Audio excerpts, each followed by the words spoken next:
Yeah.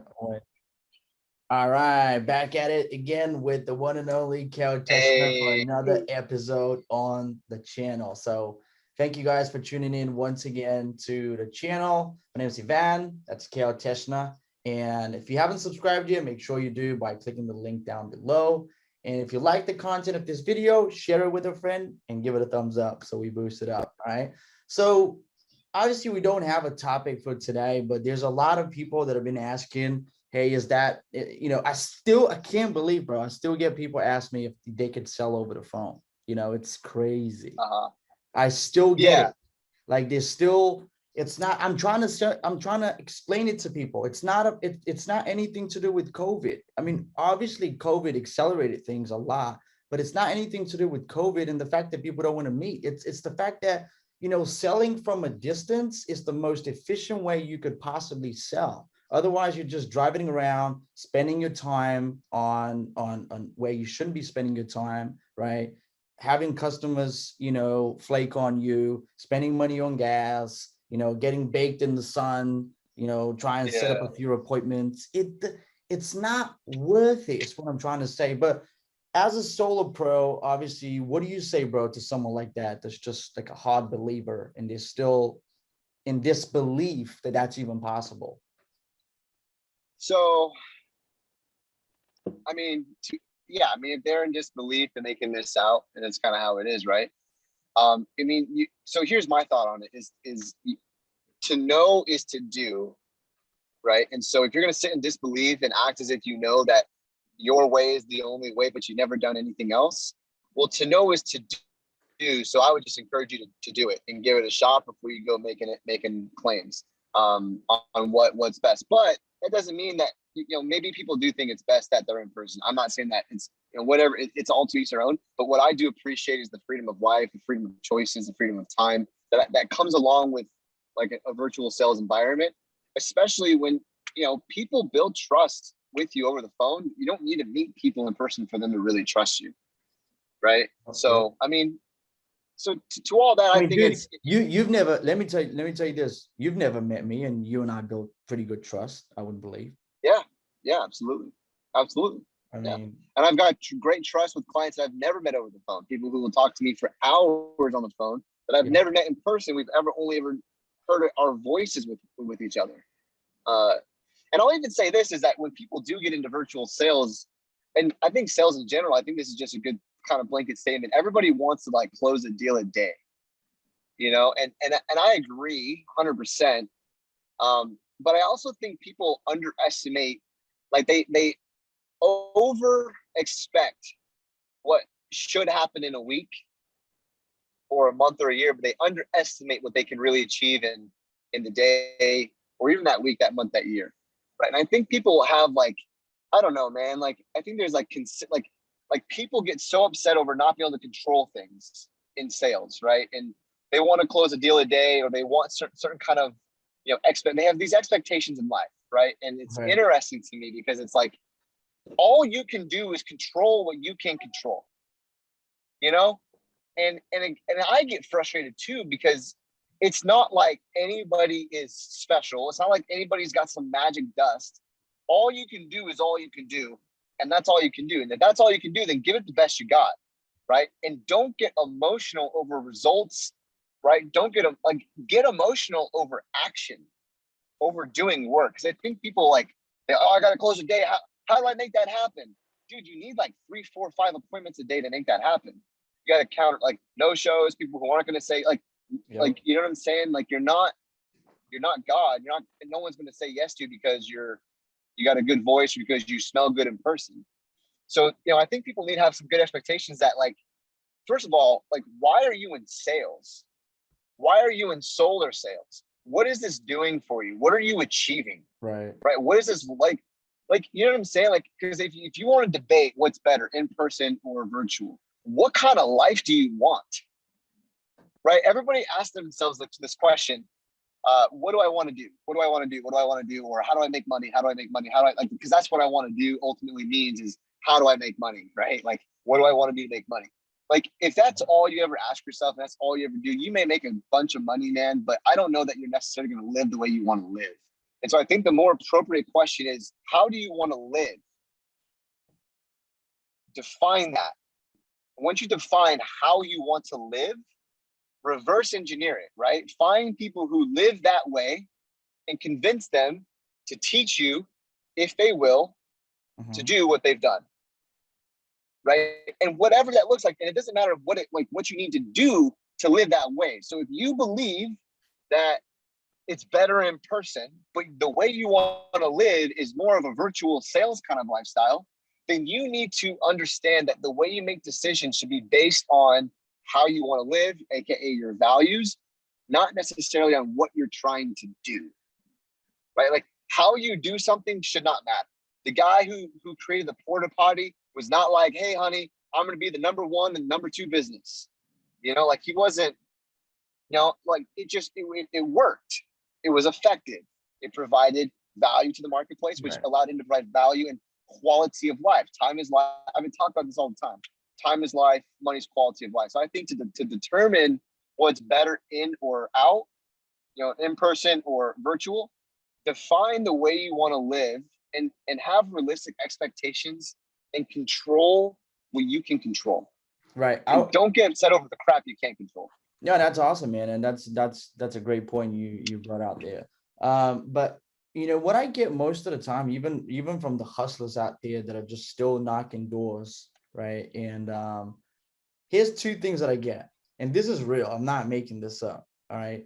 I talk to a lot of people, a lot of solar guys, a lot of solar pros, right? That are selling solar. A lot of people are still starting out, but those that are selling solar and they're relying on appointments, on appointment setting, meaning they need to go out there to generate their own like knocking doors and whatnot. Opportunities, yeah, knocking doors, right? Every single one of them does it because that's the only thing they see at the time, and every single one of them hates it. I get maybe like literally probably like 2 to 5% of people that say they love it, and I'm not really sure if they really mean that. I don't meet a lot of people. I don't meet a lot of people that genuinely love door knocking. Okay, they do it because that they do it out of necessity, and they do it out of I don't want to say the word ignorance, but it to an extent it is, right? Yeah. And the second group of people is the people who actually have done what we're providing, which is lead generation. So they set their own appointments, you know, with the leads that we bring to the table, and they don't have to go out there and knock doors, right? They can spend their time, you know, doing more useful things like following up with people. You know, if someone sets you up and they don't show up to an appointment, they have a list of people to call. They don't, you know, get butt hurt around it. They know it's just a list, and they're gonna come full circle to the same guy again, and they're gonna follow up with them. And that's just that, right? They see it as a part of the equation, right? And every single one of the people that I'm in contact with, even my own clients that are selling from a distance, they always say, dude, I love this. Like I absolutely love it. Like, do you love it, bro? You do it right now. Do you love it? Well, yeah. I mean, again, I think it goes back to define how you want to live. Yeah. I want choices with my family, and I want the ability, like if my wife wants to be with her family, well, cool. I like the ability that I can go to Vegas for a month, 2 months, 3 months, however long she wants, Right. a week, a weekend, right? It doesn't matter. Yeah, I like that. I like having options, because to me, time is the most valuable resource. Time is life. Money is just quality of life. And so for me, I don't care how I make my money. All I care about, all that is important to me, is the quality of my life and how I get to live it. And so I will make my money that is an honest, legal way that doesn't break man's laws or God's laws, so I can live my life. So I love virtual because I can live my life. I'm not stuck on the road all day long, or, you know, because I knocked doors for 2 weeks in my entire life. I've never liked knocking, and I've made it work with online lead gen my entire career, because it gives me, again, quality of life. I think people are afraid of the money.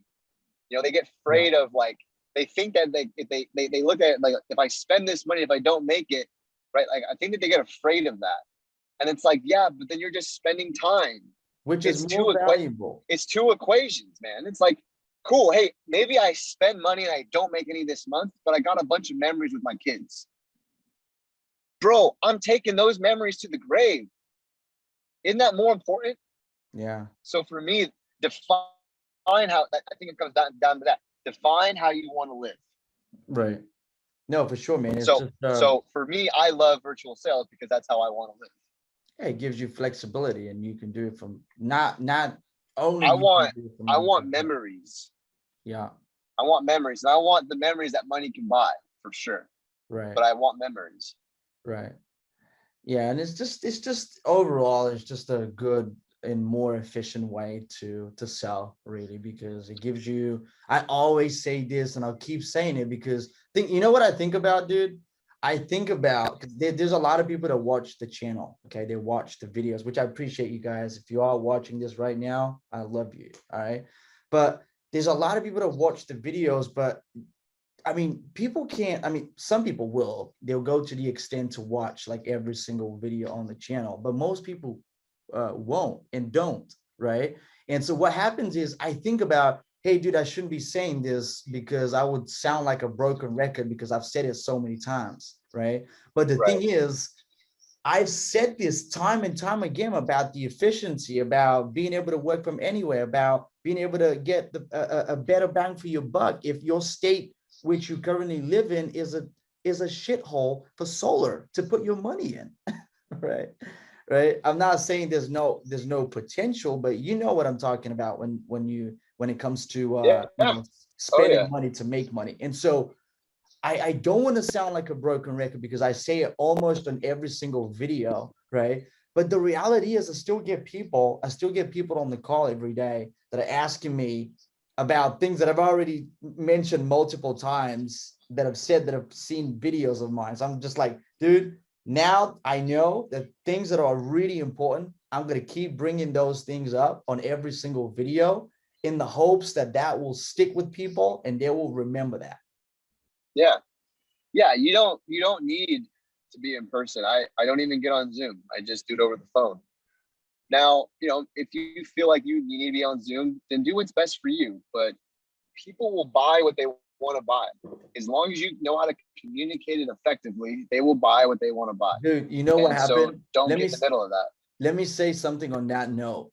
Um, one of our clients, I'm not going to mention his name yet, but he was we were onboarding a client, and we do an onboarding call like this before every single campaign that we do. And so, dude, he was starting out in solar. You know, I'm talking about the last client that we just signed up and we're working with. Um, dude, you know what happened? He's a cool Huh. dude. This guy, he's a very, very cool guy. All right. And it took him probably, I'm not kidding you, either 15 or 20 minutes to join Zoom. And he's a young guy and he understands technology. Like I'm not kidding you. It took him 50. Now, bear in mind, it wasn't him. He was having like his computer was being slow and all that kind of stuff. But dude, what makes you think that your customer's computer is not slow? Not everyone has a MacBook, okay? Yeah, And, not everybody knows how to do Zoom. That's why I do phone and calls. dude, and exact. So I was like, and the guy's brand new because you're teaching him sales, right? The guy's brand new. I was like, dude, can you see why we don't sell over Zoom?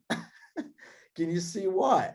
Like, this is exactly why, because I'm having you go through It's not, freaking yeah, hell. it's not mainstream enough yet. And yeah, it's like, did you click the link? It's in the email. Most people aren't Dude, checking their and I'm emails. Yeah, making, a phone call, they get a phone call and they don't expect anything else, and it's fine.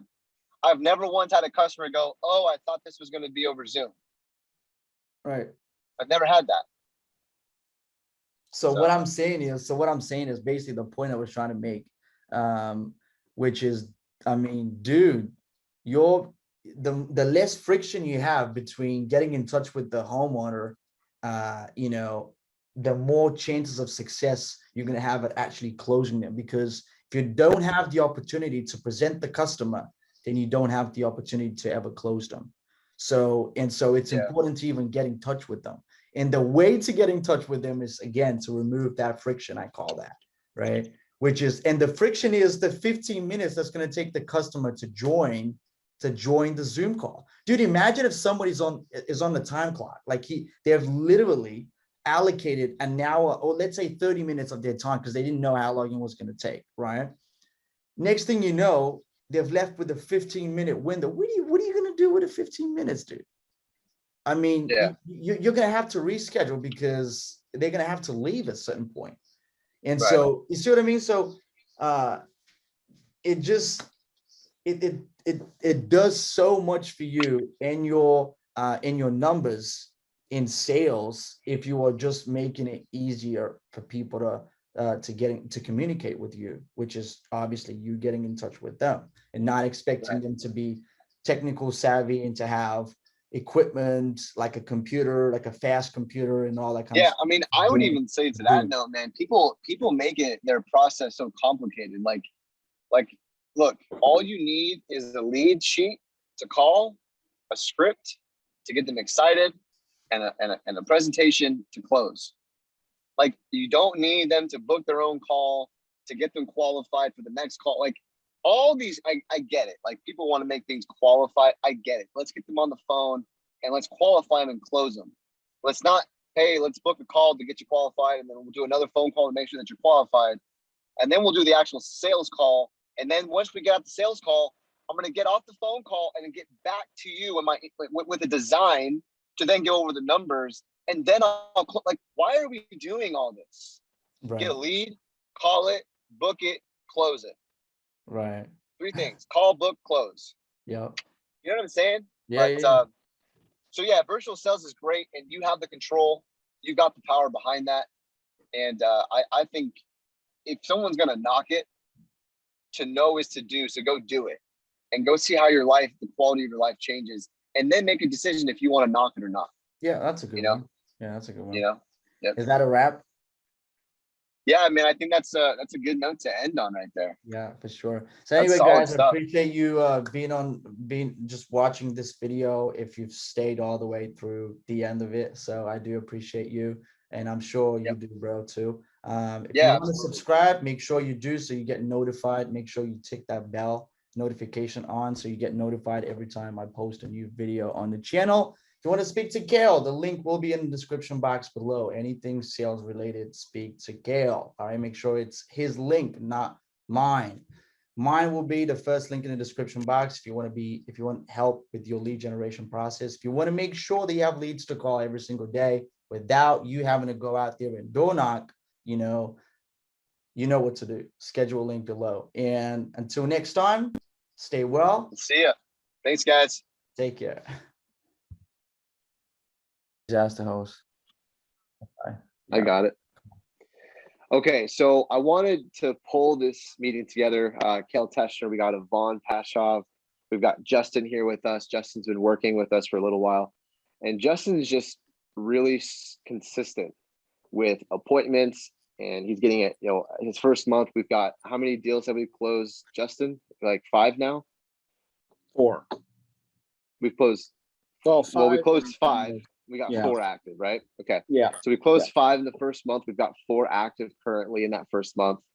And I think it's because of the consistency of appointments. It's like every night that I go to bed, I get email notifications that Justin's working, right? And so Justin, I just thought maybe you could share a little bit about why, or maybe like a little bit of like what your work habit is, or why it is you're getting the consistent appointments, you're getting the consistency that other people are maybe lacking, right? Because there's a lot of people who maybe are not getting results. And so I thought maybe you can share what you're doing that could potentially help them out. Well, I'm following the script that you guys provided for me. I think, I may have tweaked a couple of words here or there, but, I know generally the first few seconds that you're speaking to someone are very important as to whether they're going to let you continue. So I think to some degree, I think you have to to really speak very clearly and catch their attention. But I don't really do anything special, I don't think. My process is to call the lead as soon as I get it. And if I don't, then I'll leave a voicemail, and then I'll text, and then I'll send an email. So I always do those three things right away. And then I'll follow up with that same lead 3 times in the same way. So sometimes I get a little bit lazy, but usually it's 9 touches, before I'll kind of give up on the lead and move on. But, I know that, that's my system. I'll get sometimes I'll be a little bit late to calling the leads back because I'm not available, but most of the time I get on them right away. And that's what I've been doing. So I kind of want to just say stop right there on the act of, because I don't think people, Vaughn, how many times have people said to you that they text and they email outside of the phone call? Right. I mean, I think a lot of times people just one phone call, if they don't answer, they never follow up with it again. And so that's very interesting. A lot I'd like to add to that as well. Congratulations, Justin, for pulling this off, man. It's really, really great what you've done in the first month. So I would say this, that a lot of people don't realize that if you don't get a hold of the lead, you like every single form of communication, which is a text message, email, voicemail, that is sort of a marketing. Okay. So to everyone watching this, imagine if you are getting on the phone. So if you sound lousy, if you sound like you haven't slept, right? If you sound like you're tired, if you sound like you don't want to talk to the person, all right, what are you going to get? You're going to get, I'm not interested, hang up. All right. And so every single form of communication should be treated like a cold call, right? Or like a phone call, right? If you cannot get someone's interest on the phone for 5 seconds, or if you understand how important the first 5 seconds are, or the first 3, right? Then the same applies to every single form of communication outside the phone call. So you need to make sure that whatever you're saying in your voicemail, in your email, in your text message, it needs to be catchy, right? You're going to want to, leave a hook in there so they could get back to you. Otherwise, it's wasted. It is wasted. Yeah, absolutely. Yeah, I think the idea. So Justin, where did you? Because maybe you should share a little bit about your background so everybody kind of knows. I mean, did you pick this approach of the email texting, going above and beyond from your previous career? Is it something like where does that come from? It's something that you learned recently. Kind of fill everybody up to speed and where you kind of, because again, most people watching this are not doing that. They're calling one time and they never call again. So maybe share a little bit as to where you learned that, why you think it's important, and why you carried it into this. Yeah, sure. As you guys know, part of my career was in the insurance industry, and I was the owner of a property and casualty and life and health insurance agency. And, I guess I learned through that the importance of having what we call sequential marketing programs, where basically, you'll want to when you get a lead, you'll want to work it right away, and then you'll want to touch them as many times as possible, because most of the success comes in, between the 5th and the 12th contact generally. And so, I know calling one time and then just never calling again is not going to work with most people. So I did learn from my previous experience in another industry about the whole developing a system where every lead that comes in, you're going to touch them, and we would include like direct mail in that, but we're not using that here. So, so yeah, I mean, texting has been very effective. I've been able to get, I mean, I think email is probably the third, but again, it's just a touch. Sometimes it Yeah. reminds them, oh, well, these guys did leave me a voicemail, but I never responded. And it also has, you know, my email signature, and so it looks professional, and it's just another way to get in front of the prospect. And I will say that the emails that Justin sends out, they do look a step above. He took the extra steps to put his logo, you know, all the right branding in there. So just taking those extra steps, which aren't always necessary, but as you can see, it's worked out really well in this situation. So, I mean, so what I would say, I don't want to interrupt, bro. Just hold no, there go for it. your thought. But I just literally had a thought right there. So a lot of people think, well, that doesn't make a difference, or that doesn't make a difference, or that's too little, man. It's the, you know, the signature that Justin is doing is just too little. That's not what you should worry about. And I was talking to my team about this today, and I'm like for us, it was like, you know, distributing content into multiple platforms. So, and I'll tell you how this applies to obviously what we're doing now, is it doesn't matter that Justin's done this, but what does matter is this. You are, you know, when you're doing this, in the act of doing this, every single little, you know, piece that you do and go above and beyond is like a drop in the bucket. It's like a drop in the bucket. Yep. And it fills up the bucket. All right. And that's what a lot of people don't understand. They don't seem to get it. They just don't seem to get it. It's a drop in the bucket. The fact that, you know, Justin went above and beyond to make sure his signature looks good, that's a drop in the bucket. That's not going to close him a sale, but it's going to get him that much forward, right? And that much closer to getting him to a closed deal. So yeah, I do believe in that. So Justin, transitioning from that insurance business coming into solar, you knew nothing, or maybe you did know some things, but would you say you were pretty new to the industry, brand new, didn't really know too much when you first kind of? Absolutely. So that transition from insurance to solar, how has that transition been for you, and what are some of the big takeaways that you can say you've collected over the last 30 days? Well, that's a great question. I mean, I think the biggest thing that I've had to adapt to is a longer sales cycle. I think it's a little bit closer sometimes to the life and health sales than the property and casualty, which is kind of like auto and home and those kinds of policies.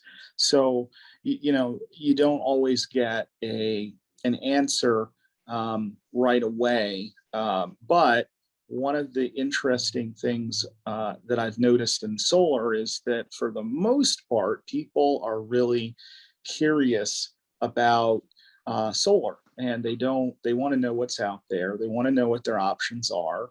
And so they're a lot more receptive because of the novelty of what we're offering, and the incentives that are out there. So I do think that, you know, you get a lot better reception. You still have people that are not necessarily, you know, they're busy, but at the end of the day, they don't have the information and knowledge about the topic, and they know that you do. And so, you know, at some point you'll be able to connect with them and speak to them, unless they've already been presented or pitched by someone else. So those are some of the differences between, you know, insurance and solar. You know, obviously, you know, it has been a little bit of a learning curve. I think the biggest thing for me has been kind of being able to anticipate questions that the customer might ask about solar that, you know, I don't necessarily have the background to be able to answer yet. And, you know, you want to feel like I like to feel like I'm in command of all of the knowledge that I need to anticipate what will come up. And it's a little uncomfortable, you know, not being as prepared but or not feeling as prepared. But I think that in terms of the sales process, very similar. That part has been actually, surprisingly well in terms of the lead flow and the getting the appointments. That part has gone seamlessly. Awesome. Yeah, no. Yeah, speaking of which, how would you say, the lead flow, working with Yvonne, I mean, how has that been? Yeah, that's been very good. I mean, I know that if we invest the resources, we will get good lead flow, and the quality of the leads that we've been getting has been very good as well. And I think part of that is the campaign that they put together, and sort of the offer that's been out there has been very compelling. Now, we might make some changes as we've talked about, but it's been pretty compelling. And so I think you've noticed as well, Cale, I think that the lead quality has been strong. And Yeah. I would say we've got, I mean, in terms of percentage of people who actually sit down for those scheduled appointments, I mean, I argue it's between 70 and 80%. But I mean, what would you say? I mean, it seems like we have a pretty high sit down rate for the most part. Yeah, I would agree with that. I absolutely would agree with that. It's it's that part has worked really well. Yeah. And it's And these are phone calls. We don't even get on Zoom, do we? You just three-way me. So it's, I Dude, love that's to hear, 'cause crazy. 70 to 80%, guys. I mean, this is awesome. yeah, just on the phone, not even Zoom, not in person, Yeah. just over the phone. And Justin does a phenomenal job at just staying professional from the beginning to how he introduces himself, everything in between. Can I just But say yeah, that I'd like to iterate one more time? I don't want to sound redundant, but Justin is brand new to this. Like, he knew nothing about solar. Justin, I don't know if I talked to you first or you talked to Cale first. I don't know, man, but I mean, you and I were on the Zoom. you were the Yeah. first one I talked to. Oh, yeah. I do remember yeah, that. you referred him over to me once he got started. Yeah. Yep. Yeah, I was like, and then you're doing amazing. I mean, you're crushing it, and you're only getting started. There's Yeah. people, I mean, Justin, I don't know if you realize this, but there's people that are seasoned, quote unquote, in the industry. They come with zero humility. All right. They say they can do this, they can do that. And then we send them the same leads. Okay. We don't cheat anyone of the quality. We give everyone pretty much the same quality. Why? Because I want to make sure that we continue to work with you as a client.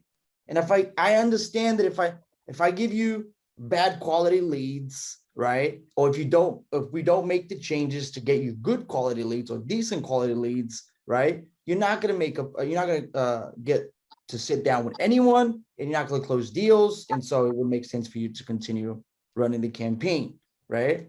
So again, there's people that come to us with experience, right? That sometimes don't see the results that you're getting. So kudos to you, man. It's awesome. It's inspiring. Thank No, you. it is. It is. So how, Justin, how would you say you feel now that you got 30 days behind you? We've got 5 closed, 4 active. I believe a couple of them have paid out already on the front ends. How do you feel going into this next month? Whether it's still working, as an individual on your own or still work. I mean, how do you feel? Just like your confidence or just your knowledge? Or I know you said you still need to learn some things, but just kind of going into the second month, like how do you feel for your own business and for your own results, your own success? Yeah, no, that's a great point. I mean, I think that evolves from day to day. Sometimes in sales, that's kind of how it works. But I'll just solar is like that. It's a roller coaster sometimes. But continue. Yeah. I mean, I coming into this, obviously the first question that you're wondering is this legitimate? Does this work? Are these guys, do they have integrity? Is this going to be a good investment of resources? And I think with respect to that question, very very comfortable that it does work. It's not a it is, it's not a scam. The solar is what I thought it would be. And the people that, you guys obviously have integrity. So all of those things are important. Now coming into it, I had one set of expectations based on just, I guess, my own imagination and my own goals. You guys, having done it, are telling me that I've done well. So that's good to hear. I think that I would like to, having watched some videos with you guys in the past, there's some people who've done extremely well that I watched, and I thought, well, I'd really like to hit those numbers. And the numbers that we've hit, I think, have been good. And so, but just probably different from what I was expecting going in. And, I think also the sales conversation I've heard now many times from you, Cale. So I feel comfortable and confident about delivering that. I probably make some tweaks here and there to like things that you say and how I would say it. But I think so that part I actually do feel like I can do. I think the part that I'm still learning is kind of the end, like being able to generate the proposal, just the logistics of how you do that in the system. And then also the questions, like sometimes, as you know, these prospects will ask some kind of off the wall questions and use terms that I've never heard of. And I'm just afraid of how they will react to my saying, hey, I don't really know what you're talking about, but I'll get an answer to that question. And so those are the kinds of things that are kind of holding me back from kind of taking the next step. But that's kind of where I am. I'm very comfortable with kind of going through the presentation and the program. I understand why you say what you say, and I'm comfortable with the lead generation process and the appointment setting. So that's kind of where I am at this. I love that. And so this is why I love what Justin said. He treats all this like a picnic, right? He picks up what he likes and he doesn't take what he doesn't like. And that's what you should do. Right. And like what Justin's saying, like there's some things that I would probably modify, as you should. Right. This is all about giving you a foundation and giving you a skeleton so you can put your own meat on it and build your own body. So I love that Justin's so like steadfast in like finding what's going to be good for him and treating it like a picnic and working it so that way it's beneficial and it's successful versus just, I think people would just quickly come up with excuses as like, I don't like what he said, so I'm just not, it's a way. No, like Justin's like, I don't know if I agree with that. I'd probably say it this way. And he's building his own foundation from something that was, that's there. I love that. I love that. Yeah, I love it too. I mean, it's just spot on. That's what it's mindset. It's mindset. It is mindset for sure. Justin looks at this as if he's the business owner. He doesn't look at this as if he's the employee, right? And I think that's a big part of having results too. Now I got guys that want to work with me, but they don't want to do any work. They want me to follow up with everything. They want me to, Justin does work, and that's why there's results. Yep. And he takes the initiative. So yeah, 100%. 100%. Awesome. Well, hey, hopefully that this video helps some people out. Justin, really appreciate your time and, willing to just kind of share what's going on, what's working with you, and really just kind of sharing your mindset. I think it's really refreshing to hear the way you speak and the way you communicate. I think it's going to connect and resonate with a lot of people out there who feel like they're afraid or scared or like they're not knowledgeable or unable to take that step in a direction. So I definitely appreciate Yeah, your time on that, man. absolutely. You're welcome. Thanks, Justin. Appreciate it, man. Thank you You guys. too, Yvonne. Keep crushing it, brother. All right, you guys. Right on. In this video, I'm going to show you the two most important things that you should know about if you're in solar sales and what solar sales companies don't want you knowing about. Coming up. All right, thank you so much for tuning in for another solar video on the channel. My name is Ivan and I run a solar growth marketing agency that specializes in solar growth and solar sales. All right, so one of the two things we're going to talk about in this video, and no, this is not a clickbait, all right? Everyone who knows about solar will tell you the exact same thing, okay? And that is that. What I'm about to show you in this video, and make sure you watch it all the way through, by the way, okay? It's not gonna be a waste of your time, I promise you that. These two things that I'm gonna talk about in this video is what solar sales companies hate, okay? They don't want videos like that being on the internet. They don't want people like me making videos, educational videos about these two things that I'm gonna talk about right now. So if you're in solar sales, there's only two things you really need to know about if you wanna work for yourself. And if you're working for someone else, if you're working with an organization already, right? They don't want you knowing about these things. And the simple reason why they don't want you knowing about it is because you will find out exactly how much profit they're making off of you selling a deal, right? And they keep you on by saying, hey, here's a couple of leads here, here's a couple of leads there, but they're making huge money off of you. And most of you doing this right now don't even know about it. The reason why I actually decided to make this video is because one of my new clients that we onboarded literally last week actually gave me the idea without even knowing to make this video.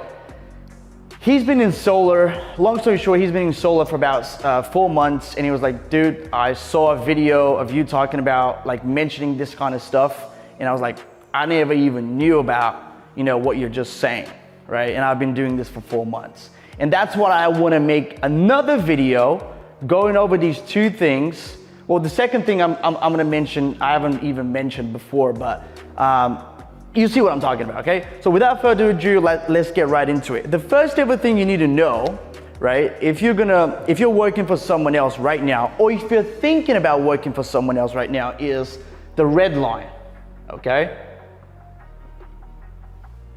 Red line. A lot of people, a lot of solar companies and solar sales organizations, they won't tell you what this is, because they don't want you knowing about this stuff, all right? A solar sales organization is a company that sells solar, right?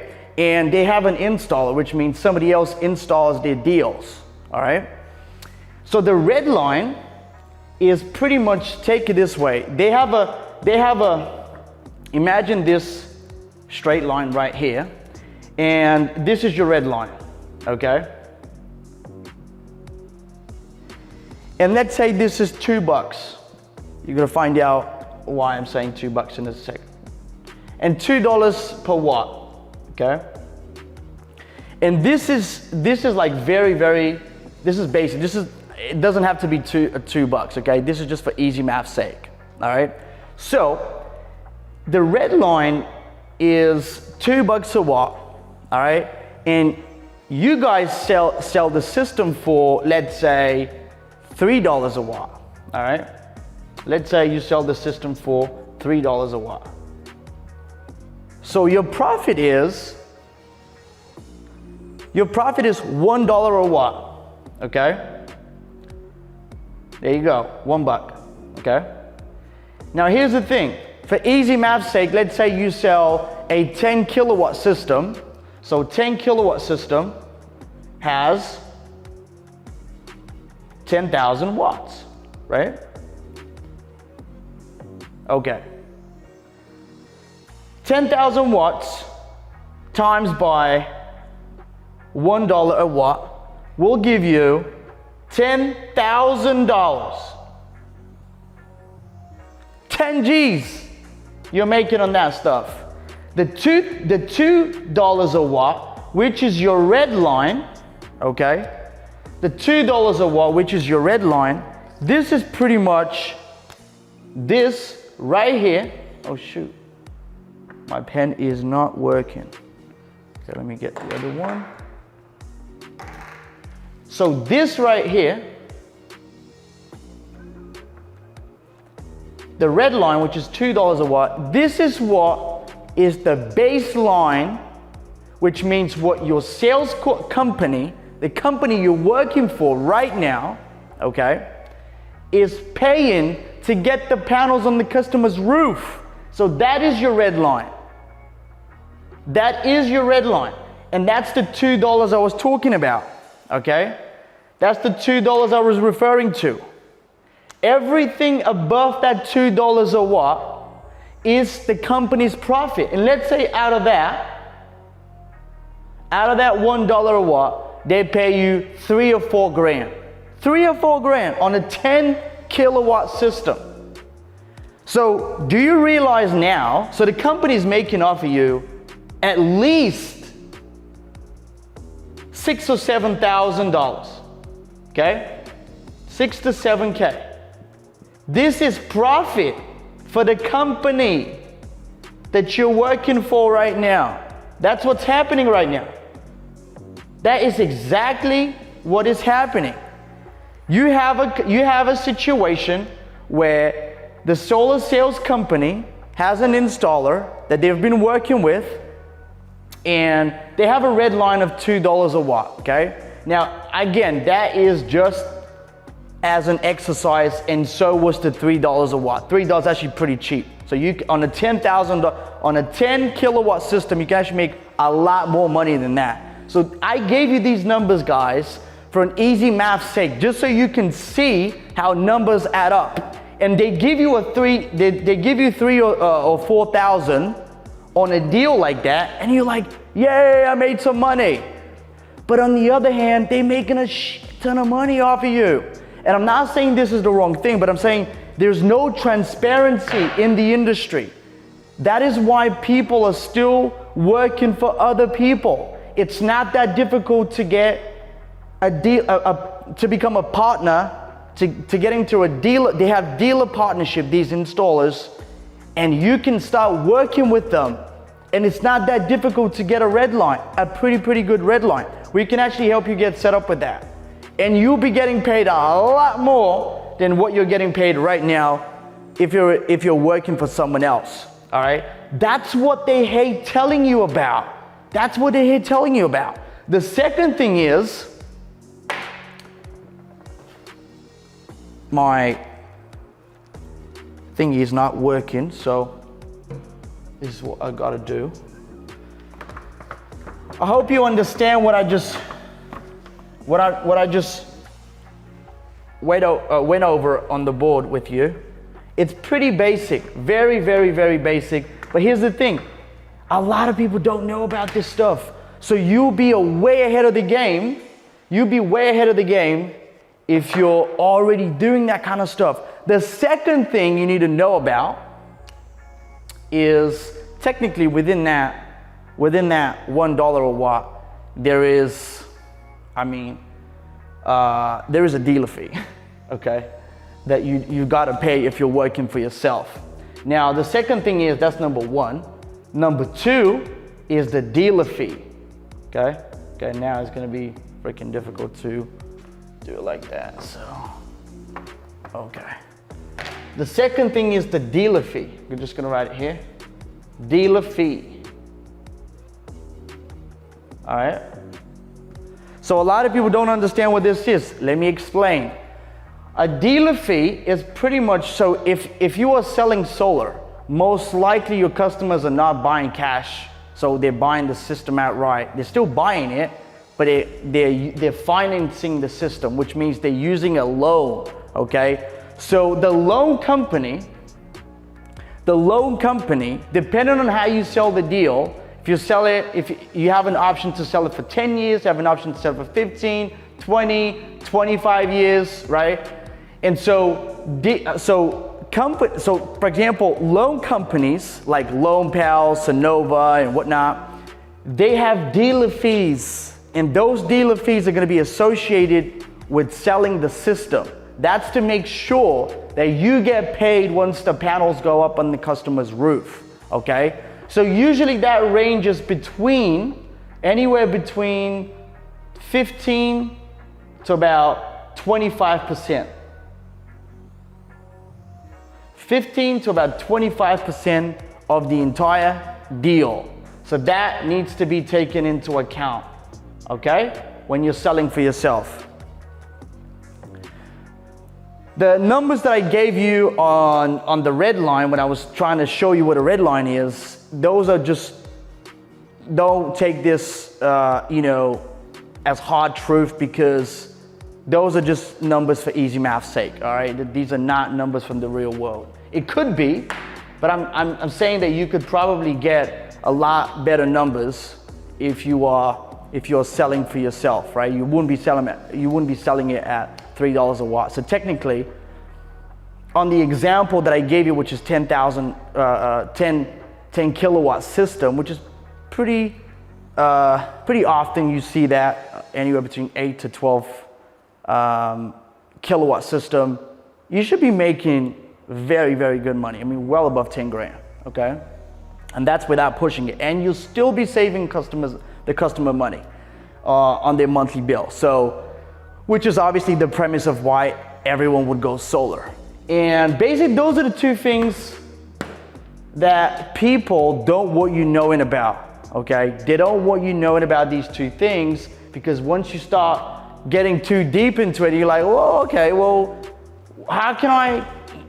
what's stopping me from going on my own and do this? Nothing is stopping you. That's the biggest misconception that people have in this industry, is that nothing is stopping you from doing this on your own.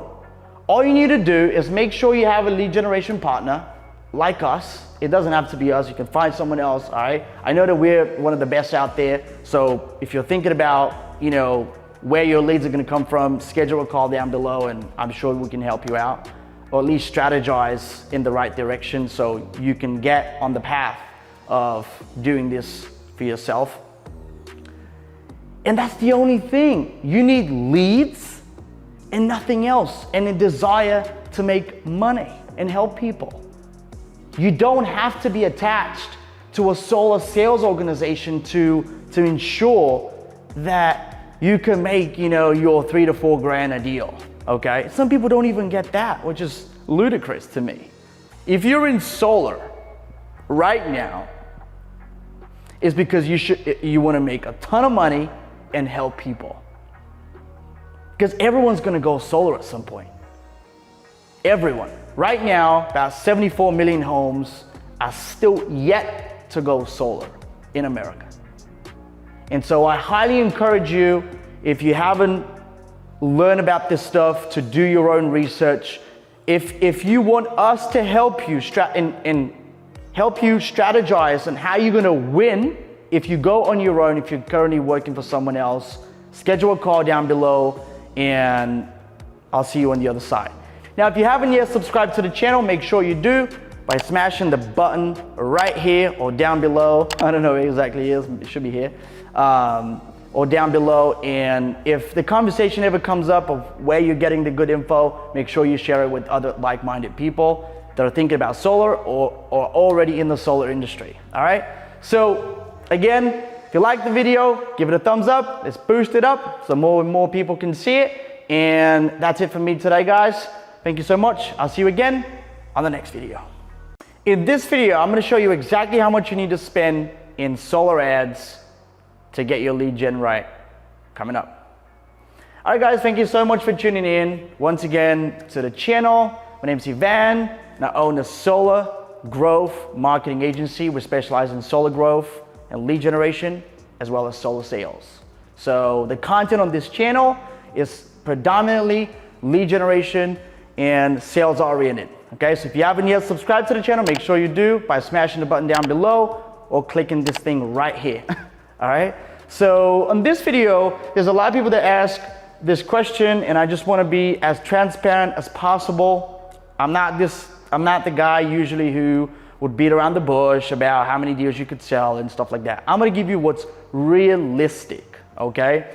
Because there's a lot of people that are thinking about going into lead gen, but they're like, oh, okay, you know, can I really afford this? Is that really like, can I budget for this? And you know, is that the right thing for me to do? And look, I get it. Getting into solar, or if you've been door knocking, or maybe getting into solar thinking about door knocking, I know it sucks, all right? I mean, there might be some of you out there that are freaks and love door knocking, but I know that most people that are door knocking hate it, okay? And there's nothing wrong with that, all right? That's admirable that you hate doing something and you still going out there and doing it, because you're that type of person. You're an overachiever, and you want to do whatever it takes to get to your destination and to reach your goals. So congrats. But there is an easier way, okay? Now, I do have something to say though. Lead generation is not free. As much as everyone's like to call it free, and we'll do this and we'll do that for free, it's not free, okay? If you want to come to and work with a company like ourselves that have been around, know solar lead gen very well, okay? And are gonna literally multiply your money that you're gonna spend in ads. I'm gonna show you in a sec how we do that exactly. And it's gonna cost you some money. But the thing is, it's not that much in the grand scheme of things, all right? And I wanna paint a picture for you right now on the board so you can understand exactly what I mean, all right? This is honestly one of the most asked questions I get when I do calls, all right? And yes, I still get on calls. So if you wanna know more about what we do or our lead gen program, schedule below and I'll make sure I'll hook you up, all right? So the first thing I wanna go over is, look, you need to have in mind how many deals or how many deals and what your goal is, like monetary wise, meaning like how much money you wanna make for the year, for the month, doesn't matter. Let's say it's for the month. Let's say you wanna make 50 grand, okay? Let's say you wanna make 50 grand. So if you wanna make 50 grand, because a lot of people say, how much is it to start in lead gen? And I'm like, that's like asking how much does a car cost? Well, there's cars that are like 1,000 and there's cars like 100,000 and beyond. So it depends on what your goal is, what you want out of life, okay? Some people might be okay with a $1,000 car. And some people might be like, dude, I can't drive that beat up shit. Like I want the good, all right? I want a freaking Lamborghini. I want G-Wagon. Do you know what? So it's really down on what you want out of life. I've seen ton of people that are perfectly okay in sales with making 10 to 15 grand. That's fine. That's whatever, right? But if you, let's say for easy math's sake, your goal is to make 50 G's, okay? No, I'd say, actually, let's start a little bit lower. Let's say your goal is to make 25 grand, okay? 25 grand, right here. That's your goal, all right? I'm gonna write it down, goal. That's your goal for the month, all right? And let's say, I've said this in other videos, but I'm gonna say it again, it's anywhere between 200 to about 800 or even less, but let's say 800. 800, that is your CPA. And for anyone who doesn't know what CPA stands for, in marketing and sales, that is what your cost per acquisition of a system closed. This right here is system closed. Closed deal. Right here, okay? Closed deal. I wanna be 100%, transparent about everything. So it usually costs people this is just the marketing side, all right? So it costs them anywhere between $200 to $800, and there's a lot of things involved in this. there is market. I'm gonna break that down in a sec, all right? But there's a lot of things involved when it comes to that. What's the difference between $200 and $800? I'll explain later. But that's what it costs you to get a deal closed. And let's say for every single deal, again, easy math's sake, let's say you totally screw it up and you only make $5,000 a deal. I'm gonna be running off of worst case scenarios here, guys. I'm not gonna be doing like, because actually a closed deal can get you anywhere between 5, or it should at least, anywhere between 5 to about, I would say, 10 grand, okay? You can make a lot more than 10 grand, but again, for easy math's sake, I'm gonna do 5 to 10. That's on every closed deal, right here, okay? Now, again, we're gonna work based off of worst case scenario. So let's say for every $800, you make $5,000 in profit. That is what is it? I'm not good at math, so hence why I didn't pass school. I didn't really. So anyway, let's make this 1,000. All right, let's make this 1,000 because it's easier and I don't have to work my pea brain that hard. So let's say for every $1,000, $1K, that's your CPA right there. You make $5,000, all right? That is 1 to 5. So this means if you have a machine that prints money, for every $1, you would make $5 back. No questions asked. You would make $5 back. And I usually say to people this on the call. I'm like, if you knew you had a money printing machine that you could get a 5x, at least 5x return on investment, how much would you invest? And they're like, well, I'll invest as much money as I have. I'll sell my house and I put everything into ads. Well, exactly. That's how it works. There's predictability when you're doing marketing. Okay, let me just check. I would hate to see that my mic's not recording, but it is, so we're good. All right, so now this is obviously the 800, and this is $800. Like I'm talking about worst case scenario, okay? And a lot of people are like, what is the CPA really? What is that like? How do you work out if it's going to cost me $200, or how do I work out if it's going to cost me $800? All right, there's a few things that you need to know. All right, and that is going to be the CPA right here. Okay, the CPA. This is down to 2 things: area. Why? Because in the area, there's competition. All right? And then number 2, skill. Why do I say skill? Because the way you sell, your percentage of closing, okay? Your skill, meaning like how much do you follow up with people? Like how do you squeeze? You're given lemons. How do you squeeze? Do you squeeze your lemons like to the last drop? Or do you like leave half of it there? So that's what it comes down to. Your cost per acquisition in marketing, in ads, it's gonna come down to area, where do you advertise, and because of competition, obviously. And then number 2, skills, all right?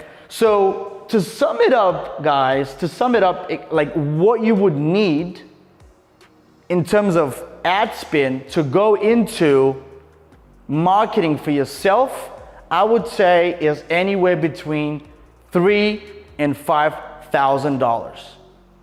And let me tell you why.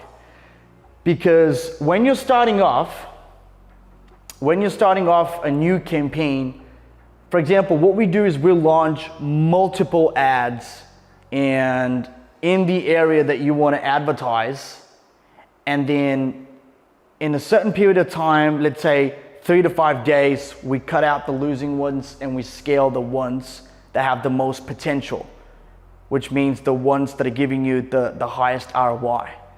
And we kill the ones that are not producing, that are basically just wasting money. So your cost per acquisition to begin with may be a little bit higher than that. So you want to make sure that you get at least 2 to 4 deals when you're first starting out. 2 to 4 deals just to get the ball rolling, okay? So I hope this video made sense to you.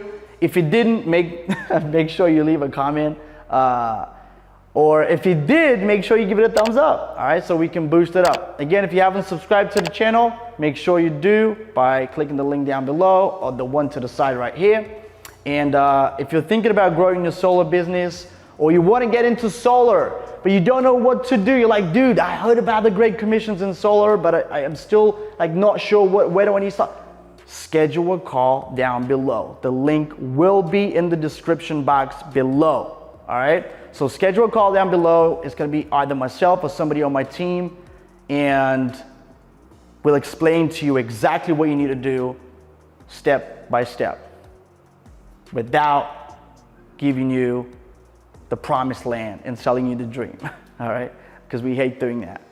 So anyway, guys, I hope you enjoyed the content of this video.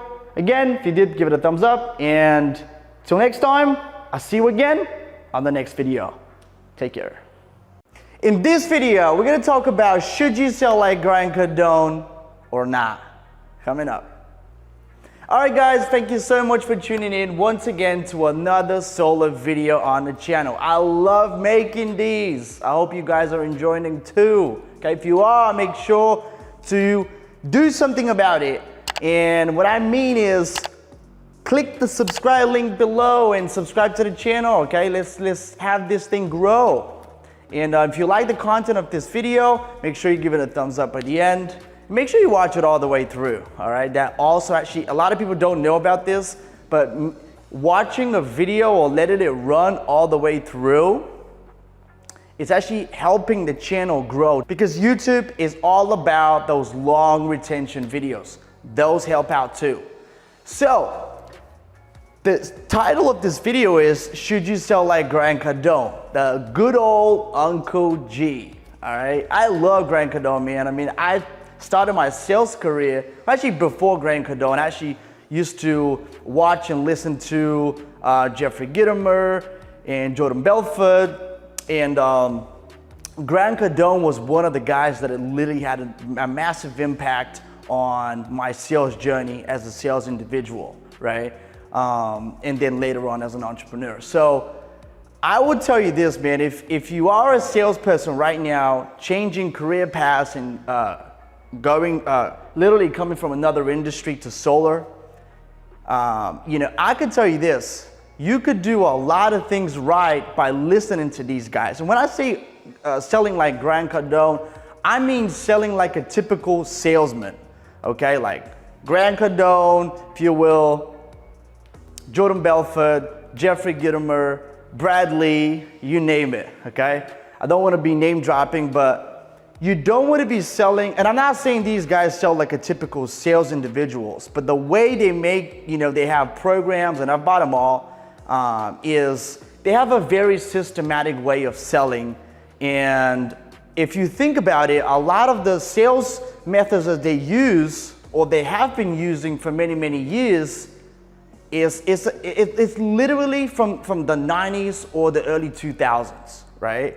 Social media has brought a lot of this, sleazy salesman tactics, and I'm not calling them sleazy salesmen, but like basically people have become more in tune with, hey, is this person trying to get something out of me? Or is it, okay, this person is actually trying to help me? So it doesn't really come across as a sale, right? And a lot of these programs, a lot of these guys that you've been listening to, their programs are basically the old school way of selling, right? that I don't believe in this day and age in 2021 and beyond is gonna have the same effect. Listen to this. It's gonna have the same effect as it used to 10, 15, 20, 25 years ago. All right? I'm not saying they suck. They're the best at what they do. And obviously that's why we know about these people, right? And I like them all, honestly. I've learned a lot of stuff about sales, follow-up, you know, how to treat a customer from these people. And I'm indebted to all of them, right? But should you really sell like them if you're in solar, right? So, and the short answer to that is no. Because solar is a very sensitive subject for most people, for most homeowners, okay? So the way you want to be coming across when you're actually selling to people is from a standpoint of I'm trying to help versus I'm trying to get you to sign up for a loan, okay? Because the moment they get that from you, right, that pushy salesman tactics, what I've been referring to up until now, I don't think it's gonna work anymore. Because I've seen people that we've personally trained sell solar come from other industries and say we don't need the training and try it out and absolutely fail because of that, because of what I'm just saying to you. If you are selling solar and if you don't really come from a place of I want to help you, the customer, then they're gonna be able to sense that and shy away from what you're offering, okay? They're gonna perceive you as every other sales individual that has tried to sell them solar or something else in the past. And you don't wanna fall in that category, which is as simple as that. So what you should be taking from somebody like Uncle G or Jordan Belfort, Jeffrey, or Brad Lee. Now I love these guys, man. I actually follow them on social media, you know. And like I said, I mean, they have been a big influence in my sales journey and obviously my entrepreneurial journey now. So I owe a lot to them. But no, you shouldn't be selling solar like them, or at least in the ways they've taught how to sell in their trainings in the past, okay? And if you have bought Grant Cardone's programs, something that you can actually take away from those is the structure of a sale, okay? So I would put in as a structure of a sale, structure. Because you need to have a structure when you're doing anything, okay? And in sales, that's very important too. So kind of like Grant Cardone has something, Jordan Belfort has a straight line, right? So, above or below the straight line. You can use that, and that's very effective, but don't be trying to use the scripts that in the way they're selling it, okay? Because remember, selling solar is about helping people. And you need to come across as an individual who's genuinely trying to help. And you don't want to fall into the other sleazy salesman category, all right?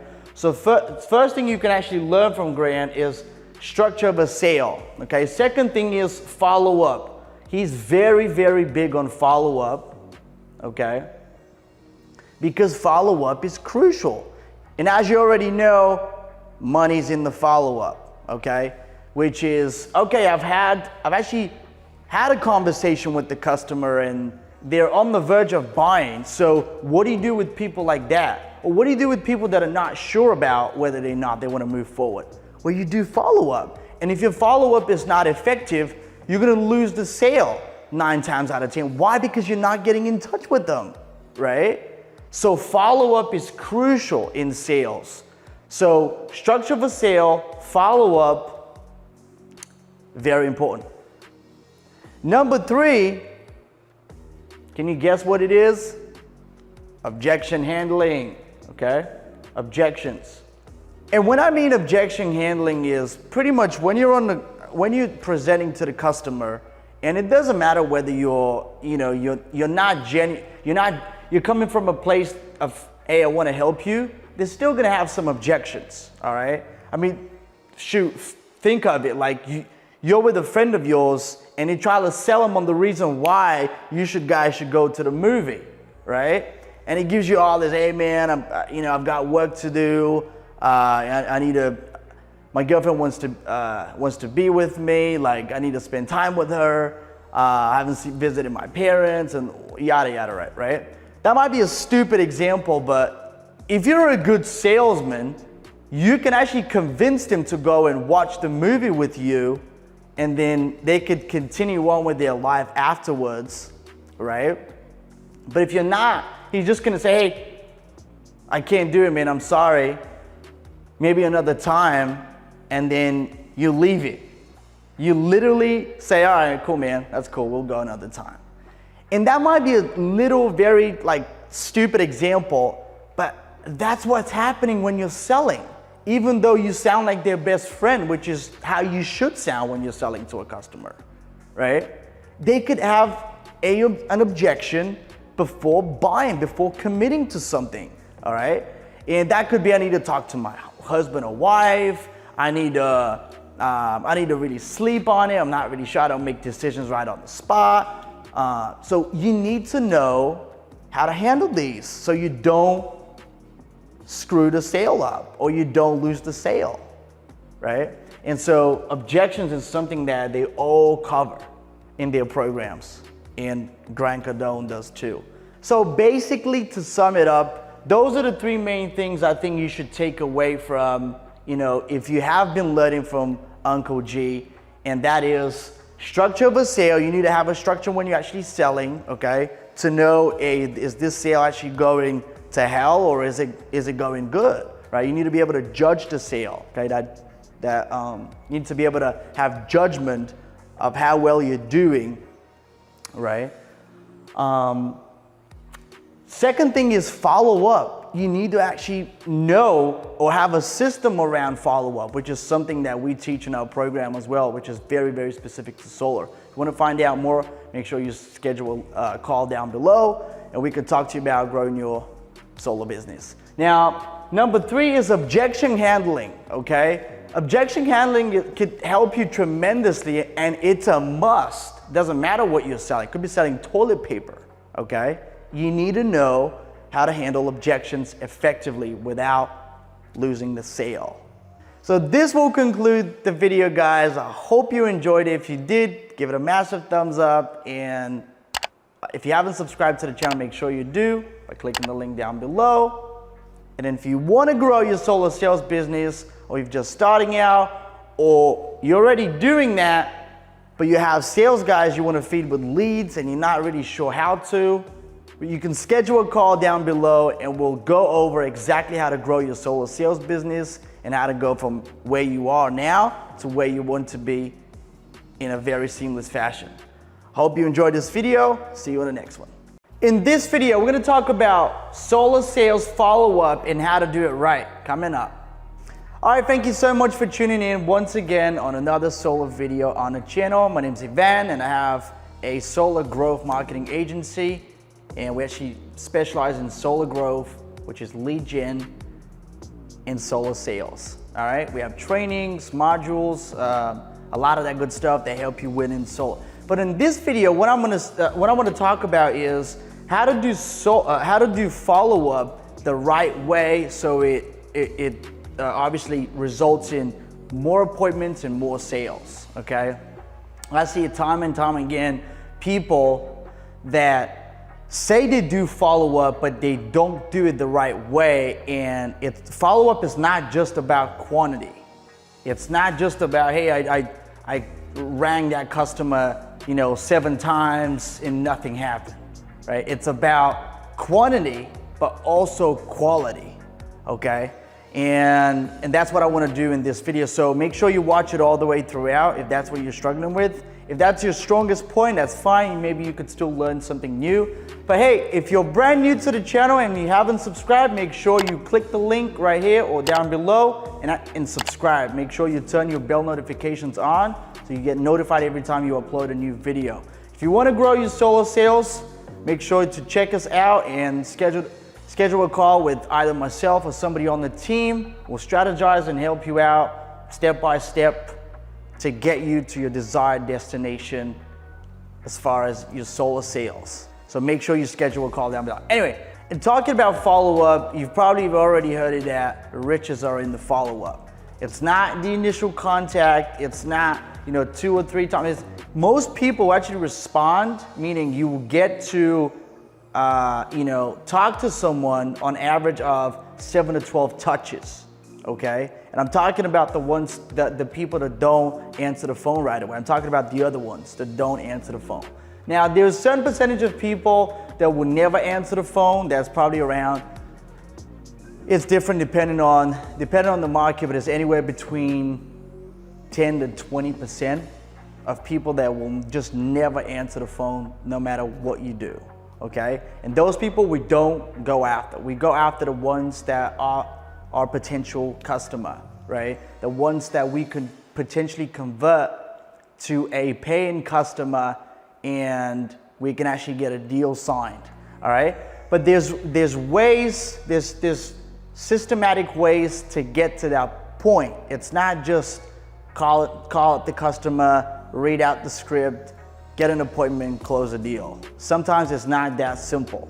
It's still simple, but if you know how to do it the right way. And so if you're already running ads in solar, or you're thinking about obviously advertising on social media, Facebook, YouTube, Google, or any other platform out there to get to grow your business, and you know how an ad works, which is a compelling ad will always have a hook, right?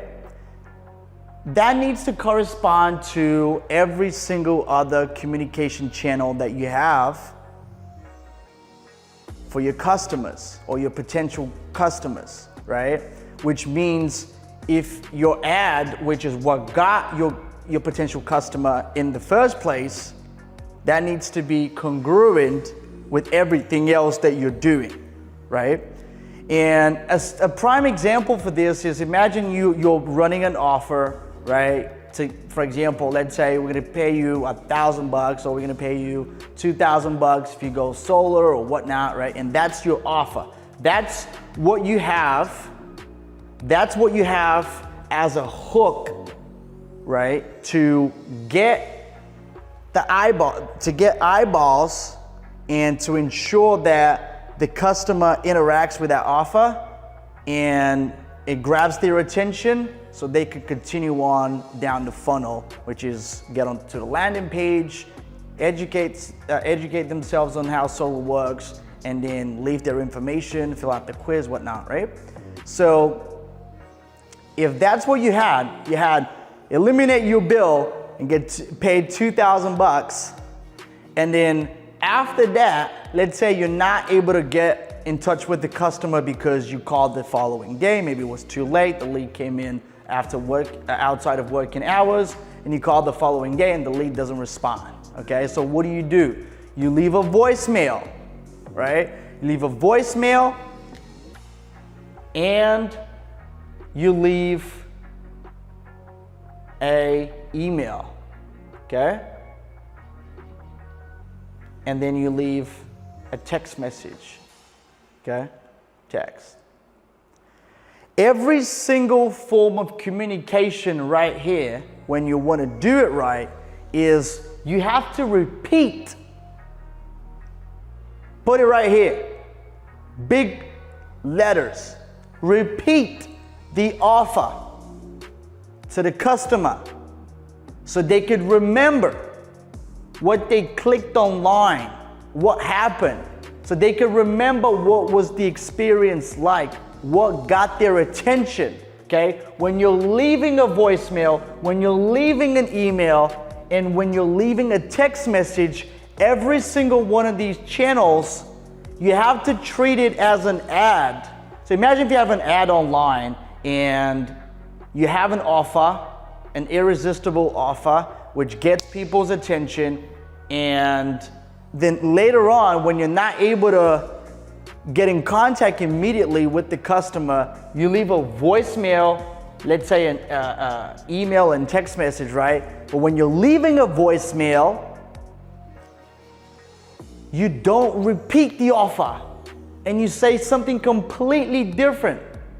So so people cannot even understand why you're calling about.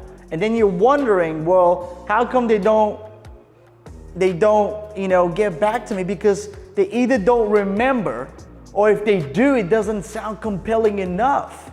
Because the first time around, when they were online, they were randomly scrolling through Facebook or Instagram, and they saw the offer. That's what got their attention in the first place. And when you don't repeat it back to them, it's like, oh, okay, they just got my information and now they're talking about solar. That's what it looks like to people, right? That's what it looks like to people, and that's why they don't respond. Because you think the cycle is closed when they fill out the information, when they give you their personal details, and then you start bombarding them with calls that don't correspond with the offer. So very, very key point here. Everything needs to lead, okay, with the offer. What was the offer? Repeat it back to them, right? Say it in a different way, but repeat it back to them. Repeat it back to the customer what they're gonna get. What is the benefit? Why they even did this in the first place, right? Entice them. There's no way of enticing the customer by saying, hey, you filled something online and now we want to talk to you about solar. That's what most people do. They don't mention again eliminating your bill, making sure your bill is zero and you get paid to eliminate your electric bill. Most people don't say that. And they don't say that in a compelling way that gets them back in the loop of thinking about it, right? They might have been in a headspace thinking, well, hey, that sounds nice. And now when they're reaching back to me, they're like, oh, okay, this is about solar. It's not. Like, I hope that makes sense, guys. When you're doing this, if you get nothing out of this video, remember, if you got their information online, or somehow you got their information right, and they were enticed by an offer, an irresistible offer, right? Which is what you should have in order to have a lot more leads. And that's, in a sense, what marketing is. That's marketing 101. If you don't have a compelling offer, you don't have marketing, you're just spending money on ads, right? Which is what we help you do, okay? We do everything for you. And if you want to find out more, again, click the link below and schedule a call. Now, so again, if you don't remember anything but this point, every single point of communication should be treated as an ad. That's number one. Number two, repeat the offer, the original offer, back to the customer, right? So they have a lot more points of contact, a lot more times reminding them what they clicked online, reminding them why they did that, right? Reminding them, hey, if this was $1,000 that you're offering and you're paying them when they actually, to eliminate their bill, or $2,000, remind them, like, touch their pain point. Why is there that they want this $2,000? What are they gonna do with the $2,000? So you need to repeat it back to them in every single communication channel that you have. Could be a voicemail, email, text message, whatever. If you're selling, if you don't do that, you're gonna lose someone's interest, and then you're gonna think, right? I've had a lot of people say to me, well, I got a lot of leads and whatnot, but people don't answer the phone, they don't respond back to me and whatnot. And the clients that we have that are doing it right, they're like, dude, we're killing it. Because they have everything else in order. And that's everything right here. That's everything right. And pitch, I would say pitch. The point number 4 is when you actually get them on the call, right? And when you followed up enough and they answer the phone, the pitch, it needs to be included in the pitch. Because what? You could lose their interest just as quickly as you got it in the first place if your pitch doesn't involve the offer that they signed up for. Even if it's a lead and let's say they do want to go solar, which I'm telling you most people don't know, right? If you're selling solar to the right customer, most people don't understand fully how solar works. Like, that's for sure, okay?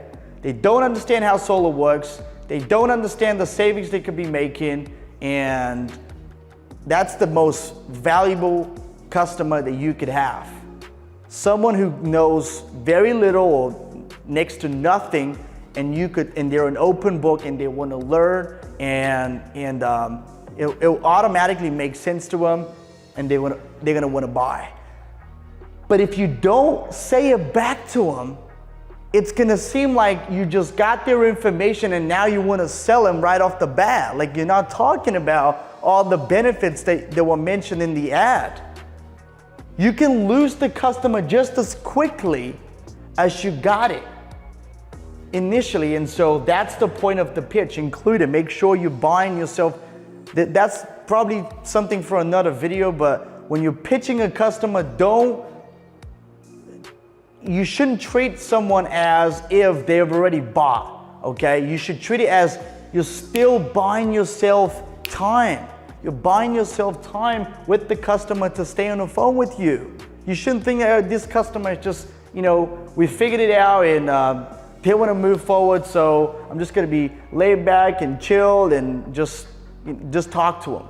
No, it's not like that. You still need to remember, I need to have your sales cap on, and this is a sales conversation. This is a pitch at the end of the day. It's not like this, even if you're talking to the hottest lead, whatever that means, you still need to remember that they need to be reminded of the offer, and so you could get their attention back and they understand what this is about. So I hope this was valuable to you guys. Needless to say that, the point of this video was very, very simple. It could have been compressed into a much shorter video, but I wanted to go in detail and explain to you the mindset and the psychology behind why you want to do these things and why they are so important, all right? Now, the different points of how many times you do voicemails and how many times you do emails and stuff like that, you can figure it out on your own. You can find out what works best for you, right? There's no like a certain number that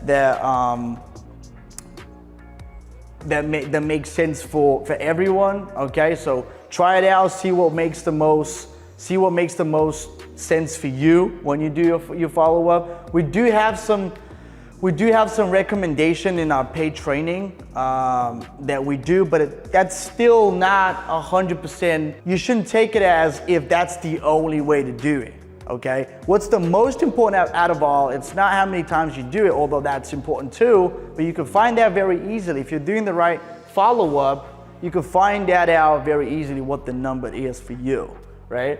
And so voicemail, email, text, and how you pitch. Hope this was of value to you guys. If it was, please give it a thumbs up so more and more people can see it. If it wasn't valuable, then obviously don't leave a like, right? And if the conversation comes up, just bring it up to a friend and show them the channel, show them where you're learning this stuff from.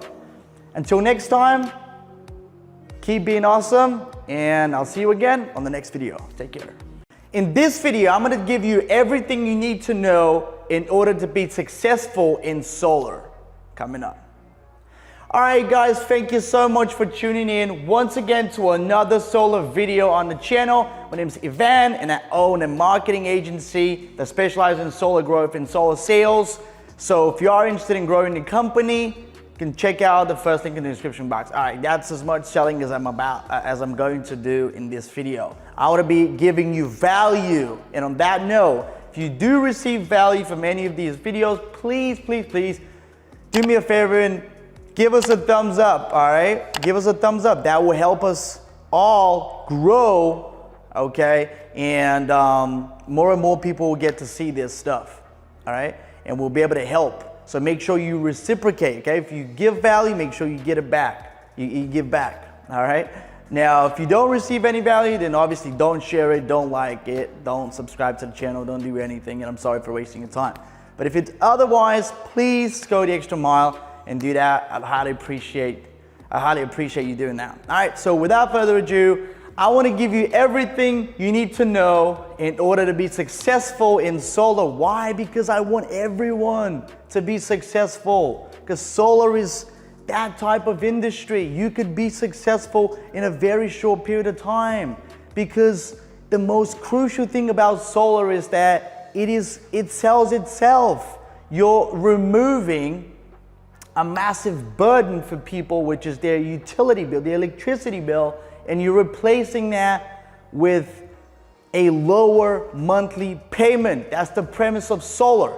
But a lot of people are still in the industry or wondering, maybe they're on the verge of jumping into the industry, but don't really understand the ins and outs. So in this video, I'm gonna give you everything. So make sure you watch it all the way through, okay? So the very first thing you need to do is, right now, if you're thinking about joining a solar sales organization, okay, or you're doing this, meaning you're thinking about working for a company, or you're already working for a solar sales company, you need to quit, okay? You need to quit. I know that sounds strange as far as like, hey, but I thought you were gonna talk about what's gonna make me successful in solar. Yes, that is why you need to quit. Because what happens is, a lot of times, these people won't explain to you, okay? And there's obviously times where you can benefit from joining an organization like that, which I don't want to diss entirely everything that they're doing. They are providing value for people that are starting out.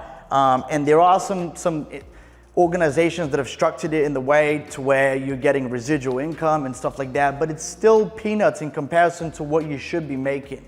All right, which is the premise of solar. Make huge amounts of money and save the planet, help people lower their utility bills, and provide a lot of value, okay? That's the premise of why everyone would be in solar in the first place, all right? But the first thing you need to do is quit, because most of these solar sales organizations, without you knowing, they are killing your margins.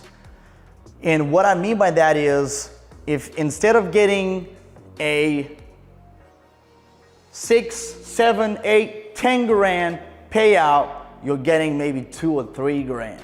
And you can't grow a business like that, or it'll be very difficult to grow a business like that. Some people don't even get that, which is absolute peanuts in comparison to what you should be doing if you're in solar. Because right now, we live in the solar golden age. You could see they keep making more and more cars that are, that are electric, and everything else is going towards that. So next thing that's it's going to become very, very sexy to have solar panels on your roof and charge your car that way overnight, and then don't use gas power, and everything is going in that direction. Some states have even passed a law where new builds, it's mandatory for new builds to have solar. Otherwise, they wouldn't be able to build a new home, okay? So everything right now is in your favor if you're thinking about joining solar, or if you are in solar already. But the first thing you need to do is you need to quit, because why? You need to make as much money as possible, okay? The second thing you need to do once you quit is you need to find, okay, you need to find how you're gonna source leads, because that will be the lifeblood of your business. Because what's happening right here is, in the solar sales organization, they're already feeding you with leads. That's why you're getting a lot of your paid commissions cut, because that is going towards, the company that's feeding you with leads and appointments, okay? In the second, over here, when you're working for yourself, you need to find how you're gonna source the leads yourself, which is not that difficult. You know, you're gonna be getting a lot more of a payout. And look, if you're, a disclaimer right here, like if you are satisfied with, you know, making 10 grand or less or whatever, right? And you're selling solar and you're making 2 grand a deal or 1 grand or 3 grand and you're okay with that, that's fine. I'm not talking about that. I'm talking about people who want to grow and want to make massive amounts of money, right? And so you will need to be able to source your leads. That's what we specialize in. So we actually help people that want to grow their solar businesses exactly step-by-step strategize how they're going to get from point A to point B. So I highly encourage you to click the link in the description box. It'll be the first link in the description. Schedule a call with myself or somebody on my team, and we'll actually walk you through exactly how we're going to do that for you. All right. Now, the second thing, and why you need leads, because that's the lifeblood of your business. If you don't have leads, you don't have appointments, you don't have sales, right? That's obviously, and that's not that difficult, right?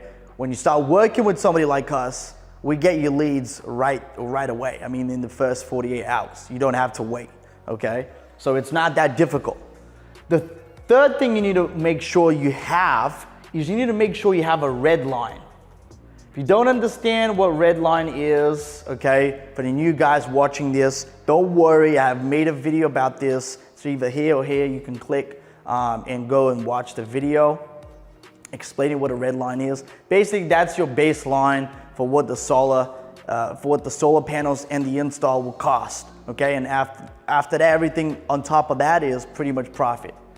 So you need to find a red line. We can actually help you with the red line. So again, if you're wondering about these two things, make sure you schedule a call down below. We'll explain everything, so you don't need to go out and do research and, you know, and ask other people and whatnot, right? I'll explain everything in very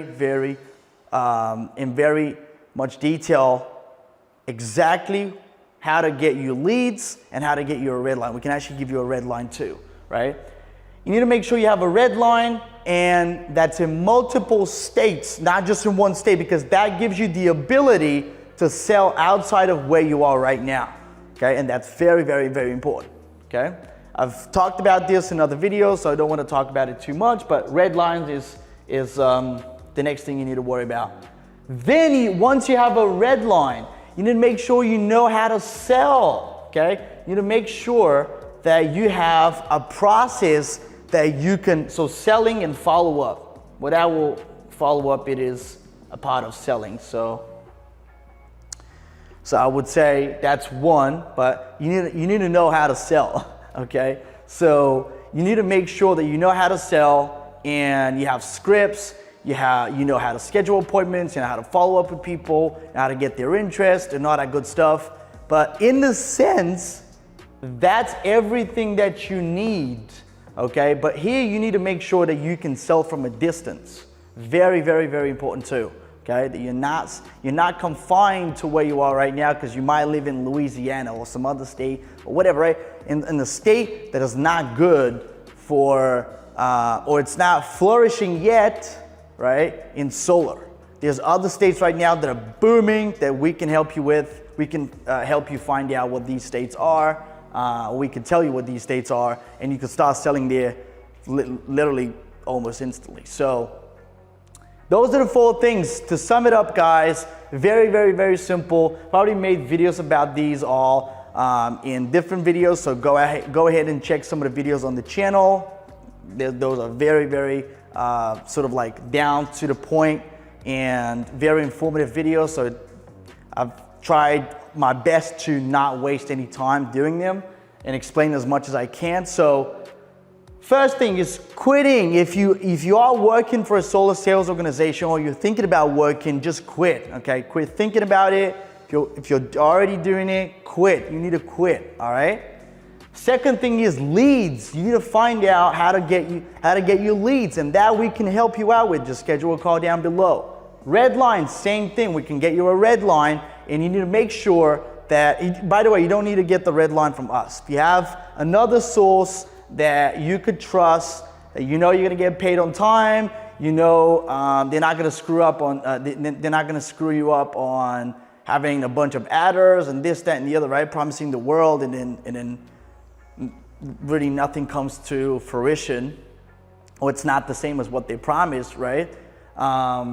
You need to get a red line. You don't have to get it from us, but we can get you a pretty competitive red line that's gonna be a killer, okay? So those two things.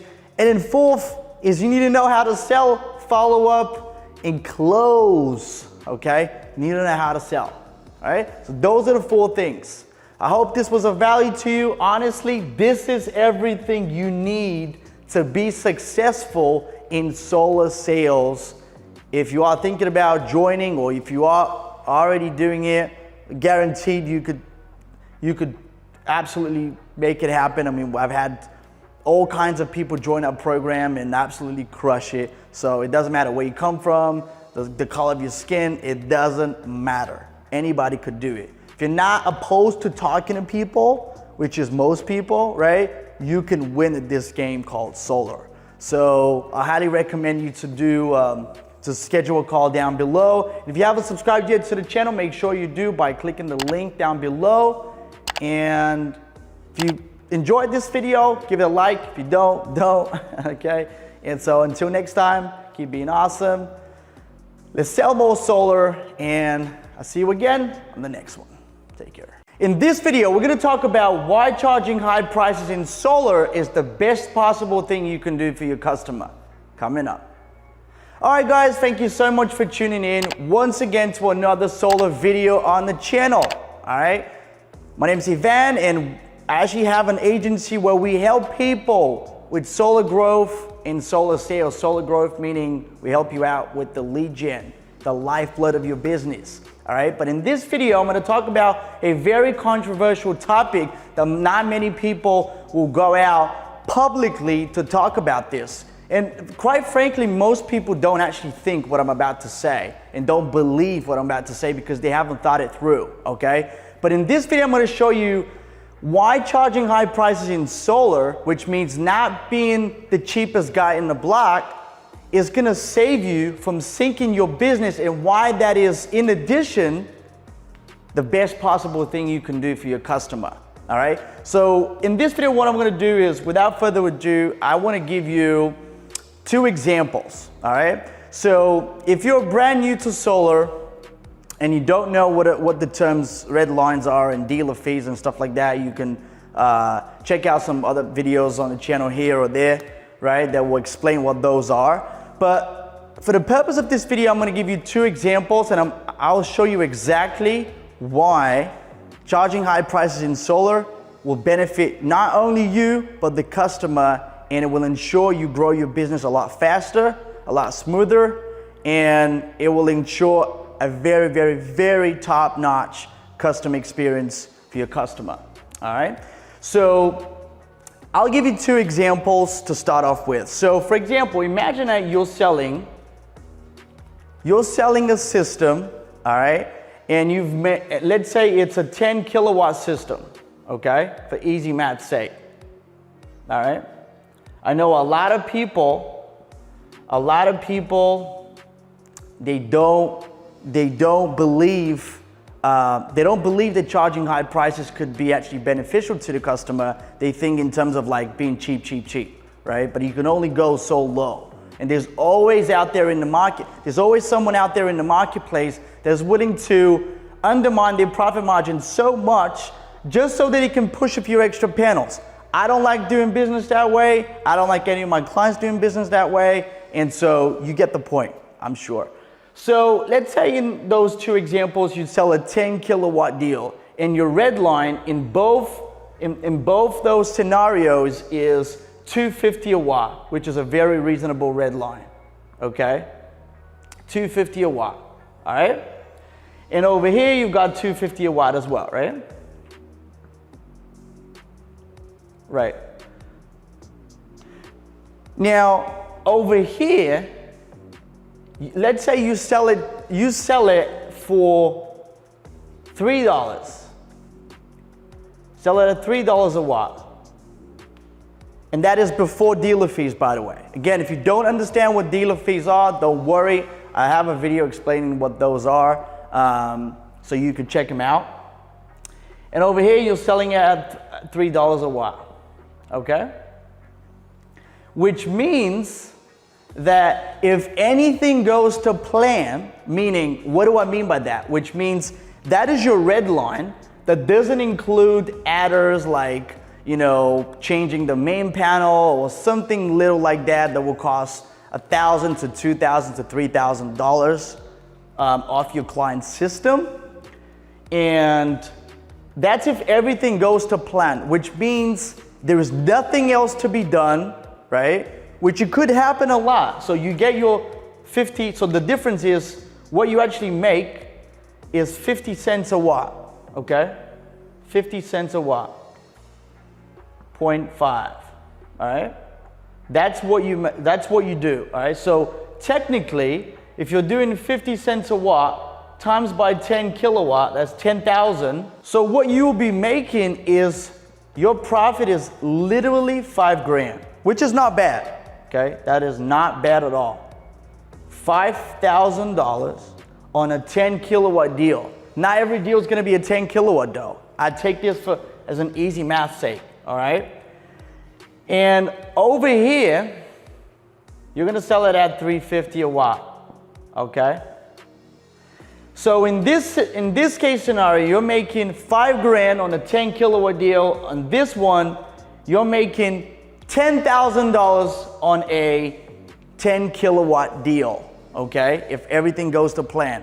However, we all know, if we're all in business and we work for ourselves, that something always comes up. Maybe not always, but it will come up. So for example, the main panels need to be changed, or there needs to be another adder on top of everything else before your dealer fees, which means that on top of that base red line, you'll have to add the adder, which is like maybe 15 or 20 or 30 cents, right? Sometimes even more. And that could kill all your profit margin.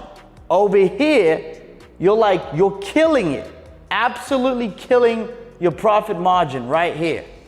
If that happens, if there's an adder that is 30 or 40 cents or whatever, right? It could absolutely annihilate your profit margin right here. And because you're selling from a distance, what will happen is you will actually obviously not want to kill all your margin, so you will call your customer and you will say, hey, you know, I apologize about that, but you know, it seems like after reviewing you know, the system and everything else, and after we've done all the site surveying and whatnot, it seems like your system's gonna cost more than what I originally told you. That is what you're saying right here. But they've already bought. They've already bought, okay? And so what happens is, whereas right here, I mean, we're gonna talk about that later on, but right here, let's say let's just sum it up that your profit is 10 grand, okay?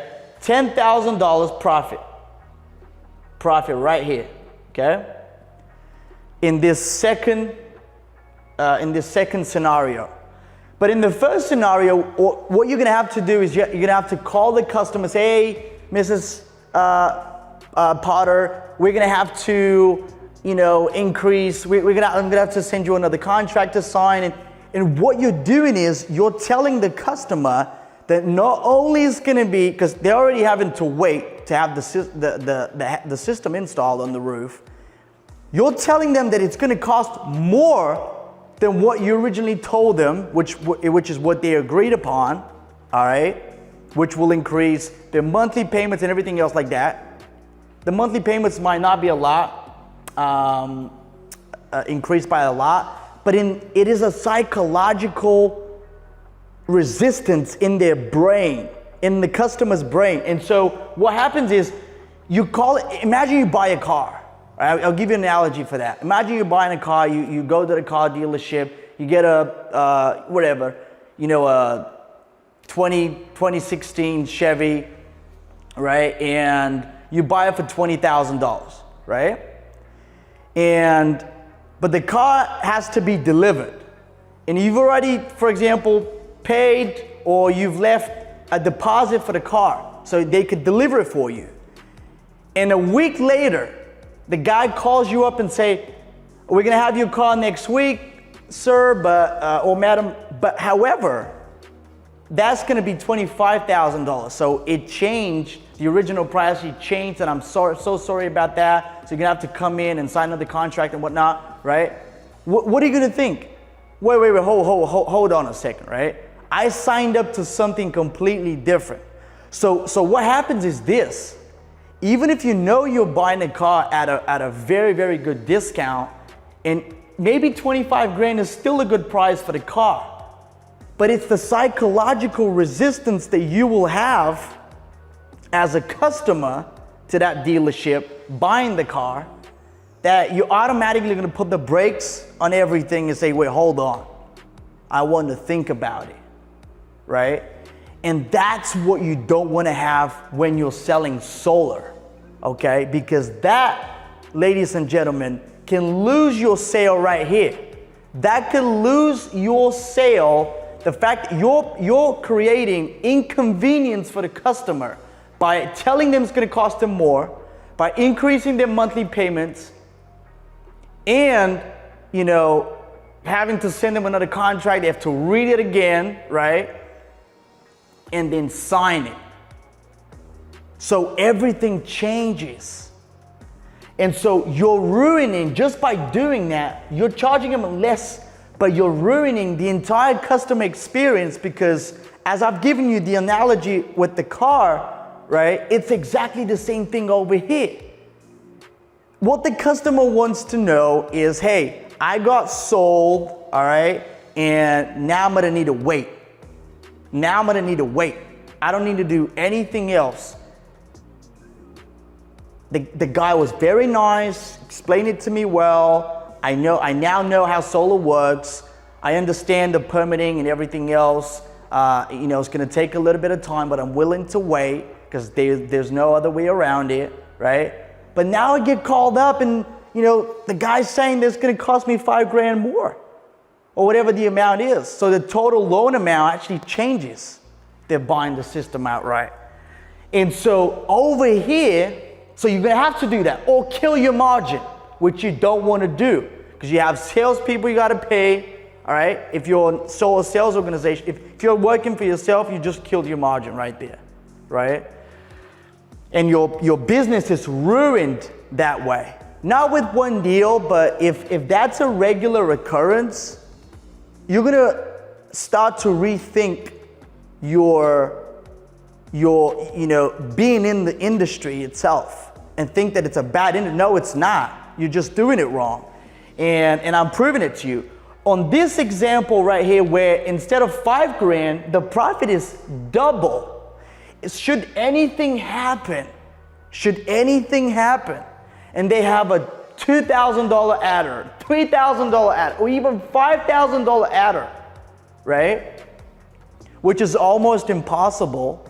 I mean, not impossible, it does happen, but even if you won't be phased, and you won't have to call the customer and send them another contract and explain why the system, the loan amount will be increased, and why they're having to pay more all of a sudden, and why everything changes.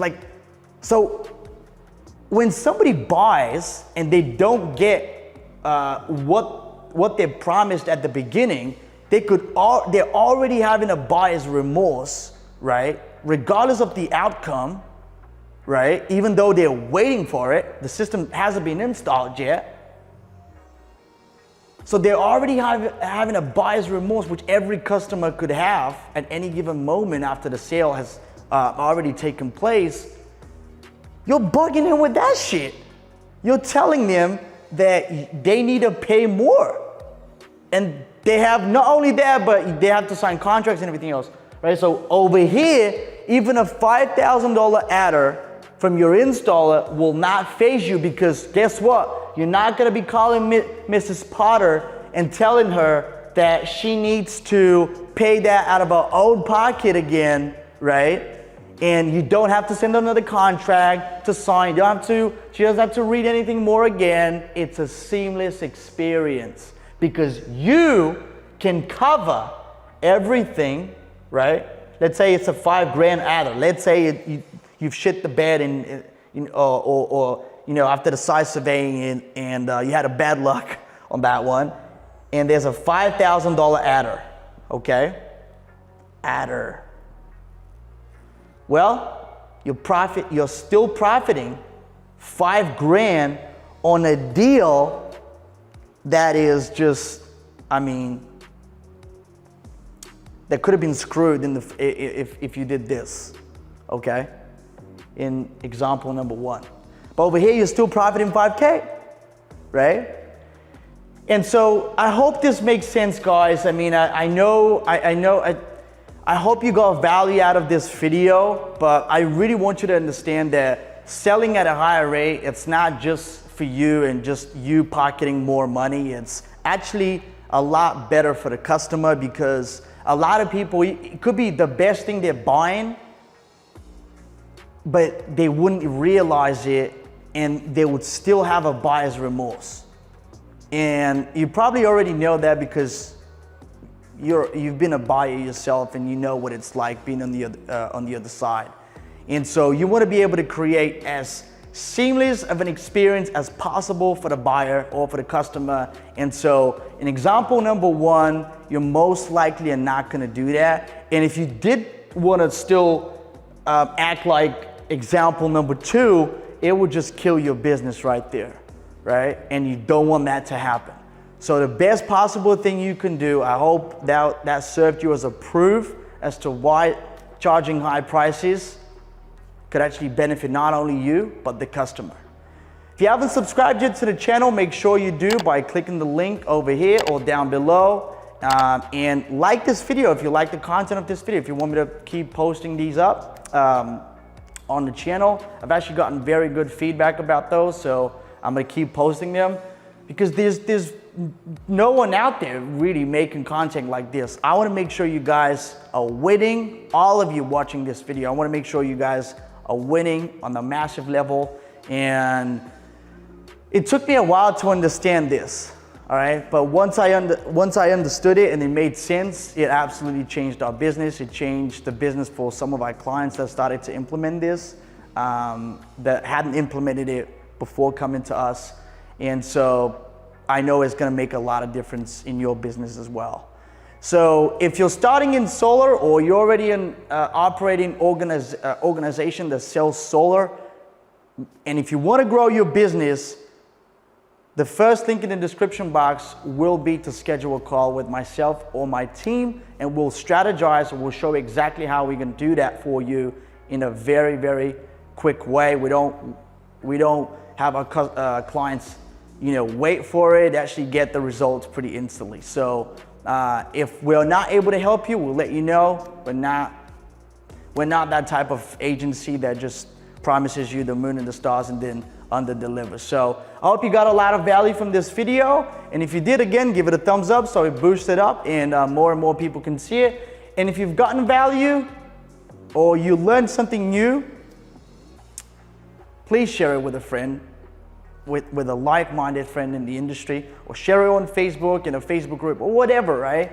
Just make sure you don't keep it to yourself and you share it with anyone that you might think this will help. All right?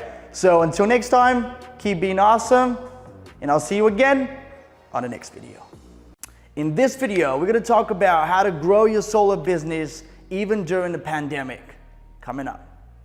Thank you so much for tuning in once again to another solar video on the channel. My name is Ivan, and on this video, we're actually talking about how to grow your business during a pandemic, during a stressful time, during a time when everyone's actually contracting, you're gonna be expanding. And I'm gonna lay out the steps as exactly how to do that. okay? Because it's not difficult. You just need to be prepared.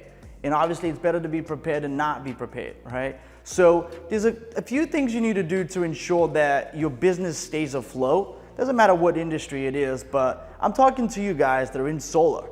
And the first thing that you need to take into account is that if you're currently relying solely on referrals and door knocking, right, to generate new business for yourself and your company every single month, that is probably going to change if another lockdown comes upon us. So you need to make sure that you have a viable solution for generated appointments on demand that is literally runs like clockwork and it doesn't stop even if a lockdown takes place. So an appointment solution I'll write down as number one. Another thing I want to point out is also if your state has been hit hard. I've said this in many videos in the past, but make sure if you're selling solar, even if you're not selling solar, even if you're doing everything, right, A to Z, you're doing your turnkey solution for somebody to go solar. You sell and you install. You have an installation crew and you have a sales crew. You have a sales team, right? So you need to make sure that you can sell outside of your current location. So be able to connect with other people, right, on other installers, other EPC companies outside of where you live, out of state, so you can actually able to sell in other states and have other people install your jobs for you, right? Because where you live right now might be hit very hard. Like as a time of this recording, Louisiana has been hit extremely hard with a hurricane, and so a lot of people are going to be left without power. So imagine if you're selling. I know that's not a pandemic, but it's still it's a situation that unfortunately leaves a lot of people without power, a lot of people without connection to the world, and so they're not gonna feel okay. And probably you're not gonna feel okay going out, knocking on their door. So you need to make sure that you have other places that you can sell, and it's outside of where you live. So make sure you have other companies that you partner with. For example, if you partner up with somebody who's a national installer, that could very well be your ticket to freedom, even in stressful times like these. So connect to other EPCs out of state, right?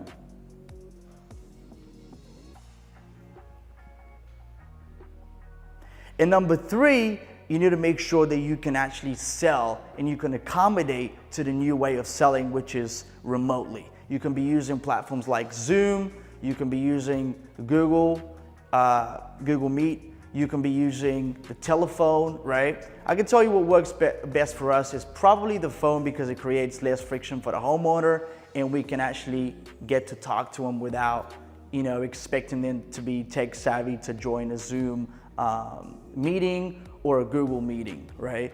It's a lot less for us to ask, and again, it creates a lot less friction for the homeowner. All they need to do is just make themselves available for the time of the appointment. So ensure that you're prepared and your team is prepared to sell virtually, okay?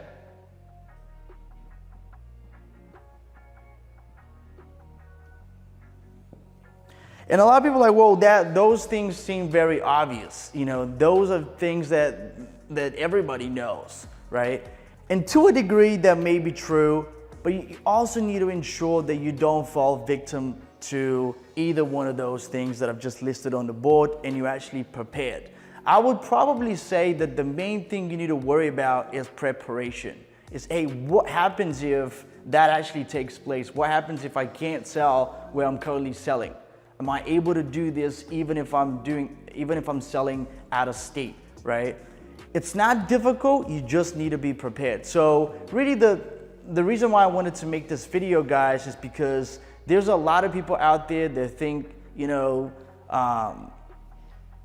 things are gonna be the way they are right now and nothing's gonna change, yada, yada. But truth of the matter is that things are changing, and it's changing rapidly. And it could be literally We could be days apart from another lockdown. We never know, right? So preparation is key.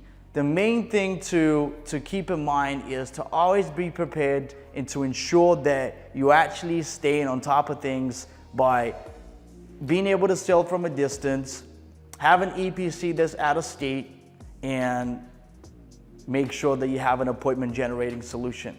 That doesn't have to be, lead generation from Facebook, YouTube, what we do. You could have a call center do cold calling for you, right? You could be generating appointments in a lot of different ways. It doesn't have to be social media. Social media obviously definitely helps, but it doesn't have to be that. You just need to make sure that you have an appointment generating solution.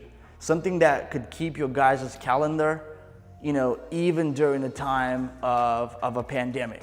Anyway, I hope this video was helpful. If it was, please give it a thumbs up, and I'll see you again on the next one. Take care.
In this video, I'm going to show you exactly what's preventing you from increasing your solar sales and how to escape the bottleneck. Coming up.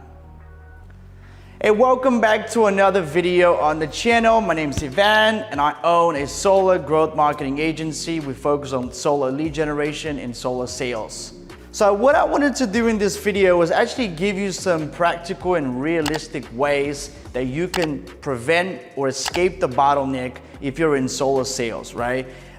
Whether you're a one-man show or you already have an established solar sales organization, I believe that these things will help you tremendously because they're very applicable in today's market, and anyone who's deploying these strategies is winning and is winning big. One of the first things you need to think about if you want to escape the bottleneck in your solar sales is something that I talk about a lot, and that is your CPA, or your cost per acquisition of a deal, okay?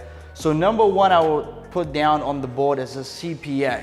And the reason why is you want to think about what that CPA really is. So if you're overpaying to get a closed deal, which means obviously having a high CPA or a cost per acquisition of a sale, that means there's numerous ways you can actually pivot, make changes, rapid changes to ensure that that CPA doesn't stay up and actually goes down, so it can induce growth.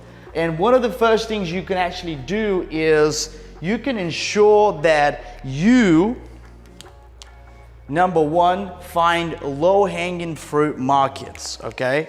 So what do I mean by that? Low-hanging fruit markets is, okay, low-hanging fruit markets. So what is a low-hanging fruit market? A low-hanging fruit market is a state or an area that allows you to get a lower CPA or a lower cost per acquisition, okay? Now, let me first start out by saying what is not what is not a low-hanging fruit market, so you'll start to get the idea. So saturated markets like, San Diego, okay?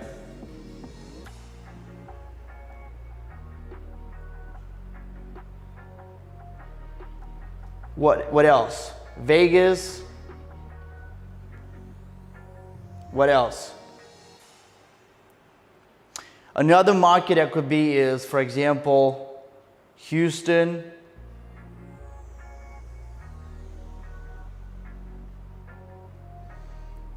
And again, I mean, I can go on and on, but I'm sure you probably get the point.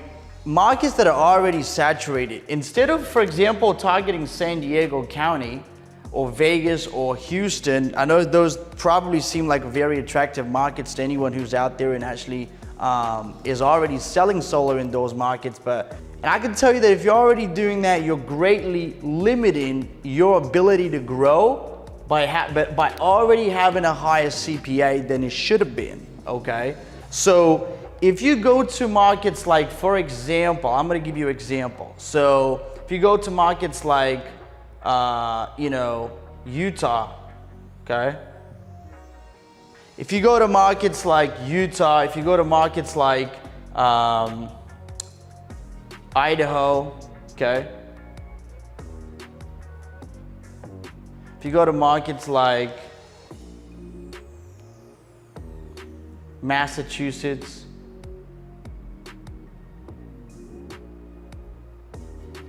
all right, and you target those entire states. Now that's the whole point. You want to make sure that you target the entire state, because if you target an individual area, like I showed you in the first example, right, and that's the main difference here.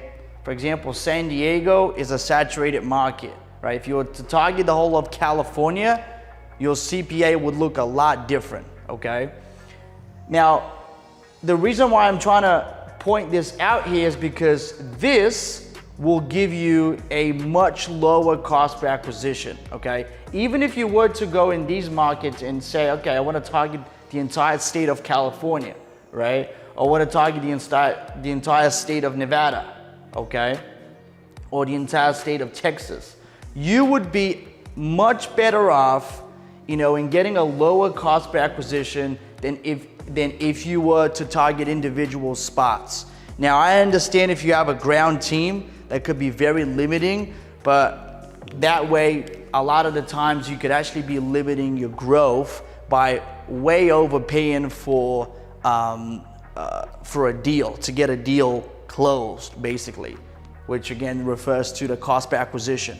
And to go into, the first step is obviously to find a low-hanging fruit market. And in this case, okay, this is not working. In this case, it would be targeting an entire state, okay? Targeting an entire state and not these areas right here. Because if you do target individual areas, I can assure you that you're probably going to have a lot higher cost per acquisition, okay? And I know you probably heard me talk about this many times over, but I cannot tell you how important this is in solar sales, okay?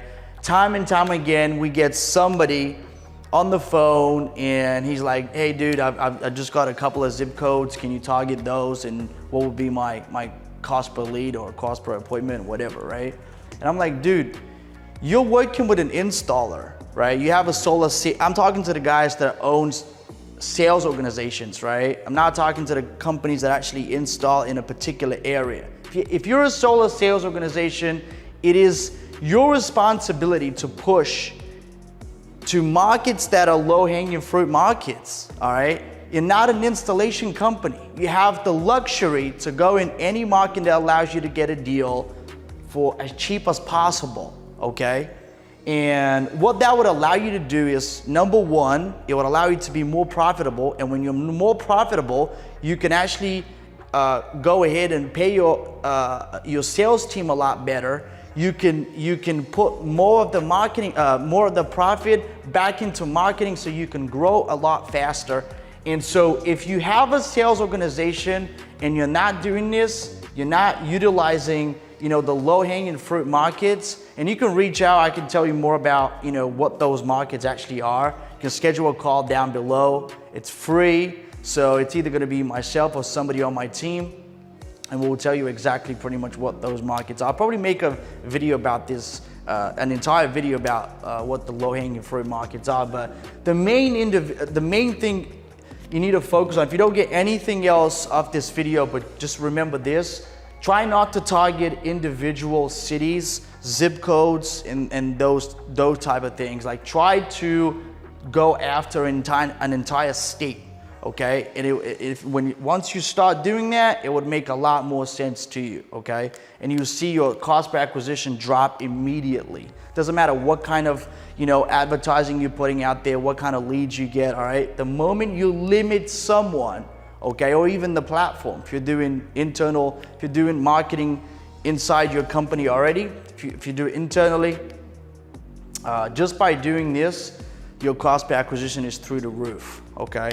And I already know that because we see it in our world. So it's probably the same in your world. So, and the second thing you need to do, once you figured out what state you want to target. For example, if you're in San Diego and decide to target the entire state of California, I mean, you've already made the right decision.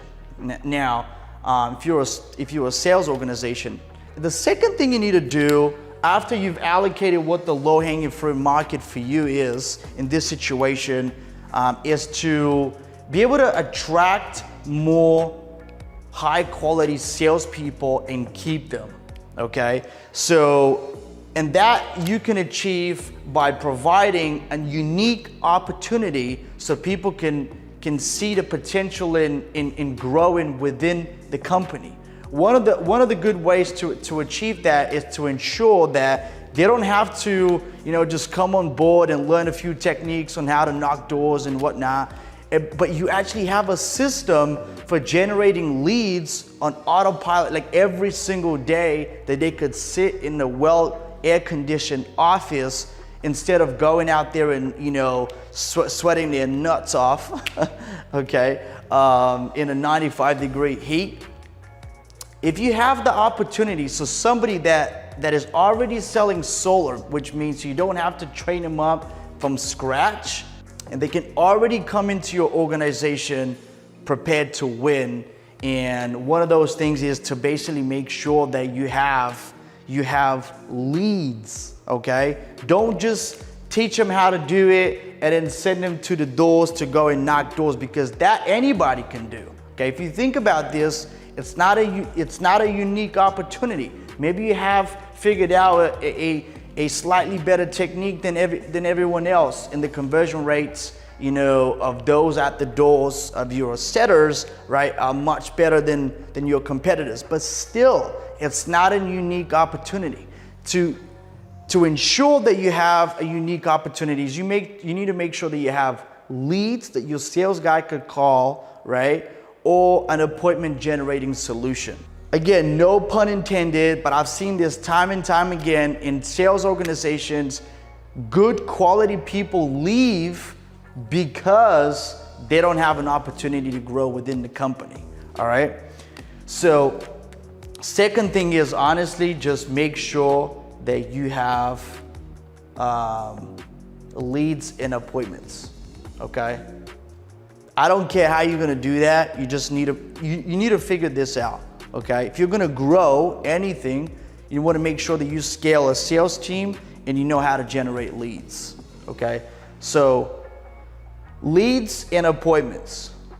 If that is already sold, I can already tell you that don't matter what kind of, you know, doesn't matter, again, the kind of training that you can provide to these salespeople. If they're already good, they're gonna stay, all right? And they're gonna stay because you have a good opportunity. And the third thing that could be limiting your growth, and again, creating that bottleneck, is making sure that you can put in a lot of that money, right? A lot of that money that you get back from sales into marketing, so you can grow into marketing, leads, appointments, doesn't matter, right? Because if you're not doing that and you spend the money for anything else but that, that's gonna put a cap on the amount that you can grow. I mean, I cannot tell you how many times I have had clients that have had to stop using our services because of that one thing alone, okay? Because you need to grow. So make sure, the way to avoid that is make sure you go to a market, right? Either a market or you know an installer that can get a fast, really good, fast payout, okay? I don't care how you're gonna do that. Again, you can negotiate with the installer, okay?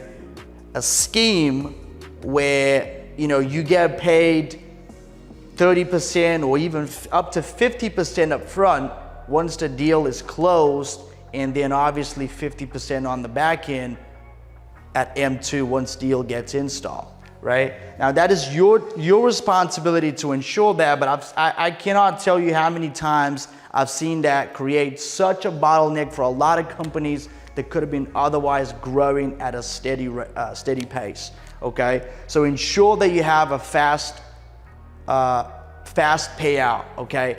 That, again, sometimes is due to just the market that you might be in, and sometimes could be because of the installer. That's why you need to do your research on installers and what their strongest markets might be right now, okay? Because, for example, if you're working with a company like, for example, Freedom, right? Freedom Forever. They might have only 2 crews in Florida, but they might have, you know, 10 crews in Texas. So again, that could probably mean that their install time is gonna be much faster in Texas than it's gonna be in Florida, simply because they can meet the demand a lot faster than by only having 2 crews, for example. Okay, that was just an example. Another thing could be, you know, site surveying, you know, some utility companies don't cooperate with the homeowner to get everything done. They're not pro solar, they're actually against it, okay? That's in some markets, so that's why you need to do your research if you're thinking about growing outside of the state that you're currently selling in, okay? So that's pretty much it. I mean, one, ensure that you have a good CPA, and I already went through the ways you can reduce that. Two is make sure that you actually have you have an opportunity, which is the leads and appointments that you can provide to those quality people that are going to come in. That way you're going to be able to attract quality salespeople into your organization, okay? And number three, to escape the bottleneck, you're going to have to find a market that is allowing you to get money spinning real quick by being able to get your money out a lot quicker and having a faster payout time, and doing your research about the installers as far as where they're installed faster, and and obviously negotiating a payout scheme that favors you, okay? Now, I hope this was of value to you. If it was, give it a thumbs up and make sure you subscribe to the channel. Until next time, stay well, sell more solar, and I'll see you again on the next video. In this video, we're gonna talk about how to stop solar deal cancellations. All right, guys, thank you so much for tuning in once again to another solar video on the channel. My name's Ivan, and I own a solar growth marketing agency that focuses on solar lead generation and solar sales. All right, so hope you all doing well. It's currently Sunday as I'm recording this, and I wanted to, I've just recorded another video. I wanted to record another one because I had an idea, and I've actually been thinking about this a lot because I've had conversations with a lot of people, and some people have had, and obviously this was probably an idea that I've gotten from a client of mine that I immediately thought was going to be good if I shared it with anyone else that is having the same problem, okay? So they went from having literally up to close to 30% 30 to 35% cancellation rate to down literally like 5 to 7%, okay, which is amazing. The industry standard is anywhere between 15 to 20%. And if you're anything below 20%, you're chilling. You're very good. But I wanted to share with you some thoughts on how to actually stop deal cancellations and improve your cancellation rate, okay? So the first thing you can do is you can actually get in touch with the homeowner more often, okay? Get in touch. And the reason why I say that is because, I mean, people are so obsessed with making a sale that they sometimes forget, hey, it's not a done deal unless panels are installed, they're on the roof, okay, so there's pretty much no way out. Meaning if the customer if the customer ends up having a buyer's remorse, for example, as long as it's after the panels have been installed, there's nothing they could do about it. They've already signed a deal, the panels are on the roof, and the time frame, obviously, that they could do something about it is from when they sign until the moment the system actually gets installed, right? Now, during that time frame, all that you can do is literally have an SOP, or a standard operating procedure, okay? It's good to have SOPs for everything. And your team needs to be aware of that, okay? It doesn't matter how big or small you are. You could literally have like 100 guys, in a call center, or you can have, 5 guys. It doesn't matter. If you have an SOP and they know that they need to be following up with the customer via email, text, give them a call, right?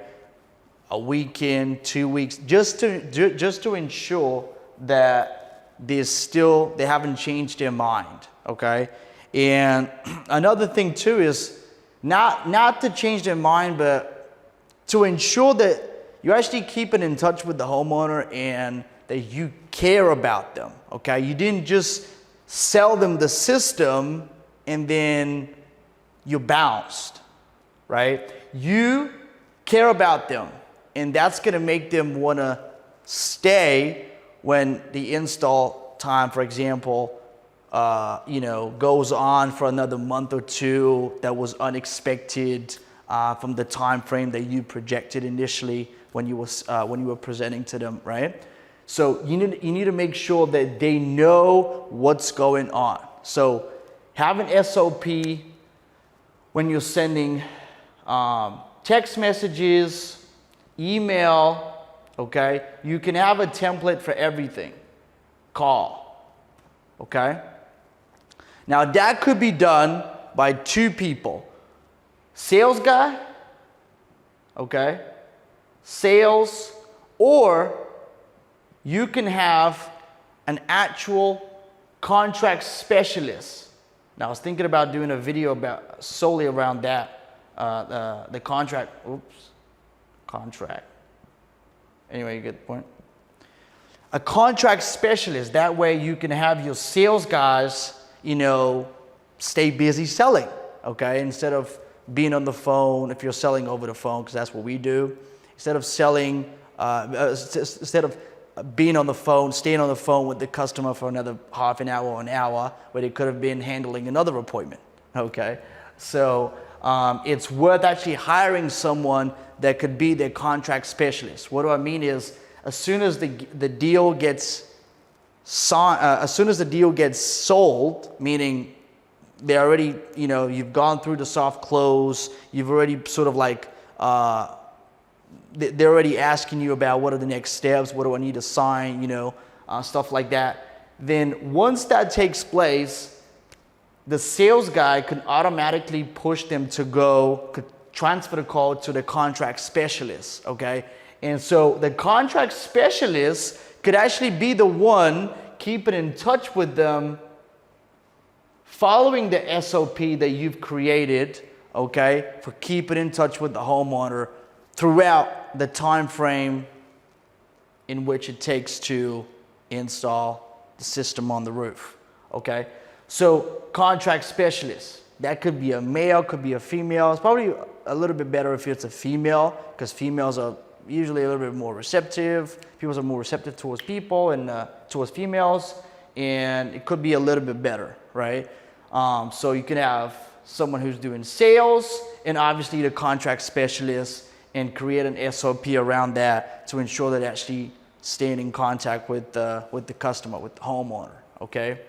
And another thing you could actually be doing is, if you ask them during the call, during the presentation, if it's a household of two, for example, you could ask if there's an anniversary coming up, or the husband or the wife has a birthday coming up. Send them a gift, okay? That is sometimes, gift, okay? I mean, if you're already doing this, good for you, but there's a lot of you still out there that are not taking advantage of just giving people gifts, okay? It could be a $50 bottle of wine, okay? This could actually result in not only improving your cancellation rate, keeping more deals all the way through, but actually can result in a lot of referrals, okay? Can actually result in a lot of referrals. And a lot of people don't really realize it, but the big things in the smallest details. And that could be literally a $30, $40, $50 wine. And again, just keeping in touch with the homeowner and making sure that you are letting them know what's happening throughout the process, and they're staying up to date with everything that's going on. They don't just feel like they got bumped out, and no one's gonna get in touch with them ever again. So you know, having someone to get in touch, it could literally be an automated system, okay? You could have an automated system within your CRM, okay, that the sold deals, your contacts could automatically be involved in that, okay? And you could have every once in a while, if the deal takes too long, your contract, especially if you have one, okay, or your sales rep reach out to the homeowner, reach out to your customer and actually, you know, give them an update as far as how the deal is coming through and all that good stuff.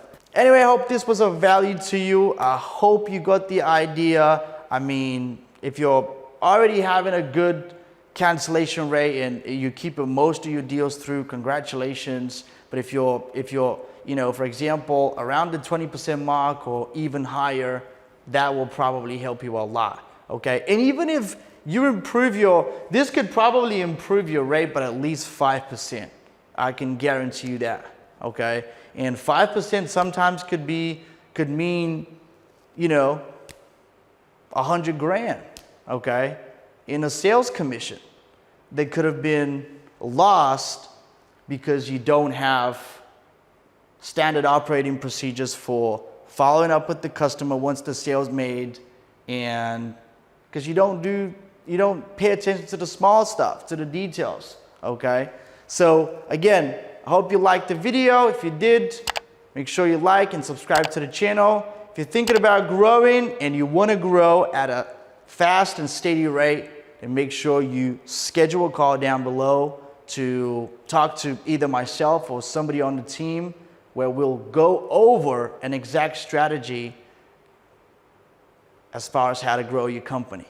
Now again, I hope you stay well. Let's sell more solar, and I'll see you again on the next one.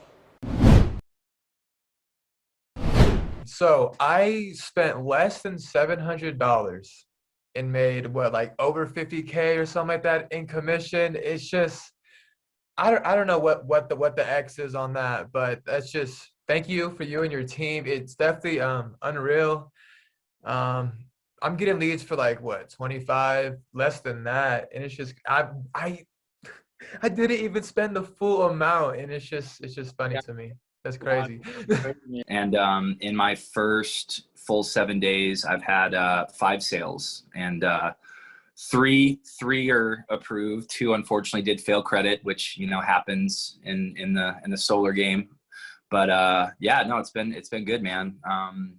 I think I sold like a 13 kilowatt, a 12 kilowatt, and another 12 kilowatts. Honestly, man, every lead gen that I've kind of come into, there's always like a ramp up period, and you know, it could take a week or it could take 10 days. I've had a company say, "Oh, just wait till wait 60 days, and there's nothing happens. You know, give us a call." And what was cool with you, man, was day one, you said, "Hey, bro, if leads don't come day one, the campaign's not working." And so, but day one, leads came. It's been a fountain ever since. And man, some days it seems like I can't keep up with the leads, which is weird to think about with some of the markets that we're advertising in. The fact that I'm investing almost half with you that I've invested in other markets and getting twice the amount of results in terms of leads is pretty cool as well. Like whatever you're doing, you've got something figured out. That's definitely getting more people to opt into that lead form. Hey guys, my name is Jonah Cooper. I'm the CEO and founder of American Energy Group, and I have been working with Ivan for about 11 and a half months now. My experience has been, I mean, absolutely amazing, and I just want to start out by saying thank you so much, Ivan and your team, for growing our company the way you've done. Because of Ivan's marketing, to be able to create something inside. Now I have 14 guys. They're all on the floor. We're selling in multiple states. We used to just sell in Arizona, and we have just exploded. We are selling so many deals a week. You know, we're hitting record weeks of 15 to 20 deals. You know, we're hitting margins that we never hit before. And most importantly, we're saving so many people money and be able to help people out through these hardship times and the times that are going to come furthermore. So if you guys are looking to be a part of Ivan's team with marketing for your solar company, please take that leap of faith. It was something for me that I have done and been able to grow and scale smile and be so excited about every single day when I wake up and there's 50 to 60 new leads on there. I mean, it's amazing. I mean, we're getting the qualified leads, we're getting a crap ton of them, and it's being able to build my business and build my brand across multiple states. So again, if you guys are on that edge and you guys are looking for a solar marketer that knows exactly what he's going to do, when he's going to do that, and deliver good results, please take that leap, work with Ivan, grow your business, scale, and become a solar professional in your market, your brand, and explode.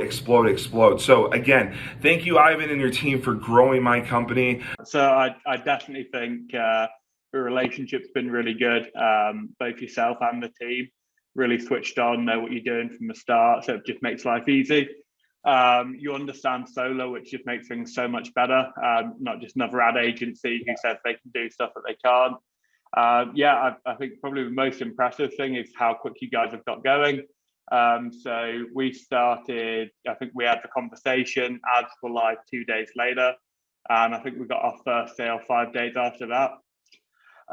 We're currently spending on across all of our campaigns with different providers. We're spending like six figures a month now. I think, you know, you guys out of that are our second best lead source so far, only second to our own branded stuff. So like basically the top from anyone that we're working with apart from our internal team. So that's really awesome.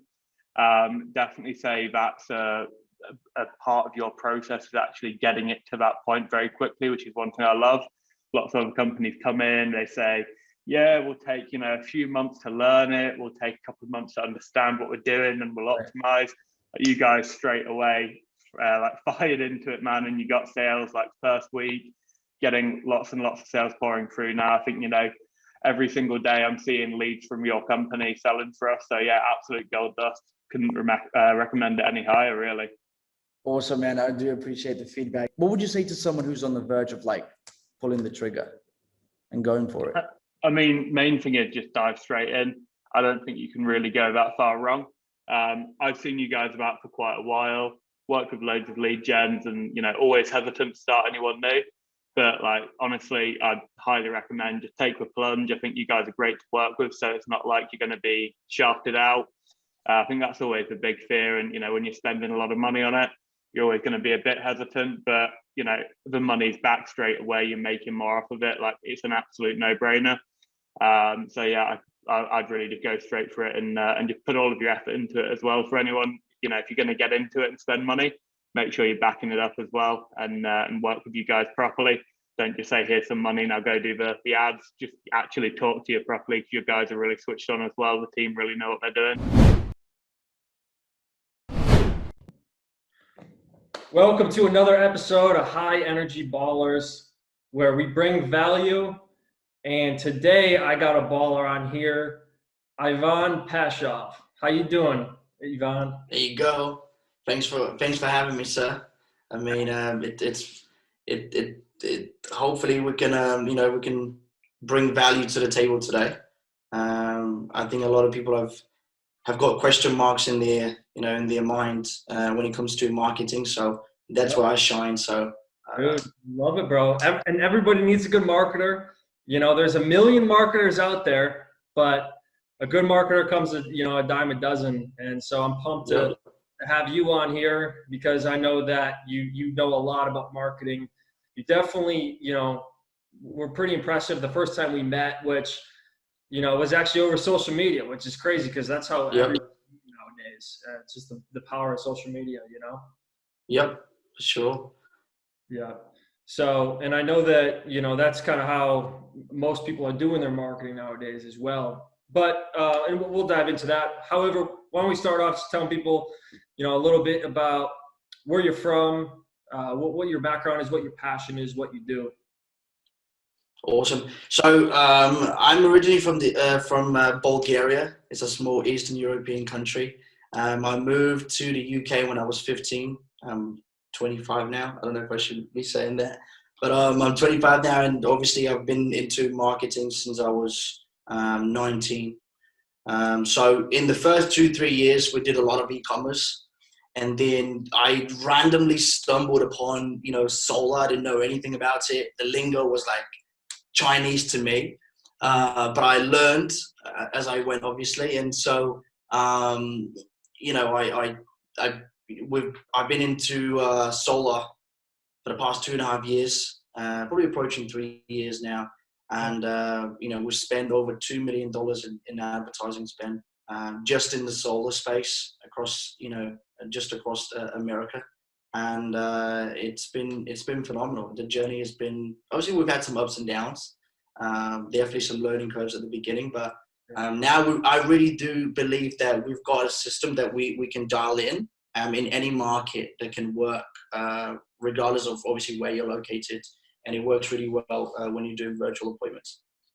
Yeah, absolutely. So you're built, I mean, that's a crazy, interesting story, right? Because you're over in the UK, you live in the UK, but you're working with majority of people in America. Yep. Which is awesome. That was super cool. When I know when we first met, I was like, damn, this dude's super, super cool. You got me some results, and I was like, dude, he's working with all these people in America. It sounds like, they do got a pretty good system down. So, and obviously we're still working together, and you've been pumping out some value for us.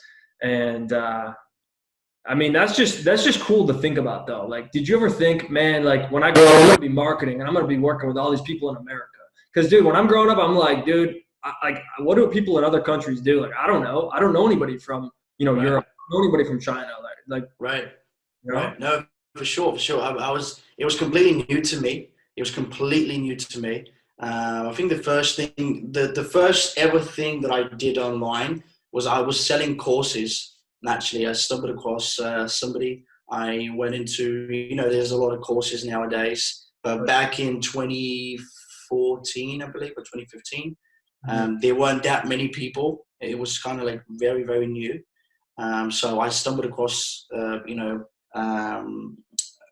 a guy, and so I bought into his course. Then later on, I started selling for him, and I realized, dude, I mean, I'm here in the UK, okay, and I can sell anywhere I want. At that time, we were selling to people over in the US, in Brazil, even in Australia, New Zealand, South Africa. So it was awesome. I was like, wow, like I'm actually doing this from my computer. Like, it's crazy.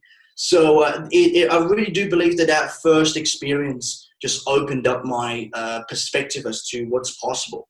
That I'm not confined to my current location. Like I can do anything as long as I have a laptop and a telephone. So I think that was it for me. I think that was the big aha moment, and then everything just went from there. I love it, man. So basically, these thoughts probably didn't pop in your head, and then you had that aha moment, like you're talking about, where you started to work and build relationships and connect with others in different countries. And then you saw it work, you started making money, and you're like, shit, bro, if I can do this now, I can really scale this and do it, from anywhere I want, and work with people, expand to different countries, find different connections, and network with different circles to really connect me with people who are gonna, we can be on the same, wavelength and really skyrocket together. Yep, for sure. Yeah, that's awesome, bro. That's awesome. And, so 19, you first started working in marketing, you said, correct? Yep. So 6 years. So what would you say has been key to becoming an expert in the marketing field? Because I think there's a lot of people out there who try marketing, and either for whatever reason it doesn't work out, or they quit, before they can learn it. I mean, that goes for pretty much any industry. But I mean, what are what are some like the main takeaways to becoming, an expert in marketing? So I think that's a great question. I think the main thing that the most important thing, which is obviously a part of the whole equation, is just the consistency alone, and just picking one vertical at a time to perfect to basically make sure that you're an expert at. Does that make sense? Because if you go into many different fields at the same time, and you're trying to become, an expert at 5 different verticals. For example, I'm going to do solar, I'm going to do dentists, I'm going to do chiropractors, I'm going to do plastic surgeons, right? I'm going to do another vertical, right? It just doesn't. It's not going to work as great because you have to be able to put yourself in the mind of the. Yeah, sorry about that. I should be good now. I think I've got my hotspot going at the moment, so it should be good. Okay. It should be good now. Okay, cool. Can you hear me? Yeah. So you were talking about how you can't just be in the same. You can't like spread yourself too thin. Yeah, basically you can't. I mean, just to begin with, to begin with, you need to make sure you stick with one thing at a time. So if you pick one industry, just become an expert at that industry, because you need to understand what makes people buy into the product or service that's in that specific industry. And then you can try and go into another vertical, right? So for me, I think that was a big lesson for me, because I initially, when we started doing marketing for companies, I just try to do, I try to do dentists, I try to do, chiropractors, then I did plastic surgeons, then I did, something completely different. And then it was working, but it was like, there's a lot of ups and downs. And then I added solar. What's that? How long were you in that space? Like trying to go from, jump from dentist to chiropractic before you realized like, shit, dude, maybe I should just focus on one thing. Right. I mean, it was at the same time. Like I just had different requests from businesses all over the place. And so I was like, yeah, I can take care of you. I can take care of you. Right. And then I honestly had obviously the best, had people's best interest in mind. I wasn't trying to screw anybody or whatever, but I think it's inevitable when you start out. You're always going to have, stumbling blocks, and you're always going to have that learning curve at the beginning. And I think the best way to make that, that experience for the client and for yourself, obviously less painful, is to, once again, to focus in literally just one vertical, as opposed to spreading yourself too thin. And I think that's what a lot of people are doing. I think if you want to become great at anything, you have to become great at that one thing first. Okay. Mm-hmm. If you're trying to become, a great salesman and then a great marketer and then a great this and great, it just doesn't work. Yep. That's true. You got to master one before you start jumping to the others. Correct. Yep. Yeah. Dude, that's funny you bring that up too, because the first legit marketer that I ever met, actually the last dude I had on this podcast, it's his partner. They generate a ton of insurance leads. They spent over $10 million, on ad spend through Facebook. They're just straight monsters. But that was the first thing that they told me. They were like, this is how you determine, somebody who knows what they're doing in marketing and someone who maybe is just starting off, or they just really don't know what they're doing in general, is they zone in on one thing, they focus on it, and they master it. Because I know he was saying like, dude, I was running my own marketing company and I was doing this industry, that industry, this industry, and jack of all trades, master of none. Yep. And because I zoned in on one, kind of like what you're saying that you started to do, you really, that was like where you took your turning point, and now you're freaking off to the races. So I know that one now is in the solar industry, correct? So let's talk a little bit about that, because I know that, you were doing, you came from, you're saying doctors and dentists. I mean, that's a whole different now solar. So why solar? Like what led you to say, okay, I need to do solar instead of what you were already doing? Right. It was very random the way I stumbled across the entire industry. I was just like, okay, I knew that what I was doing at the time, handling, juggling between a lot of different industries, wasn't the right thing for me to do if I wanted to really grow, and become great at what I do.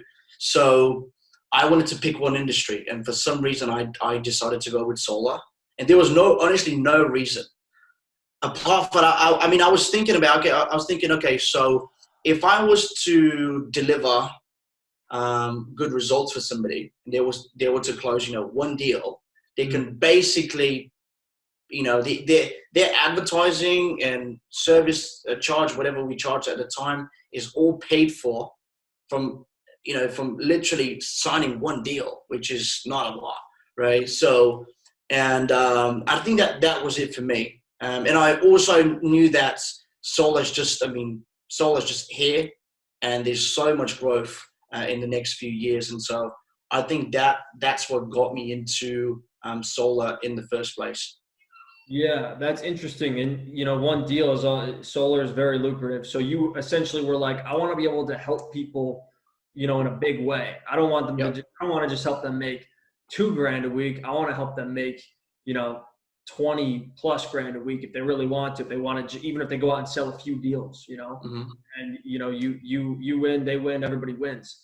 So how did you know that about solar? Because is solar big in the UK, or like, how did you even know that? It's becoming more and more popular. It's not as popular as in, for example, Australia or the US. The US is, solar is just booming right now. It's especially in certain states, and in some states it hasn't picked up yet, but it will. And that's the good thing. If you can catch the trend, you can become rich in no time, which is a good thing. So really, that was it for me. Now, when it comes to knowing, okay, is that the right thing for me to do? I wasn't sure, but I just I had to pick an industry, so I decided that to be solar. At the end of the day, so and I was like, no matter what happens, I'm going to become an expert before I try to go into another industry. And I'm still in solar, and I love it. I honestly love it. That's awesome, bro. So you were doing your research, because I know you said solar 3 years now. So yeah, you basically just dove into solar, did your due diligence, met your connections, and just have kind of branched off, and now you're hitting your stride, and you see solar as something that you want to do. Like you said, it's here, but the potential is up here. The trends and everything happening with solar energy, and they're going to be trying to get rid of dirty energy sources. Yep. So So for me, really was I knew that there's obviously huge potential. And I just dove straight in, and I didn't understand any of the lingo. Like, when I was talking to people on the phone, at first they were talking about kilowatts and price per watt and this and that. I was like, what is that? Okay, I couldn't work it out. And then the more I spoke to people, the more I obviously I used to speak to, and I still do, to literally people in different markets, different states. Mm-hmm. And so different markets across the US are obviously different, and the way they've kind of adopted solar, the way it is now. So, but when I learned the lingo, it was so much easier. It's like, it's like any industry, if you're a doctor, you've got to know the lingo, right? So I knew that if I wanted to become an expert, I had to know what these guys are talking about. Otherwise, I sound like an idiot on the phone. So, and another thing is that, it was tough, okay, trying to crack that, trying to basically, trying to become efficient at what I do. In the marketing space for solar, it was difficult because it's not like selling, a pair of shoes. It's an expensive product, for most of the homeowners in anywhere really in the world. Like, solar is probably going to be the second biggest investment that they're ever going to make in their lifetime, apart from buying their home. And so if you don't have a system that's really dialed in from the point where they see you online to the point where you take them through step-by-step funnel, and then they end up talking to somebody, and then they get closed, you have to have that down to science if you want to get really good results. Yeah. Yeah. And if you don't, you know, I mean, and obviously selling virtually is different than selling face to face, you know. Oh yeah, At very the end different. of the day, anybody could go out and sell face to face, could sell. So Yep. you go out and run Yep. enough appointments, you're going to sell some deals face to face. You know, Mhm. however, virtually is a whole different animal. So the system and having everything down to a science is, you know, it's spot on. And it's, you know, it's much more difficult to figure that out. But then once you do, you know, the sky's the limit because you're on the phone, you can hit way more people. Like personally, when I'm fucking got appointments that are 2 hours away from each other, I can only run, you know, 4 to 5 appointments a day at most. Right. Right. And Right. what if you drive there? Dude, this has happened so many times in my life, right? You drive 2 hours to an appointment and the homeowner just doesn't show up to the appointment. Like either Right. they left their house or, you know, they're sitting on their couch watching their TV and they just don't want you to come in and they're acting like they're not there. Or they, Right. you know, ditched you on purpose because they knew you were coming, so they left their house. And you know, and then you get to their door and you're calling their phone like freaking 10 times, like, you know, and then, oh, shoot, dude, now it's 11 a.m.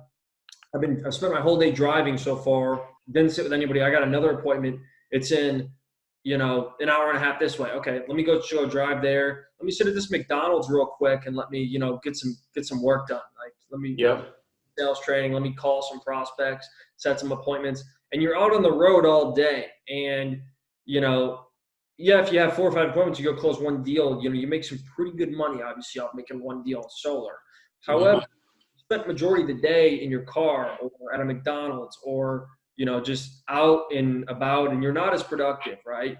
So, and it's not as ideal of a situation, right? Because when you're virtually, you can, if you have the science down like you're talking about, you can actually sit there and hit so many people that you can just freaking funneling people through, right?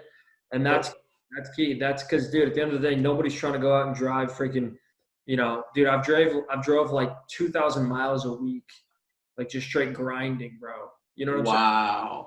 Wow, that's nuts. Dude, yeah, I mean, I'm the kind of dude, like, I have a goal, I'm gonna do whatever it takes.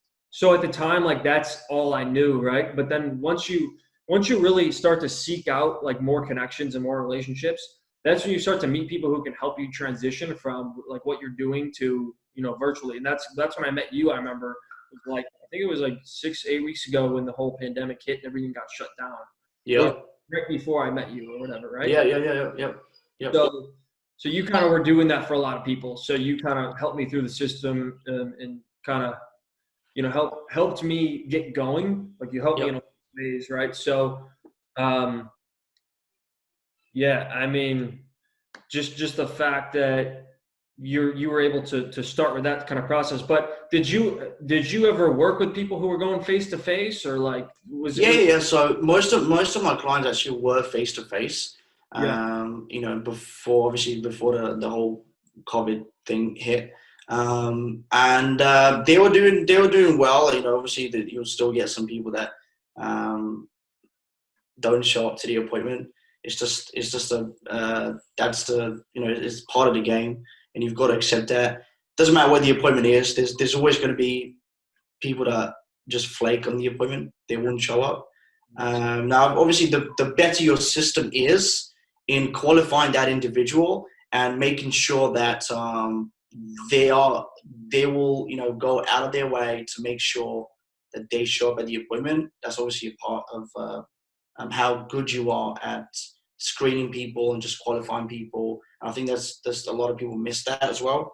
And you know, one big misconception that people have about online leads is that they just don't work, or, you know, obviously somebody who's tried marketing or is currently implementing some sort of online lead generation, they know that marketing does work.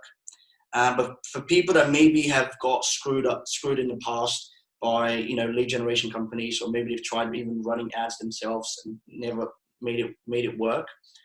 It's as simple as, look, I mean, any platform that you use to put out a message, that's just a tool. Okay, and that's the way I like to describe it to my clients. That's just a tool. Just because, for example, Facebook ads, right? That's a tool, and so is a painting brush. But just because you are given a painting brush, you're not all of a sudden going to turn into a Picasso, and that's the way it is, right? That's why that's where skills and experience comes into play, and also making people show up to the appointment, having high lead to appointment ratio. This is something that you need to train on a day-to-day basis before it becomes a second nature to you, right?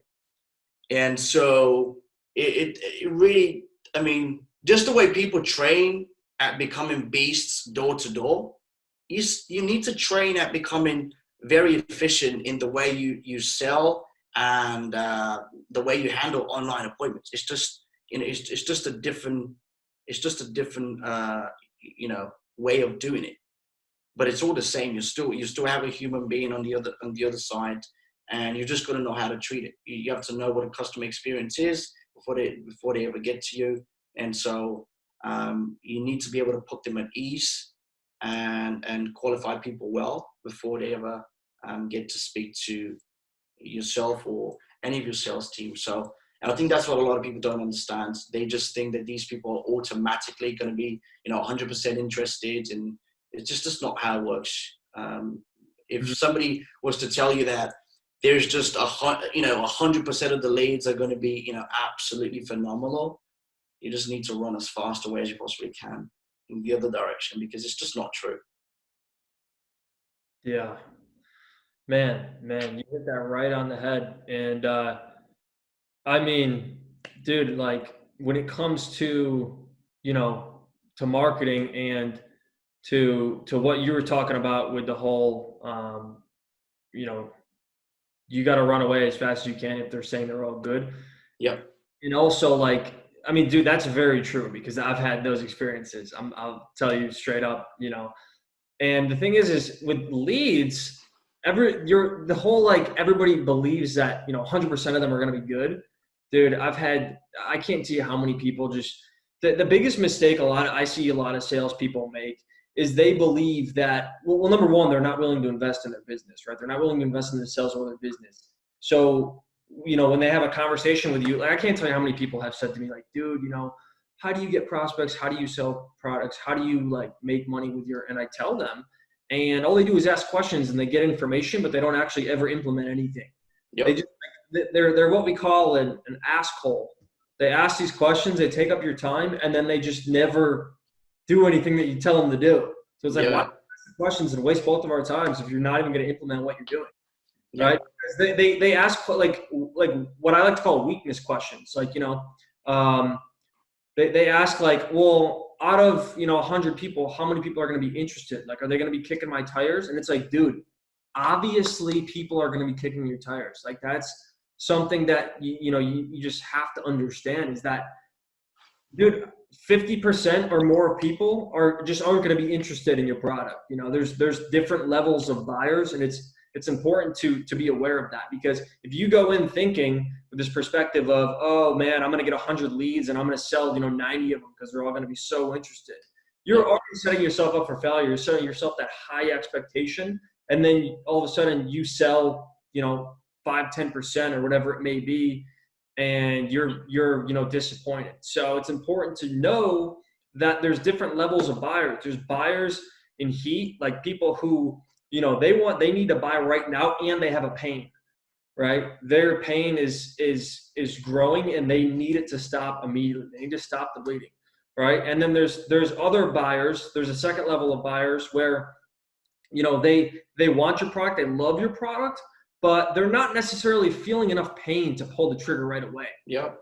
So they're going to be like, and about half of them will close. And those are good prospects, by the way, but about half of them will close.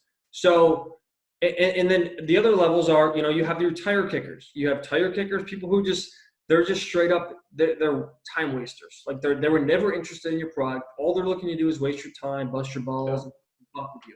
right? And then there's another level of people who just got into your funnel by mistake. Like, oh, I accidentally did that. I really didn't mean to do it. Right. You know what I'm saying? Like, they're like, oh, like my daughter filled that out, or like, Right. that was an auto fill, or like, oh, that wasn't me, my bad, right? So there's different levels. So going in, you gotta. Right. I like to let people know, like, dude, this is how it's gonna be. Like, and once you're aware of that and you know that, your perspective changes. So then you operate differently. So then you're not, getting down on yourself and not discouraging you. It's super important to be confident and and know that you're just going to convert some deals, and you got to know the numbers to be able to know how that's going to work into your favor and how it won't. Yeah, for sure. I love the last sentence that you just said, because a lot of people are saying, oh, these leads, I wish they were a little bit better, or this and that. But at the end of the day, look, I mean, everything that it matters is how much you can put in and how much you can get out. Mm-hmm. Okay, if you can put in $1,000 and get 5,000 back, that's a good deal to me. And if you can do this at scale, that's like you having your own machine, and you can put in $1 into the machine, get $4 or $5 back. Who wouldn't want that? And so I think a lot of people are getting caught up in the very small numbers, like, hey, what is my cost per lead? What is my cost? And although it does matter, it is a KPI. We do keep track of, obviously, we do try to make sure that we get the lowest cost per lead that we possibly can, because obviously, in a sense, that will work towards lowering the cost per appointment and cost per acquisition. And cost per acquisition is the main sort of metric that we like to pay close attention to, because look, I mean, if you're willing to spend $500 at scale, closing installs every single day, even, I mean, the sky's the limit, right? Yeah. So I think a lot of people have that wrong. Okay, they expect they spend too much time worrying about what their cost per lead is, where that doesn't really matter that much. What matters is what's your cost per acquisition. Okay, you need to start with the cost per acquisition, then cost per appointment, and then cost per leads. That's the way it usually goes. And so whenever we onboard a client, I always say, look, I mean, what are you willing to spend? If you want, you want to do 100 installs a month. Okay, what are you willing to spend at scale for an install? And they say, okay, well, I can spend, $500, $600, even $700. If we do this at scale, we can pump installs, on a regular basis. Then I have no problem doing that. And so I think that's what it matters. And I think a lot of people miss that, and it's very, very crucial. Yeah, and I used to be like that too. I remember where I'd be like, dude, what's the cost per lead? Because it's not, and it's not going to go off that. It's better to go off the cost per acquisition, right? Yeah. But and the reason why is because if you spend, $800 and you get to like 150 leads or whatever it may be, and you go through like the first 50 and you don't get anything, when you think of cost per lead, you're thinking, shit, I just spent, $400 or whatever it was, and I didn't make any money. So then you start thinking of it from a negative standpoint, and then you start to become into a disempowered state. You start getting anxious, you start being scared, so on and so forth. So the cost per acquisition lets you know, basically, I just didn't spend enough money yet to actually sell a deal. Right, for sure. I'm with you 100%. And one other thing as well that I'd like to add, if people that are in the solar space are hearing this, if you get into online lead generation, there's a few things that you should keep in mind. Obviously, who does your marketing? That does make all the difference in the world. But then also making sure that you can handle your part appropriately. Because even if you're given the best leads in the world, they've already been pre-screened, qualified, and whatnot. If you do not have your scheduling and follow-up down to science, you will still be sort of disappointed at the end of the day. Okay, so it's something that you need to train on a regular basis in order to become better at. Yeah. Doesn't matter whether you're a lone wolf or you're part of an organization, Yeah. or you have a sales team of 4 or 5 people. It's the same thing. Okay, you just have to train every single day to become better at handling scheduling appointments. Obviously making sure that you follow up appropriately. Yeah. And being congruent with the whole, recognizing where that lead has come from, what has been their customer experience before you ever contacting them, right? And just trying to be as congruent as you possibly can with that individual. Yeah. That's all really good stuff. So if a solar guy was watching this and they were like, well, I mean, that all sounds great. You got to train, you got to have your systems down. But then they're thinking in the back of their head, because dude, if I'm new and I don't know this shit, I'm thinking, well, that sounds like it makes sense, but like, where do I start? So like, where would they start? I think they would start at, that's a good question. It's a really, really good question. I think they would start, first of all, at, they have to, a lot of people have just, it's really hard to find someone who can actually do this for you. And it's not just a bunch of hot air, because a lot of people talk a big game, but when it comes to delivering, it's just totally different, right? So I think where most people can start is just obviously doing their due diligence as much as possible. But to be honest, you can never really do too much due diligence, simply because, there's people out there that just simply do not have your best interest in mind. And but let's say you partner up with the right company, okay? Let's say you partner up with the right company, and the way you should begin the entire process is, look, you should have somebody. If you're by yourself, you should get somebody else to handle these leads for you, okay, during working hours. Because if you are busy, let's say today we've got 4 to 5 appointments, and it's just you handling, all the incoming leads, that these leads need to be contacted in a drop of a hat. And if you're not willing to do that, you're going to lose a lot of opportunities. Simply because if you do not catch the person when they've filled out the application, they've already lost you. Okay, they're in a different headspace now. And so if you happen to contact them, let's say right after you do your appointment, right, then it might be too late, and they will just see you as somebody else trying to contact them, just an unknown number, right? And so you will have trouble reaching that person. So I think the first thing to do is make sure you have somebody who can be available at a drop of a hat. As soon as they see a notification pop in, boom, call that person straight away. So speed is of the essence when it comes to online lead generation. And then second thing is being congruent with the offer that is displayed on the very, very front end. So what does the person see? Okay, what's their experience through the funnel or whatever you have? Okay, how the qualifying process, what does that look like? I think the salesperson needs to be familiar with that in order to be congruent with the way they handle the phone call to set the appointment. Mm-hmm. And so I think this is a good starting point. And also one other thing as well is that there's a lot of in areas where solar is like really, really popular, there's a lot of companies, most probably in your area, that are advertising across the same audiences. So if you do not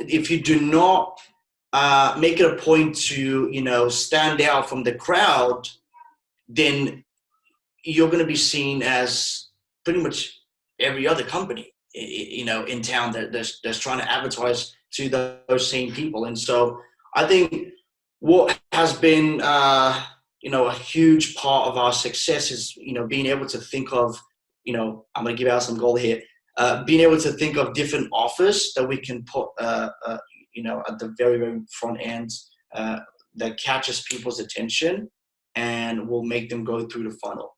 Okay, I think that's really that has been a huge part of our success, where you can take, for example, a cashback offer that an installer would be willing to obviously put up to have more inquiries, and get a lot more interest in solar. I think just if you're willing to give away $500 to $1,000 as a cashback rebate, just word it just word that in a different way, right? And instead of saying, we're going to give you $500 to $1,000, say we're going to give you something else. We're going to give you, we're going to give you furniture. We're going to give you an appliance, for example, right? This is some of the offers that we've run very successfully. And, they try, as long as you can make the offer go hand in hand with the product, which is obviously solar, then I think you wouldn't have a problem getting people's attention. Yeah, for sure. Because they got to, know that they're getting something, but they also it's got to be intertwined, right, with solar. So that when they're like, oh, okay, solar. So then you don't get, a million people who are like, I just want the furniture, right? Right, for sure. It's very slim. It's very, very slim. You can include that in the copy. You can include that, in certain parts of the funnel. So it's very, very slim, but definitely, they need to know that it has to do with solar. If they don't know that it's solar, then obviously they're going to be confused. And so it's just, you still get some interest there, but I think to make it the most efficient, you need to have solar there. So have an offer and tie it with solar so they can go hand in hand. And then when you get the person on the call, they're not surprised. Right. 100%. And that goes the same for when you actually sell too. So from marketing to selling, because what I like to do is offer a referral program to where my clients, I just tell them like, look, I got an awesome referral program. You refer 4 people to me, you get your loan paid for that entire year. Dude, everybody knows 4 people. Most people are going to, if you tell them that and you give them some sort of incentive, they're going to send people your way. They're going to get their whole loan paid for that entire year. Shoot, they might do it every single year, dude, just because they know a lot of people and they don't want to pay for their loan. I don't blame them. I would do the same exact thing. Right. So it's a way of helping people too, right? Because it's not like we're just taking people's electric bills away. It's like, dude, not only did I just save you, $100 a month on your bill, and I'm going to save you about $40,000 long term. Oh, and by the way, I added another, $40,000 of value to your house when you said you might sell it in 15 years. But you're good. Now I can do that for all your friends and your family members because you found that and saw how valuable that was to you. And you imagine yourself in the future without having to pay hundreds of dollars to this electric company that clearly their rates are only going to go up and they're not going to go down. Whereas with this payment with solar, I can have the same rate that's going to be locked in. Oh, and by the way, I referred 4 people to Eric and Ivan, so they're going to pay for my loan this entire year.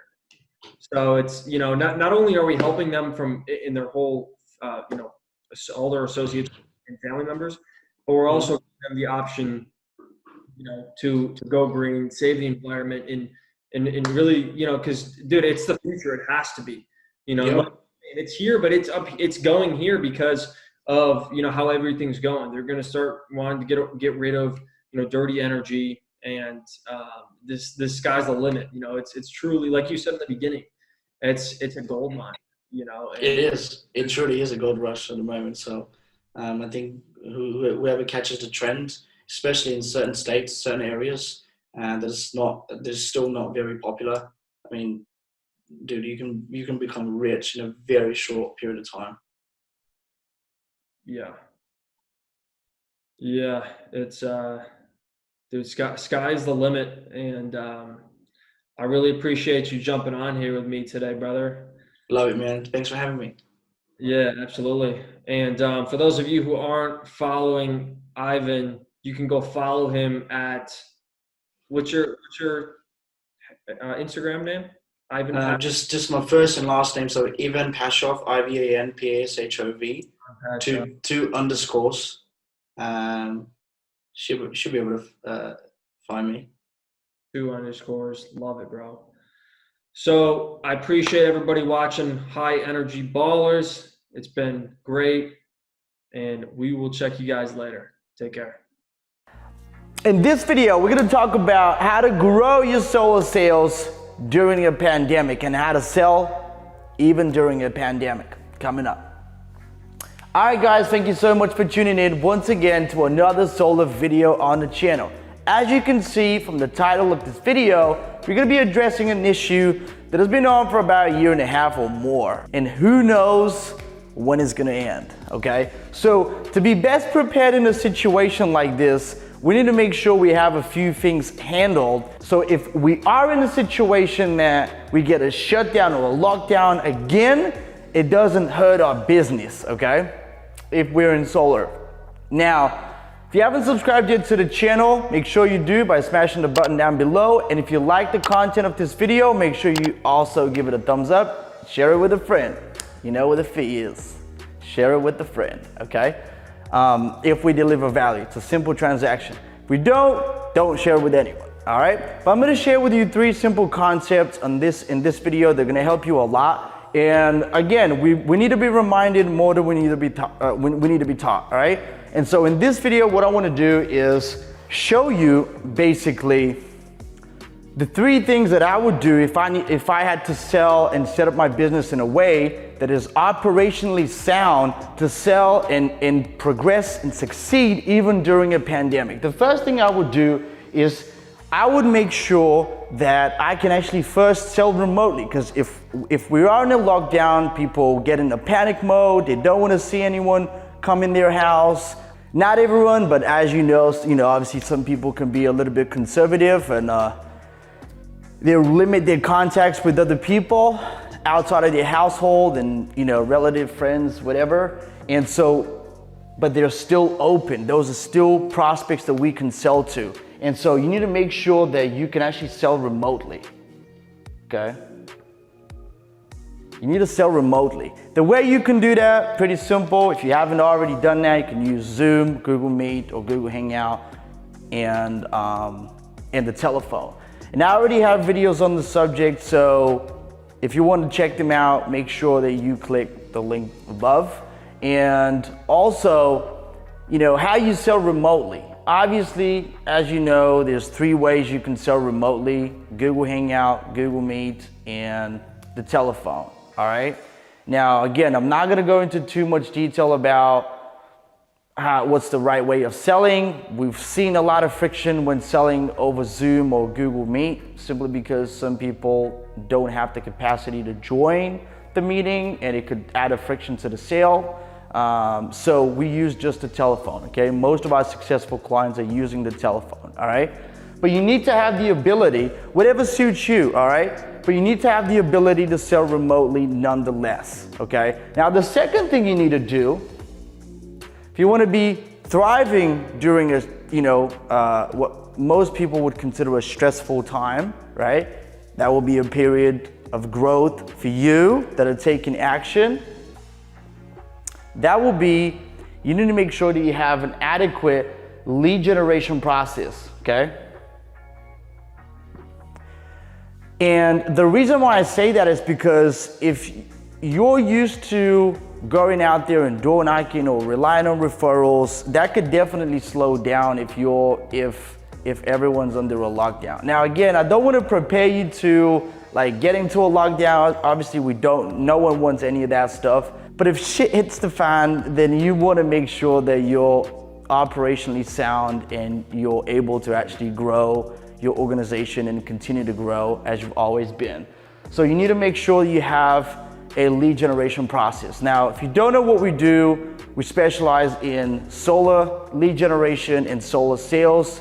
Again, if you want the exact process as far as how we get people from 0 to hero and how we get them a ton of leads that they could sell right on the phone, then make sure you schedule a call down below. You either get on the call with myself or somebody on my team promise you, this is not a sales call. If we're not able to work with you and give you a strategy directly that we can employ in your business, then we'll simply be, straight up and honest with you and won't waste any of your time. All right, back to this. So you need to have a lead generation process. Doesn't matter what this is. You could have a dialer, you could have a they call it dialer, phone burner. You can do like cold calling and stuff like that. That could be a way of you generating leads. You could go into Facebook groups. You can do a lot of things to generate leads online. You can have an automated like text message campaign going out and email campaign going out. You can have an actual Facebook or YouTube campaign going out that is producing high quality leads on a day-to-day basis, okay? That you can then contact, get in touch with, and schedule an appointment so you can close. Now, once you've figured out, once you're able to actually sell remotely and you have a lead generation process, then you want to make sure that you are set up and ready to go when it comes to selling in multiple states. So if your state, why do I say that? Because if your state, for example, you happen to live in a state, if you're in a state that, COVID doesn't really bother you and whatever, right? That's cool, that's good. But if you live in a state that it's heavily hit by COVID, and when I say COVID, I mean COVID restrictions, or you're under a lockdown, and actually applies to most people in the state, then you need to make sure that you can actually sell in other states from where you live in, okay? So sell in multiple states. Set up in other states, okay? Very important. And it's honestly, the best thing you can do for yourself and your business is make sure that you think 1 to 2 or 3 steps ahead, okay? Don't wait until push comes to shove and you're already, deep into it. You don't know what's going on, right?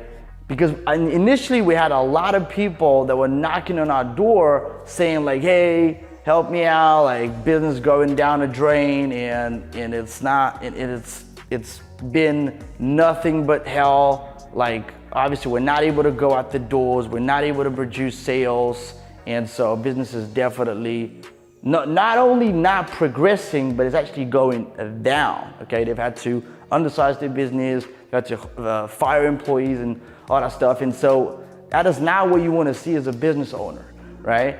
And so those are the 3 things that you need to make sure that you have, right? Which again, are pretty straightforward, but we need to be reminded more than we need to be taught. And so sell remotely, have a lead generation process that works for you, that you can actually feed your sales guys with, and be able to have a setup where you sell in multiple states, or have the ability to sell in multiple states, okay?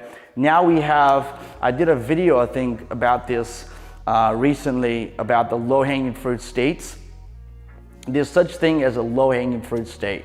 And by that, I mean a state that is basically an underserved market that you can go in and literally clean up. Okay, those are usually states that have not been hit as hard for the past decade with solar ads, and so when you run a solar ad, it's a lot better accepted than if you run in, for example, the Sunshine States. Okay, and a lot of people think, well, that's crazy, but trust me when I say this, it definitely works. All right, the states that you would least think of selling in will be the states that will make you the most money. That's what I mean by the low-hanging fruit state. Be able to put in, a very little amount and get a very, very good bang for your buck.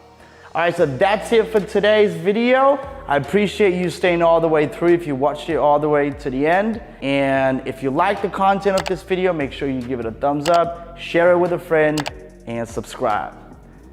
Stay well, sell more solar, and I'll see you again on the next one. Take care. In this video, I'm gonna show you exactly what you need to do to get a qualified lead on social media coming up. Thank you guys for joining me again to another solar video on the channel. My name is Ivan and I own a solar digital marketing agency. We specialize in lead generation and solar sales. All right, if you haven't subscribed yet to the channel, make sure you do by clicking the link down below. And if you like the content of this video, give it a thumbs up. All right, if you're new to the channel, welcome, welcome, welcome. All right, we do everything solar over here. So in this video, I'm gonna share with you exactly what you need to do if you have an in-house marketing team. All right, now I'm not gonna share with you exactly what landing pages would work, but I'm gonna share with you the concept of what it needs to be. Okay, I've already talked about this in other videos, but again, we need to be reminded more than we need to be taught. And so what I want to share with you is what most people do first, and then I'll give you exactly what is obviously the right thing to do to make sure that you're not wasting money and every dollar goes towards, a potential sale. All right, so what most people do is they have an ad, okay? They have an ad that leads to a landing page, okay? Landing page. And then from the landing page, obviously they have, that was mistaken, sorry. Most people do is that will actually take them to, that was inspired by a conversation I had recently with a client. So that will some people take, and most people that do that are installers basically, because it's only right to build a brand if you're going to install on people's roofs. So they can obviously look you up, see what you stand for, yada, yada. But for lead generation purposes, an ad, let's say what most people do is add website. The website has a lot of widgets, okay? Which is a menu, navigation bar, whatever you want to call it, right? And it's like a playground, meaning when people land on that website, there's so many things it can do, all right? And it's not directed to exactly what action should be taken, all right? It's not a sales funnel, and but it's a website, okay? And then people are like going in all different directions. They're like, why is it that I'm wasting my money? No, like people seeing what we stand for, but they don't, there's no clicks, there's no leads. Why is that? We're spending a lot of money. And so the reason why is because when you get visitors to a page that has a lot of different call to actions, or the main call to action isn't clear, all right, what happens is they just start shooting in different directions, all right? And as human beings, it's only in our nature to be very distracted in general, okay? And if we're not directed towards exactly what we need to do, we need to be told sometimes what we need to do, okay? And so when we're left with a lot of things to click on, right? Next thing you know, you're 5 minutes into visiting the website and you haven't even, gotten to the place where you should have been. And you're looking at so many different things that, it's crazy. And so what needs to happen is very, very simple. When you have an ad, okay, the ad needs to lead to a landing page, which is what I started with, right? The landing page is very simple. What we consider a landing page is basically a page that has only one call to action. Very important. One call to action, one CTA, all right? No other places for them to click. They can only click once. The huge button here, call to action, okay? It could be see if you qualify, check my zip code, whatever it might be, but it's one call to action, one button they can click, not a million other widgets and buttons on the website that they can get distracted and not do what they're there for, right? So when they have one call to action, it's very difficult for people to get, you know, it's almost impossible for people to get distracted unless they obviously go somewhere else and then browse on the internet. But other than that, a landing page is pretty straightforward. There's the offer, okay? So most probably there will be an offer. So the offer will be obviously at the top so we can grab people's attention. And then we will have a call to action on the landing page.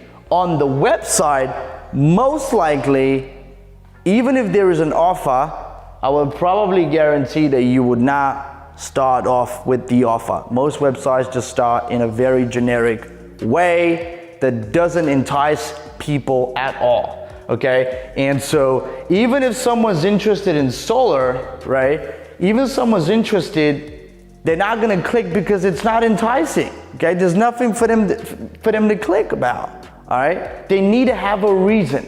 The landing page or the page where we send people to needs to give them a reason for them to click. Otherwise, they won't. All right, and it's as simple as that. They won't click. Once they click, they need to go through obviously a quiz. And once they go through a quiz, okay, I'm gonna put it here. Once they go through his quiz and they qualify, the way we do it in our agency is, our methodology is that we always qualify people on credit and home ownership. So we make sure they have 650 and above credit and a single family homeowner, right? Once we qualify them, then they go to a thank you page. And on the thank you page, we give them the opportunity to schedule a call, okay? Book a call. Book the appointment, all right? And that's what happens on the thank you page. Now, on the website, if you build a landing page, it should not be on the website because it will take a lot more time, a lot more resources. If somebody else externally is building this out for you, it's going to charge you a lot of money for building, for example, something on a WordPress or whatever other, whatever other option you use to build your site on.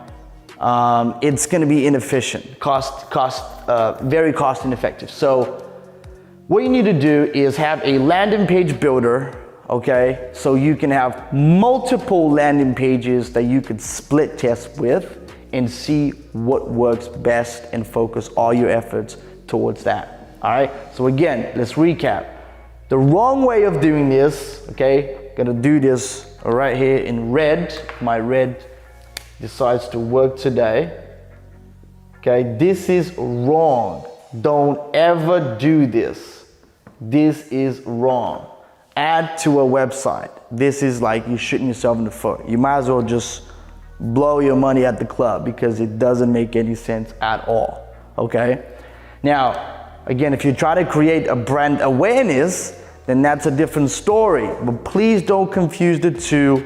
Brand awareness or building your brand as a solar installer, if you're a solar installer, I mean, I don't see any, if you're a dealer, I don't see the point of building your brand. You can just piggyback on the installer's brand, okay, which is what people will be looking into. But if you're building a brand that is completely separate than lead gen, okay, if you want to be successful with lead generation, you want to make sure that from the ad, you send people to a relevant or congruent landing page that contains an offer that entices people and has only one call to action, which means people cannot get distracted. Telling you, they're on the website, and they have multiple buttons to click on, they will be like kids in the playground, okay? So this is how you waste a lot of money. The second example I gave you where you lead them to a landing page, one call to action, quiz, you pre-qualify them, make sure they're homeowners, make sure they have good credit, and then you send them to a page where they can actually self-schedule or book a call directly with your sales team, okay? Very important. So this is the right way to do it, okay? This is the right way to do it, okay? That's the right way to do it, and that's the wrong way to do it, okay? Pretty simple. And the reason why I was inspired to make this video was because I actually had a conversation with someone, and that's what we talked about for the most part. And I felt like, you know, there's people out there that would probably find this very useful. And so before you spend a lot of money on this, in the first example that I gave you, if you happen to watch this video, I mean, will save you a lot of money, all right?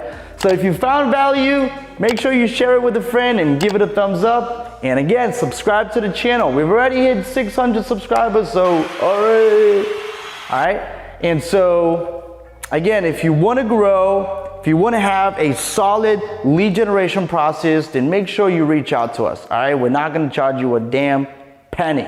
We have pretty strong guarantees, and I mean, you can't lose with us, all right? And the most important thing is that if we're not able to help you, we'll tell you right off the bat. It's not a sales call. I repeat, it's not a sales call, all right? We genuinely care about helping people grow their solar businesses. All right, so that's it for me today. I hope to see you in the next video. Till next time, stay well and sell more solar. See you again. On this video, we're talking about why you should never buy shared leads if you're in solar. Thank you so much for tuning in once again to another solar video on the channel. My name is Ivan, and I own a solar marketing agency that specializes in solar growth and solar sales. All right. If you haven't yet subscribed to the channel, make sure you do. And if you're literally brand new to the channel, welcome. All right. I hope this video delivers a lot of value to you. And if you clicked on it, that means it's something that you're interested in, okay? And actively looking for information on the matter.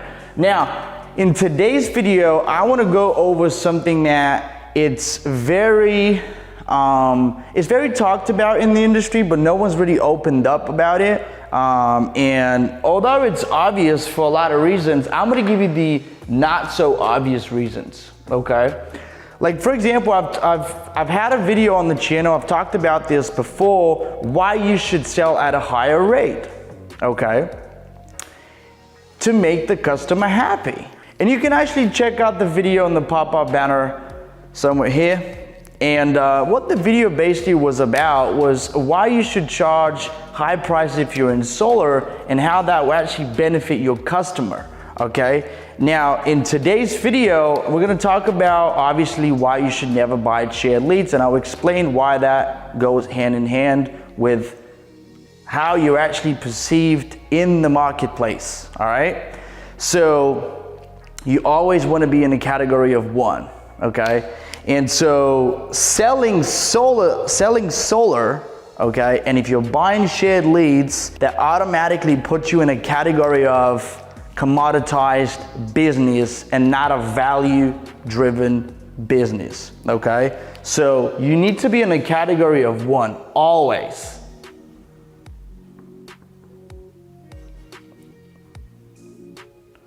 Category of one. You're the only one, okay? That obviously by virtue of you buying solar leads that are shared with other people, 2, 3, 4, 8, 10 people at a time, you're basically entering a fierce competition, sometimes to the bottom, because a lot of people don't mind not getting anything just to make a sale, all right?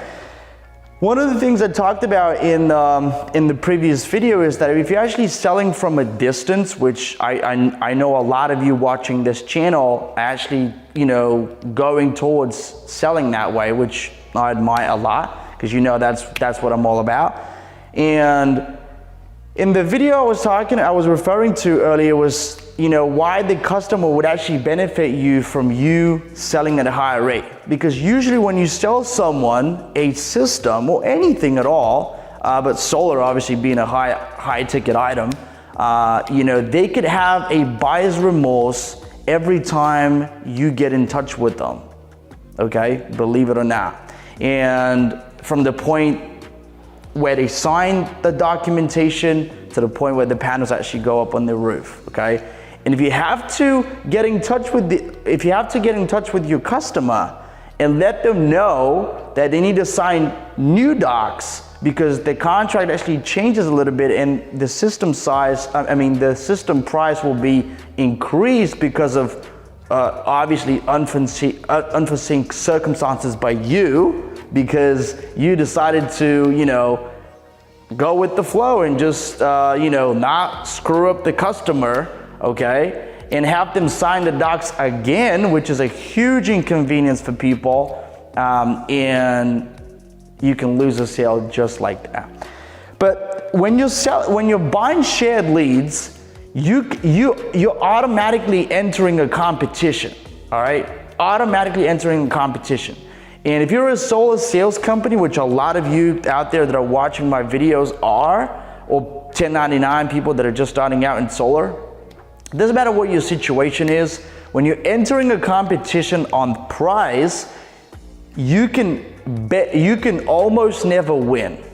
And if you do, your margins will be very slim, and it wouldn't even make sense for you to be in the business in the first place. So the second thing why, obviously we mentioned being a category of one, but actually buying shared leads would put you in a position to sell at a lower rate than you should. And what will happen is, on top of everything else, because the company is making low profit margins, what's going to happen is you're going to have to pay your sales guy low commissions.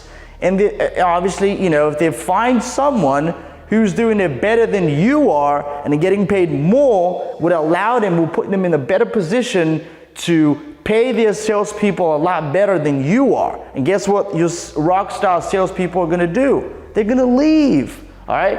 So reason number 2 would be sales guys. Keep them happy, all right?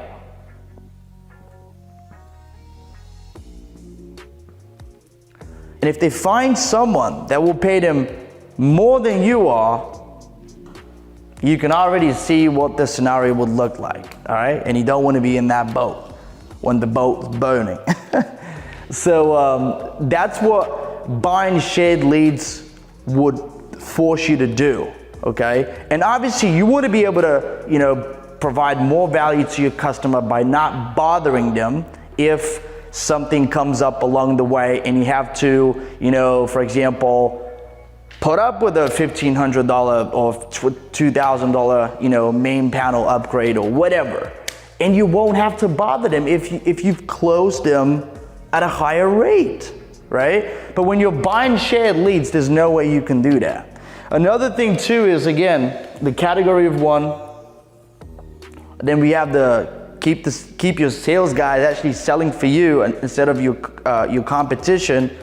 Another thing I would say is, which is number 3, is when buying shared leads, you cannot really grow your business. And the reason why you cannot grow your business is because you're already giving away too much. You're not perceived in the category of one. They have options to choose from, and obviously you won't be able to pay your sales guys as much. But on top of that, another thing too, which is very important, is that if you're a sales company right now and you're getting 30 to 50% upfronts on M1, which is obviously on when the person signs the documentation, you'll be getting way less. And so instead of getting a $10,000 commission, for example, on a deal and getting like 3 to 5K on M1, you'd be getting way less than that.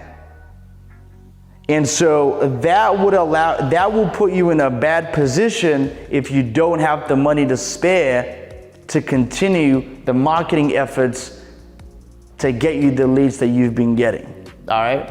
So another thing is business growth.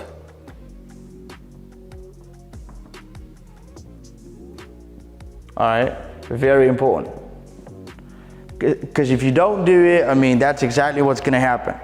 What you wanna do is you wanna be generating your own leads. And I've talked about this so many other times, but you want to put yourself in a nice position to win, be in the category of 1, be able to pay your guys a lot more than other people are paying them so they could stay with you, okay? And last but not least, you put yourself in a position to continuously grow your business the way you have. And to add and to finish this off, just remember this, if you have decided to buy shared leads, I'm not saying shared leads don't work, you just need to be prepared for what's to come when you buy shared leads, okay? A lot of people don't understand this, but a lot of the people that are attracted from websites like Clean Energy Experts, Home Advisor, and whatnot, people are just looking for a cheap quote, all right? And most of the guys that I work with, most of the companies that I work with, they're not the cheapest people on the block. So the way to make money is to obviously be able to build value. And if obviously people are price shopping, which is most of the people that are submitting quotes within these websites, then you're gonna get low quality interest, you're gonna get low quality leads, maybe higher intent, but low quality for sure. And you're gonna end up making a lot less than you should have been making since you were in solar. I hope this was of value to you. If it was, give it a thumbs up and subscribe to the channel. Make sure that you check out my podcast, because I actually do have a podcast. All those videos that you see here, you can actually listen to them, all right? So make sure you subscribe to my podcast and you can listen to all the value that we drop on the go, all right? Now, until next time, share it with a friend. Stay well, sell more solar, and I'll see you on the next one. Take care. In this video, we're gonna talk about how to get more out of your salespeople and how to keep them closing at all times. All right, guys, thank you so much for tuning in once again to another solar video on the channel. My name's Ivan, and I own a solar growth marketing agency. We specialize in solar lead generation and solar sales. The reason why I wanted to make this video is because it doesn't matter how big or small your company is, if you're selling over the phone or if you're selling remotely, this is gonna help you tremendously get more out of your salespeople and actually, you know, have them being more efficient and make more money as a result of it, all right? This was first brought to my attention by actually one of my best clients, and that was probably just over 1.5 or 2 years ago. Right? It actually happened a while back, but it's still relevant even today. And if you implement this into your solar sales business, you're gonna reap the rewards very, very shortly after. It's very simple concept, so I don't want this to be a long, drawn out video. But hey, if you're new to the channel, I appreciate you. And if you see value in this video at all, please share it with a friend and subscribe to the channel. That's my only ask for you, all right? This is literally the only fee that we have, okay? I want to be the guy. My mission for this channel is to be the individual that brings the most out and is the most open about our industry and how to actually, you know, get in the industry and make money, right? And even if you're already existing, there's a lot of people that have massive businesses that watch my content. I've received very, very good messages from you guys. But there's even people that have massive organizations that do door knocking and want to transition to over the phone or virtual selling. And as you know, I'm very big on selling over the phone. The concept of this video that I'm going to share with you is very, very basic. But if you implement it, it's game over. It's pretty simple. So if you have, there's three stages to having a close, okay? 3 stages. We're gonna draw out a line, okay? You have your start, which is obviously the scheduling of the appointment. Then you have, that's the appointment right here, okay? That's the appointment. And then you have the presentation.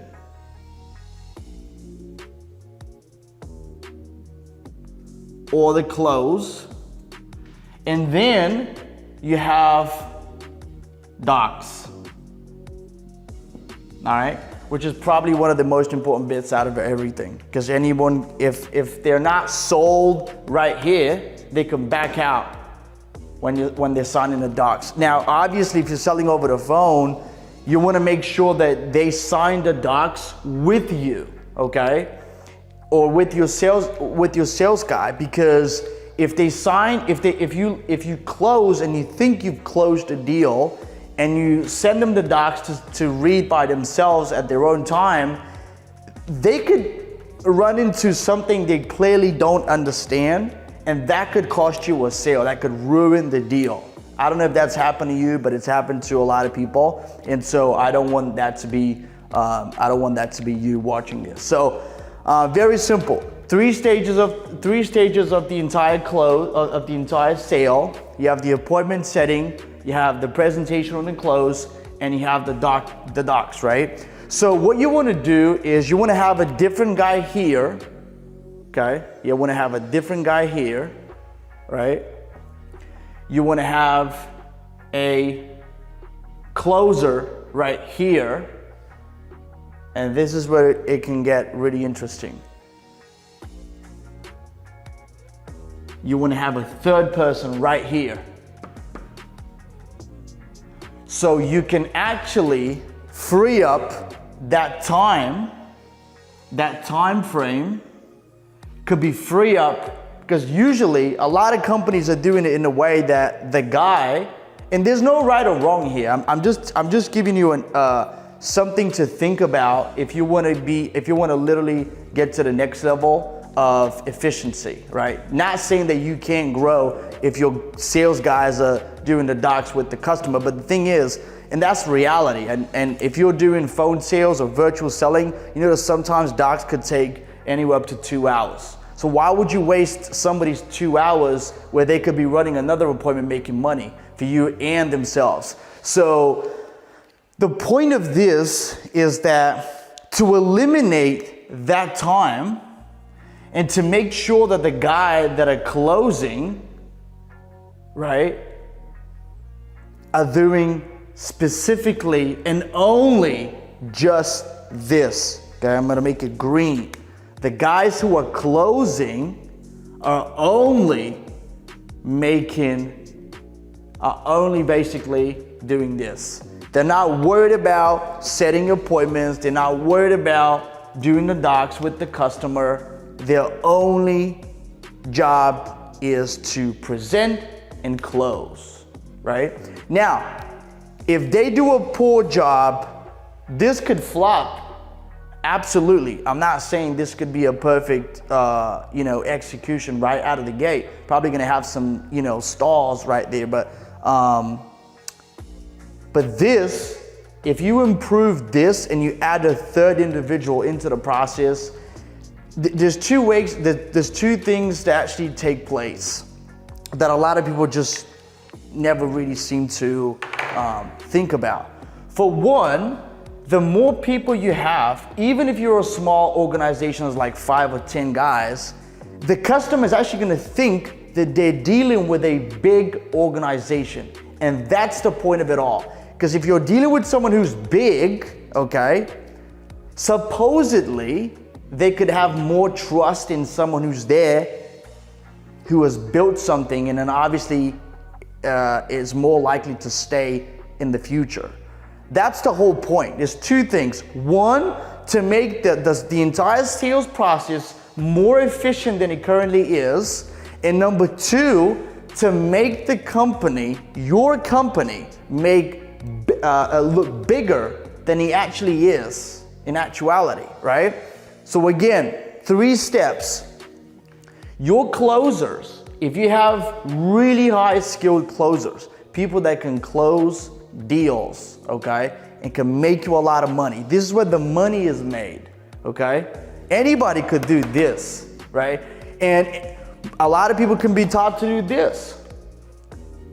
And so is the presentation and close, but the thing is, you want to make sure that you keep your guys, your best guys that are closing the deals right? They're doing the most important job out of all, right? Throughout the process, not the appointment setting and documentation are not important, but if this doesn't take place, everything else falls apart, right? So you want to make sure that this guy right here is occupied by closing, and only that. They're not doing appointment setting, right? They're not doing documentation. They're just doing the close, all right? So I'm just giving you guys something to think about because I want you to do well. I want you to do very, very well, all right?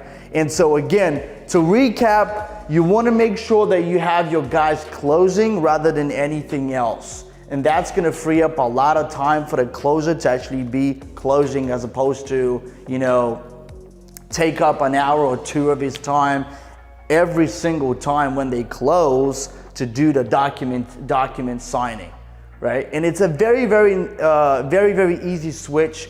Once they're on the call, they could say, we could transfer you over to a signing department, and they could carry out, obviously, the documentation signing that needs to be signed, okay? You know, we'll transfer you over to a contract specialist, and there you go. So the purpose of this video is to tell you that out of being more efficient, and you're gonna obviously make a good first impression to the customer that you represent a bigger company, is to have a contract specialist, all right? So that's it for today's video. I hope you enjoyed it. If you did, please subscribe to the channel if you haven't yet, and share it with a friend. That's how we grow, all right? And if you want to grow your solar business fast, then make sure you schedule a call down below where we'll lay out a strategy for you from start to finish on the call as to exactly what our process is and how we can help you. If we're not able to help you, we'll let you know, all right? So I appreciate you all, and I'll see you again on the next video. Until next time, sell more KWs, stay well, and take care.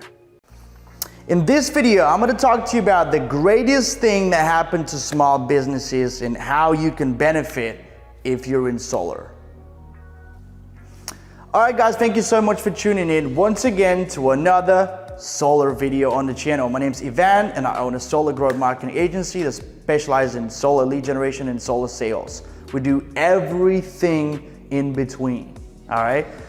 If you're new to the channel, welcome. And please subscribe if you like the content of this video. There's many more videos that you can go back and watch that will probably be of interest to you. But now, the title of this video looked very promising. And so I want to make sure to deliver. I want to start by saying that everything that I mentioned in this video is probably something that you've all have heard that are watching this channel, but I believe, I want to give credit where credit is due. Somebody that I follow, a great entrepreneur, says we need to be reminded more than we need to be taught. And so I like that saying, and that's what I'm saying it to you. We need to be reminded more than we need to be taught, right? I do believe that the greatest thing that ever happened to small business is that we're able to get out to the real world and talk to people, right? Find our ideal customer, right? At a very insignificant cost. Where in the future, if you go back in time, where there was radio, TV, which there still is till today, magazines, right?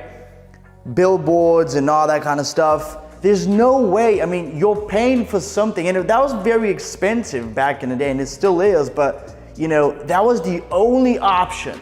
So only the guys with deep pockets could actually afford something like this.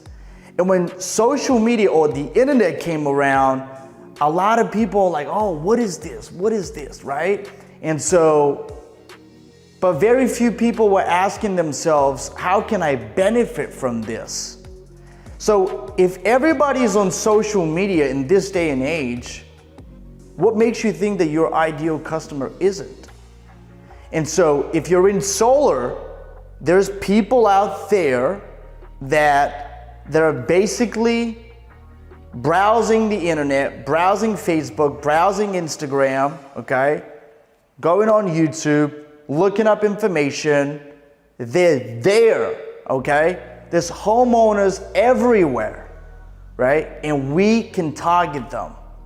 And that I believe is the greatest thing that a lot of people still haven't grasped fully. And they will at some point, but I believe it will be too late. Because what's been happening is that I want to show you something. I don't know if you're aware of this, but obviously everyone knows that the media channels that I've just mentioned are very expensive to advertise on, like TV, radio, magazines, and whatnot, billboards, right? And they're not very efficient because you target a lot of people and you don't really know who's exposed to what kind of audience is watching the ad, right? Is seeing your promotion. Whereas with social media, we've been given the opportunity to target people exactly the way we wanted them to be, right? We can target people by income brackets. We can target people by, home ownership. We can target people by social economics. We can even target people by race if we wanted to, right? Now, here's what's happening and why I believe it's the greatest thing that ever happened. When social media came about, okay, when social media initially started, okay, let's say CPM,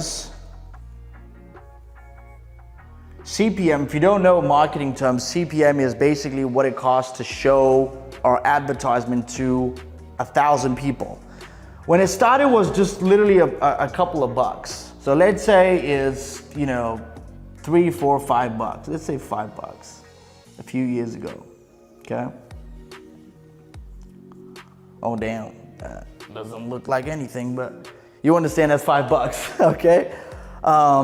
When it started, it was $5, for example. And now I can tell you that it's anywhere upwards of $25, $35, $45, right? That's only a few years later.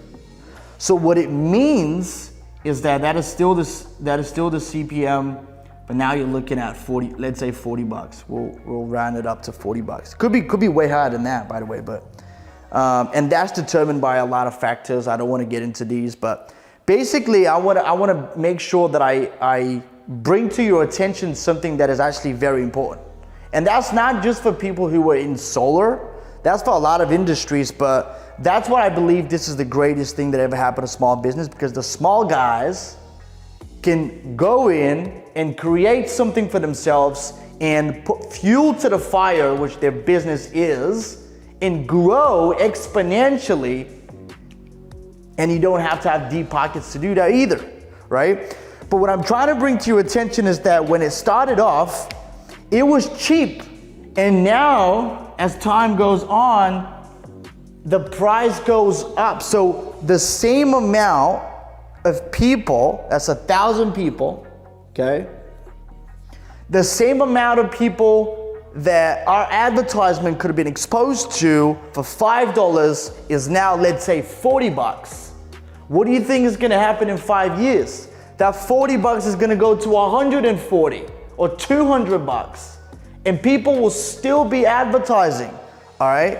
But what I'm saying is that if you're watching this video now and you're not advertising, or you're doing that, but you're not advertising efficiently, and you're not spending the amount of money that you should be spending, I wanna bring this to your attention. This would only go up from now. And 5 to 6, 7 years later, we'll be like, oh damn, I wish I spent more money on advertising. Because if you think about this, right? Google, back in the day, 15 years ago, 20 years ago, it was nothing to advertise on Google, right? And why didn't anyone take advantage of that? Because they didn't think people would be on Google. And now look at what's happening. People that actually took advantage of the fact that no one's on Google, right, made massive amounts of wealth and grew their companies exponentially. That's only because they were early starters and they actually adopted this new way of advertising, of getting the word out a lot sooner than everyone else. And that's why they reap the rewards now. And so what I want to say is, if you don't get anything from this video at all, man, I'm telling you, your customers are online and we could target those people, all right? If you want to know how exactly, schedule a call down below and we'll be sure to help you. But again, I mean, if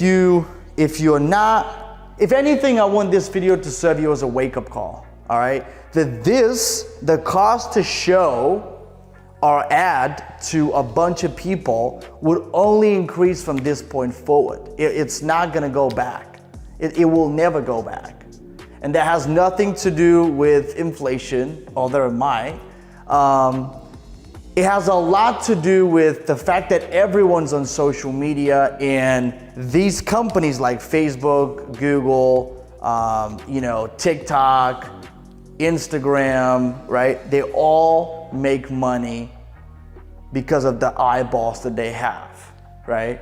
And so eventually this will be a lot more expensive, and I'm telling you, small business owners would not be able to afford it. And that's my 2 cents for the video. I hope you enjoyed it. Again, I wanted to keep it very short and sweet and to the point, but honestly, if you're not spending enough money, you need to make sure you do, because that will be the catalyst to you exponentially growing the business. Not just growing, because look, if you have the right mindset and you stay long enough, you stay the course, you will grow your business. But do you want that to take 3 years, or do you want it to take 23 years? It's the same amount, it's the same thing, right? And so I highly encourage you to start doing something about it, and I'm telling you, man, that's the only way to go.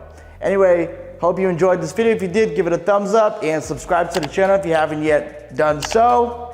If you want to know exactly what we do and how we can help you out, if you're doing more than 5 to 10 sales a month, please schedule a call down below and we can put that gasoline to the fire, and we'll show you exactly how we've taken our clients from 0 to hero in a matter of months.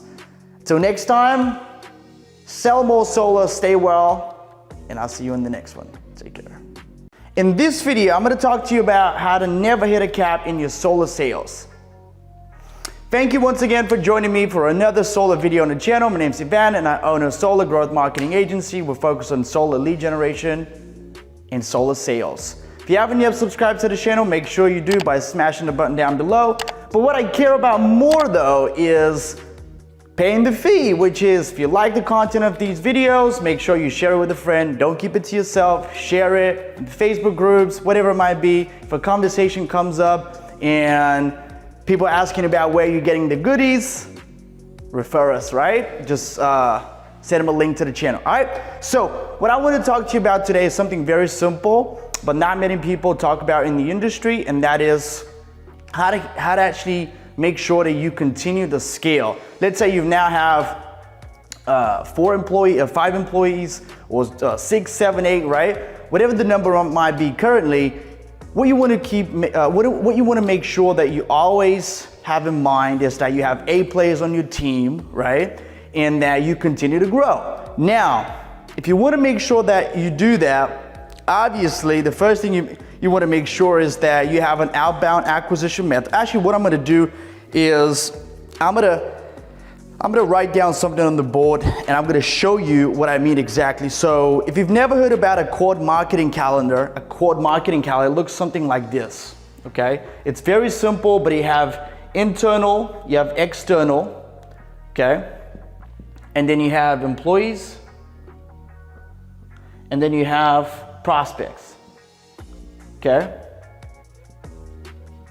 Okay. The first thing you want to do is internal for the employees. So if you want to have a growing community, a growing culture, and a growing company, you want to make sure that you always keep your employees and everyone on the team on the same page. So you always have to keep repeating, iterating the mission statement within the company right here, okay? And I'm talking about you guys in solar because I know obviously, with salespeople and everyone within the organization, there's a lot of people leave, there's a huge churn rate. And so the way to actually reduce that churn rate is to have a mission statement, okay? And a vision that everyone is aware of within the company. Yes, I'm talking about salespeople still, okay?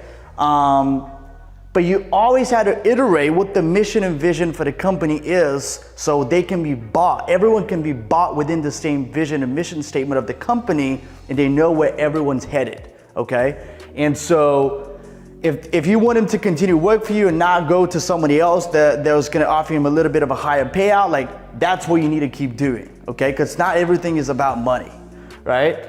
Although having a good payout, it always does come handy when you're talking about A players. Now, this is obviously internal prospecting. This is where you make sure that you get more out of your customers, current customers. And that comes in a form of referrals, word of mouth, incentivizing people, nurturing the current leads that you have to make sure that, they spread the word and give you more leads and more opportunities that come your way.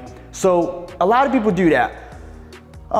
Then external prospecting. There's a lot of people that obviously have growing organizations that run a lot of ads. So a lot of people will have that. And like what I'm talking about is having outbound, maybe you have a cold calling system set up. Maybe you have like a nurturing system set up, right? That nurtures all the leads and everything else. You have landing pages, you have sales funnel built out, you have ads running online, right? And so most people have this one, okay? But nobody has this thing right here. And that is employees external. So what I am saying is, if you want to continue to grow and obviously be attracting A players at all times, you need to make sure that you have an acquisition process. And this I see a lot, by the way, because I'm working with a lot of people that don't have an acquisition process that is systematic and is laid out to where everyone within the organization knows what's going on, right? So almost nobody has an external employee generation process. The same way you have an external prospecting methods going out in the form of running ads, nurturing leads, landing pages, sales funnels, all that good stuff, setting appointments, doing appointments, right? You need to have the same thing right here to make sure that the system, so any system will grow until it's constrained, right? That's the cap of your solar sales. Hence why the video is called never hit a cap in your solar sales, right? That's exactly how you're gonna achieve that, because even if you have a spot on system right here, if you don't have an acquisition process, if you don't have a system that is perfectly laid out for everyone to join your company, right? And what I am talking about is having ads going out there that attract people, right? We do that for our clients. If you want to learn how to do that, you can schedule a call down below. But, have a system for attracting people. You can do this on Indeed. You can do this on, other websites such as Indeed, like Indeed. You can do this on Facebook, Google, YouTube. It doesn't matter, right? You could have literally some people on your team that, private message other people in the industry that are in sales, right? You need to have an acquisition process right here, right? For the employees. You need to have a systematic way of nurturing, of getting in front of people, nurturing these people, setting interviews, doing interviews, which are sales, by the way. And obviously onboarding new people onto your team, because as you grow, the quickest way to scale right here is very simple. Just pump in, find something that actually works for you, right? And pump more money into it, okay? Have a bigger ad budget, start spending more on a daily basis, whatever, right? And your lead generation, your appointment set, everything will grow. But if you need people to join your team and you're not doing this, you're gonna be in big trouble. Because the people that you currently have can only handle so much, right? And so I hope this was of value to you guys. This was a very sort of like a short video, but I wanted to keep it short. Again, the reason for it, I've had some conversations with people about this recently, and usually people are aware that they're missing good people within the organization at the last minute, all right? They're like, oh, okay, we need more people. We need more salespeople. All of a sudden, instead of growing like this, they grow like this because they don't have people, right? And you cannot grow exponentially if you don't have the people in places to do so, all right? So again, if you like the content of this video, give it a thumbs up so we push it up in the YouTube algorithm, and also make sure you share it with a friend, all right? Now, if you listen to this in a podcast format and you enjoy that, then obviously make sure that you check out the YouTube video as well. And again, I hope you enjoyed this video, and I'll see you again on the next one. Take care. In this video, we're gonna talk about exactly the reason why you're not making more money in solar. Thank you so much for tuning in once again to another video on the channel. My name is Ivan, and I own a solar growth marketing agency. We focus on solar lead generation and solar sales. And if that's what you care about, then you've come to the right place. If you haven't subscribed to the channel or to the podcast, then please do. And if you like the content of obviously everything that I do, then make sure you share it with a friend. Don't keep it to yourself. Don't keep the goodies, all right? Share it. Sharing is caring, all right? Most people like to say. So, in this video, what I want to talk about to you guys is the number one reason why people don't actually make more money in solar. And what I mean by that is, if you're capped out of, let's say you do 5 deals a month, right? 5 or 6 deals a month. And let's do a quick math. If you're making about, let's say, at least $5 grand on each, you're doing about 25 to 30,000 a month, okay? So a lot of people will be pretty content. That's life-changing money to a lot of people, right?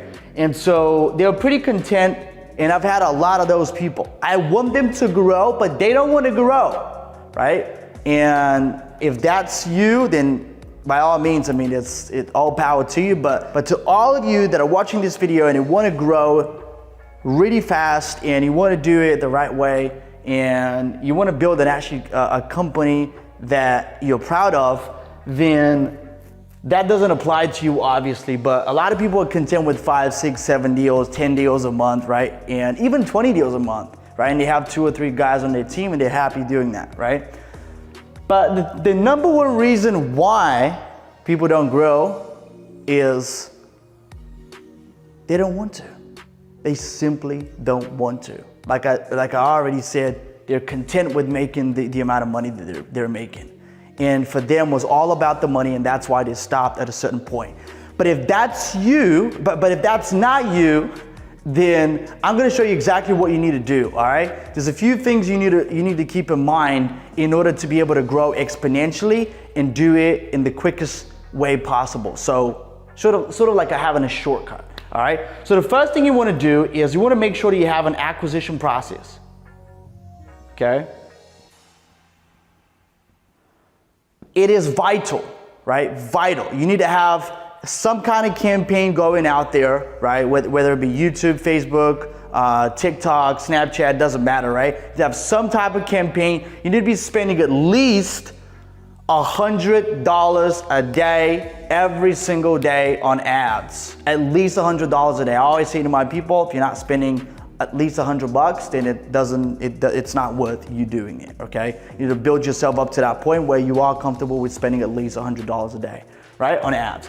Now, the second thing you need to do, because I want to keep these short and to the point, but these are powerful. If you follow these steps, you are going to win in solar.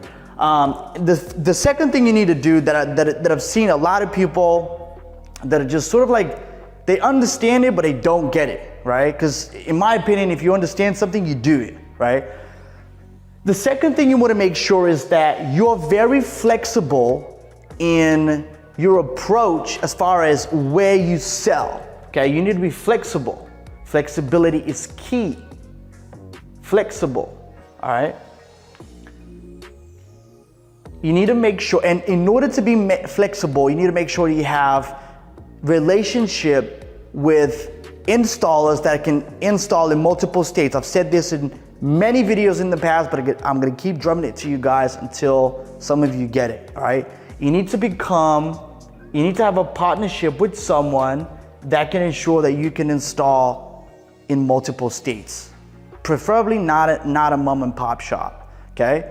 Not against it, but again, I mean, in volatile conditions like we're living through right now, you know, a company can go under really, really quickly, and you don't want to find yourself in a position with 10 to 12 deals in the pipeline and just to realize you don't get paid on them, right? So you need to be flexible. You need to make sure that you have relationships with people or a relationship with a company, an EPC, right? Somebody that can install for you in multiple states, because you might, you know, the state in which you're in currently might not be the best state for you to actually sell in, all right? And that's very important. So the third thing you need to do is you need to make sure that you have a CRM, okay?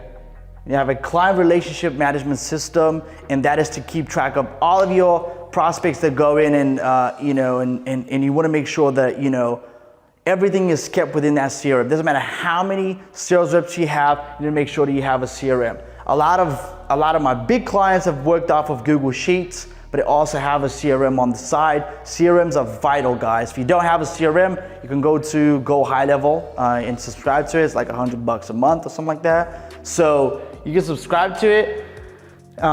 It doesn't have to be Go High Level. You can go to any other system out there and just sort of like get used to it. Just watch a couple of YouTube videos and you know, you pretty much learn how to use it, right? But you need a CRM to make sure that you keep track of everything that goes into your pipeline, and you actually have a pipeline, okay? So, because a lot of people, like, they call someone a few times, and if they don't respond, they sound not interested, they just put it to the side. Like, listen, dude, like in my organization, what we do is if someone's not interested, it's not like we don't call them ever again, because people's situation changes, right? And so what I do is I say to my team, put it to the side, okay, for about 3 months, and then call him again, because he might be in another headspace, okay? So you need to keep that in mind also. So again, having a CRM, but this is very important. Acquisition process, being flexible, right? Making sure that you have a relationship with an EPC that can install in multiple states, very vital. And then you have a CRM, okay? And the fourth thing you need to make sure is that you can actually sell by being flexible. That's what it is, but you can sell virtually, virtual selling.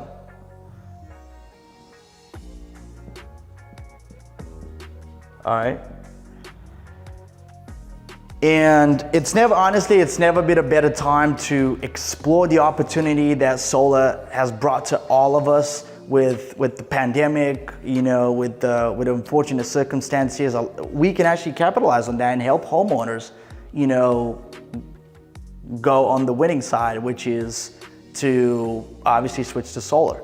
And with all the inflation, everything that's going on, you know the drill. So again, you need to make sure that you have an acquisition process. If you don't have that, again, the acquisition process, I forgot to mention, which I do apologize. The acquisition process doesn't have to be ads, okay? Could be in any other way, but it has to be systematic.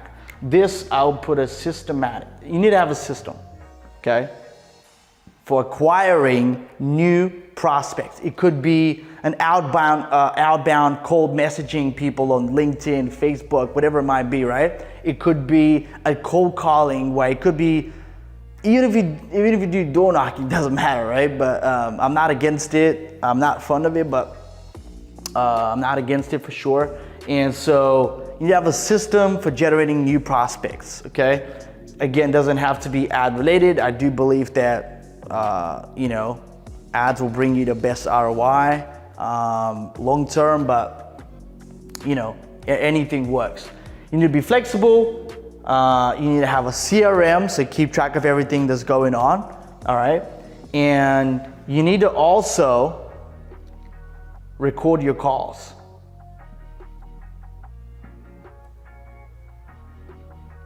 Make sure that CRM has the capability of actually being able to record your calls on every single call so you can actually improve, all right? Because if you cannot improve, you're not gonna make, you know, you're not gonna make progress in what you're doing, which is, I mean, it's ludicrous. You're leaving money on the table at that point.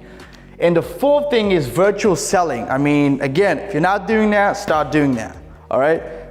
Even if someone is in the same neighborhood, you know, there's no point going to the house when you know that you can seal the deal from the telephone or, you know, or from Zoom, for example, all right? So again, I hope this was of value to you guys. Again, I wanted to make this video as short as possible, but if anything, I wanted to remind you of you know, the reason why, you know, most people are not making money within solar, and if that's not you, that's great. That means you're a high achiever and you're gonna go places, obviously. But again, the number one reason why people are not making as much money as they want to, I mean, the number one reason why people are not making money in solar, period, is because they don't want to, all right? So again, if you like this video, give it a thumbs up, and you can subscribe to the channel or to the podcast if you listen to this on audio. All right, so I'm out. I'll see you again on the next video. Take care. In this video, we're talking about how to generate leads for solar in 2022. Hey, welcome back to another solar video on the channel, and my name is Ivan. If you don't know me, I own a solar growth marketing agency that specializes in solar growth and solar sales, all right?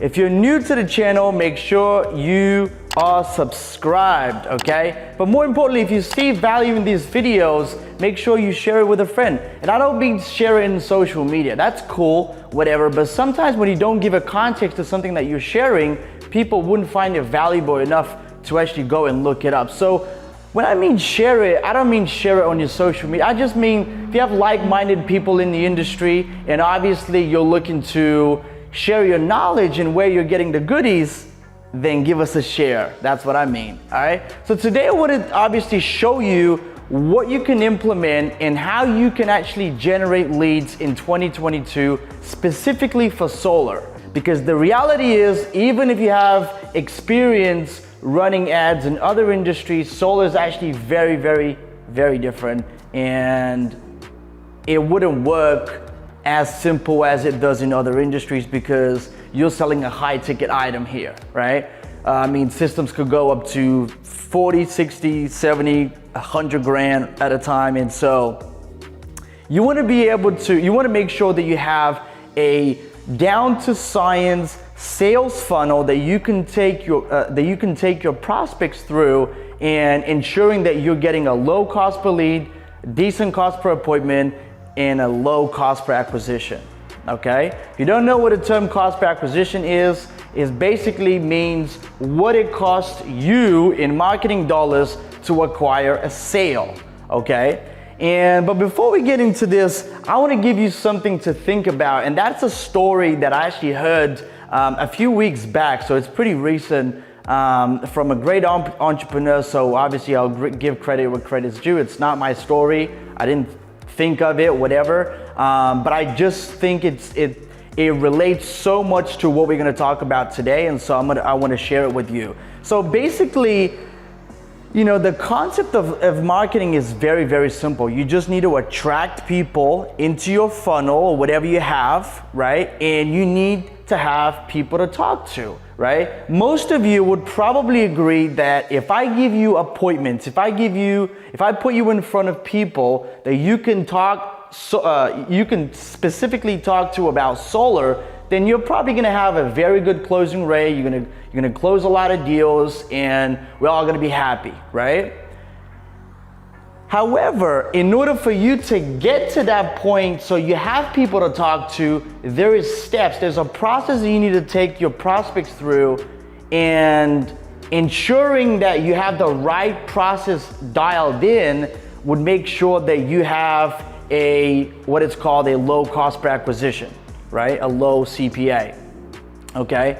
And here's the story. It goes something like this. So a little boy once wanted to get a dog, and he asked his dad, "Hey dad, can I get a dog?" And obviously the dad said, "I mean, we could get a dog, but you got to promise that you got to take care of him, right?" And the boy said, "Sure, I'll obviously take care of the dog, right? It's going to be mine, so I'll do everything in my power to take care of it." And one day the dad went out to run some errands, and then the boy just noticed that the dog was basically covered in ticks all over. It was itchy, and it was bad, right?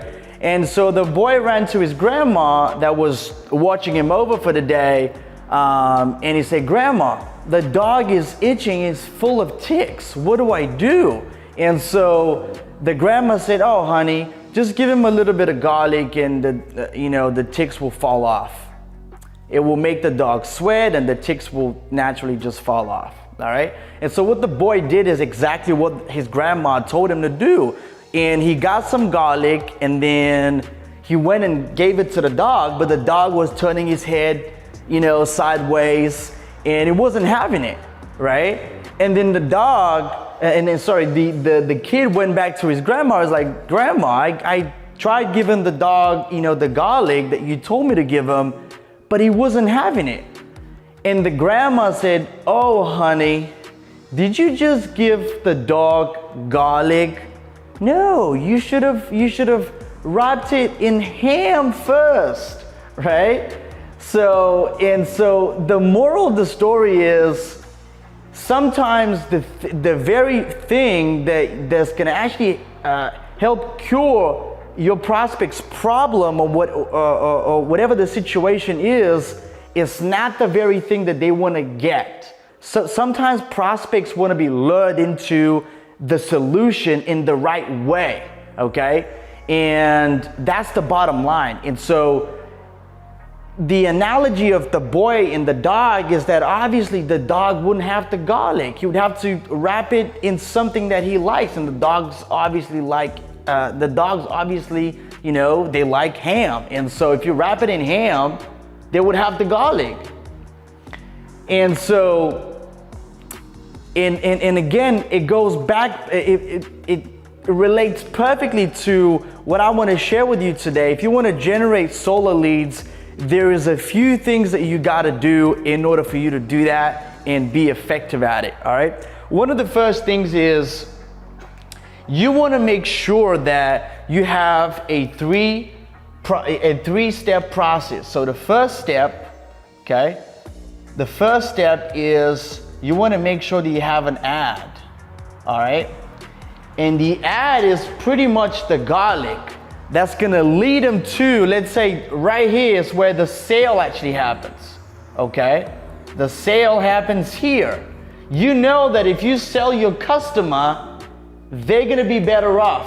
Why? Because you're lowering their electricity bill, right? Who wouldn't want a lower electricity payment? If they're gonna make one anyway, why wouldn't it be, lower than what they currently pay? That's the concept of solar. But sometimes, and a lot of you think, hey, why wouldn't it make sense for the homeowner? Because they've seen so many ads over the years, especially if you live in a state that solar is very, very popular in already. I mean, they've seen tons of ads, all over the years, and they've probably spoken to 10 or 20 at least salespeople about the subject. They know people who installed solar, who got scammed, whatever, right?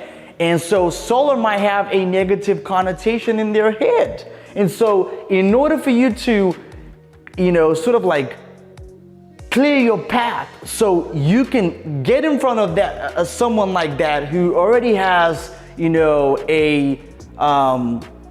what do you call it? Who already has a negative mindset about solar, what you want to do is you want to wrap what they need. You want to wrap it in ham. So you want to add an offer, right? We like to call it an offer, right? Could be anything. Could be we give you $2,000 to go solar. We give you X amount of payments free if you want to go solar. We give you a generator, whatever it might have been. We give you, doesn't matter, right? This is the ham, okay? This right here is the ham. And if you get the ham, more and more people are gonna wanna take it. And so that would lead us to the next step, which is obviously number 2, and that is the appointment, okay? That's what the appointment stage is, all right?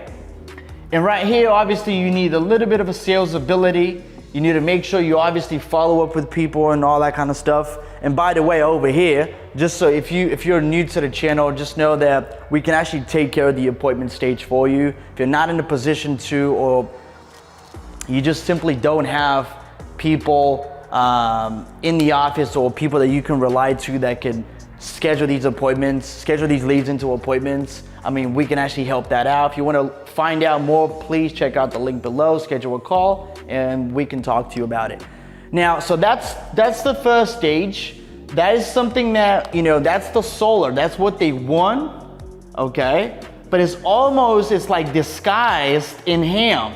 And I'm gonna keep referring to the ham as the offer because it probably would make more sense to you, because a lot of people are like, oh, what's a ham?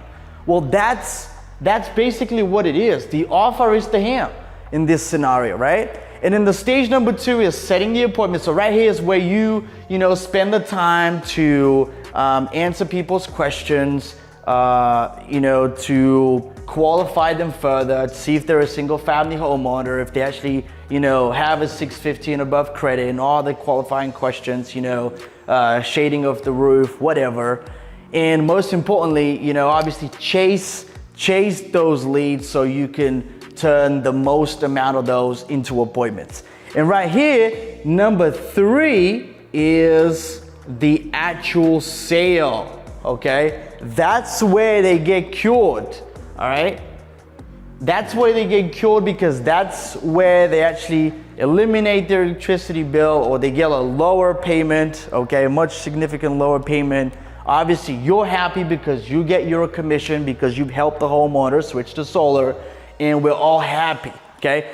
But without this process and just thinking about running a solar ad because the solar is great for the planet, is great for the people, it's not gonna work. And all of a sudden you're like, oh, I've tried Facebook ads and Facebook ads just don't seem to work, man. Ivan, you don't know what you're talking about. I've paid people to run my ads. I've tried running my own ads and I didn't get any result. So what you're saying must not be true. Well, if you do it exactly in this order right here, there is no way that you don't get a result. Now, obviously, if you're inexperienced in this, it's not gonna make much sense to you, and I would obviously tell you to consult with a professional. It doesn't have to be us, okay? You could schedule a call, and obviously we can talk to you because we're very upfront. That's just who I am and what I stand for, and that's what we stand for as a company, But if you want to talk to someone else that you know is going to do a better job than you because they've simply used the tool, right? These social media, networks, those are tools, okay? That's like using a drill, guys, right? If you've never used a drill, right? And if I've never used a drill and you have, right, for years, and that's one of the tools that's how you make your money, right? Whatever. Who do you think is going to be better at it? Well, it's probably you because you've put in more time, drilling holes and I don't know anything about it. And so it's the same thing with this. So don't get discouraged if you spend some money on YouTube ads or Facebook ads or whatever, or boosting some posts and you didn't get a results. Most likely was because you didn't do it right, okay? And that's the bottom line, right? So if you go through solar, disguise that into with an offer, so you give him the ham, okay? And then you chase the leads, make sure you work those leads like they're $1 million deals, okay? Into appointments, you are gonna get sales. You are gonna get sales, 100%. And that's, I've said it, I probably have a few videos on the channel exactly like this, but in 2022, guys, if you're not deploying social media, you're gonna be missing out big time, all right? Because I believe that solar is obviously here to stay, but things are gonna change very rapidly if solar gets regulated, and we all know that at some point it probably will. And it's gonna make it harder and harder for us that sell solar, you know, to actually do it profitably. And so do this while you still can, all right? This is gonna conclude the video. If you have any questions for me, or you simply wanna talk to myself or somebody on my team, make sure you schedule a call down below, and we would love to chat to you about growing your solar business. It's very simple, actually. It's not rocket science. You know, if you talk to somebody that knows what they're talking about, they should give you an exact strategy of growing, okay? I am looking for people that want to grow. If you just want to make, you know, 5, 7, 8 sales a month, I mean, we can still help you out, but you know, I'm looking for people that want to do, you know, 100, 150, 200, 300 deals a month. Those are the kind of people that I'm looking for. And so if you haven't yet subscribed to the channel, also make sure you do, and share it with a friend if you got value out of this video. Until next time, stay well, sell more solar, and we'll see you soon. Back at it again with another solar video on the channel. What I want to talk to you about is some big news, all right? So if you have been on the edge, if you have been thinking about working with us, but you just haven't quite pulled the trigger, maybe you've been watching our content, you're watching my videos, you know, or maybe someone told you about us, okay? Now would be the perfect time to go head straight into this and attack 2022 like no other year before, okay? 2022 is gonna be a big year for solar, and I want that to be a massive year for you as well. Let me tell you a little bit about what we do in obviously, and give you context so you know exactly what you're gonna be dealing with if you decide to work with us. My name is Ivan, and I own a solar growth marketing agency that specializes in solar growth and solar sales. We do exclusive lead generation specifically for solar. We don't work with any other industry, and appointment setting. So we have a fully trained in-house call center that will chase those leads that you don't want to go and chase, you know, and schedule those right in your calendar. So whether you have the capability of, you know, talking to people to schedule your own appointments, or you simply want appointments or people to sit down in front of or just talk to, right? We can do it all. So all you need to do is just schedule a free consultation down below, and I call it a success call because I believe that success will literally grow out of that call. Like beyond that, we will be able to determine whether or not we're actually a good fit and we can help you, okay? It's not a sales pitch. We genuinely want to find out if you're going to get value out of working with us. And for some people, it doesn't work, right? And we'll let them know head straight. Like we don't try and, you know, impose our beliefs, or we don't try and, you know, work with people that we know for sure we cannot help. You know, I pride myself in in being, you know, very diligent when it comes to our entire process and explaining to people exactly what it entails, so they know 100%, what's gonna happen from when they start and each and every single step of the way that they need to take in order to get to their final destination.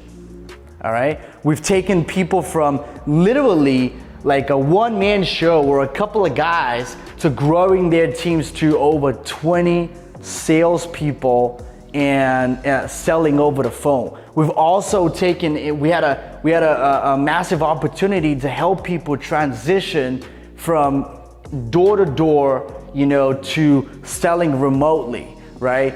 We were able to give them a lot of, you know, leads and appointments to close over the phone and over Zoom, depending on how you're selling. But in 2022, the opportunity is going to become even greater to actually sell remotely, and it's never been easier to sell in multiple states at the same time. So don't miss this short window of opportunity, and make sure you actually take the New Year's special that we have, and that is 50% off for all people to sign up until the end of January. This is only valid till the end of January. But if you're obviously looking to grow your solar company, then, or your solar sales company, then we can help you. And again, if we are able to help you, we'll let you know. And if not, we'll part ways as friends. All right? I look forward to seeing you and talking to you and seeing how we can help your business. And until next time, appreciate you so much. Make sure you subscribe to the channel, and I'll see you again on the next video. In this video, we're going to talk about whether solar is actually dying in 2022. Hey guys, welcome back to another video. My name is Ivan, and I own a solar growth marketing agency. We focus on solar growth and solar sales. Now, if you're new to the channel, make sure you subscribe by smashing the button down below, and make sure you share the video if you actually find value in it, okay? That's the only fee that I would like you to pay.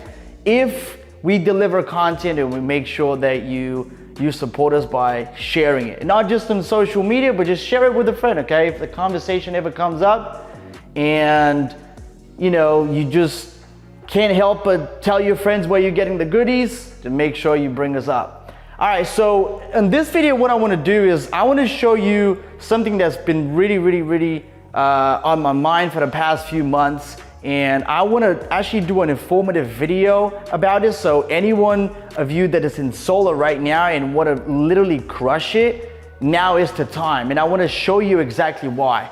Now, the title of this video was, I was thinking about the title of this video, but is solar actually dying? Well, solar is not dying by any means, because if you actually look at, you know, how many, you know, houses have been installed solar on and what is there left to do, there's a lot more that is left to do than the ones that have actually been installed, okay? So there's about 75 million homes in America that still need to be, you know, they still need to switch to solar. But here's the catch. There is actually a catch. And I'm gonna show you with the graph on the board why I believe that now is the crucial time to be in solar if you want to make a lot of money. And obviously that's what we're all here to do, to make a lot of money, right? And help people save money, right, at the same time. But I want to show you with a graph on the board why I think that now is the short window of opportunity that I think you should take advantage on, all right? So let's say this is solar, and this is the graph, okay? Very simple. This is the commission, okay? And this is time, all right? Now let's say that we're about here, okay? We're about here right now, and it's 2022, okay? Now, what's happening is that when solar started out, all right, I mean, the commission, obviously now I think now what's happening is that the commissions are, I mean, you can make a lot of money if you're in solar, okay? And what's happening is that with time, the commissions are gonna start to die down. And the reason why, guys, is because right here is when all the things started to change. And what I mean by that is a lot of the big companies in solar are starting to get bought out by other companies that are giants in the industry, like the Vivint, you know, they got bought out. ADT is actually buying, you know, one of the biggest solar companies as well. And so that's also gonna change, right? I think ADT is gonna buy into SunPower, okay? And so a lot of these big companies are gonna start buying a lot of these big solar organizations. And what's gonna start to happen is the moment the big players in the game start to, you know, rule the game, is where the government gets involved. Like anything in America that's not regulated, when the big players come in, the government is actually gonna get greedy, okay? Because the government gets greedy, what happens is they start to put in a lot of regulations in the industry. And because of so actually what's happening here is buying out, okay? Buying out, right here, crucial moment. And let's say this is 2020, 2021, okay? And right here is where I think the regulations will start to have, I don't know what, I think they're gonna level, the commissions are gonna be leveling out. But then right here at 2020, I believe we have another maybe 2 to 3 years. So, I mean, 3 to 4 years. So maybe do 2025, okay? By 2025, a lot of these regulations that I'm referring to, and please make sure you either like record this or store this video somewhere safe where you can go back to in 3 years and see exactly what I was referring to. Now again, you know, I don't know exactly how long we've got, but this is definitely going to happen, all right? I mean, just look at what happened in the insurance world. At first, you were able to make an insane amount of money, and now it's actually become harder and harder because of the regulations that the government has put in place for the small guys to make money. The big guys in the industry are still making a lot of money, but that has nothing to do with you and I. So, because the government is involved, right? It's pretty simple. So I believe that this short window of opportunity is the biggest thing that we have. Window of opportunity, okay, right here. This is the biggest thing that we have ever known about. This right here is the biggest thing we've ever known, and we should take advantage on that.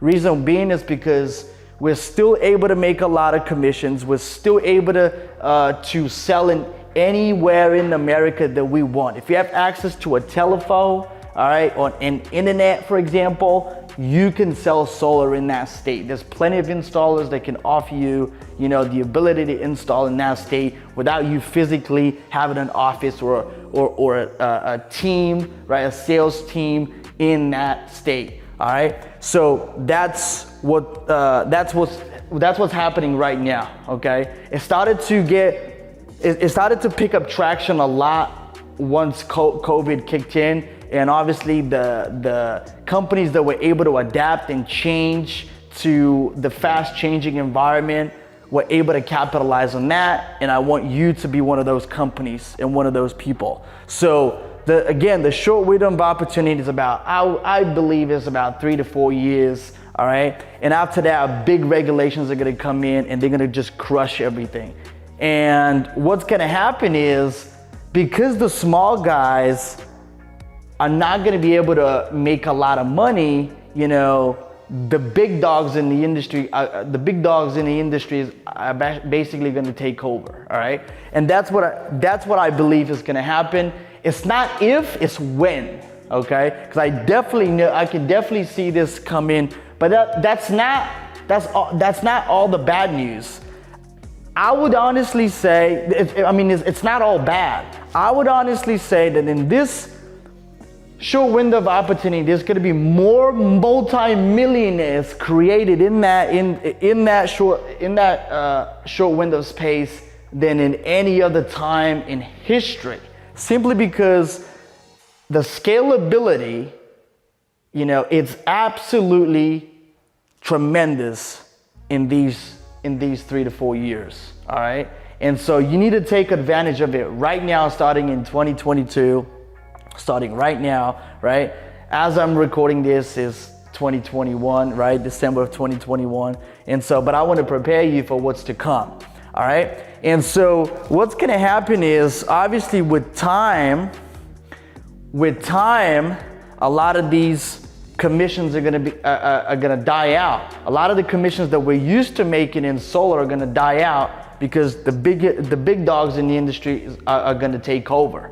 And so the small guys like you and I are going to be able to maybe make $500 to $1,000, all right?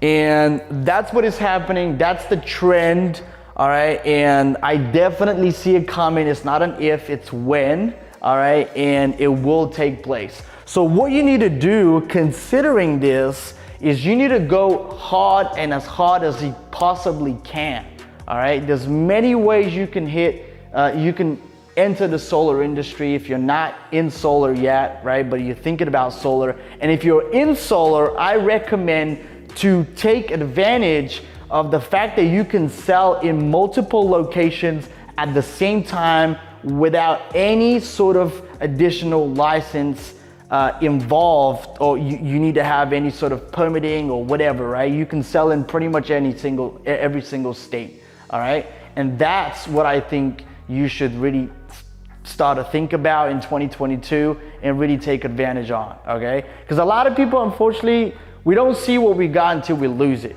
all right? And I'm here to tell you that we are gonna lose this, right? It's not gonna happen overnight, it's gonna take some time, but it's definitely gonna take place, and so I want you to take action. And the biggest thing I can tell you is just take massive action while you can. There's no way you can fail in solar. I can definitely tell you that. There's still a lot of money to be made, and if you do the right thing and take action right now, you're gonna thank me later, because the short window of opportunity, as I've been referring it to in these 3 to 4 years, is gonna go away, right? And like I said, you can build a massive company by the time this changes, and who knows, maybe you become one of the big players, and so you don't need to go away, right? So, but for the small guys, that's definitely what's about to happen, all right? So I think I'm gonna leave you with this, guys. I mean, again,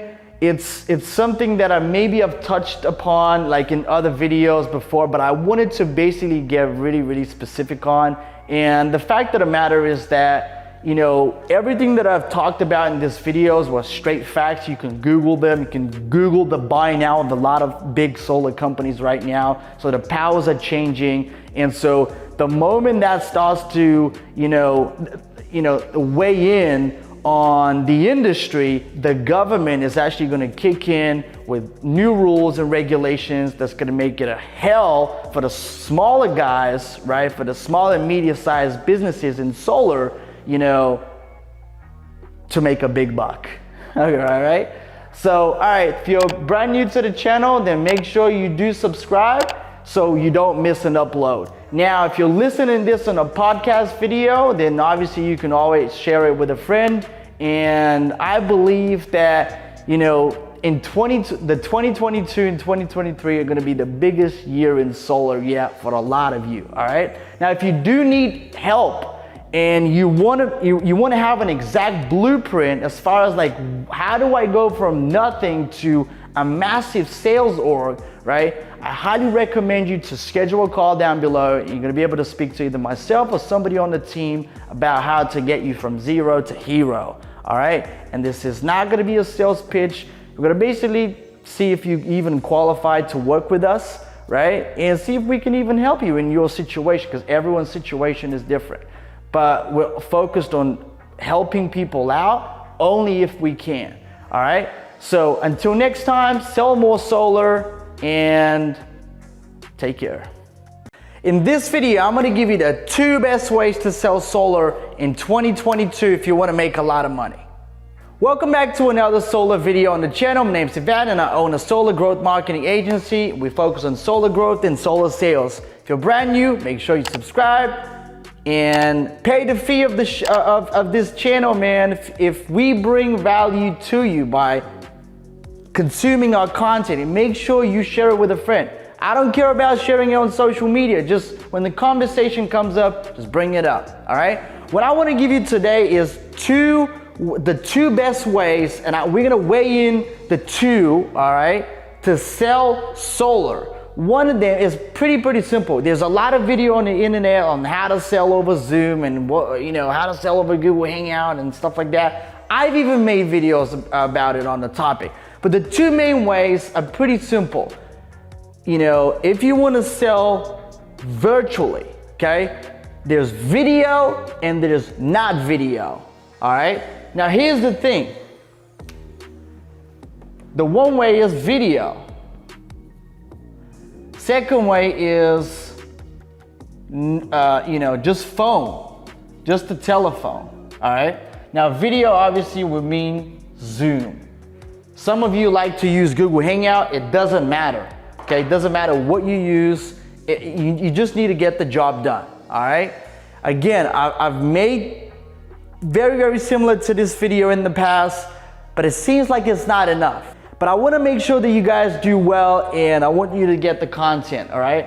So basically, in the 2 ways, video or not video, a lot of people try to say, obviously, that with video, because they can see you, you can build a lot of trust. While that might be true, what's happening is that with video and Zoom, you need the homeowner to be at a certain place at the time of the appointment. And so you require something of them, right? Not every single person, and this is something to keep in mind, not every single homeowner is gonna have the capacity to join Zoom or Google Hangout, all right? Maybe they're not tech savvy enough. Maybe they don't have a good internet connection or stable internet, right? Maybe they don't want to have their camera on, so they're going to be thinking about this, oh, do I need to have my camera on or whatever, right? So there's a lot of friction that is happening with the video. Although if they show up, you can have a good conversation with them, and present to them and actually think that you can have a higher closing rate. But here's the thing, even if you think your closing rate is going to be higher here, you can definitely have more people show up here, right? On the phone. Why? Because you don't need them to be anywhere. They could literally be at home, sitting, be a couch potato, right? And just have their phone ready, all right? At the time of the appointment, because all they need to do is just answer the phone. That's all they need to do. They don't need to do anything else. And so you remove the friction out of the equation so you can have the homeowner actually present at the time of the appointment. So by doing that, you're gonna be able to not miss a lot of the appointments that you could have had over here and a lot of the opportunities to actually close deals. And so when you're selling over the phone. And a lot of people say, well, I get what you're saying, Ivan, but at the same time, I feel like, when I have a video conversation with someone, a video conference, right, on a conference call, I can build better trust. While that might be true for you, you saying this only because you haven't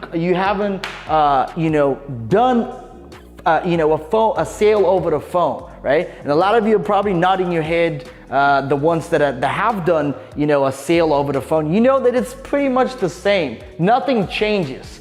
The only thing that can change is, honestly, you're just gonna have a much better show up rate. And that's what you wanna have. You wanna have a show up rate on the call so you can actually have the opportunity to present, because if you don't have the opportunity to present, you have no one to sell to, right? And so that's the whole point. The whole point is that those are the 2 best ways, those are the only ways actually you can sell from a distance. And a lot of people, I'm sick and tired of people saying, what's the best way, right? it doesn't matter what's best for you, all right? You might be used to selling over Zoom. You might be used to selling over the phone. And if the homeowner, the good thing about this is that if they're used to sell, if they want to see something, okay? If they're the kind of person that they want to see something tangible in front of them, right? And they don't want to just talk to somebody on the phone, and that's not enough for whatever reason, although that hasn't really happened to me. And they want to see something tangible, right? You can't invite them to a Zoom call, right? Because they're most likely used to being on a Zoom call. And so, but you got to understand that although Zoom's perfect and we are used to using Zoom a lot, right? Being in solar, Zoom is not that mainstream for a lot of people yet. And so the prospect that you might have, an appointment with may not even know how to download Zoom or log into Zoom or whatever and show up to the appointment. So you don't want to miss that, right? And so basically what I'm saying, guys, is be agile. Make sure that you're willing to have the conversation, you're willing to have the presentation over the phone and on Zoom at the same time, all right? Those are the two things you need to do. And on that note, I want to tell you that since you're selling over the phone, the best thing you can do is look around and see, hey, am I situated in the best area possible to win in this game? Because I want to make a lot of money, right? And sometimes where you are, right, or where you might be, it's not the best way for you to, it's not going to be the best bang for your buck if you were to spend money on Facebook ads, YouTube ads, or any other ways of generating leads from a distance, excluding obviously door to door, all right? Although there's not really a sure way to know if you're gonna get the best bang for your buck somewhere else rather than your situation, rather than your current location. If you wanna know what are the low-hanging fruits on the market, I think I have a video about this somewhere on the channel. I think it somewhere either there or there is gonna pop up, and so make sure you go ahead and actually watch it, all right? Because I talk about the states and what I think are the low-hanging fruits. By low-hanging fruit, I mean a state that you can go in there and clean up, that hasn't got a lot of competition yet, like the main sunshine states or whatever, right? And you can go in there and have a lowest cost per acquisition and make the most money, all right? But if you want to blow up in solar, make sure you have this down to a T. Make sure you do Zoom, make sure you're able to do video and phone, and trust me, it's not that difficult. If you want to be able to close from a distance, if you want to be able to feed yourself and your team with a lot of leads and appointments, we can actually schedule appointments right in your calendar. If you want to find out exactly how we can do that for you, please schedule a call down below. It's completely free. It's not going to cost you anything, and it's not going to be a sales pitch. If we're able to help you, we'll let you know. If not, then no harm, no foul, right? But we're not one of those people that are going to tell you something that we cannot deliver on, right? The case studies and testimonies that we have on this channel speak for themselves. So I hope this video shed some light to you, and just remember that 2022 is going to be big, and I want you to win big in 2022, all right? And so I'm preparing you for it, basically. I'm preparing you for it. Now, again, if you're new to the channel, please make sure you subscribe, give it a thumbs up, all right, if you like the content of today's video, and then share it with a friend, all right? Until next time, my friends, share it. Obviously, sell more solar, stay well, and I'll see you again on the next one. Peace. Hey, my name is Nolan, and this is my 2 cents on solar systems on demand. They are fantastic. We've been through a slew of other lead gen companies, all promising the same things. We'll get you exclusive leads. Of course, you're gonna pay at premium prices and all that stuff. And the cool thing I like about Solar Systems on Demand is it's a system. It's not just picking leads off one by one at those premium prices. When we first started, we had a rough go a little bit. It was, we lagged on our part, like getting them the information they needed for like 2 weeks, but then we saw about 2 to 3 weeks of like just no production, no leads coming in. It was interesting. But what I love about their team is the innovation, I guess. as far as strategizing towards the ad campaigns. Excuse me. And they mixed it up almost instantly overnight when we launched a new ad campaign with a new angle. It was popping. We got like 20 something opportunities, leads in the first day. We were able to, when those come in, you want to contact them as soon as you can. And so for the ones that we could, we spoke to about 10 of them in the first day and scheduled 5 of them.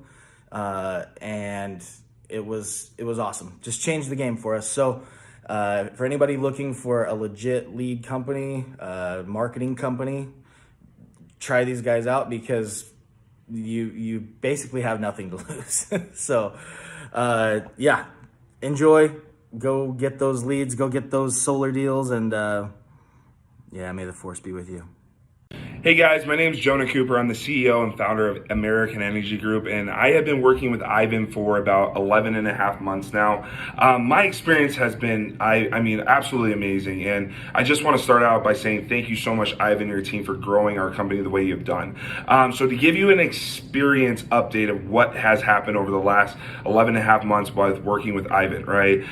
So before Ivan, I was going to every single marketing company that promises such great things but never can deliver what they say, right? I was always calling my lawyer. I was always reaching out trying to get my money back. I mean, it was just such a nightmare. I just didn't believe it. I almost wanted to basically buy the Bill Murphy do-it-yourself model, because I was like, I'll just figure this out myself.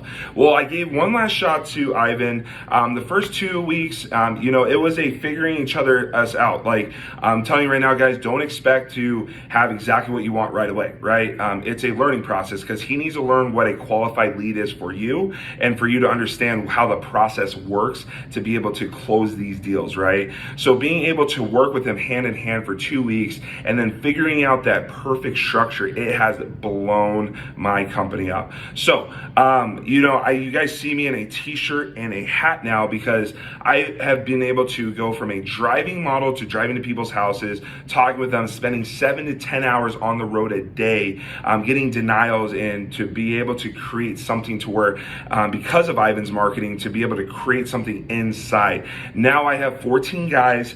They're all on the floor. We're selling in multiple states. We used to just sell in Arizona, and we have just exploded. We are selling so many deals a week. We're hitting record weeks of 15 to 20 deals. We're hitting margins that we never hit before. And most importantly, we're saving so many people money and be able to help people out through these hardship times and the times that are going to come furthermore. So if you guys are looking to be a part of Ivan's team with marketing for your solar company, please take that leap of faith. It was something for me that I have done and been able to grow and scale and be so excited about every single day when I wake up and there's 50 to 60 new leads on there. I mean, it's amazing. I mean, we're getting the qualified leads, we're getting a crap ton of them, and it's being able to build my business and build my brand across multiple states. So again, if you guys are on that edge and you guys are looking for a solar marketer that knows exactly what he's going to do, when he's going to do that, and deliver good results, please take that leap, work with Ivan, grow your business, scale, and become a solar professional in your market, your brand, and explode.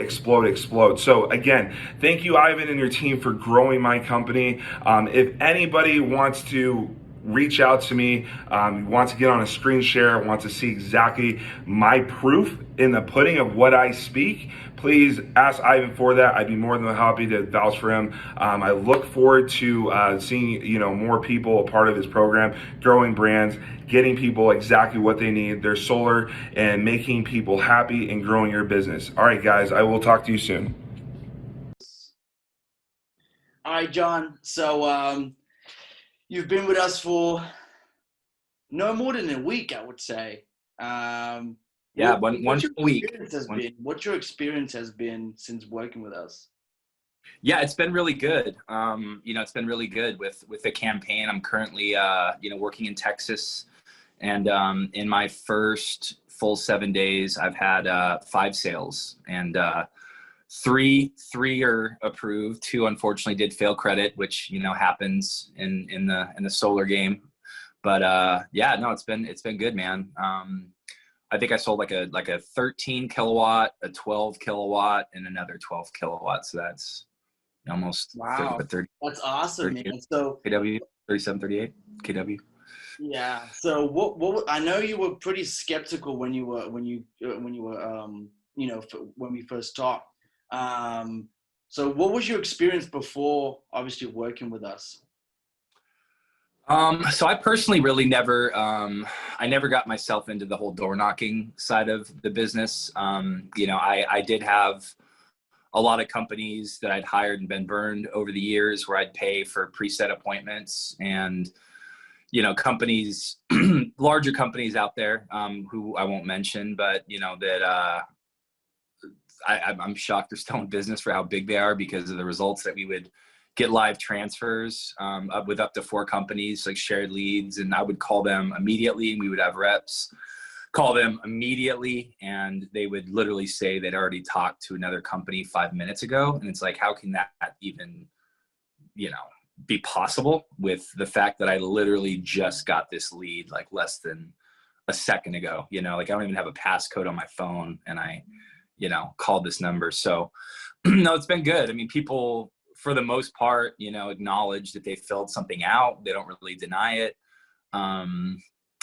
Not as many disconnected numbers as I've, you know, had in the, you know, lead based, not the appointment based, preset appointment based side, but the lead based side. You know, most of the numbers work, and most of the people cancel. Some are obviously not interested, but that's kind of how it goes with anything. And they, you know, but no, it's been good. So what do you say was the, you know, your overall experience?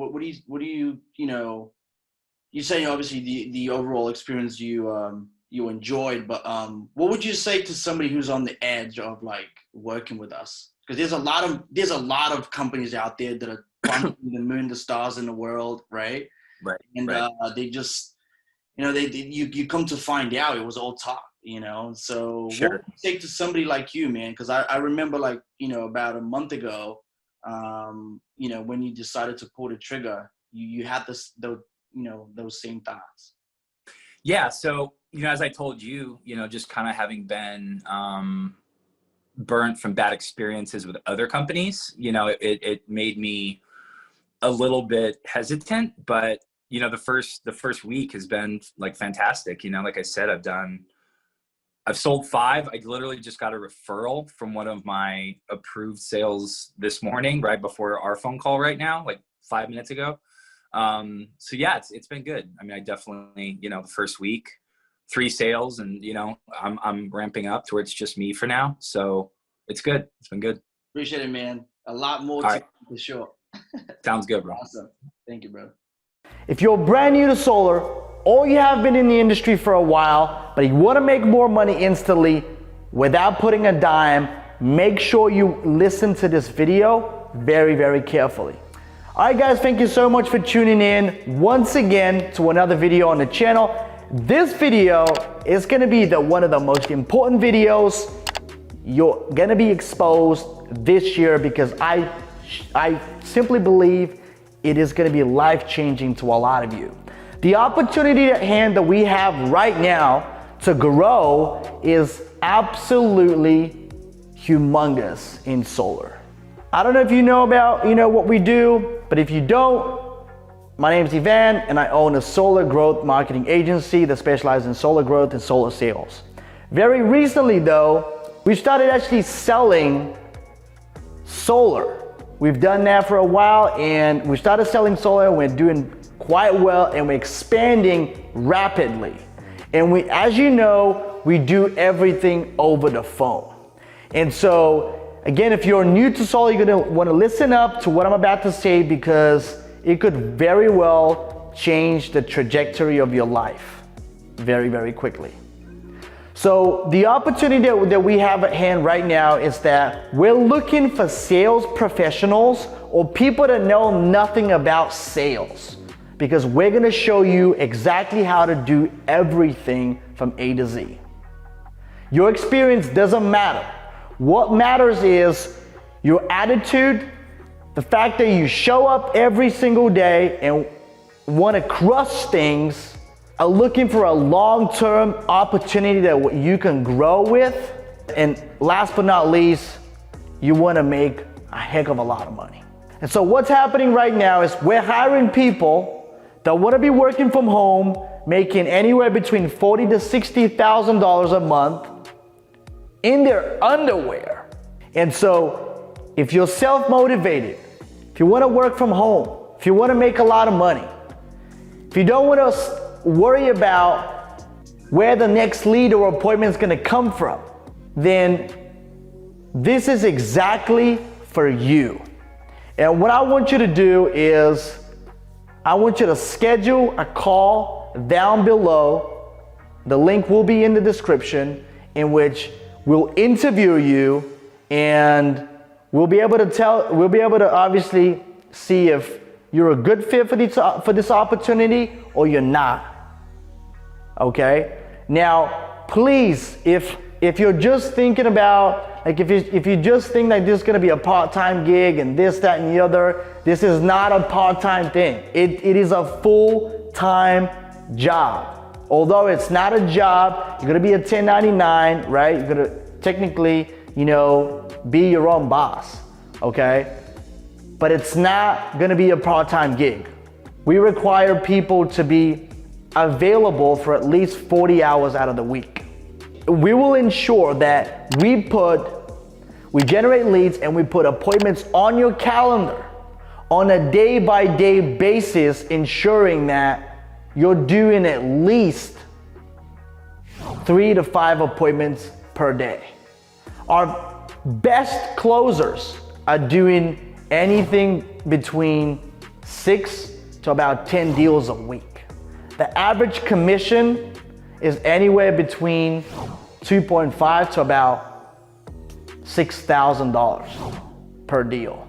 If you want to start making that kind of money right away and receive all the training you ever need to be able to start closing solar deals over the phone, then please schedule a call using the link down below, and I'll see you on the other side. In this video, I'm gonna give you everything you need to know about solar. We're gonna talk about solar lingo. Hey, welcome back to another video on the channel. My name is Ivan and I own a solar growth marketing agency. We specialize in solar growth and solar sales. So welcome if you're brand new. If you are a subscribed member, thank you so much for subscribing. If you haven't subscribed, make sure you click the link below to subscribe. All right. Also, if you like the content of this video, don't just like it, share it in Facebook groups, share it with a friend, share it with, you don't have to share it on social media. Just if the conversation ever comes up and one of your solar buddies is asking where you're getting the goodies, where you're getting the information, point them to the channel. Send them just say, hey dude, you gotta check out this guy. Crazy a little bit, but trust me. So it will be much appreciated.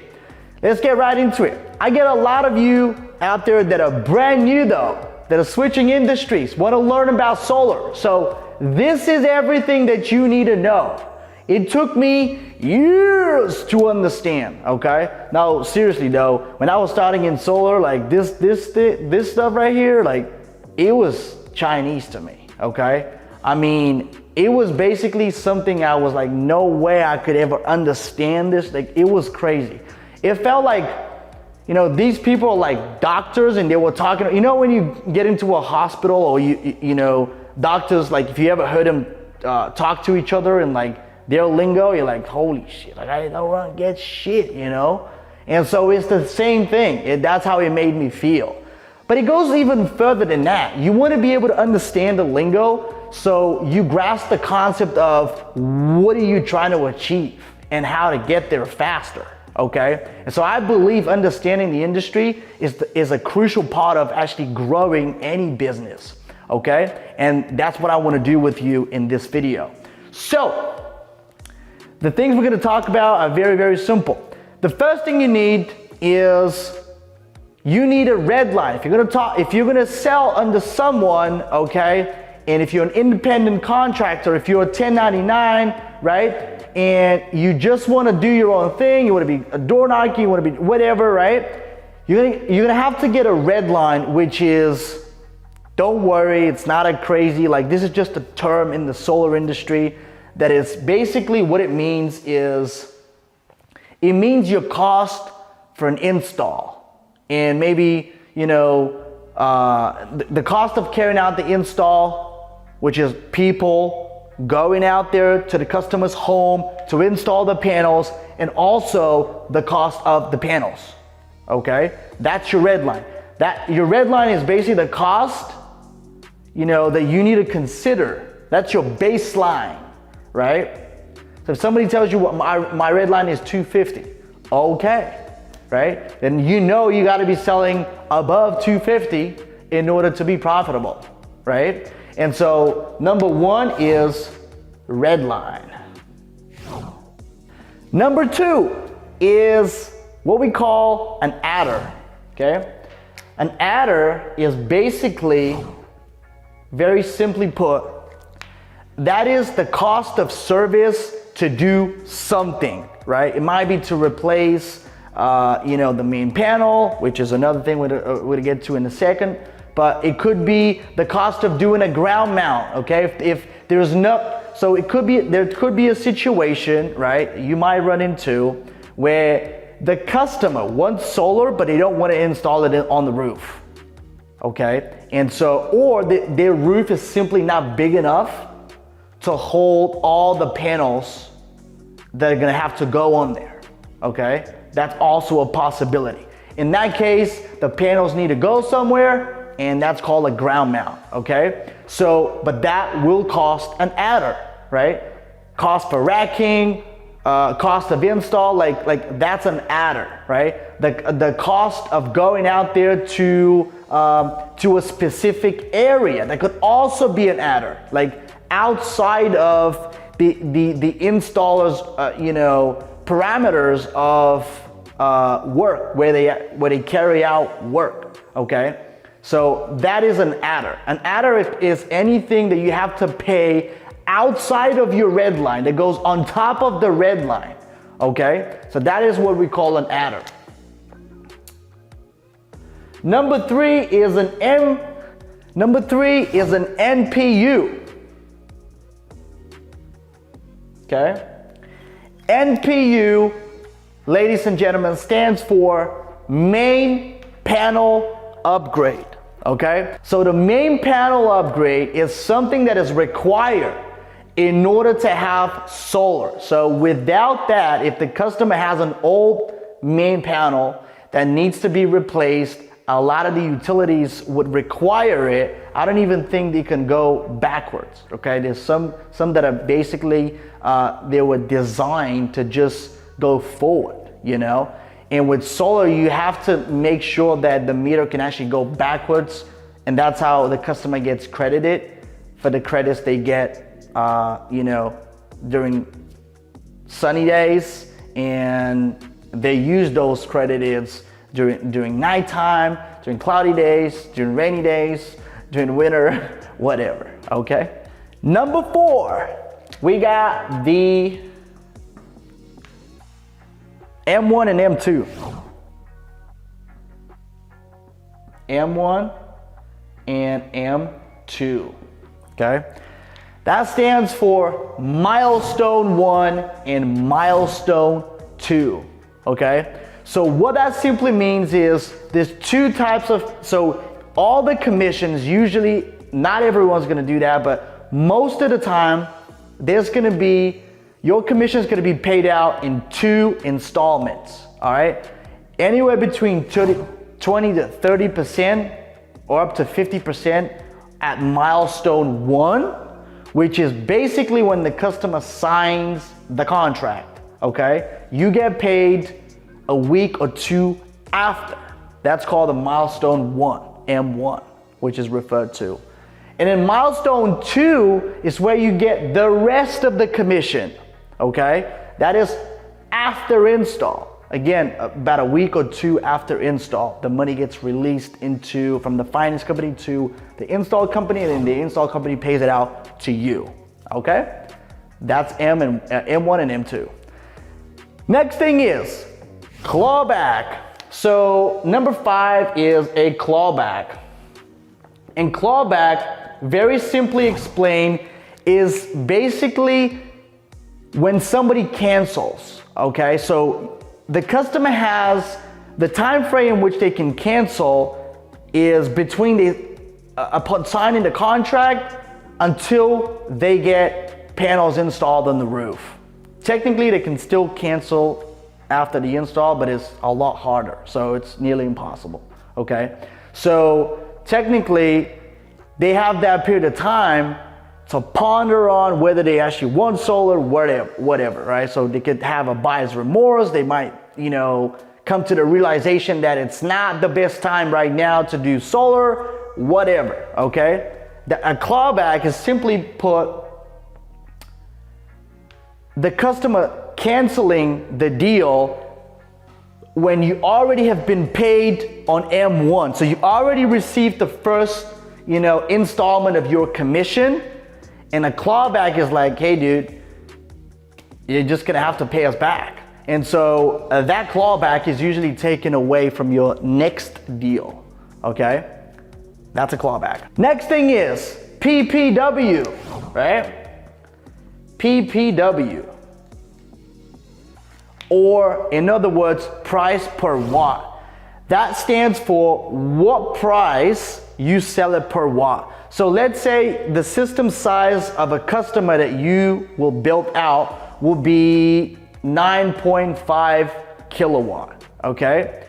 Based on their usage, obviously. You would use a design tool that will basically take into consideration the amount of sun hours that they get, in that area, in that state, whether they have a east or west or south facing roof, and all these things that are combined. And so that would come up with basically, exactly the level of offset that you want to do, how many panels, stuff like that. So the price per watt is basically, let's say it's 9.5 kW system, that's 9,500 watts, okay? And so red line and everything else is usually calculated with that. So if somebody tells you my red line is 250 in California or whatever state, that means that their cost of install, their baseline will have to be 9.5. Okay, let's do 10 actually, because I don't want to do math. So let's do 10 kW. That's simply put 10,000 watts, okay? 10,000 watts times by, let's say $2.50, that is $25,000, okay? So 25 grand, that's the cost of install without adders. That's what it will cost you to install the panels on the customer's roof. Again, that is the work and the profit and everything else that goes into, carrying out a deal like that. And then last but not least, dealer fees. A lot of people are like, what are dealer fees, man? I don't understand that lingo. So dealer fees is basically, very simply put, in order to sell solar, unless you sell a cash deal, the money's gonna have to, come from somewhere. And a lot of, the concept of solar is very simple. Nowadays it's being advertised as $0 out of pocket. And that's the main thing that draws people in, okay? Which means they don't have to pay anything. There's no down payment on the system, and they could still go solar and save money literally from month one, okay? So if you're in solar, you obviously know that. But if you're brand new, dealer fees are basically the fees in which you have to pay, okay? Technically not you, but you would have to consider that when you're pricing the system. Dealer fees are basically the fees in which you pay to the finance company to be able to release the funds. for the cost of install and for your profit. So basically, the cost of the finance company releasing the funds so that the customer can go solar without paying a dime out of pocket. Okay, that's what a dealer fee is. Okay, now I don't want to get into like the nitty gritty stuff, but you know, the higher obviously the interest rate, the lower the dealer fee percentage is going to be. The lower the percentage rate, the interest rate, the higher the dealer fees are going to be. So in one way you're paying more, so it gets taken out of your commission. In another way, the customer obviously saves money because of it. So, but again, I don't want to get into too much of it. So that should be, that should get you to a pretty good standard of understanding the lingo of solar. I hope this video was of value to you. If it was, please give it a like and a thumbs up, okay? So we get boosted in the algorithm. And if the conversation ever comes up, please refer us to a friend, okay? Tell us where you're getting the goodies, right? And if you're thinking about growing within solar, if you want to be closing a lot of deals every single month like clockwork, then make sure you schedule a call down below, be able to talk to myself or somebody on the team, and we'll tell you exactly how we're going to get you from where you are to where you want to be. Now, I hope you enjoyed this video. I'll see you again on the next one. Take care. But basically what you want to do, three, as I said, is obviously you want to make sure you record our calls. And if you've had a bad call is not a bad call. If you've lost a sale, look, you have to, first of all, get out of your mind about losing a sale. You never had a sale to begin with. It's not yours. Like, the sale is not yours. Don't think about losing a sale. It's the wrong mentality. It's the wrong mindset to be looking into something like this, okay?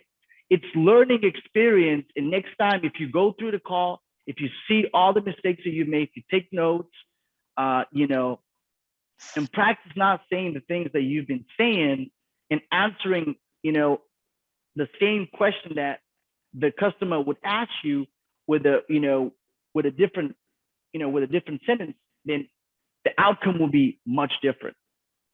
Okay. So that's number 3, recording calls. 4 is, believe it or not, just say, say things with conviction. A lot of people have a sick, absolutely. When you look at a presentation like this girl is like, she is top dog, okay? And then when it gets to, when it gets to the price and presenting the entire loan amount, it's like they get something stuck in here. And they're like, they can't talk, right? It becomes very difficult. And so, again, I'm over exaggerating, guys, but you need to be comfortable saying 90 grand, $90,000, the same way as you would say to $9. Okay. Why do you talk about like less money, as in $9, right? That you would spend on, on a Starbucks, in a different way than you would say a $90,000 purchase. Why? Because it means something to you. That's why. The reason why you're saying it in a different way is because it means something to you. You know in your mind that 90 grand is a lot of money, right? And the thing is, if you stop, if you approach this, and if this is all about this, what I'm talking about right now is all about the actual mindset, okay? Because if you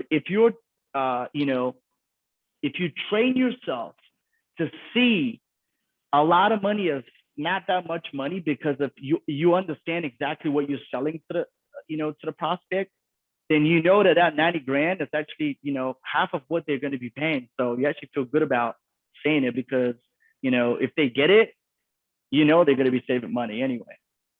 Right. Right. And then number 5 is, and this is so important. Please, Cara, like, I know you're writing it down. Like, I want you guys to remember this. Ask a lot of questions. No, sorry, ask them at all times if they have questions, like to the point where it becomes a little bit annoying. Why is I always this say, gal, does that make sense?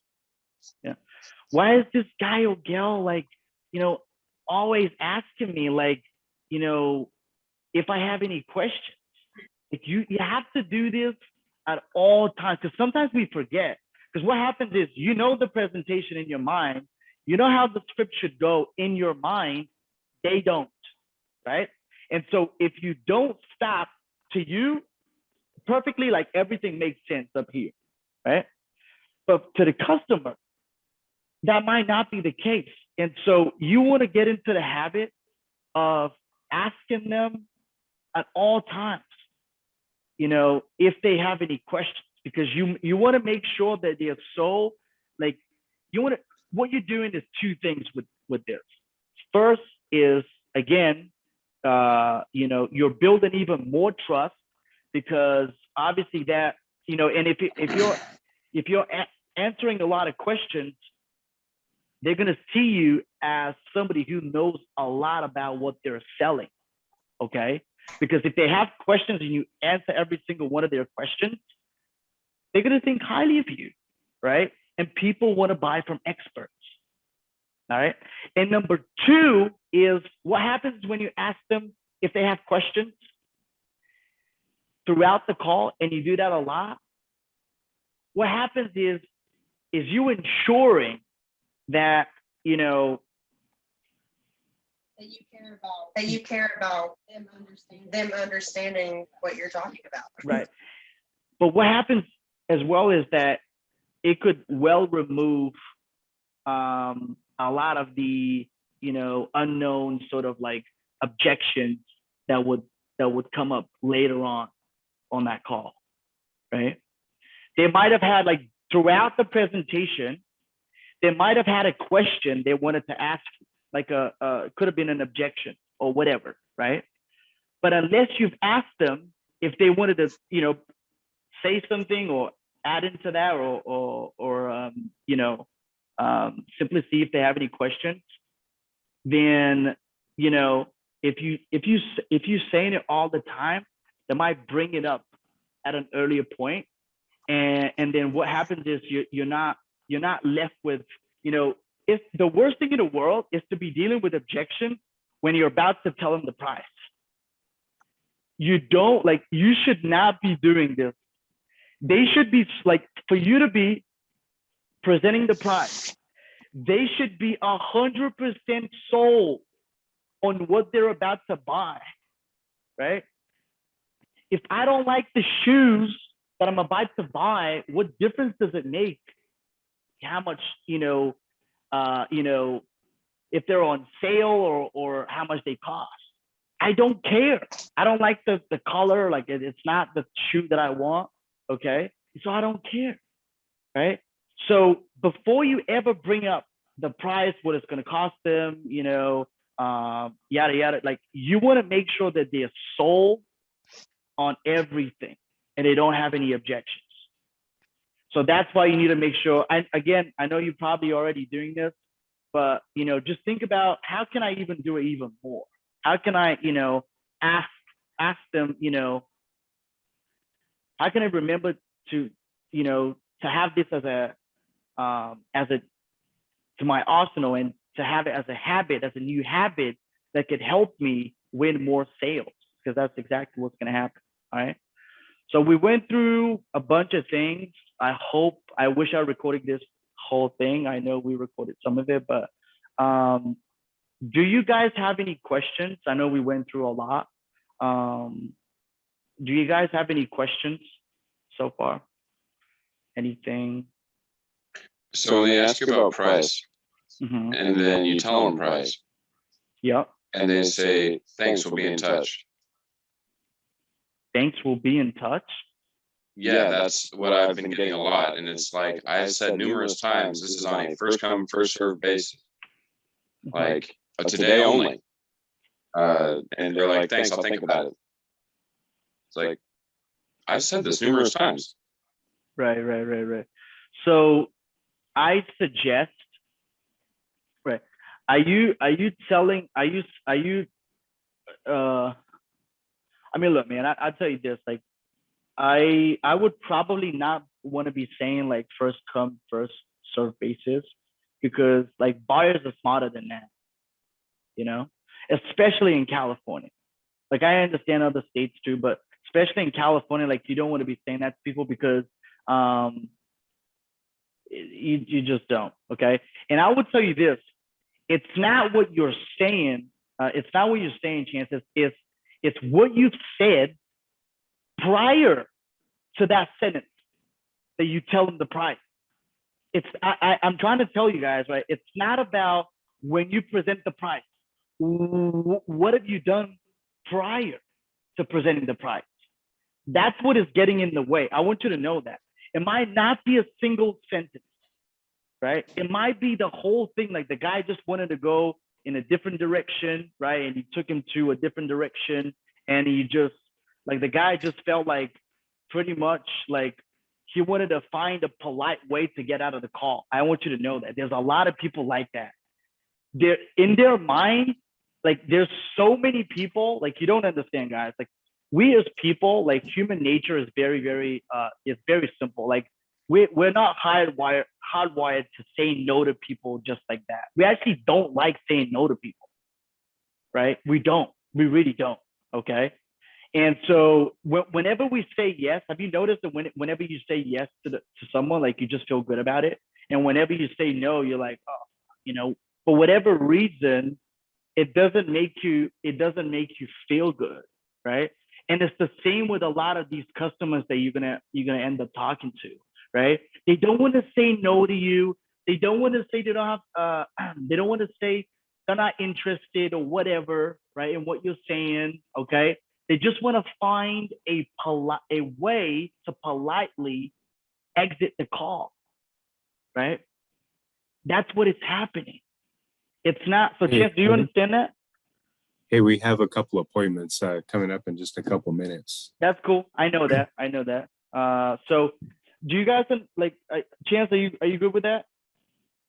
So don't bring up first come first serve. Definitely don't. Yeah, definitely don't, because that's not the case. Look, man, here's the thing, right?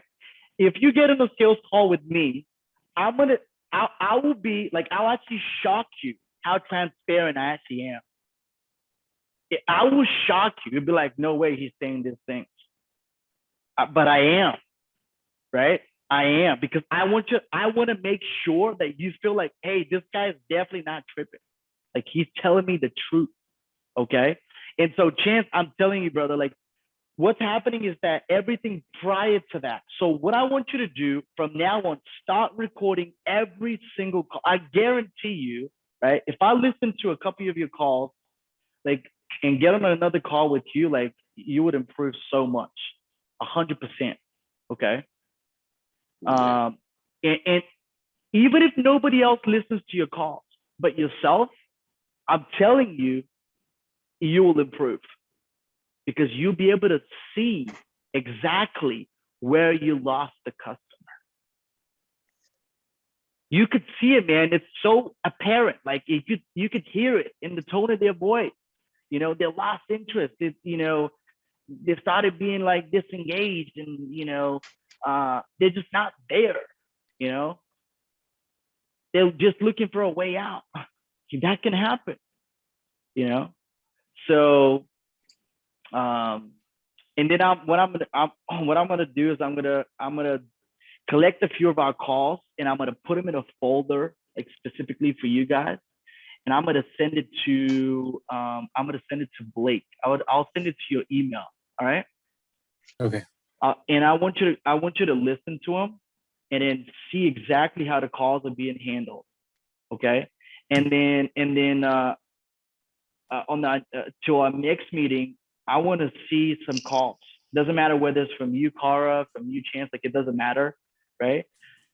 This is going to be used for training purposes. Like, you know, I just want to make sure that that we're doing the right thing. And trust me, like there's no way we can improve without seeing, you know, what is happening in the process. So it would be like I'm blindfolded and going into a dungeon without, knowing my way out. It's impossible. I need to have a map. I need to have a GPS. And that's my way of, navigating through it if we're listening to the call. And it will be so much better if we go through the call, like all of us, and we do a full breakdown. I mean, it's going to be a game changer. Okay. Cool. Awesome. All right. Cool. Thanks. Thank you guys. Appreciate it. Yep. Talk to you next time. Yep. Appreciate it. All right. Bye. Bye. Bye for now. If you do these 5 things, I guarantee you're gonna have much better results, and your transition from door to door to phone sales is gonna be very, very smooth. Hey guys, welcome back to another video on the channel. My name is Ivan and I'm the founder head of growth here at Maximize Solar. We help EPCs and sales orgs scale through efficient sales processes and online advertising. All right, now what I want to do in this video is actually talk about an important topic that I know a lot of people on the internet, they're searching about, obviously switching from door knocking to some kind of, virtual selling, because they see that that's the new thing now, that's the norm, if you will. So what I want to do is simplify this by giving you 5 easy steps to utilize phone sales and why we do phone sales and why we encourage our clients to do phone sales in solar. Now, there's really 5 things that I want to really focus on today and bring your attention to, because if you're not used to selling over the phone, and you can schedule a call down below and we can talk about how we can improve your processes and what we do on our end. There's a bunch of videos on the channel you can click here or there that shows you exactly what our process looks like. But pretty much what I want to do is give you the rundown and give you those 5 easy steps. And so without further ado, let's get on with it. Now, the first thing you want to do if you want to switch from door knocking to phone sales, or from door to door, from kitchen table appointments to phone sales, is you want to make sure that you have a fast proposal system, and that's going to come from your EPC. All right. Now, if you don't know what I'm talking about, don't worry. I'm going to get to that in a second, but basically you want to have, I'm going to put that as a number 1. You're going to have fast proposals. Okay. Very, very important. Now, the reason why you want to have a fast proposal is because, for example, like if you do this and it's in the home, most likely you're going to try and collect the bill before you go out to the house, right? Or if you go out to the house and you want their bill and whatnot, right? What's going to happen is you usually wait or schedule another appointment, another meeting to go out and see them again and close the deal with their actual proposal, right? Now, how we do things on our end and how the most successful companies that sell solar over the phone are doing it is pretty simple. They have a system that allows them to generate fast proposals either through solar, it doesn't matter whatever you're using, Aurora, depending on your EPC. That's gonna come directly with your EPCs. Now, some big ones out there, some big EPC companies, that are multi-state installers, right? Or sales orgs that you can go under and start pushing deals to, they're gonna have their own system. They're gonna have their own system that you can plug into, and they're gonna take care of the proposals for you. Now, I'm gonna give you an example. For example, if you're selling somebody on the Friday, right, and it's already 12 p.m. and you agree to get the bill from the customer, right? And you agree to see them again. You agree for an appointment. Now, if you want to do phone sales, you want to make sure that happens within an hour to 2 hours max, right? An hour to 2 hours max, if possible, if they're available. And that's why you want to make sure the proposals are good to go almost immediately. Realistically, it shouldn't take your EPC more than 15 to 20 minutes to come up with a proposal that you can show your customer right there with the correct system size. Because like I said in the example, if it's Friday, 12 p.m., you want to catch them quick, you want to sell them quick while they're hot, right? So you don't want to leave until Monday, you don't want to leave until next week, right? And so that's why you need to have the proposals done in a very quick manner, right? And I'm saying this because I know a lot of people that say, well, that company, that Power, for example, not affiliated with Power at all, but you know, I used to hear things like, you know, they're usually pretty quick within a couple of hours and what. I'm like, couple of hours? That's bad, you know, or the following day or within 24 hours, that's super bad, okay? Because that's gonna cost you sales. If you're on the phone selling, that's gonna cost you sales right there, all right? Don't wanna spend too much on time on that. Hope I made the point. Let's go right into number 2. Next thing is, you wanna use a word-for-word script. And the reason why you wanna use a word-for-word script is very, very simple. A lot of salespeople that already have solar experience and you're trying to switch from what you've done in the home to how you're gonna present over the phone, a lot of people say it's the same thing. It's not the same thing. So you gotta have a script that is pretty simple to explain what the program is about. So you gotta make sure that using a word-for-word script that explains what solar is about, you know, in a very efficient way, and you don't go back into your old habits of, you know, telling people, you know, how solar works as if you were in the home, because that's not how it works. You got to make sure that you use a word-for-word script. Now, obviously, you're going to make that script your own. You're going to do it the way you talk, right? There's nothing wrong with selling with a script. The most successful companies out there, no matter if you're in solar or not, they use scripts. The best salespeople, they use scripts, okay?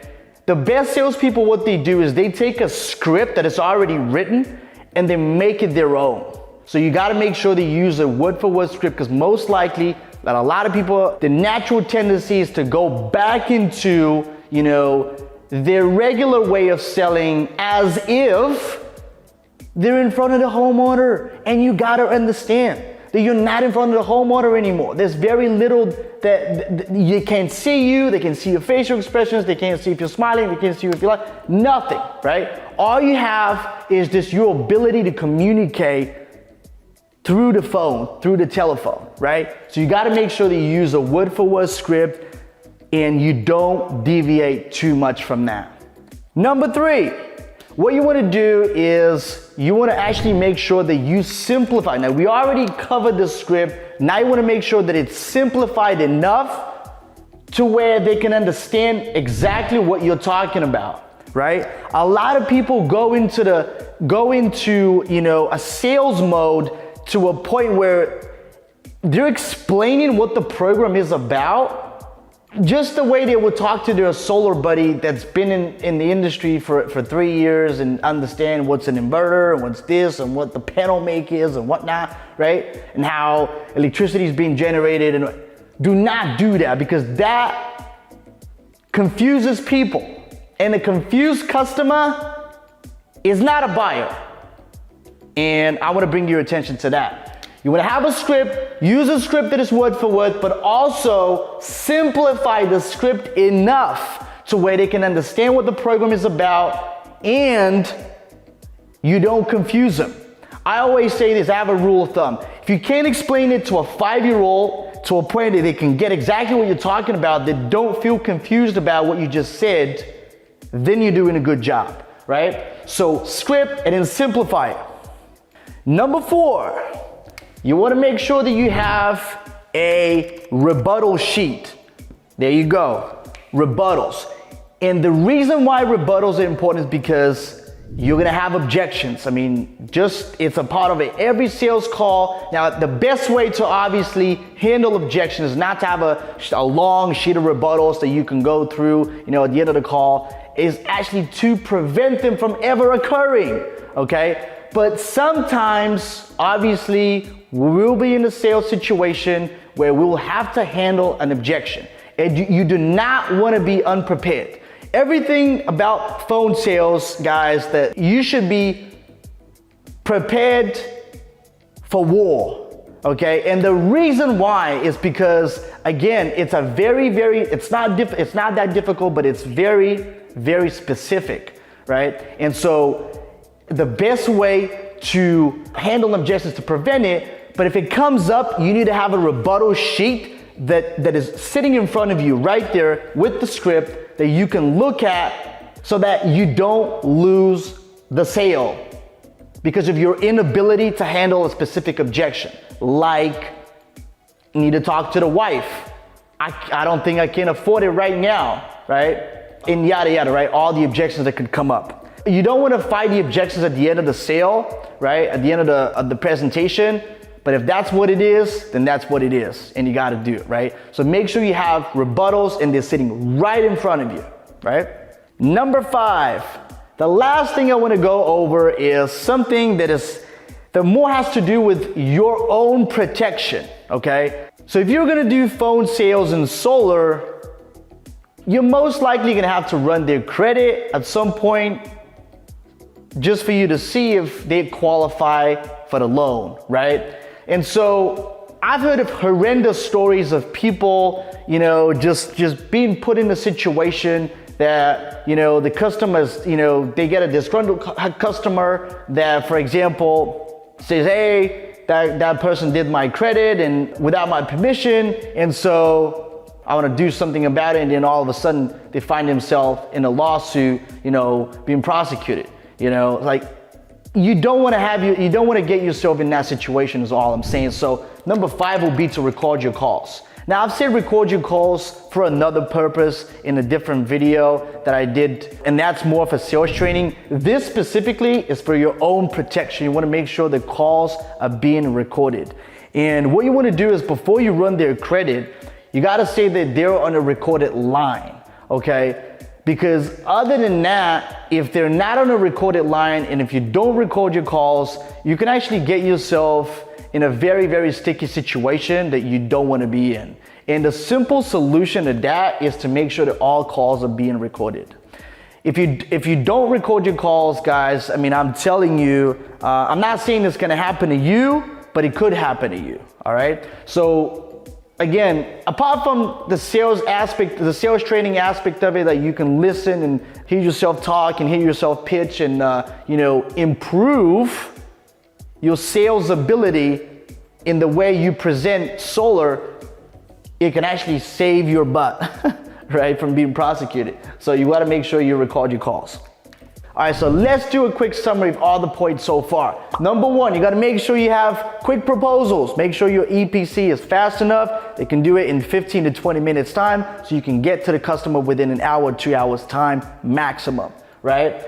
Number 2, script. All right, use a word-for-word script. Do not treat a phone sales call, right, the same way you would treat an in-home appointment. Those are not the same. You're not gonna have success if you're trying to do the same thing, okay? You definitely gonna end up with a different result. It's what I'm saying, and it's not gonna look good. So use a word-for-word script. Simplify is number 3. Dumb it down, okay? Make sure they understand what you're saying, right? Simple thought exercises. Just make sure you can explain it to your 5-year-old daughter or son or cousin, right? And think, hey, the way I explain it right now, would they get it? If the answer is no, then you got work to do, and you have to make it so simple that even a 5-year-old could get it. Number 4, have a sheet of rebuttals. So right next to your script, make sure you're prepared, and if worse comes to worse, you gotta come up with a clever way to handle the customer's objections. You already got it. That's not gonna cost you a sale. Number 5, record your calls. You're on a recorded line, Mr. Customer. I'm about to run your credit, right? So again, that's gonna conclude it. Oh, I have one more for you, actually. One more for you, and that will be number 6, and that will be do role play training every single day, okay? Find somebody, okay?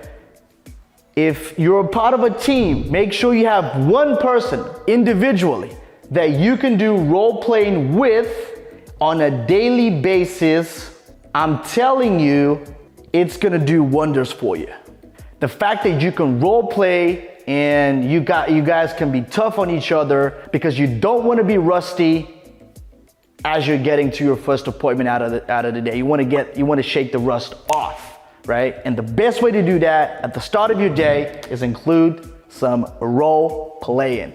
All right, so that's gonna conclude the video, y'all. Hope you enjoyed it. If you did, give it a massive thumbs up. push that algorithm, let people know about us, right? If a conversation ever comes up, share it with a friend. Just say, hey, there's this guy on the internet, man. I don't know how I found him, but he's got good info. So obviously you can recommend us, right? And also, if you're interested in growing your company, if you're a sales org, an EPC, or you're simply getting started as a solar sales rep, you want to be doing better than your whole team combined, then make sure you reach out to us by scheduling a call down below, and we'll give you all the details as far as like how we can help you and if we can help you.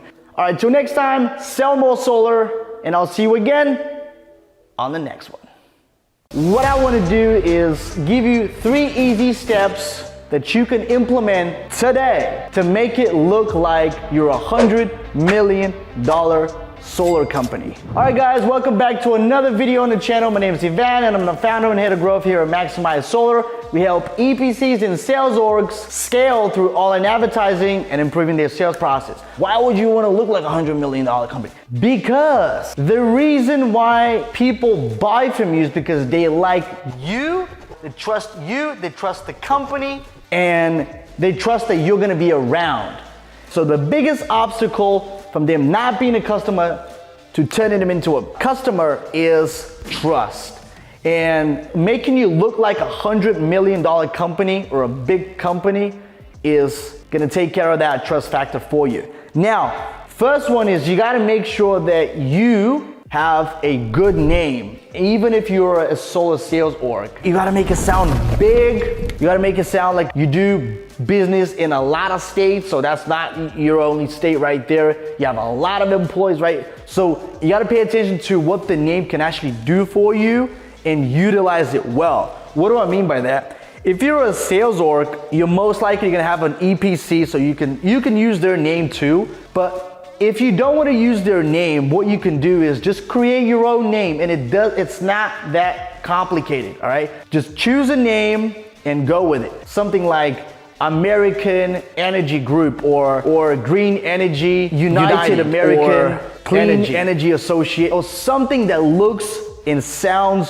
bigger than it actually is. So the name is super important. Number 2, what you want to do is you got to make sure that you have a call center or appointment setters. In big companies, there's a lot of people with different positions. And so you create an entire customer experience. And that's what the main differentiation factor between a small company and a large company, right? It's the customer experience. And what's gonna make them feel like they're dealing with a bigger company is the customer experience that you're gonna create for them. Doesn't matter if you're doing it over the phone, doesn't matter if you're doing it virtually, it does not matter how you sell. So you gotta make sure you have an appointment setter that establishes a relationship and you can actually utilize in your favor, that represents your company. One of the things that we started utilizing last year is actually having an actual call center. Now our clients can use our call center to have their leads being called, and chased and booked for an appointment by our call center. You gotta make sure that a call center does not sound Indian or not have a good English, because that's gonna do the opposite of what you're trying to do, which is create trust within the entire sales experience. So you gotta make sure that there's someone who can speak very, very, very good English. Our appointment setters, for example, they're native. You can sound like a lot bigger of a company than you actually are by having appointment setters who know how to handle the call and know how to build a relationship and prepare them for what's to come, which is obviously the proposals and obviously the actual sale itself, the presentation. So you gotta have an appointment setter. And number 3 is, and that's optional, I would have it if I was you wanna have a contract specialist. And I've talked about that in other videos, but we need to be reminded sometimes more than we need to be taught, right? So contract specialist. So you gotta have a contract specialist, or you don't have to, but it's optional and it's gonna make you look a lot bigger than you actually are. So imagine if they have a customer experience that they meet with one guy, and then that guy builds a relationship, gets their bill, and passes it on for the next individual in line, which is the energy specialist or the closer, okay? Oh, I forgot to say our call center would actually collect the bill for them as well, for our clients. So, and that's pretty important too. You gotta make sure that, again, one of the things in the sales process, in the customer experience is you gotta make sure that you collect the bill beforehand. So instead of a 2 call close or 2 meeting close, you can turn it into, most of the time, into a 1 meeting close. That's why you want to collect the bill beforehand. It's not going to happen 10 out of 10 times, but it's good to always push for the bill before the actual presentation with the energy specialist. And number 3, obviously, is the contract specialist. So the contract specialist, what they would do is, once you run their credit, they got to sign the loan docs and the installation agreements for it to be considered a sale, a closed deal. Let's go through the entire process again. So you have the appointment specialist, you got the closer, and then you got the contract specialist. So the appointment specialist will obviously open up that conversation, create the relationship, collect the bill, and then the closer is gonna do, obviously, their magic, close the deal, explain how the program works, right? Run credit and have everything else sent out to the customer, right? The install agreements and the loan docs. And then the contract specialist is gonna take care of that for the closer. The closer is not gonna spend time with the customer as they're reading the HOA agreement, the install docs, and the loan docs. And the biggest mistake you can possibly do is close the deal, send the docs, and then beat it. That's the worst possible thing you can do, and that's gonna cost, if you're doing that right now, or if you're thinking about doing it, I'm telling you, stop, because if you haven't realized already, it's gonna cost you sales. You wanna be as efficient as possible, and so if you don't have a contract specialist, that is fine. You just need to make sure that you stay on the phone with the customer as they're filling out the loan docs and the install agreements, because they might have questions. In fact, it's not a possibility. They will definitely have questions. And sometimes some people are gonna be comfortable asking questions, and some people are gonna be like, well, you know what? I don't understand what this is about. I was led to believe that it's something else. And now, what the hell is this that I'm reading? And so you don't wanna have the customer in a position that they cannot ask questions. You got to make sure that there's someone there, whether the closer or the contract specialist, to answer their questions if they have any questions, to ensure that that does not cost you a sale. So the contract specialist is basically the last part of the process, which is just going over all the docs and making sure that they don't have any questions, and if they do, they get it answered on the spot. Okay. So that's going to conclude the video. Pretty simple. I mean, if you utilize these 3 steps, man, I guarantee you're going to look a lot bigger than you actually are. Okay. And people like to do business with big companies simply because of the fact that big companies, for the most part, are here to stay, and small companies, it's very uncertain with them. So anyway, I hope you liked the video. In this video, we're gonna talk about how to handle objections in solar when you sell over the phone. Now, if you don't know who I am and you just stumbled across this channel, my name is Ivan, and I help people grow profitable sales orgs by being able to generate their own leads and sell over the phone and be location independent. Basically, how to handle solar objections like a pro. Because you want to be pro. When you're on the phone and you're not a pro, that's going to eat away from your profit. That's going to eat away from the profit of the company. That's going to eat away from the profit of the people that are in the company. And so let's go through all the objections. I mean, there's a lot of objections, but let's say the most common objections. What is it, like too expensive? I'm not interested right now. I just moved in, so I don't know what my bill is. I want to talk to the wife. The famous, I want to talk to the wife. I want to talk to the tooth fairy. I want to talk to whatever. Now, what's happening is that these objections, when they come up, most of the time, it's already too late. I'm not saying that you can't handle them, but you probably heard this, and obviously we need to be reminded more than we need to be taught if you're in sales, is that the best way to prevent an objection is by slicing it before it ever occurs. And so what I mean by that is, if you know people are gonna bring up, hey, I wanna talk to the wife, or I need to talk to the wife, you don't wait for it to take place.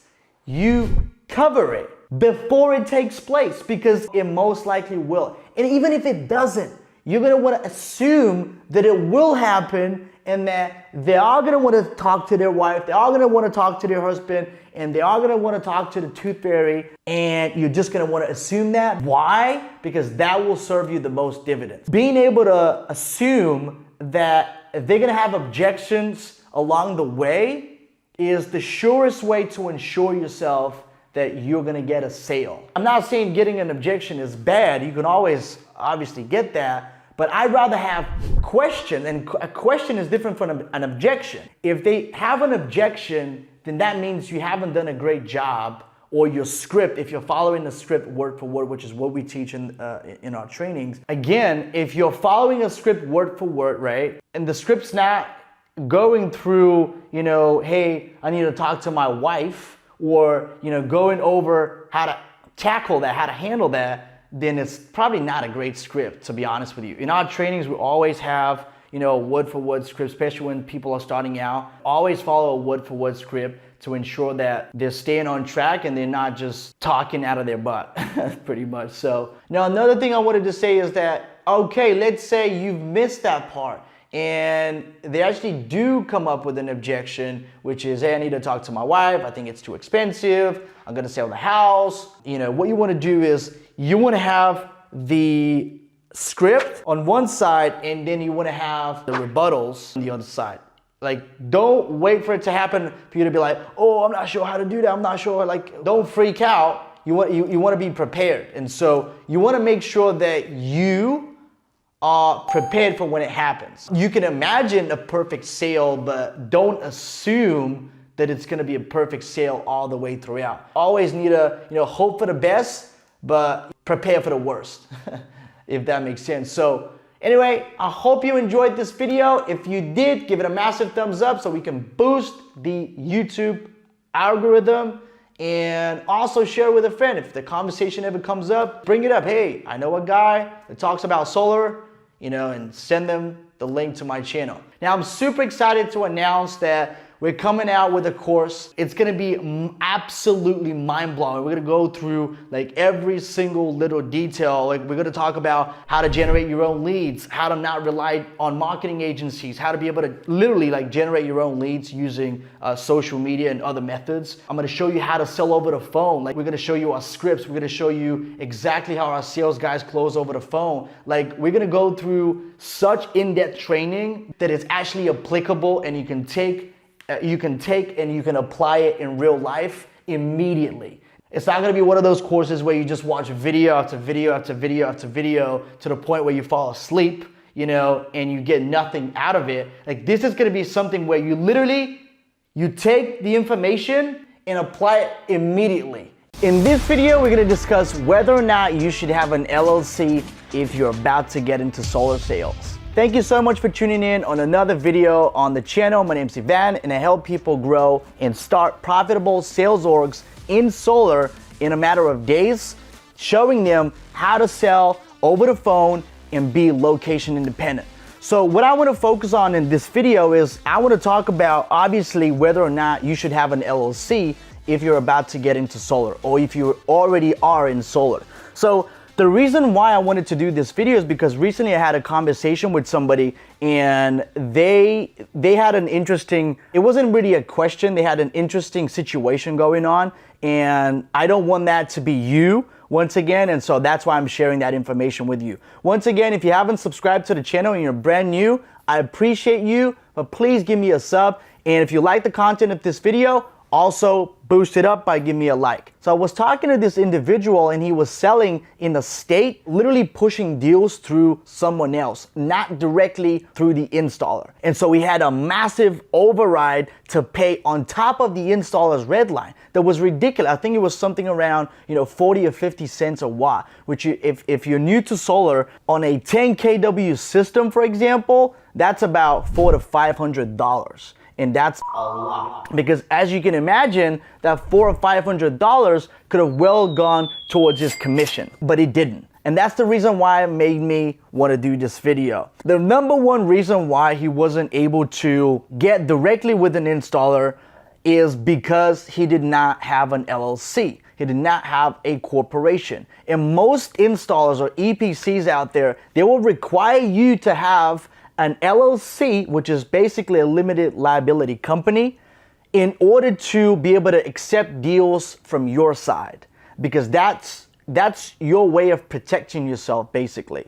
Not every single installer requires an LLC, but I would say it's probably 9 or 9.5 out of 10. It's very, very common practice. So one of the reasons why you want to have an LLC if you're in solar sales is so that you can save yourself a lot of margin, because you're not going to have to go through someone else. You can just go directly with the installer and make the most amount of money for you and your company as possible. The second reason why you want to have an LLC is because you can have a lot of write-offs.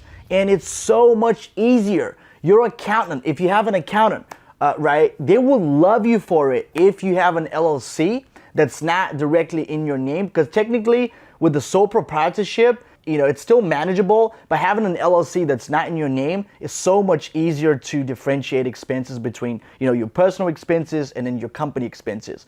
And on top of that, there's a lot of stuff that you can write off. So you want to have an LLC. What I am saying is, first of all, you're not able to work most of the time direct to installer. So that's a big reason why you want to have an LLC. You want to be able to save yourself that profit margin that could have gone to you, instead of paying that to someone else just because you don't have an LLC. So you want to make sure that you do the necessary work. It doesn't take a lot at all. You can go and file an LLC online for literally like a couple of $100. So it doesn't cost anything. And I promise you, just that one alone, just imagine that you were to sell that, 10 kW system, 10 kilowatt system, and you were to pay somebody, 30, 40, 50 cents a watt, which is literally like $300, $400, $500 on one single deal that you're going to be wasting just because of that someone's override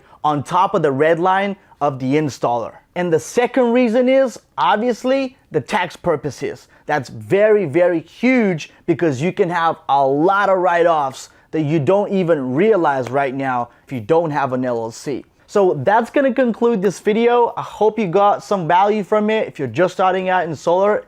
If you did already have a company and you decided to go through and watch this video, I appreciate you. And again, if you want to learn how to start and run your own profitable sales org in solar, then make sure to check out the course. Depending on when you're watching this video, it should have already come out. But watch out for the first link in the description box below, because that course right there is absolutely mind-blowing. My mission is to help as many people as possible get into solar the right way without wasting time, money, effort, energy, and sacrifice to learn what it is they need to know to be profitable and make a lot of money in solar. So this course is all about selling over the phone, showing you how to generate leads from scratch using paid and free methods, and also how to build a solar sales team environment that your team can excel in once you start hiring and growing your company. So again, if you're still watching, I appreciate you. I love you. All right, so what we're gonna talk about in this video is I'm gonna give you the 3 things you need to do if you're brand new to solar and you're like, I wanna know what to do, man. Just give me the goodies. Now, if you don't know who I am, my name is Ivan, and I help people start and build profitable sales orgs in solar, selling over the phone. If you're brand new, you're probably very confused. You get tossed around by a bunch of companies. They're telling you different stuff, so you don't know really what to do. So my job is to educate you and basically show you what's the process, what you need to go through in order to be successful in solar, and what you need to do step by step. Now, so one of the first things you need to do when you're actually starting out in solar is you got to decide what market you want to be in. And the way you decide what market you want to be in is you got to look at a bunch of factors. And one of the first factors for me is how fast can they actually install, right? That's one of the most important things out of all. And why? Because you want to get paid fast. And if you're in a fast install market or fast install state, which means your installer there's no backlogs, they can get to your deals the fastest, then that means, or in a short period of time, then that basically means that you're gonna get paid a lot quicker. And if you're building a solar sales org, that's an absolute must, Because you don't want to be stuck waiting around, for, 90 to 120 days, sometimes even longer to get your commission. You want to be paid as quickly as possible so you can continue to pump that fuel into the fire, which is your advertising, hiring people, and just running the business. And so that's the first thing you want to consider. The second thing you want to consider is obviously whether that, I call it the low-hanging fruit market, whether it's a low-hanging fruit market. And how do you determine that? Well, first of all, you have to look at the competition. You have to be able to see, hey, what is the competition in that market? Is there a higher competition or is there a lower competition? And usually that comes with a cost. And the cost basically is how quickly you're gonna get paid. Because those low-hanging fruit markets that there's a lot of competition in, usually those markets are not very quick installs. Not every single time, but for the majority of the times, the fastest markets are the ones with the most competition because people want to get paid fast, right? So you want to be at the sweet spot where you can get fast install state, relatively fast installs, but at the same time, be able to be selling at a higher rate or high prices. And so you want to be in the sweet spot in the middle in between the two. So you're getting paid. Well, you should be getting paid, right? Because that's why you're in solar. And then number two, that you're not gonna have to wait around for a long time, for months and months on end to get paid. The second thing you need to do is you gotta find an installer. And the way you find an installer is through Facebook groups. You can ask online on forums. You can ask friends or people in the industry that are already used different installers, and you can do your own independent research. So you should never really jump into business with anybody that you haven't done any research on, because your installer is technically your business partner. And so you want to make sure that they're credible, they can do fast installs, they do good job once they install the panels, so they don't do dirty work, and people are actually happy, genuinely happy with the service that they're offering. You want to make sure that installer can serve you, and you don't have to jump from an installer to installer to installer to installer simply because you didn't do enough research. So I would highly recommend you to do your own due diligence before jumping into business with anybody. So I can't stress this enough about the installer side. A lot of people just think, hey, I need to know how to sell solar.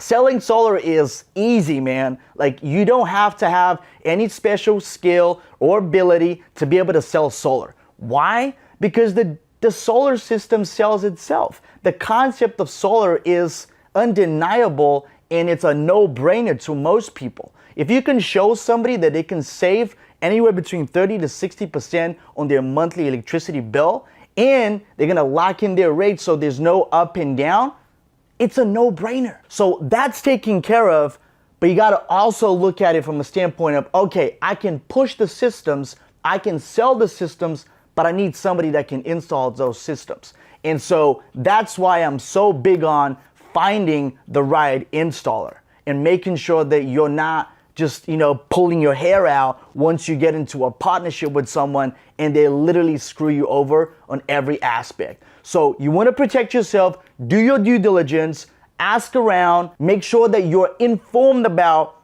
what to expect from that installer before you ever do business with them.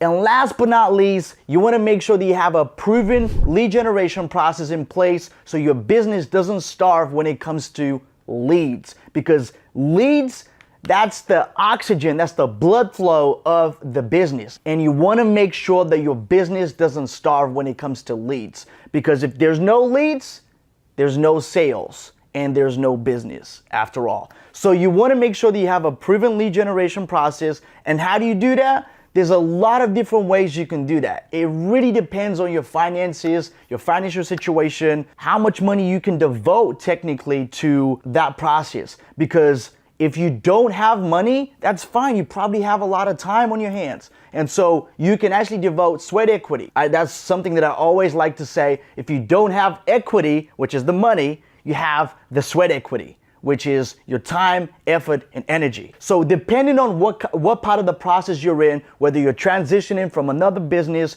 whether you are like literally just starting out, changing career paths, and you just want to know, hey, what's the best way for me to enter the industry? Well, that will depend again on your finances and what you can afford. Because The best way for me is something that can generate me leads and appointments on autopilot. And I teach that in my training. It's called the Solar Boss. I'm not sure when you're watching this video. It should have come out already. You can check out the link in the description. I show people how to start and run profitable sales orgs in a matter of days. We show you the scripts, the sales call recordings of our own call centers, like showing you how it's done over the phone, how to sell over the phone, how to book appointments over the phone, how to even run that marketing side of things. So if you have any basic knowledge on Facebook or YouTube ads, we're gonna show you how to set up that so you don't have to pay anybody to do this.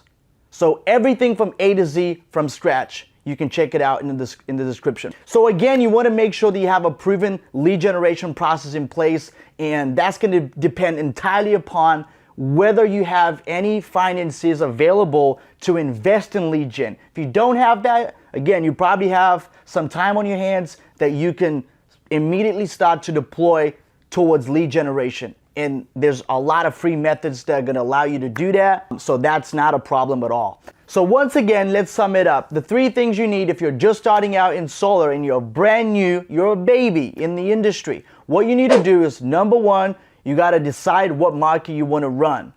Second thing is you want to find an installer, because you don't want to be in the position that you can generate leads and sell deals without knowing who's going to install them.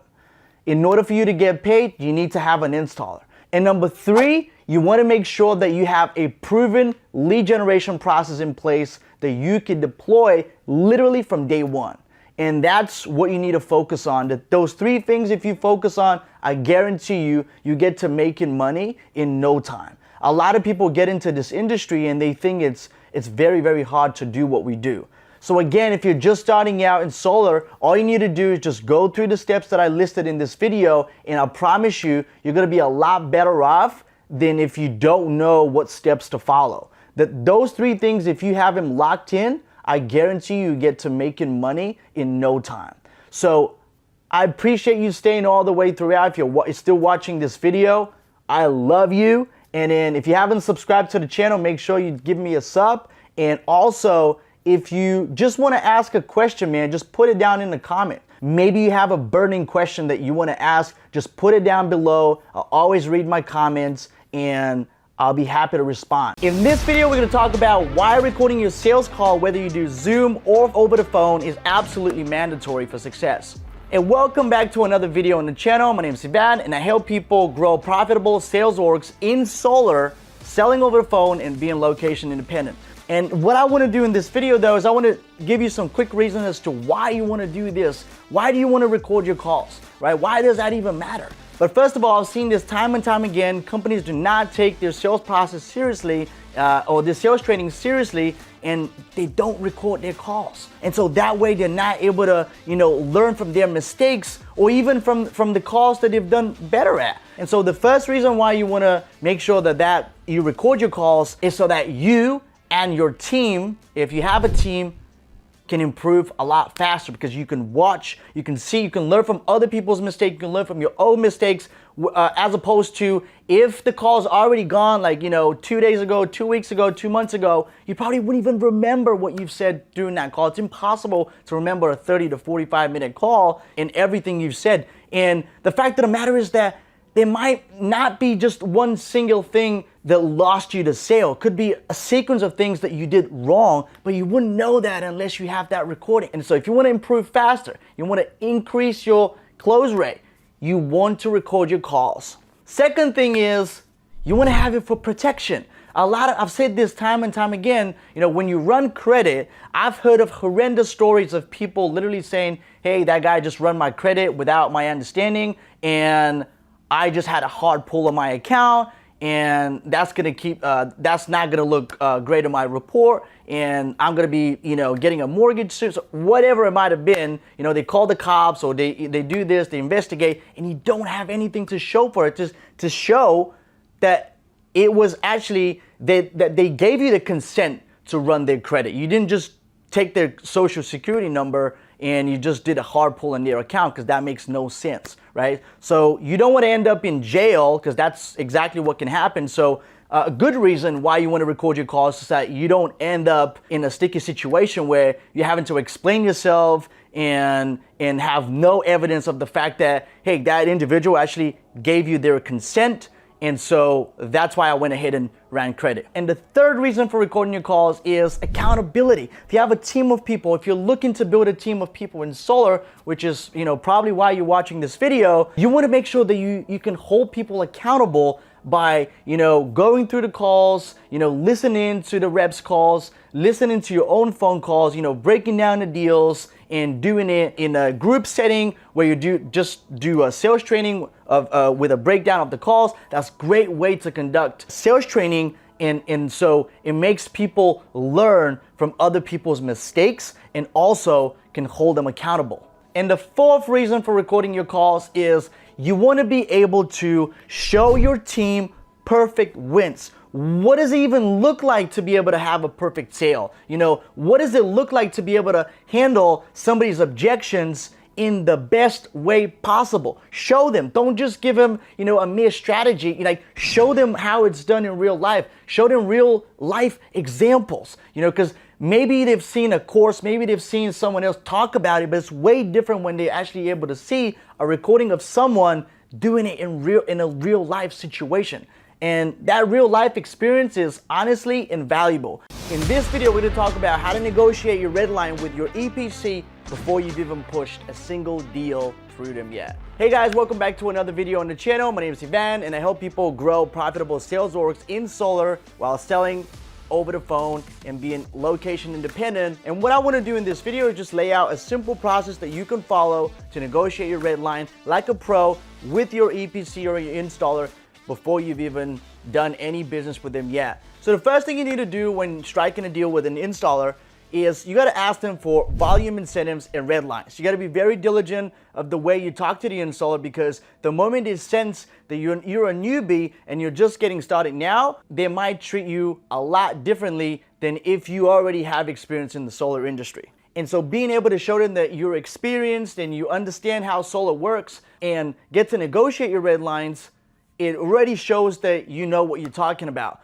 Plus, many people actually don't even try to negotiate any of the red lines. They just take whatever they're given. And the first thing you want to do with your installer is you want to ask them if that red line that they give you is set in stone. And you want to test out if they're willing to drop your red line, regardless of whether it's higher or lower. Even if it's the lowest you can possibly go, you always want to ask because you have nothing to lose. The worst thing they could possibly say to you is, no, we cannot do that. We cannot accommodate to what you're asking at this very moment.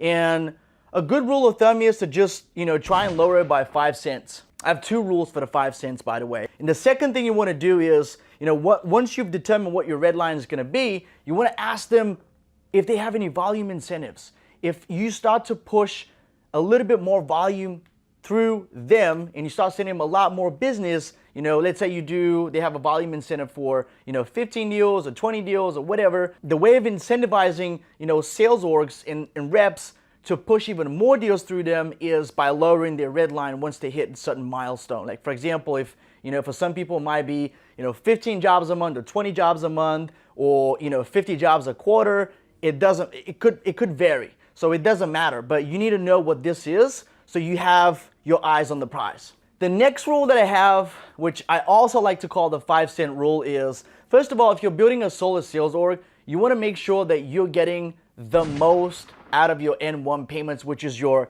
initial installment of your commission. So in building out a company, you need a lot of upfront cash sometimes to be able to hire people, to be able to pay them, to be able to cover your marketing expenses, the company or the individual that's running the marketing campaigns for you. You have costs associated with the business, just like any other business, right? With solar, it's not that much, and you still need a little bit of money to get going and to make sure that you don't stop the progress. Because I've seen time and time again, people just stall their progress due to, low M1 payments, just not getting paid enough, and once they pay out their commissions to the other salespeople that they have in their company, they're literally like just sitting there like twiddling their thumbs, waiting for the back-end payment or the M2 to kick in order to get things rolling again. You don't want to find yourself in that situation. And so what I like to do is I have a 5-cent rule, and what I do is I simply say to them, look, I need the most amount of money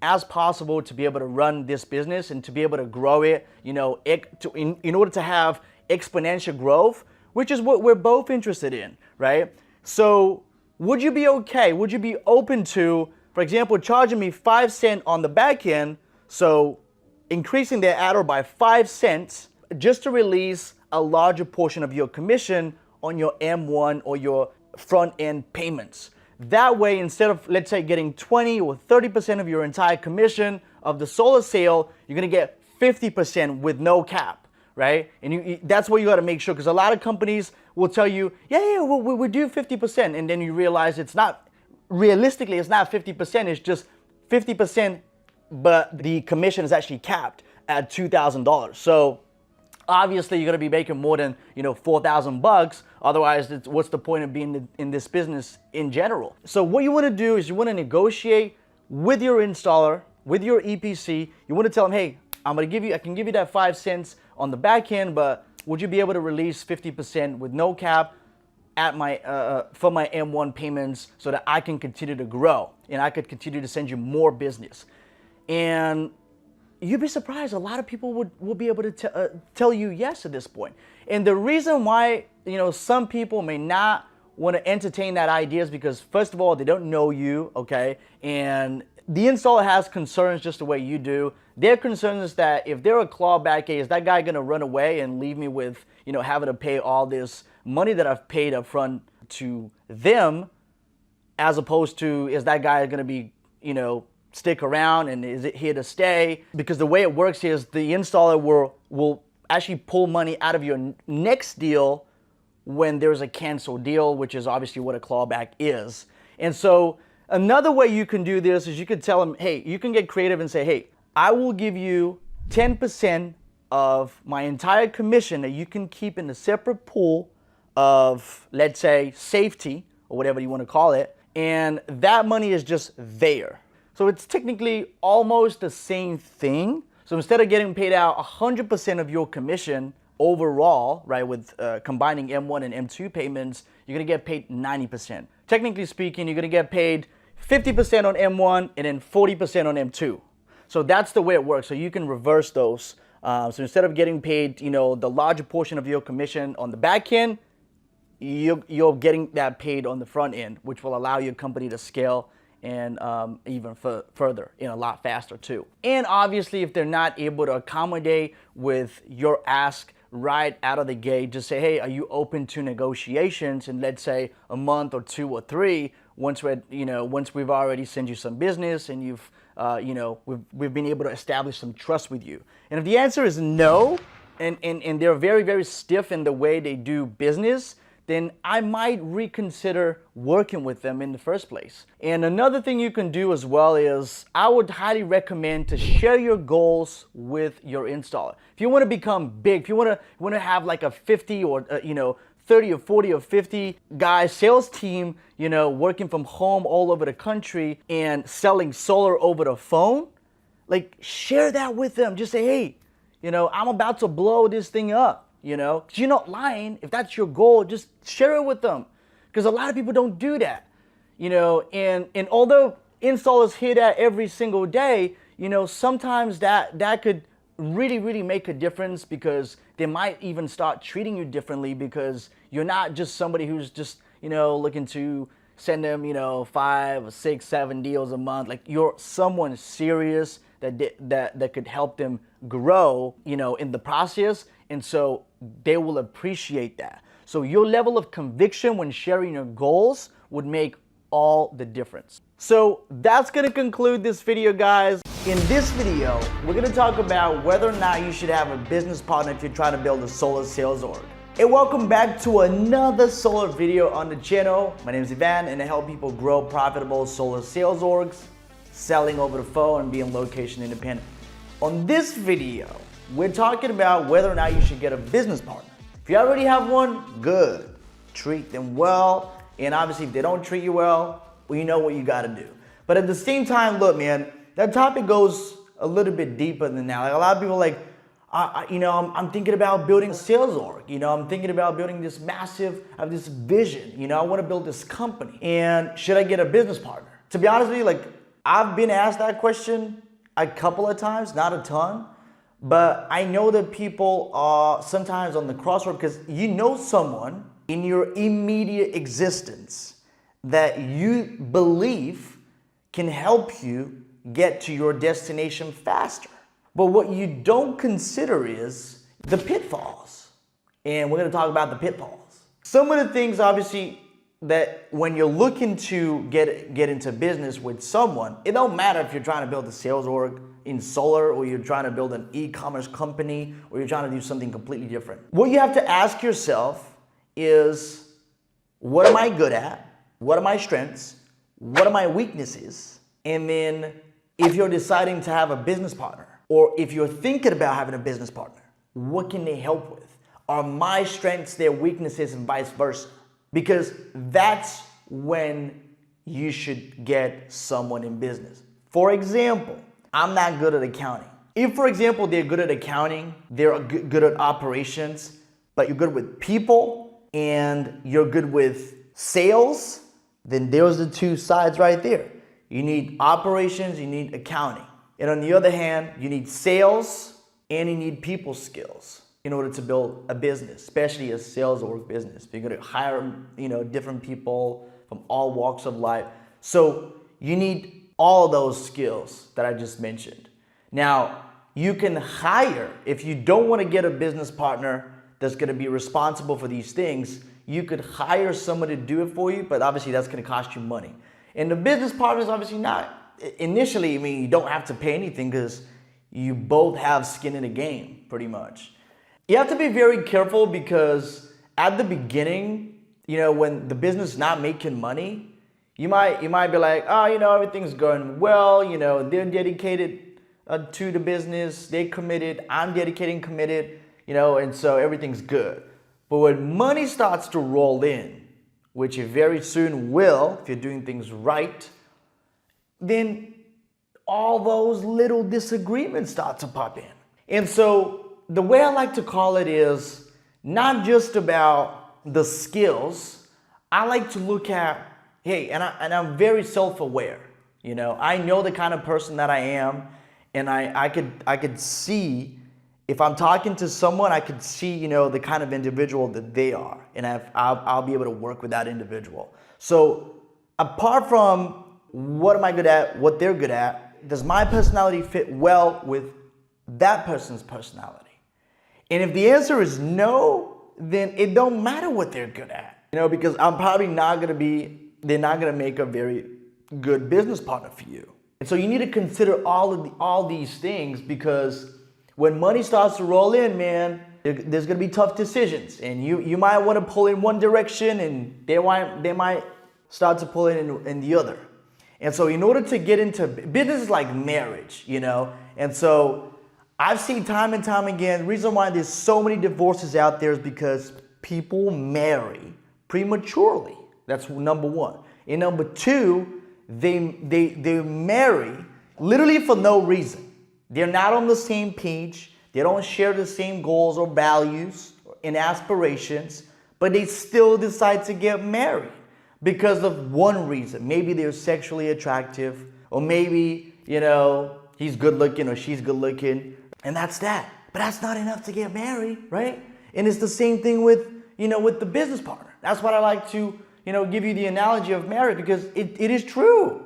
And you don't want to end up like splitting up, fuming, you're getting the shit end of the deal, or they're getting the shit end of the deal, and you probably wasted time that you could have otherwise used to build your own business, right? I'm not saying business partnerships don't exist. I'm just saying, I'm doing this video specifically to maybe open your eyes. If you're on the crossroad, you're thinking, hey, should I start this on my own, or should I have a business partner? And the little pitfalls that I like to look at are very, very simple.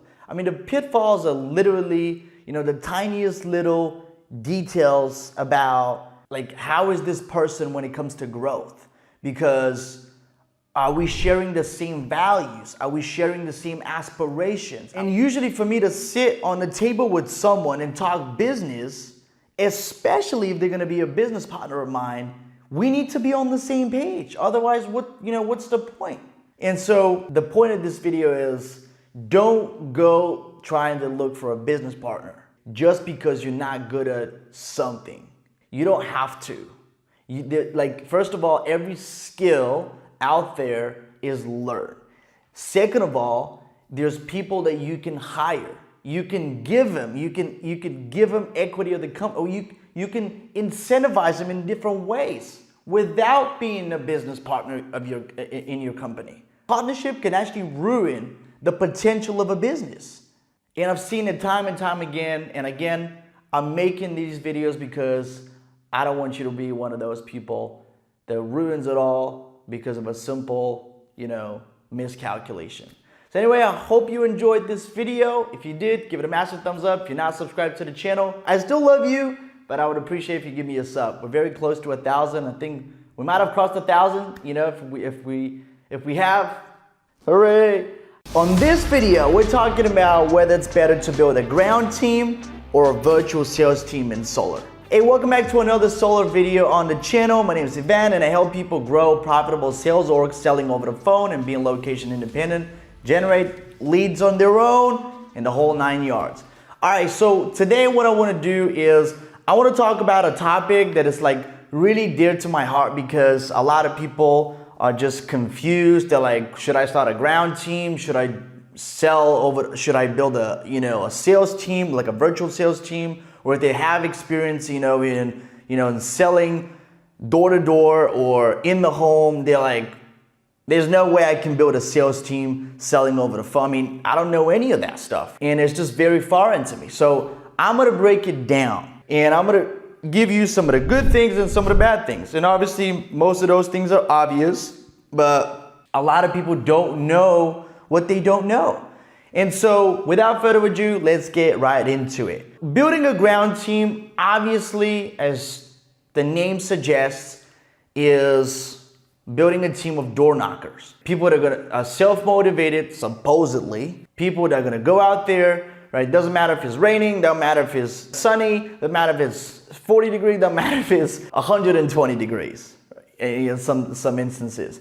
And so the truth of the matter is that building a team like that is a lot more difficult in a way because you have to push people to get out of their comfort zone on a daily basis, no matter the weather conditions out there. They have to go out there and produce.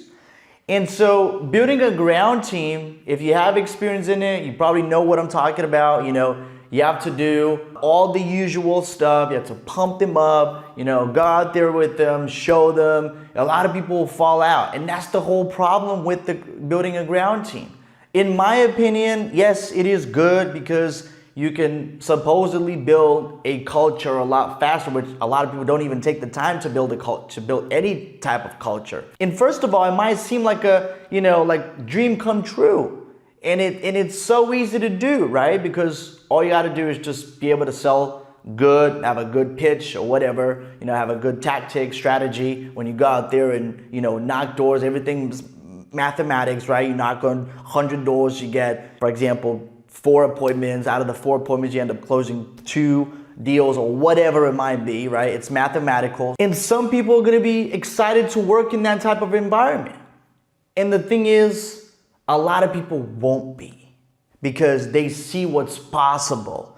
With companies like ours, with companies like, the clients that I'm coaching, they're already ahead of the game by building virtual sales teams. You build a virtual sales team, you hire somebody who's in another country that could sell over the phone for you in your company. They don't even have to physically be in the country. And they're gonna be so grateful if you do that. I share some of the strategies in the course. You can check it out down below. Again, no pun intended. I just wanted to put it out there. That's my shameless plug. Building a ground team could be fun, could be, whatever, but honestly, man, I've heard from a lot of people. I've never built a ground team, so I don't know what it's like. But the feedback that I get from other people, my clients over the years, is that it is difficult, man. It's difficult to retain these people. They just fall through the cracks.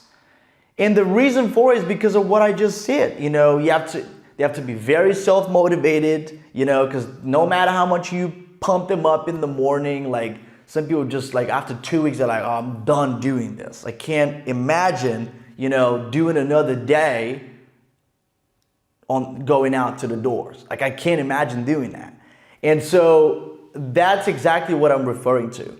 Whereas building a virtual sales team, that's out of the equation. That's not even, it's not even in the same stratosphere, because they're sitting, they have their headphones and they're like this literally all day. They're looking at a screen, and it is not difficult. It is not difficult at all to do this. They could have a nice aircon blowing, you know, even if they live in Arizona and it's 120-degree weather outside, they could be nice and comfy in the home. They don't have to leave. And I hear that from a lot of people that, you know, in the winter, it's in some states it's super cold. In the summer or whatever, in some states it's super hot. And so they're literally getting baked in the sun, and they're like, oh, my employees are not motivated.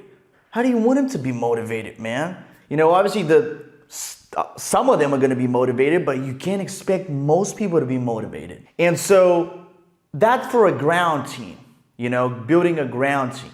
Another thing too is you have to understand that we're in 2022. So if you're trying to do that, you have to realize that that's what everyone knows how to do. It doesn't take a lot of brains to know how to build a ground team, because a lot of people have done it in the past. And so there's no differentiation point. If that's all you have to offer, there's no differentiation point between you and some other Josh Mo, you know, other guy who's trying to build the same thing, right? You're not offering different incentives. You might be, but you might not be. There's nothing to draw people in to you as opposed to someone else who may be like a company that has more experience, bigger reputation, and everything else. And so you might be in that situation right now. But on the other hand, if you're building a virtual sales team, now a lot of people are falling in love with the idea that they could be around their kids, they could be at home. It don't matter what the weather is outside. Don't matter if it's snowing. Don't matter if, you know, it is super hot. They're sitting there nice and comfy in their chair, talking to their noise canceling mic, and that's that. And they could literally be in their underwear. I mean, I've literally sold back in the day when I used to sell, you know, courses on Zoom calls and stuff like that. I literally used to work in my underwear. Like when it got super hot, you know, even though my aircon would be blowing, I'd be in my underwear. So it's not a joke when I say that, like literally you could sell in your underwear. But anyway, what I'm trying to say is that if you're building a virtual sales team, you are a lot further ahead than someone who's trying to build a door knocking team. Because that is, although it's still working, right? I don't want all of the guys that are like, oh, you know, I'm doing pretty well door knocking. Dude, I'm not talking about that, right? We all know that there's a ton of people out there who are making a killing right now, selling solar door to door. I'm not talking about that. I don't want anyone getting butthurt over that which I didn't say. What I am talking about is if you're trying to build a team, you will draw a lot more people in to your company because you actually have a strategy. Because if you're selling over the phone, that most probably means that you already figured out the lead gen process for them, which means they might not even have to book generate their own leads or book their own appointments. They will show up and they'll have appointments lined up. If I have to ask you that question, for example, if you were presented 2 opportunities to sell solar, and one of them was to sell solar door to door, scheduling your own leads, your appointments, hunting for your own leads, scheduling your appointments, and closing your own sales. Doing this regardless of the weather. And the other opportunity is you being nice and comfy, just, kicking back, waiting for leads to come in, right? And in some instances, even your appointments might be booked for you, right? Pre-booked. That's what we do, for example. Which would you rather choose? If you're a sales guy, or if you're just looking to get into solar, what is going to be more appealing to you? Okay, don't worry. I think I know the answer, right? And honestly, that's the future. So not only are you going to have a competitive advantage over someone who's just trying to build a ground team, which is what's been going on for, decades. You are standing out from the crowd because if someone had to choose between going and knocking doors to generate their own leads and, coming and working for you, where they could have their leads generated for them, they don't have to worry about where their next lead is going to come from, or appointments, you'll be much further ahead than that guy who's complaining about there's no salespeople, man. I don't think, I think everyone's just, they just want easy money. No, you're just stupid. You're thinking back in the day. And so I didn't want to make this video to offend anyone. If you are currently building a sales team, if you have a massive sales team, or you're working for somebody with a massive sales team that sells door to door, I'm not against that, by all means. It is just not for me. I've never done door sales, right? I'm not fond of it, to be honest with you. Like, I prefer to be nice and comfy, right? Say what you will, but I prefer to be nice and comfy in my own home, selling solar over the phone. If you want to learn more, you can check out the link in the description, and that's going to be that. So that's pretty much it. If you're going to decide which one you want to build, or if you're building one, or let's say you have a ground team and you want to build a virtual sales team and you're thinking it's too difficult, it's not. It's a little bit different, but it's not difficult. I actually believe that it's more difficult to build a ground sales team, except the fact that obviously if you're building a ground sales team, you're probably, you probably really have to stand out from the crowd. Maybe you build a brand or whatever. The point I'm trying to make is that I think it's a lot harder to build a ground team because in the majority of the time, there's nothing that will make you stand out from the crowd if you're looking to recruit people. So anyway, that's going to be it for this video. Hope that was valuable. If it was, please give it a thumbs up. And if you're not subscribed to the channel, make sure you do by smashing the button down below. If you have any questions for me, post them in the comments. I see some of you, in previous videos, they're starting to ask questions. I really like questions, all right? In this video, we're going to talk about your biggest bottleneck in your solar sales business. Hey, my name is Ivan, and I help people start and grow profitable solar sales orgs, selling over the phone and being location independent. All right, so if you're brand new to the channel, if you haven't subscribed, please consider subscribing. And if you like the content of this video, make sure you give it a thumbs up, all right? So without further ado, let's get right into the video. So basically, I believe that, you can have a bottleneck in any business, not just in your solar sales business, but for the sake of obviously the channel and the content of this video, we're gonna talk about your solar sales business as a whole, right? What is the biggest bottleneck that you could possibly be experiencing right now? And at any given point, you will have a bottleneck of some sort, right? And in my opinion, it boils down to three things. So the first thing being a skill, right? It could be something that maybe your guys need training, maybe you don't, if you want to sell over the phone, you don't know how to transition from in-home consultations to selling over the phone and have a good enough closing ratio, so you don't know how to train your guys to do that, and that could be a bottleneck, right? You have the people, right? So you have that resource, right? You have the manpower, okay? You can generate leads, but you cannot close over the phone. You don't have your operation set up in a way that you guys can close over the phone, right? So that could be a possibility. Number two is you could have an operations issue where that could be a bottleneck. In operations is usually, quite the opposite. You don't have salespeople. You want to be hiring salespeople, and I get people always complain about, hey, I can't find good salespeople, and they're not serious, and they're like grasshoppers. They jump from here to here to here to here. They're not loyal, and yada yada, right? The whole 9 yards. But the thing is, if you don't have the manpower to scale your business, you have to realize that that's your bottleneck at that time being, right?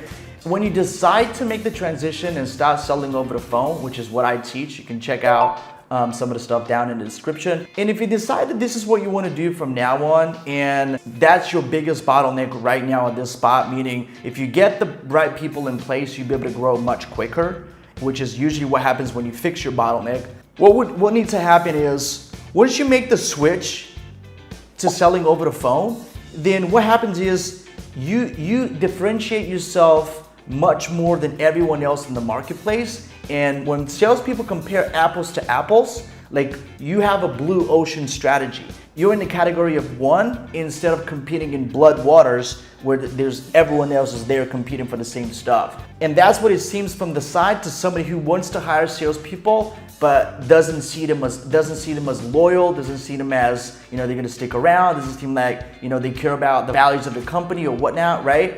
The first thing you gotta do is grab their attention. And your differentiation point, which is the fact that you don't sell like a normal sales company does, that's your point of differentiation, right?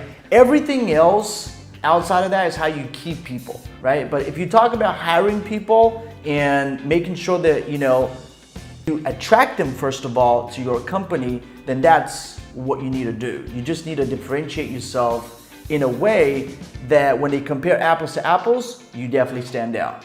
And number three in my books is the setup. So I use setup to sell over the phone. Do you have your installers in place? And what I've noticed is that when you decide to sell out of state, and if you want to move to, if you're in the West Coast and you want to start selling in the East Coast or vice versa, right? You have to be set up in those specific states and have, in my opinion, 3 to 5 options available at all times. So if you have a relationship with an installer and they can't handle your deal, right, or they have a backlog issues, for example, you can always turn to someone else. And that's some of the stuff that I teach in the training, which is very, very important to have multiple installers at the same exact time, because otherwise that could be a huge bottleneck in your business.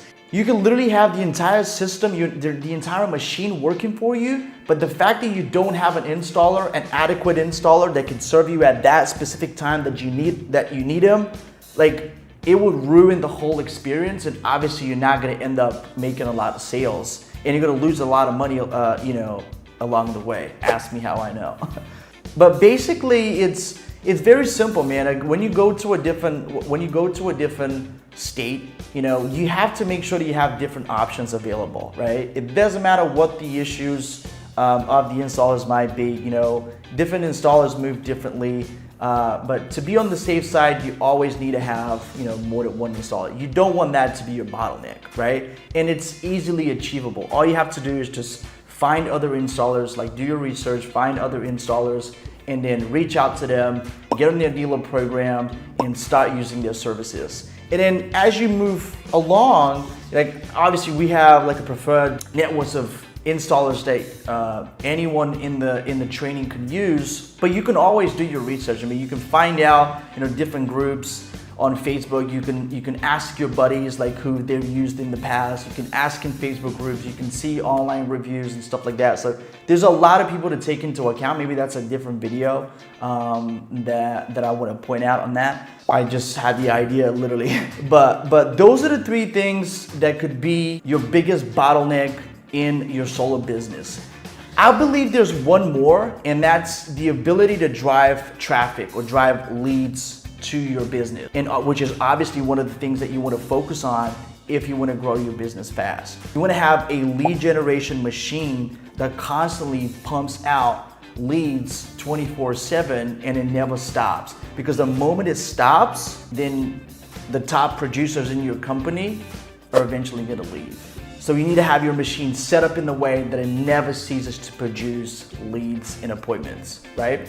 So that's gonna wrap up this video. I hope you enjoyed it. Hope it was of value to you. If it was, give it a massive thumbs up and share it with a friend. And I'll see you in the next video. Should a closer be setting their own appointments? I don't know. We'll find out. Hey guys, welcome back to another video on the best solar channel on the freaking planet. If you're not subscribed yet, make sure you are by smashing the button down below. And if you like the content of this video, also give it a thumbs up so we beat the algo. Today, it is the day where we discuss who does what. Okay, the simple answer to the question, should a closer be setting their own appointments, is obviously no. Maybe it's not obvious to some of you that are watching this. I'm gonna give you my 2 cents on the subject and you can make up your own mind about it. The reason why I say that you should not set your own appointments if you're a closer, obviously we're talking about in solar, is because you already worked hard to gain the skills that you already have to allow you to do well in closing, which is why you're a closer. Otherwise, you'd be doing something else. So if you are a closer, just by the sheer fact that you're a closer, you're getting paid more than someone who would set appointments. So I say this, do you get paid the same amount when you close as when you're setting your own appointment? Obviously, the answer is no. Well, that means you shouldn't be setting your own appointments because that's a lower level activity. And you should delegate it to someone who's experienced and knows how to set appointments. By the way, if you're interested in knowing how to grow a remote dealer model in solar, the first link will description be exactly on how to do that, and it's completely free training. That's the shameless plug for this video. Now, to give you more context as to why nobody should be setting their own appointments if they're closing solar deals, is because obviously it's a lower level activity, right? Now, I've realized one thing, I'll tell you this, that's 100% a fact. Because those two things are two completely different activities, I've noticed that a closer can obviously set their own appointment. That's a different part of the process. Setting their appointment, it's a part of the process of closing the deal. I've noticed that the closer can do the setting of the appointments, but the appointment setter is very rarely prepared to what the closer's job actually is. And what is it between someone who's setting appointments or selling and closing? Once the prize is being presented, you're closing. Before the prize has been presented, you're selling. Just why is that? Because when you're closing, you have to make sense of the reason why they should still go with you,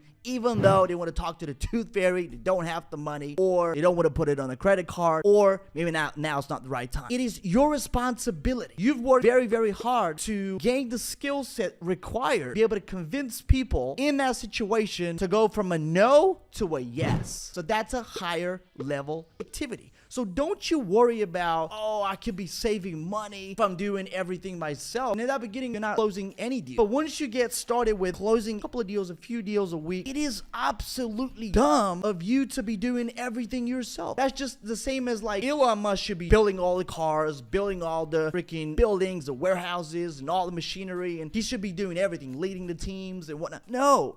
That's why you have a company, and those different positions in the company are delegated to people that are experienced in those positions, right? And it's the same exact thing in the sales org. You have people that are experienced in closing and people that are experienced in appointment setting. So the short answer to that is obviously no, you should not be setting your own appointments. If you are a closer, you should only be doing things that are higher level activities such as closing, and delegate everything else to someone who's good at obviously setting appointments. That's said and done. Now, furthermore, there's 2 ways that you can actually hire people and not pay them anything at the beginning, right? If you're worried about, hey, that's going to be money coming out of my own pocket, which I don't have yet, I need to be lean and mean. I don't need to be bootstrapped. And the best way to be bootstrapped is you can find people that are ready to be working alongside with you on a commission basis and tell them, hey, bro, this is what you need to be doing. I'll cut you a piece of the pie, but you need to be setting appointments this way. And you educate them, show them how to do it if they're not already an appointment setter. Now, most likely, they're not going to have experience in appointment setting. You might get someone who's experienced in appointment setting and obviously wants to work with you and get a piece of the action, but because the proof's not in the pudding yet, you know, you're simply convincing somebody to come work for you when the results are not there yet. So you're most likely going to have to pick someone who's basically brand new, and anybody could be doing this as long as they're talkative and like talking to people. They could be doing exactly that. You can teach them and show them how to do it, give them a script, yada yada, right? Show them how to qualify people, show them what's good and what's bad, what kind of people they should be booking into your calendar, what kind of people they should be leaving out. And once they know that and they're agreed to the fact that, hey, I'm gonna get paid a little bit more than then if someone was paying me an hourly wage to do this, then job is done. And there's plenty of people out there who would happily take you up on your offer. And so do not be discouraged by thinking to yourself, I need to have a fat pocket and be able to afford marketing and this, that, and the other. And I need to also afford people that are going to do this for me, but I need to also pay them out of pocket. No, you don't. Okay. You can pay them once you have money coming in. And the second thing is you can pay people a very, very minimal amount as far as like an hourly wage, but then offer them a payout at the back end. So unlike the 100% commission route that some of these people are going to take gladly, you're going to have a second way of bringing people on board who can actually schedule appointments for you. You give them a little bit of money up front or as they work their hours in, and you give them a bigger payout. So technically they're getting paid more than if they were to get pretty much decent hourly wage. That's the second one. And I have a third one actually. The third one is entirely on appointment set basis. No promised wage. So again, it's 100% commission based, but you don't pay them on the back end. You pay them per appointment. Okay. That also works out. And that you can work out with them. And I hope you enjoyed this video. Didn't want to make it longer than it should have been. Appreciate every single one of you that are watching this. If you want to know how to start and grow your very own solar sales business, the remote dealer model, the first link will be in the description. So make sure you go and check out the free training and let me know how you like it. All right. If you have any burning questions you want answered on the YouTube channel, go ahead and post them in the comments.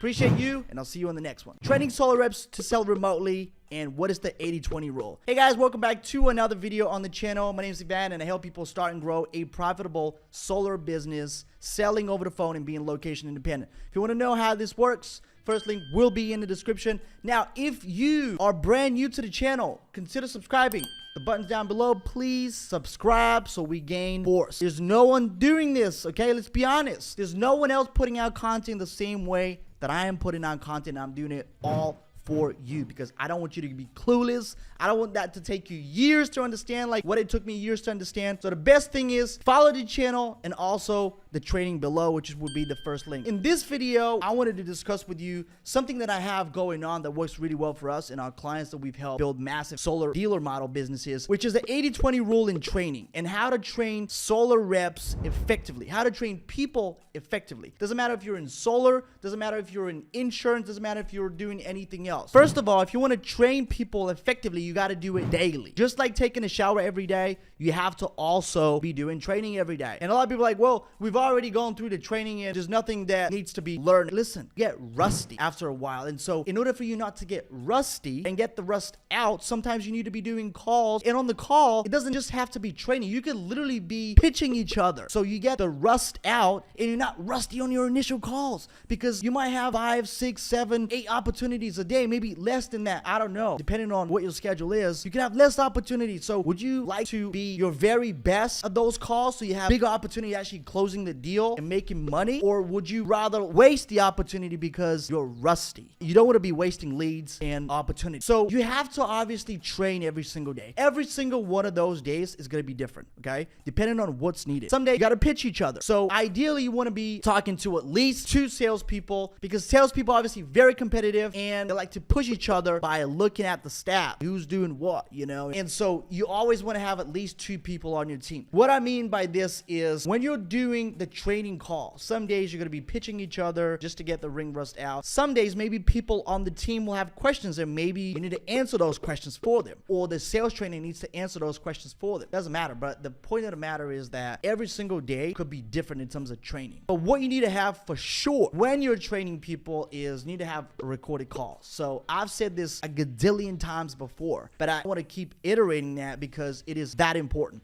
You cannot train a team without recording the calls because you have no data. You have nothing to listen to, nothing to go back to, right? Nothing to reference. And the 80-20 rule that I have is very simple. It's basically 80% positive reinforcement and 20% negative reinforcement. What do I mean by that? Well, if you have 10 calls, 8 of those are going to be breakdowns of the good calls, meaning a good way of handling objections. Maybe there was a sale there, so we're going to look at what made the prospect say yes at the end. And you're going to have positive reinforcements on those calls. You're going to look at things that the person did well to lead them to the point of closing. And in the 20%, we're gonna focus on, let's see who screwed up and let's examine why you guys screwed up. Now, most of the times, good closers and good salespeople, even without listening to the call, they might already have a clue of what got them there, like what lost them the sale. But sometimes people don't, especially when you've had like a few calls a day and all of those lasted for more than 30 to 45 minutes, sometimes an hour. You don't remember.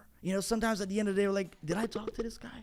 Because you're that busy. Not to mention that you're following up in between. Okay, so there's a lot of people that you're talking to on a daily basis. There's no way sometimes to remember what happened on every single call, even if you took notes. Sometimes it could be nonverbal communication. It could be you presented a loan amount. It could be anything, but you said it without being confident. You said it in the mental space where you lack confidence. Well, obviously you wouldn't be able to write this down, and so you would have to listen to it. It could have been something that the customer said and you completely disregarded. You didn't answer the question. You didn't handle the objection if that's what it was. And you just try to like, you know, play it off and move on. Well, that could have lost you the sale right there. But there's no way for you to know that's exactly what cost you the sale because you never listened to the call. You never referenced back to the call. And that's why you need to have recorded calls. That's the 80-20 rule of positive reinforcements versus negative reinforcements. The 20% of negative reinforcements is you screwed up. Let's see why you screwed up. You guys saw that? All right. We all agree that we shouldn't be doing this. Get it? That's what it is. So that's the 80-20 rule when it comes to positive and negative reinforcements. And you all need to have that. And I believe that the 80% rule is I'm going to be showing you what to do, not what not to do. Because sometimes if you're doing 50-50, if you're like, okay, why can't it be like 50-50? Because I would like to be more positive than negative. We're not going to completely be like all like rainbows and unicorns and no one ever screws up anything because we still want to be smart about it and learn from our mistakes, right? Obviously, you lost the sale. You lost the company money that we paid for out of our own pockets. Well, let's see why you screwed up. Now, I don't want to dabble too much in the loss. So I want to pay attention to what you did to close the sale, not what you didn't do and why you didn't close the sale. But it needs to be a balance. And I believe the healthy balance is 80-20, 80% positive reinforcement and only 20%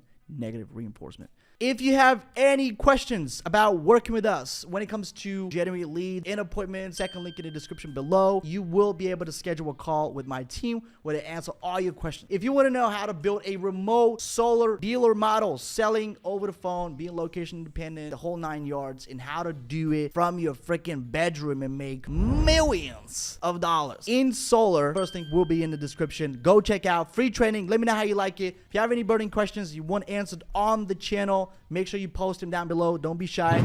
Appreciate you. I love you for watching this video still, and I'll see you again in the next video. When is the best time to get started in solar? And that's what we're talking about today. Hey guys, welcome back to another video on the best solar channel on the freaking planet. My name is Ivan, and I help people start and grow a profitable sales business in solar, selling over the phone, and achieving finally location independence and financial freedom. Without further ado, let's get right into it. A lot of people are like, Ivan, where should I start my career in solar? I still have my 9 to 5. I don't make the money that I want to be making. When is the best time to start? I'll tell you this. Listen, you missed it by about 6 months. No, sorry. It was yesterday. I don't know if you've heard that quote before, but when's the best time to start? It's yesterday. Second best time to get started is right now. Okay, so you shouldn't be thinking about getting started. You should be getting started already. It's not that difficult. That's what I've put together, a free training to show you exactly how to do this step by step. If you haven't seen it yet, first link in the description, you'll be able to check it out and let me know how you like it. Also, if you haven't subscribed yet to the channel, make sure you do by smashing the button down below. And if you like the content of this video, make sure you like it so we beat the freaking algo. Now, if the conversation ever comes up, bring it up to someone. Just tell them, hey, listen, that's where I'm getting the goodies. No one else doing this. Nobody else is doing this. Let's be honest, okay? No one else paving the path. I'm paving the path for you guys so it doesn't take you this freaking long. Now that we've realized that the best time to get started is right now and not wait around and see what happens in 6 months, I'm going to give you some reasons why to get started right now. Listen, first of all, right now, the way solar is, look, you have a window of opportunity that is maximum, in my opinion, about 4 to 5 to 6 years. What do I mean by that? I'm gonna explain to you in simple English language. It means this. Solar is becoming very, very mainstream. We can all agree on that, right? Right. So as it's becoming mainstream, more and more companies are looking into it. And I'm talking about giant companies. And listen, if Elon Musk wasn't trying to get us to Mars, he'd be developing this freaking platform that allows people to basically design your own system, distributed panels on the roof, and that would basically eliminate the need for a sales professional. And people would be able to do this online. And so the diabolical commissions that we're able to make, $8,000, $10,000, $12,000 a deal and more, are gonna be long obsolete. And that's why now, that's one of the first reasons why you should get started right now and make the most amount of money possible while it lasts. Because as solar is becoming more mainstream, and so is people's ability to use the internet. And I'm gonna tell you this, I don't know when exactly it's gonna happen, but what I just said will take place for sure. I don't know how long that's gonna take, but I guarantee you that will take place. If you talk to a salesperson, like, you're absolutely dumb. And it will get to that point. I guarantee you that for sure. So we have a short window of opportunity. Another thing too, solar tax credit has already been extended. I have a video about this on the channel you can check out. It was 26%, now it's 30%. So solar was a no-brainer at 26%. It would have been a no-brainer at 20%, but they decided to extend it another 10 years. And not only that, increased about 4%. So instead of getting 26% on the federal level, they get 30% back from the government when they go solar. So it's even a bigger reason for the homeowner to switch to solar. So it's never been a better time. Third reason is, show me another industry that you can start generating $8,000 to $10,000 in commissions in the first month. I don't know that many jobs, to be honest with you, because there is none. And you don't have to be a sleazy salesman selling on Wall Street fucking bullshit stocks. You're actually helping people. Okay, you're helping people. For example, when you sell insurance, you still have to show people this is what you're buying into, and it's gonna protect you and your family and this, that, and the other, right? Depends on what kind of insurance you're selling. But then also that means, doesn't matter what the monthly payment is, they're on a monthly plan. It's gonna be money coming out of their own pocket. So you still have to sell it, even if it's $50, $60 a month, $100 a month, you still have to have something coming out of their account every single month. Whereas with solar, it is very simple. Your bill is $200. Would you like to make it $150? Yes or yes? So that's why it is such a no-brainer for most homeowners. So that's the third reason, okay? There's no other industry that you can get in and make hundreds of thousands of dollars in the first year, if not millions, if you do shit the right way. So again, if you want to know how to do it, I put the exact blueprint on how to do it, and that will be in the first link in the description. Check it out. It is freaking free. If you haven't seen it already, come on. What are you doing? And let me know how you like it. Also, if you have any burning questions, you're like, hey, man, I'm just getting started and I have this question. Can you please answer it? Listen, if it's good enough, I'll answer it in a video format. And that's what I'm waiting for. I want to know what your questions are. So if you like the content of this video, make sure you subscribe and give it a thumbs up so we beat the algo and we get more views. Also, I said it again, but I'll say it again and again. If the conversation ever comes up and you have a buddy who wants to know about solar, tell them where you're getting the goodies. That's a fair share because I'm giving you this information for free. I'm not asking for any money. All you need to do is just bring someone back. That's it. One individual. All right, guys. Love you. Appreciate you for watching this long. And I'll see you again in the next video. Solar dealer model explained. Hey, welcome back to another video on the best solar channel on freaking YouTube. All right, my name is Ivan and I help people start and grow a profitable sales business and achieving location independence as well as financial freedom.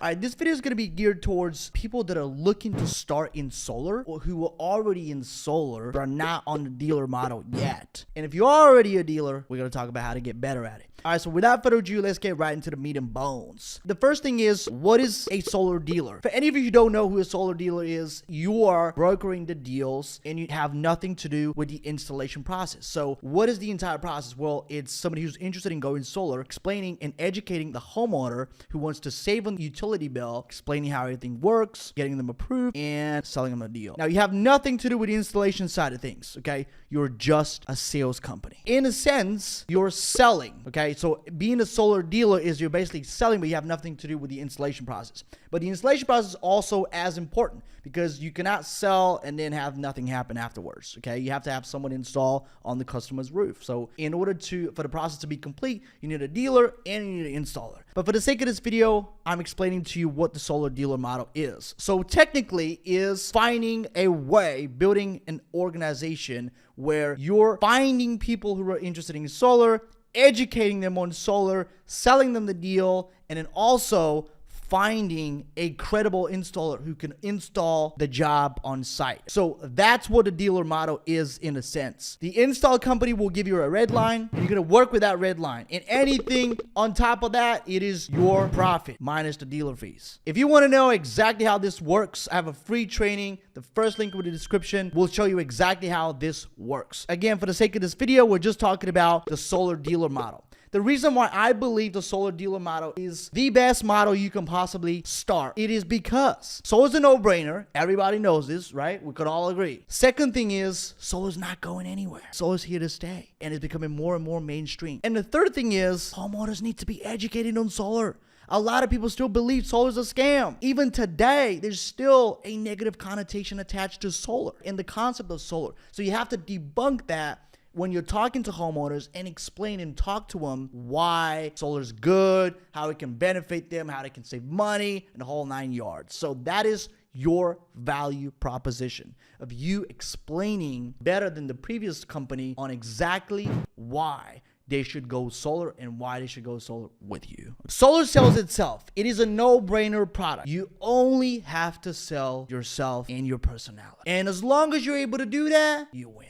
And so now that we got out of the way what is a solar dealer, which is basically a company that finds prospects that want solar on their roof. Point number 2, which is why become a solar dealer? Well, because it is much easier to start that business model versus becoming a solar installer. That's number 1. Number 2, when you're a solar installer, you can only do it in one location until you're out of capacity, or maybe you want to grow into another state. Okay, and it's much more difficult to move your entire apparatus to another state. If you're just a dealer, you could be like, listen, I want to be in California tomorrow. When you're a solar installer, you can't really do that. Okay, I mean, it takes more effort than that. Third reason is you don't have any liability. And who wants liability? Nobody likes liability, man. I mean, let's be honest. We just want to make money and get out of this. All the liability, all the insurances, all the certifications, that is for the install, okay? So we're going to leave them with that. They're going to deal with all the construction licenses and all the other licenses that they need to have in order to install in somebody's roof. And we're just going to focus on convincing people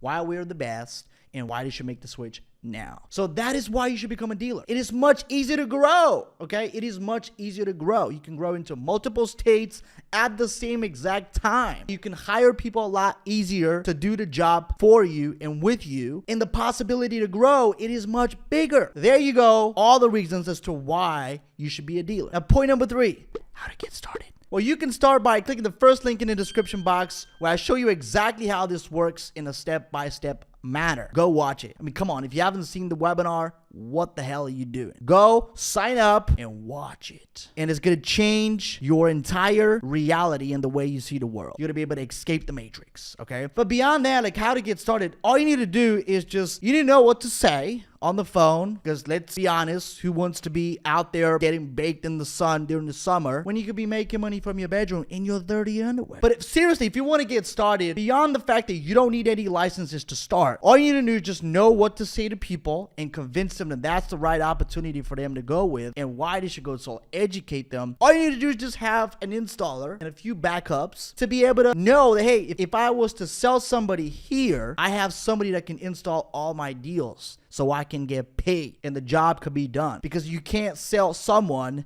and not have them install, you're not gonna get paid. It's as simple as that. So if you wanna have the process complete, you just wanna know what to say, you wanna know how to get customers, you wanna know how to get prospects, wanna talk to you and raise their hand saying, hey, I wanna talk to somebody about solar. The other stuff is obviously getting connected with an installer, with an EPC partner, and have them do all the dirty work where you can enjoy making money like this. Oh, wow. Anyway, You get the gist of it. That was my 2 cents for this video. I hope you enjoyed it. If you did, give it a massive thumbs up so we beat the algo. And if you want to make a lot more of this, go check out the first link in the description below to learn how to get into solar the right way and learn the remote solar dealer model. All right, also, if you have any burning questions that you want to ask, I'll be super happy if they're good questions to make them into a video format so I can post it on the channel and you can all benefit from it. Give it a thumbs up, subscribe to the channel. The conversation ever comes up, bring it up to a buddy, bring him onto the channel, all right? Appreciate you, I love you, and I'll see you again in the next video. In this video, we're talking about why you should quit your solar sales job immediately. Hey guys, welcome back to another video on the best solar channel on the planet. My name is Ivan and I help people start and grow a profitable business in solar, achieving location independence and financial freedom. The topic of this video was because I actually had a conversation with someone about a week ago. It really drove the point as to why I should even make this video. And so here we are, right? But first of all, if you're not subscribed yet to the channel, make sure you do so you don't miss any of the future uploads. This channel is mostly about solar, so you can benefit a lot if you are in this industry or you're thinking about getting in the industry. I'm very passionate about this because when that person told me that, you know, that's what's happening right now, I'll tell you what the situation was with her, but I know that's happening in a lot of companies. One way or another, they don't want you to leave. And let me explain. So usually what happens when you enter a solar job, a solar position, you get in assuming they're going to teach you how to sell, and assuming they're going to teach you how to go out there, and most of the time they're a door knocking team, so they teach you how to go out there and generate your own lead through door knocking, which is I'm not against.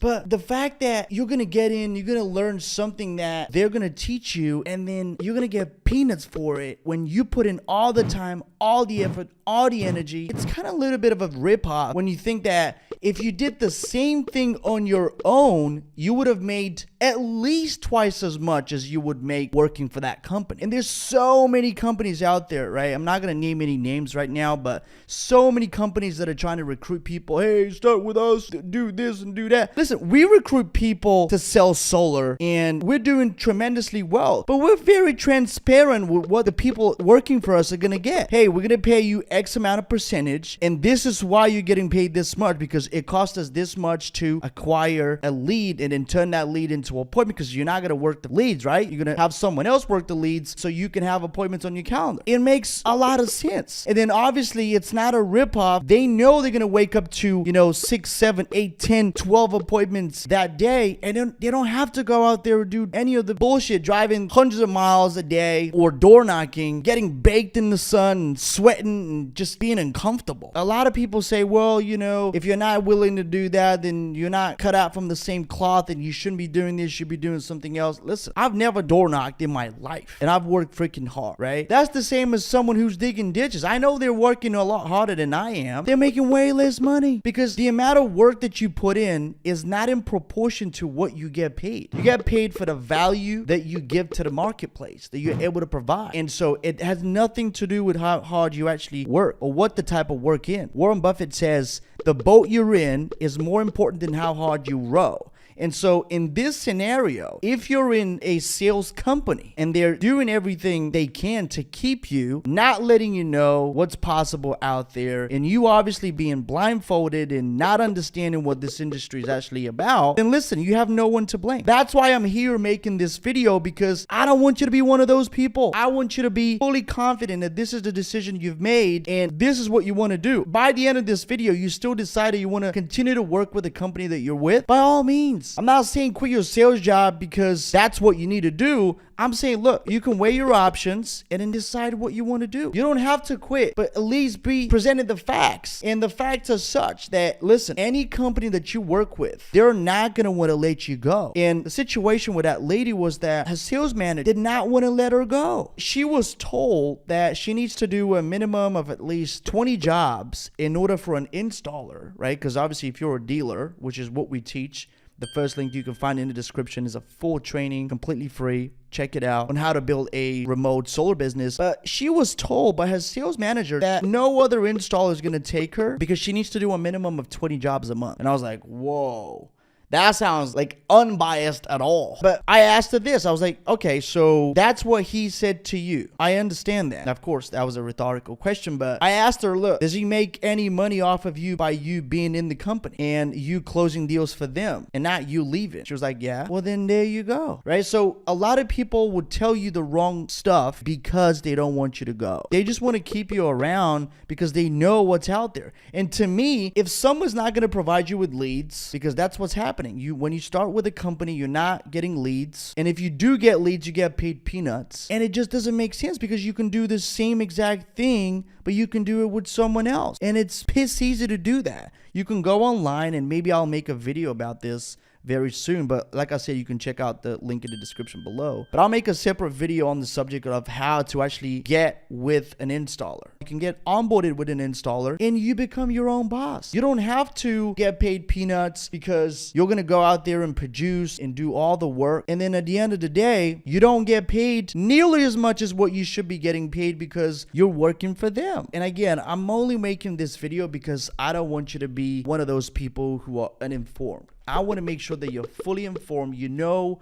what you've signed up for, and it is your full conscious decision that you've made to continue to be on the same path. The reason why I'm so passionate about this subject is because I don't want you to get on the path where I know you're not going to get the best ROI on your time, effort, and energy combined. I want this video and this channel as a whole to serve you as an eye-opener because there's a huge opportunity in solar right now, and I don't want you to miss it out. So if you have any questions about, entering this industry, or maybe solar sales, or could be anything, lead generation, just post it down in the comments, and then I'll make a video about this in a long format so it helps everyone else who's also interested in getting into solar. But yeah, let me know how you find this video down below in the comments. Again, if you have someone else that you know is going to benefit from watching this content, then bring it up and bring someone over to the channel. Again, I appreciate you. Thank you so much for watching right till the end. Again, there's a lot of uneducated people in solar, and I don't want you to be one of them. So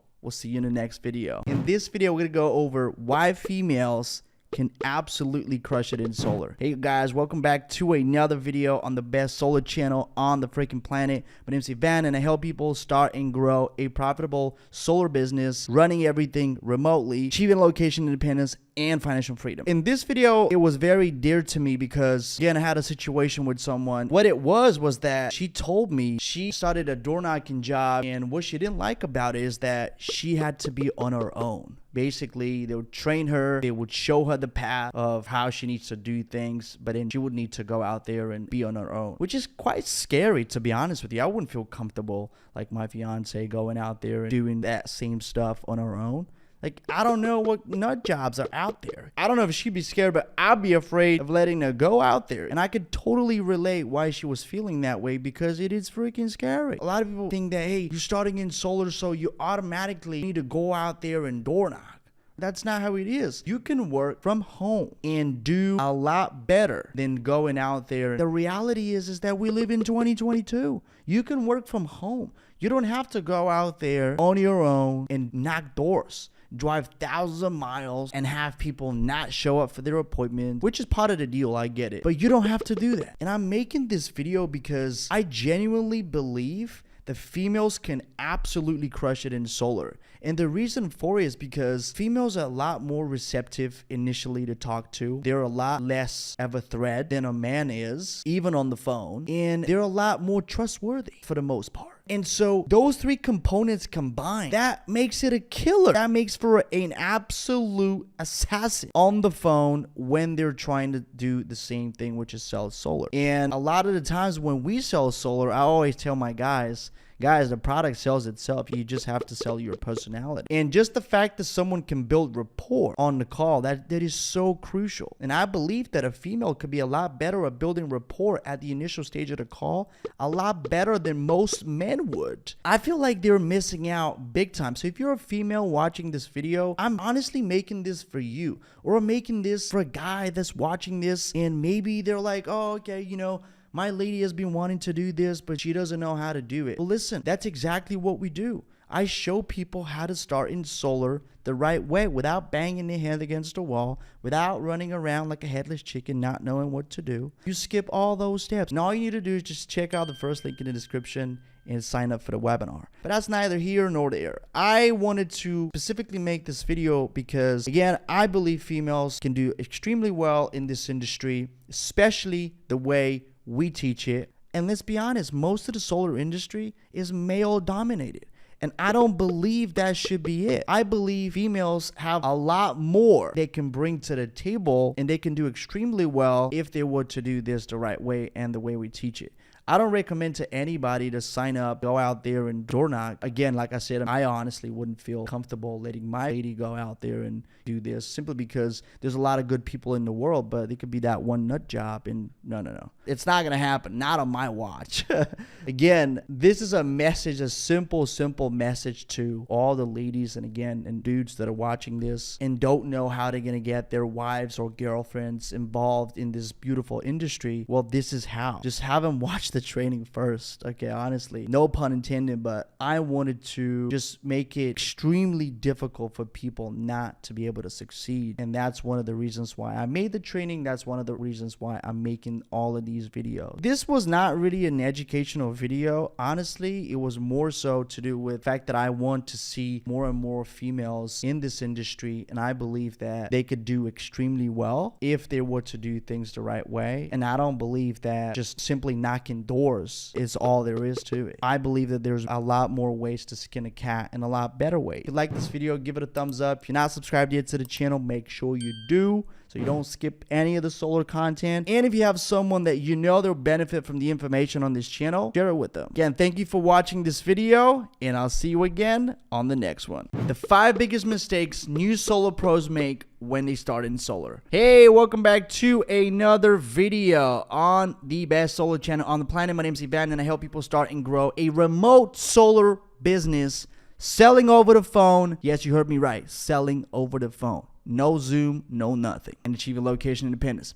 So in this video, I actually wanted to list out some of the things that I believe are mistakes when you guys join the solar industry. How do I know that? Because I see it every day, and I've made them also. Not all of them, some of them I've made for sure. And they cost me a lot of money and a lot of time. And why am I making this video? Because I want to make sure there's less uneducated people. And you want to get to the straight path to making money in solar, because that's what everyone should be doing right now. Who doesn't like the dollar bit? The almighty dollar. Everybody likes it and everybody wants it, but people are just not serious about getting it. Without further ado, let's get right into it. The first mistake I believe newbies make when they join the solar industry is they get into the wrong organization. Because what happens when you get into solar? Your friend told you about this company without doing much research or without knowing too much about it. You just blindly join because obviously you trust your friend, and he didn't know any better. So you both got in, and now you're like, okay, let's see what we got. And so they tell you, well, you're gonna do this, and this is how you're gonna pitch people, and that's how you're gonna present, and this is what you gotta do, and it's easy. And then you get in and you're like, whoa, I'm making good money. And then you're making like 10, 15 grand a month. Where for the same amount of deals and the same hustle that you put in, you could have been making 50 or more. And so that happens a lot in the solar industry. That's one of the reasons I'm so passionate about educating you people about all of these things. These companies, man, they want to make money off of you. And there's nothing bad about that. It's just, it could be more transparency for sure, which there isn't. And when you get into an organization, you want to know, okay, how is that different than any other company? Why them? Just like when you're choosing a regular job. Why would you go here and not there? Well, because that company has bigger plans for the future. I could see myself growing there, and that company doesn't. And it is exactly the same thing when it comes to sales companies. It is exactly the same thing. It's just another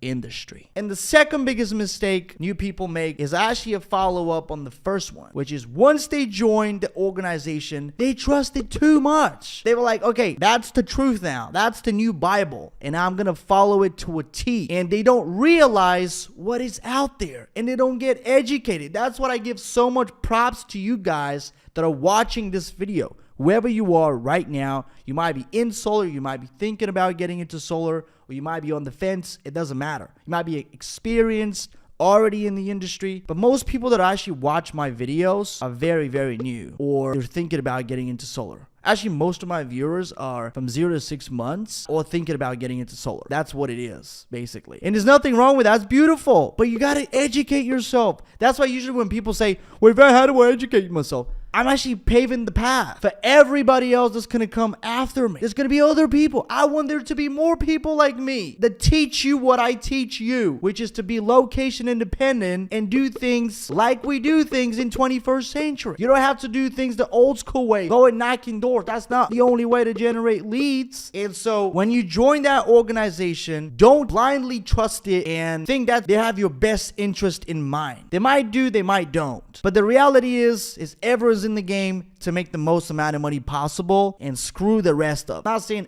every single company is like that, but a lot of companies are like that. You just have to be aware. And the third mistake is once you realize that you shouldn't trust the organization too much blindly, not knowing what's on the other end, you should start seeking information. And so I believe people don't seek information from experts, people that have already done it. Most people that are door knocking, doesn't matter if they're brand new, doesn't matter if they're doing something else, I would guarantee you. Now I say most people because there's few nut jobs out there that like to be on the field and knocking doors and just sweating their balls off and whatever. But most people would trade places with any of the teams that I've worked with that are selling over the phone because that's just easier. And it's a lot less hassle and it's a lot less demanding for anyone in the organization. And it makes it so easy to grow. And so just seek out information, man. Well, Ivan, you're saying all the right things, but how do I seek out more information? Well, you're in the right spot. So pat yourself on the back that you're watching this video. Second way you can actually seek out more information is check out the link in the description below. First link, it will tell you all about how to start your very own remote solar business and achieve financial independence and location independence. Fourth mistake that people make is they don't invest in leads. I'm like, dude, what are you doing? Okay, so that's what happens when you actually set up your company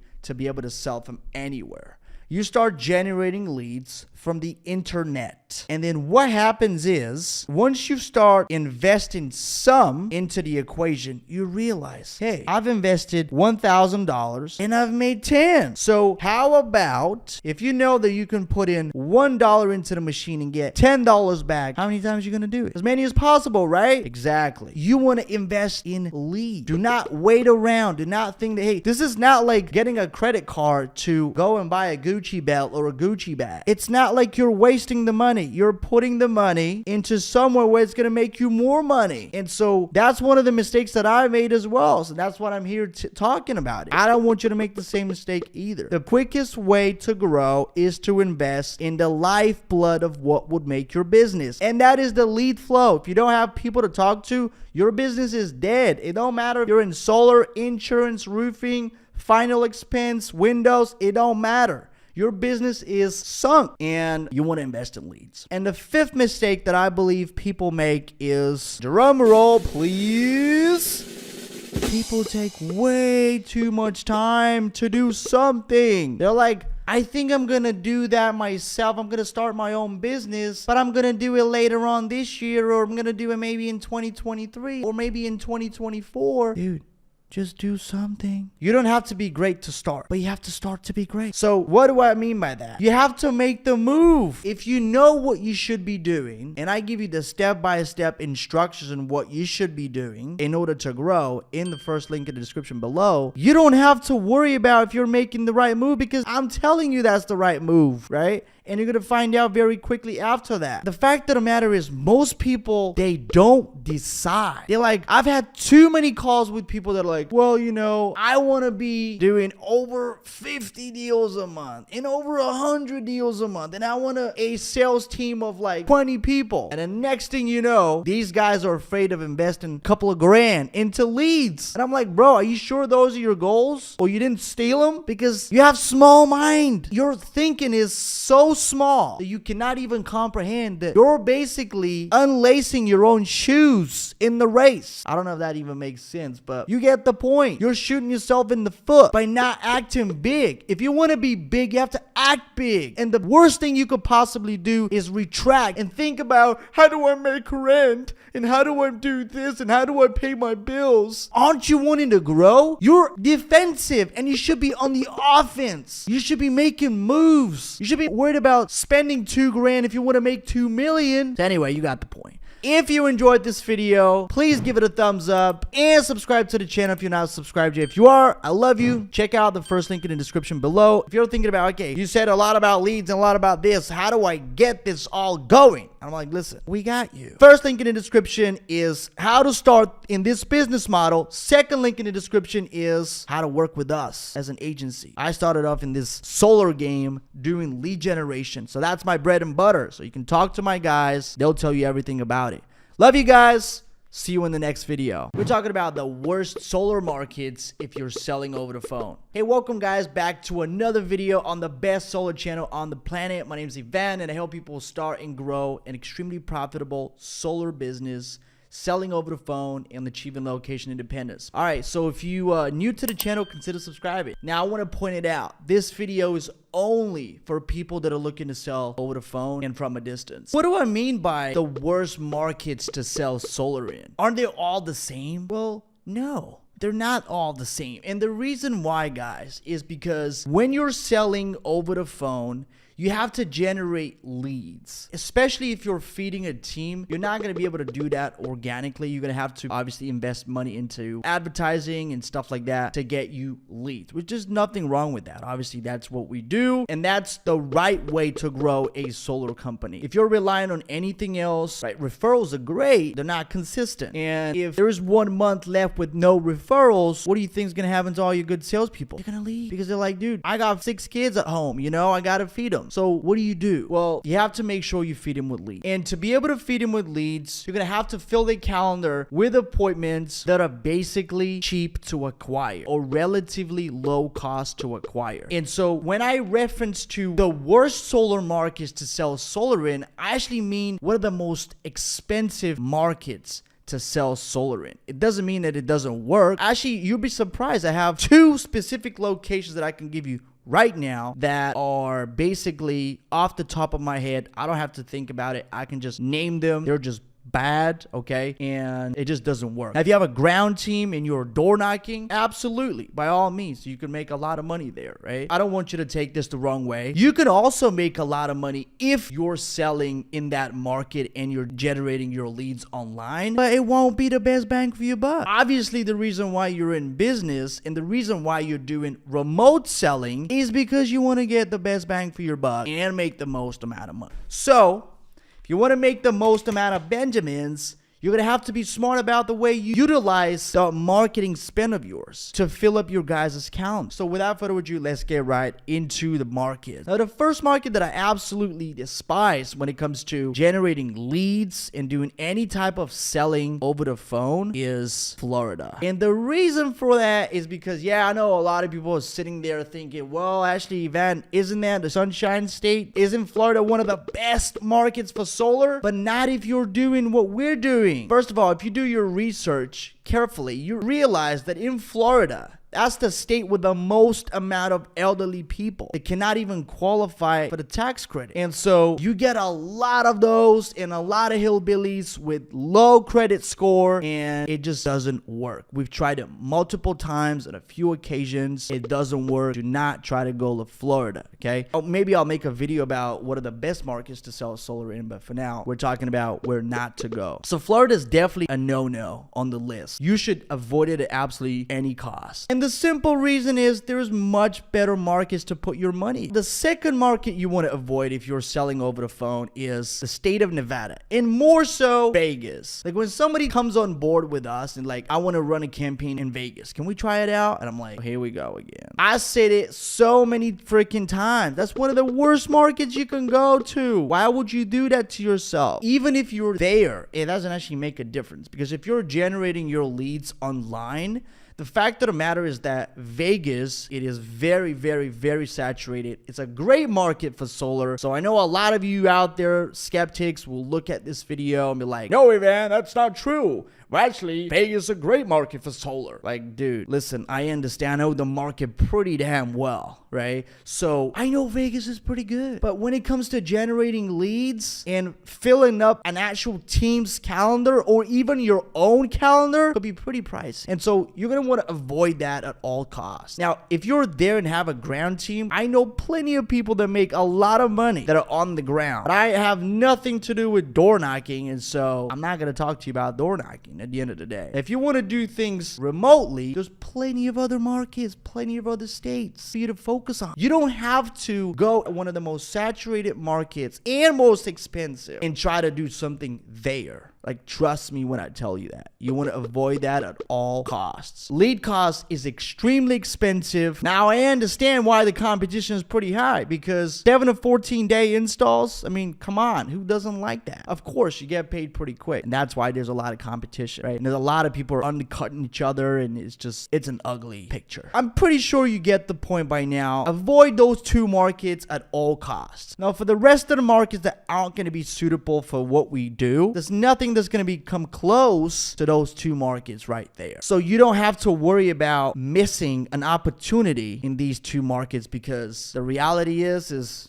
you don't want to sell there. Now, I have a good rule of thumb that I like to follow when I choose my markets and where I want to go. First of all, I want to check the utilities. I want to see if they're pro solar. You'd be surprised. There's like cartel, like literally utility cartel in some of these states that are not pro solar. Like, you'll be surprised. Like, for example, there's a lot of co-ops in Texas that don't have the same buyback rate. They're not pro solar. And what do I mean by that? It means that if the customer goes solar, they're not going to get the ideal one-for-one buyback rate in which it would make sense for the homeowner to go solar, and it will be less than that. They'll be getting paid half of what they're generating, which makes no sense. And so you gotta do your research. Don't just get into a market because you're like, okay, well, that's a virgin market, I'm gonna go there. Well, hold on. You have to do your research, and you have to do your research and find out, hey, what are the good markets? And you can actually find that out on Google. For example, the best way you can possibly do it is this. If you have a state in your mind that you've picked it, you're like, okay, I want to try this state. The first thing you want to do before turning on any ad campaign to generate leads, you want to look at, hey, what are the utilities? What are their policies? What is the install time? Actually, I don't really worry too much about the install time. I just worry about their policies, and I want to know if they're pro solar and what their buyback rate is. Because if they don't like solar, man, they're going to make it a hell for the homeowner to do that. So actually, a lot of people, what they do in Texas is a great state for solar, but what they do in Texas, a lot of these co-ops, because there's like hundreds of them, probably thousands, experienced solar reps help the customer make the switch to another utility that they could sign a contract with that would allow them to go solar and get the good buyback rate, right? So a lot of people do that in Texas. But what I'm saying is sometimes that's not going to be a possibility in a given state that you've chosen you want to work in. So you have to pay attention and make sure that you are aware of what's going on in that state. Because if you start generating leads, you're like, okay, that's a virgin market, I'm going to try it out, right? People might be like salivating over solar. They might want it pretty bad. But if they don't get the good buyback rate, if they don't get a complete offset on their bill and save money, then it means they shouldn't go solar. Now, the second reason,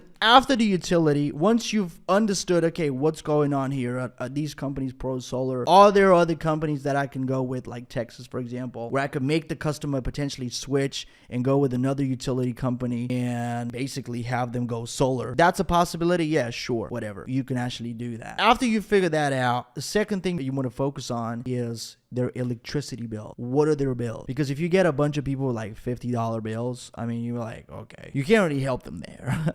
You gotta focus on markets that people are paying more, like markets in California where the cost per kilowatt hour is pretty damn high. So you want to focus on markets where people's bills aren't that cheap, so that when you do send them the proposal, it makes sense for them to go solar and they could see a saving on their bill. So anyway, guys, that's for the solar markets that you shouldn't go to. Maybe I'll make a video on the solar markets that you should focus all of your efforts in. I have a special training down below that explains more about how to set up your business in a way that where you can be literally working from anywhere in the country or anywhere in the world, selling over the phone and achieving location independence and building your entire business that way. Check it out, completely free. It will blow your mind. Anyway, guys, I appreciate you. Thank you so much for sticking right to the end of this video. If you're not subscribed yet, make sure you do. And if you like the content of this video, give it a thumbs up. Now, if you have someone else that like, okay, my friend's also thinking about getting into solar, well, tell him where you're getting the goodie. So anyway, guys, appreciate you. I love you. And I'll see you again in the next video. Today, I have a special video for every single one of you. We're talking about the real reason why I decided to create the Solar Boss. And what is the Solar Boss really? I wanted to create the Solar Boss because I saw that there was a gap, a huge gap in the market. And whenever you see a gap in the market and you don't see anybody else doing this, you're like, whoa, I'm either too early before anybody else joins the wagon, or I am just delusional about this concept. And I knew I wasn't delusional because we've done it. We've helped other people do it. I was inspired by a few individuals that I saw blew up with our help on the marketing side, do it entirely remotely and do it over the phone and make millions of dollars. And I was like, we can show other people how to do that. The real reason actually behind creating the Solar Boss was because I wanted to help my individual clients. So when I started this, going all the way back, 3 years ago, we didn't do any selling,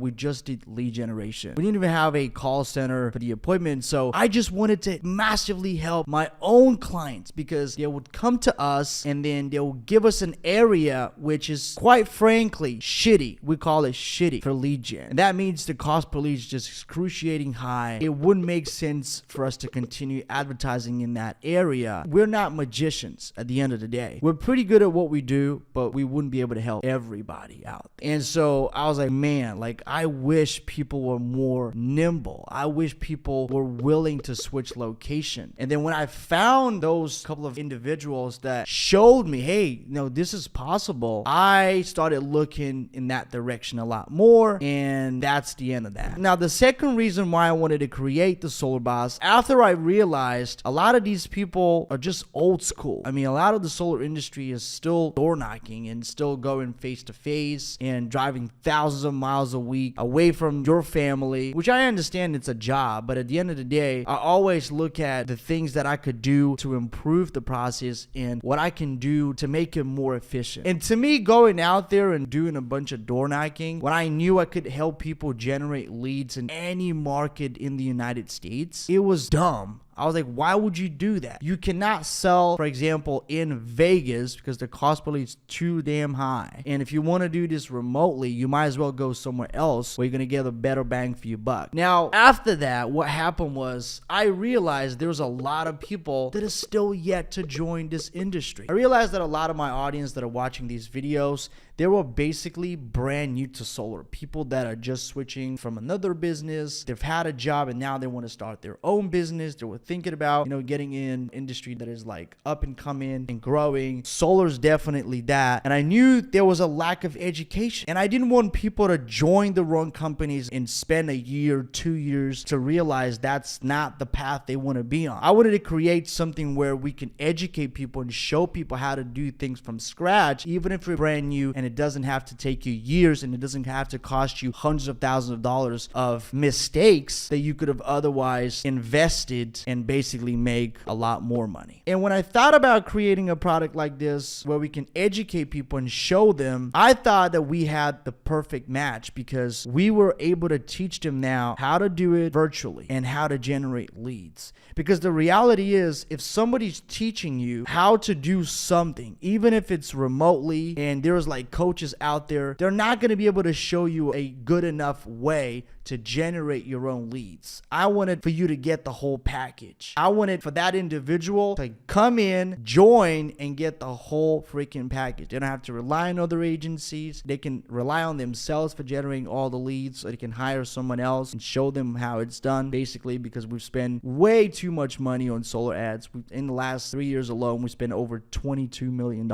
And I didn't want people to make the same mistake. mistakes. I was like, dude, I'll pay anybody any amount of money to teach me everything that I know now and save me 3 years of my life. But it's not possible to go back in time. I understand that, but I don't want that to be any of you watching this video. And that's the real reason why I wanted to create this product. I saw a gap in the market. I knew we could help people tremendously and show them the path of least resistance in this industry that is up and coming. There's going to be more people that go solar in 2023 than in the last 10 years combined. And so it made total sense for me to start thinking in that direction of how can we utilize everything that we now know and everything that has happened in the last 2 years, which is obviously COVID and everything else like that. By the way, I also saw it with my clients. Like a lot of my clients that were winning, they were already selling over the phone or at least remote. The people and companies that lost during COVID were exactly those that didn't have a backup plan. They didn't have a way to switch to be more agile in the way they move, and they decided to stay where they were, and that's why they didn't grow, and a lot of them crashed and burned. Also, a big reason why I wanted to create this academy is because I didn't want people to be taken advantage of. That was the other thing. I see time and time again solar companies recruiting new reps and preying on a lot of people that don't have the right information to where they can take advantage of these people by paying them peanuts, where they still have to go out and do all the work themselves. They're not providing leads, they're not providing appointments, they don't get any of that, and they still do all the work and they don't get paid nowhere near what they would otherwise would if they were on their own. And so I saw that. I was like, there's nobody else doing this. There's nobody paving the path. And so I'm gonna pave the path. I promise you there's nothing like this on the market. Nobody else is doing this, and there'll be a lot of people that come on board after we already climbed the mountain, but it's gonna be too late because I believe solar's about to get in its prime right now with all the changes that is happening in the government, and government trying to push go green, and all these new laws that are getting passed are basically favoring the solar industry. And so if you want to know everything about this business model, I have a free webinar. The link will be in the description below. First link will be that, and let me know how you like it. It's going to explain to you everything about this business model. I believe this is the greatest business model created ever, and the opportunities are absolutely endless. So appreciate you watching this video, and I'll see you in the next video. Why EPCs don't want to work with you if you're brand new to solar. Hey, welcome guys back to another solar video on the best channel on the planet when it comes to solar. My name is Ivan, and I help people start and grow an extremely profitable remote solar business from scratch in less than 30 days and achieve location independence. Now, what made me inspired to make this video? I had a conversation with one of my clients, and I never thought of that. I want to talk about in length in this video, and I want to explain to you why I felt the urge to make that video. First of all, if you're not subscribed to the channel, make sure you do, and give it a thumbs up if you enjoyed this video so we can beat the algo. This video is geared towards people that are looking to either make the switch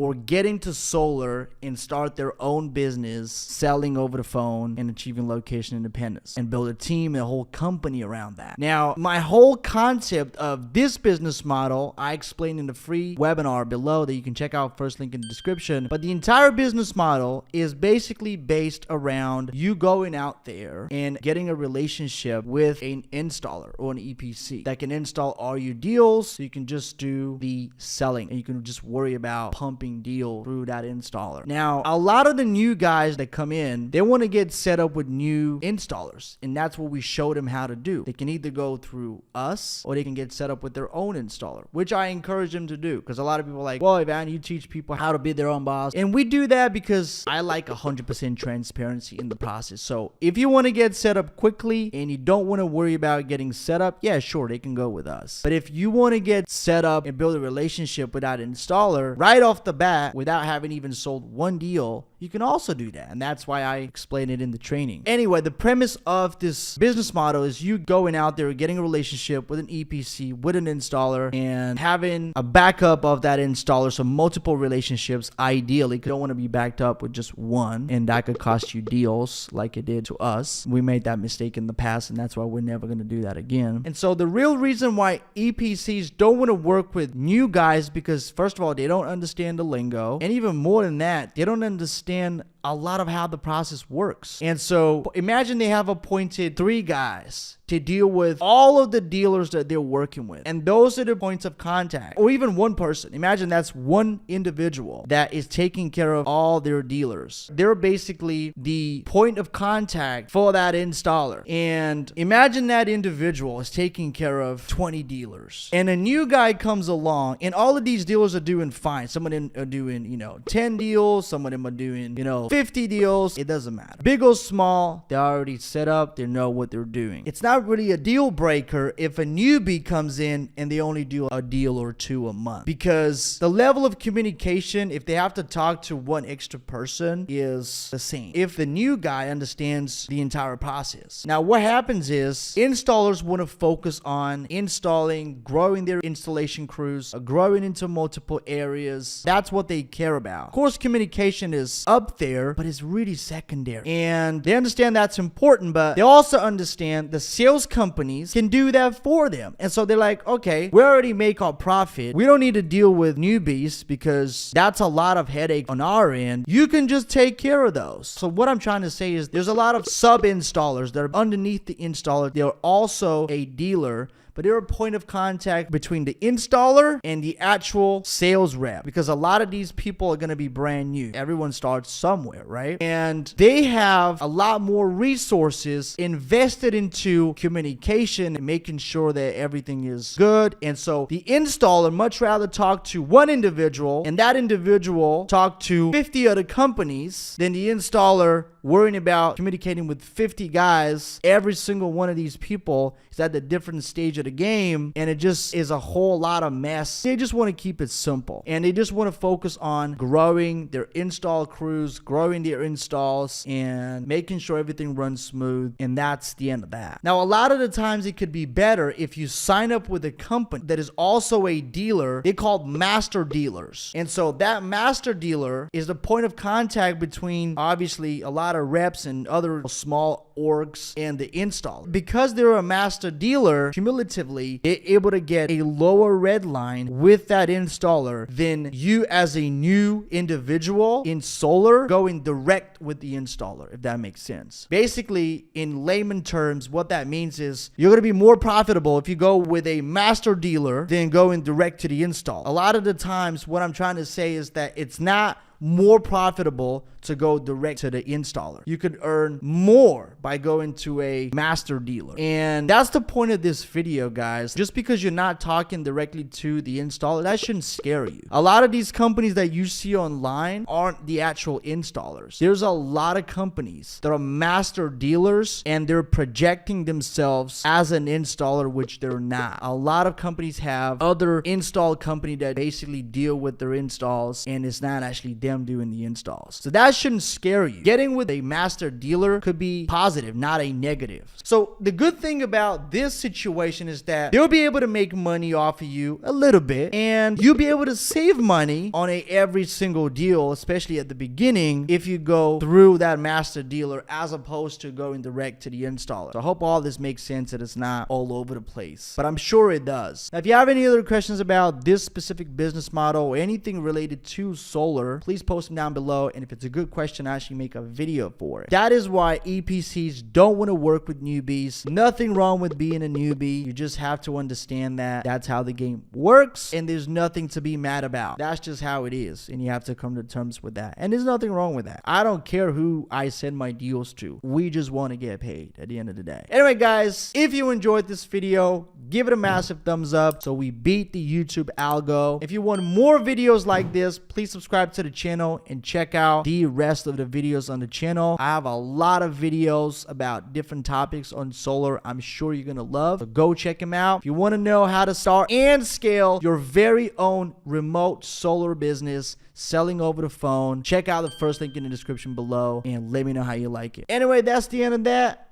I love you, appreciate you, and I'll see you again in the next video. In this video, we're talking about how to stop your salespeople from leaving you. Hey, welcome guys back to another video on the best solar channel on the planet. My name is Ivan, and I help people grow a very profitable solar business selling solar over the phone and being location independent. If you haven't subscribed yet to the channel, make sure you do by smashing the button down below. And if you like the content of this video, give it a thumbs up. All right, so in order to stop people from leaving your organization, let's say you want to build a massive team, you want to scale your company, because obviously you can't scale without people, right? I've seen people say, well, I want to do 40 sales a month and 50 sales a month, and I want to do 100 sales a month. Well, those kind of numbers, that's people involved. So you need to have people involved in order for you to reach those numbers. And there's nothing bad about that. But the fact of the matter is, time and time again, where companies hire the right people, and they're good, talented individuals, just to end up leaving them a few short months after that is just a waste of space, in my opinion. If you get the right people on your team, if you get the Stallions, if you get the winning team, you want to make sure that you keep them around so you all can keep winning. That's how winning is done. You don't form a great team for just one season. You want to make sure that you keep winning championship after championship after championship. And in order to do that, you need to make sure that, first of all, you define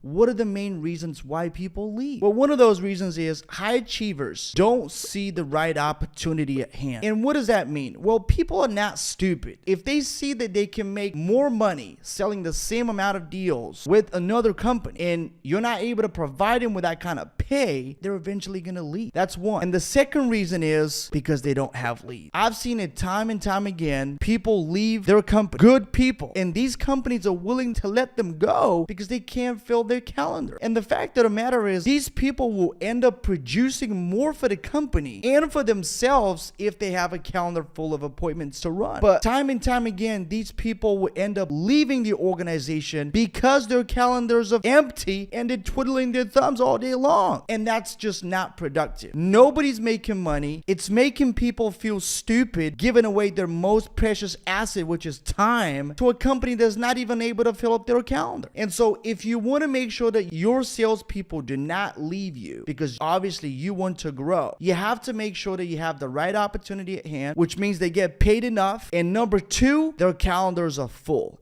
If you have those two things in order to begin with, these people are not going to leave. Another reason why people may be leaving you is because they don't see their opinion matters. That's not just salespeople. That's with everybody. But even more so with salespeople, you have to make sure that you listen to their input. Because time and time again, these same people might even come up with better ideas than what you can come up. And the whole point is to keep them around so the whole team is winning as a whole. I know it sounds super straightforward and simple, but honestly, it is. When we recruit salespeople, for example, I see great sales guys literally leaving organizations because of bad management and because of lack of leads, because that is a serious deal breaker. And so you need to have systems and processes in place for generating leads to ensure that every single one of your people that you decide to have in your team is already taken care of and has appointments for days.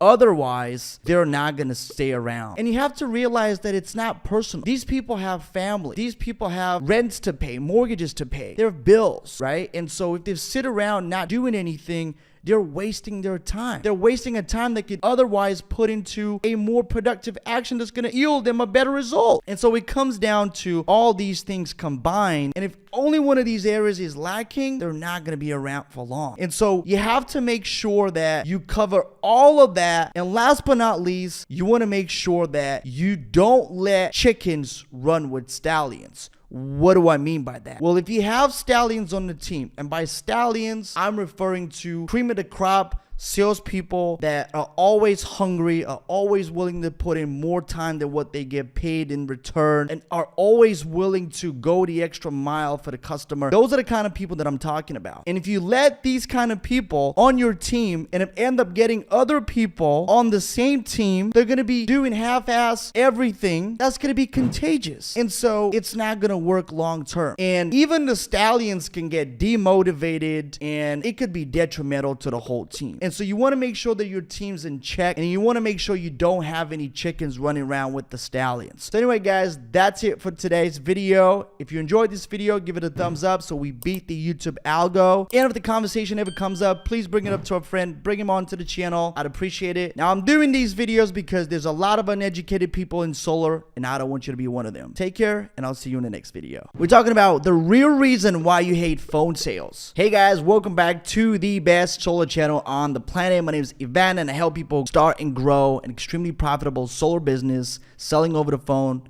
and achieving location independence. Yes, you heard me right. Being able to sell from anywhere on the planet. We live in the 21st century. That is possible. Anyway, if you're new to the channel, make sure you subscribe. And if you like the content of this video, please give it a thumbs up. All right, so let's talk about some things. Because a lot of people that are thinking about joining the business model that we teach, which is the remote solar business model, and that is being a dealer. Very, very different than being a solar rep. Well, actually, it's not very different. It's a different setup. If you want to know more about it in full detail, check out the first link in the description below. The real reason why I wanted to make this video is because I get a lot of people that join our program from various different industries. Like some of them have been bartenders in the past, waitresses, some people have done pizza deliveries and stuff like that. And so they think sales is just hard to do. That's one of the first reasons why people in general hate sales. They think it's hard. It's something that you're born with. And I'm here to tell you that it couldn't be further from the truth. Sales in general is you persuading or convincing someone to do something. That is literally what it is. Nothing more, nothing less. Think of the last time you convinced your friend to go and see that movie you just saw that you were fascinated with. It happens all the time. And if you think back to that experience, it was an actual transferring of conviction from you to the other side, which was your friend. And then he went on and saw the movie. And so that happens also in real life. However, most of the time, we're not talking to our best friend. We're just talking to strangers, but it doesn't matter. The concept remains the same. You're transferring conviction from you, from something that you know about and they don't, to the other side. And it's literally that simple. But I'm here to tell you that most of the time people think they hate sales because they don't fully understand what sales is all about. And sales is all about everything I just said. It's transferring of conviction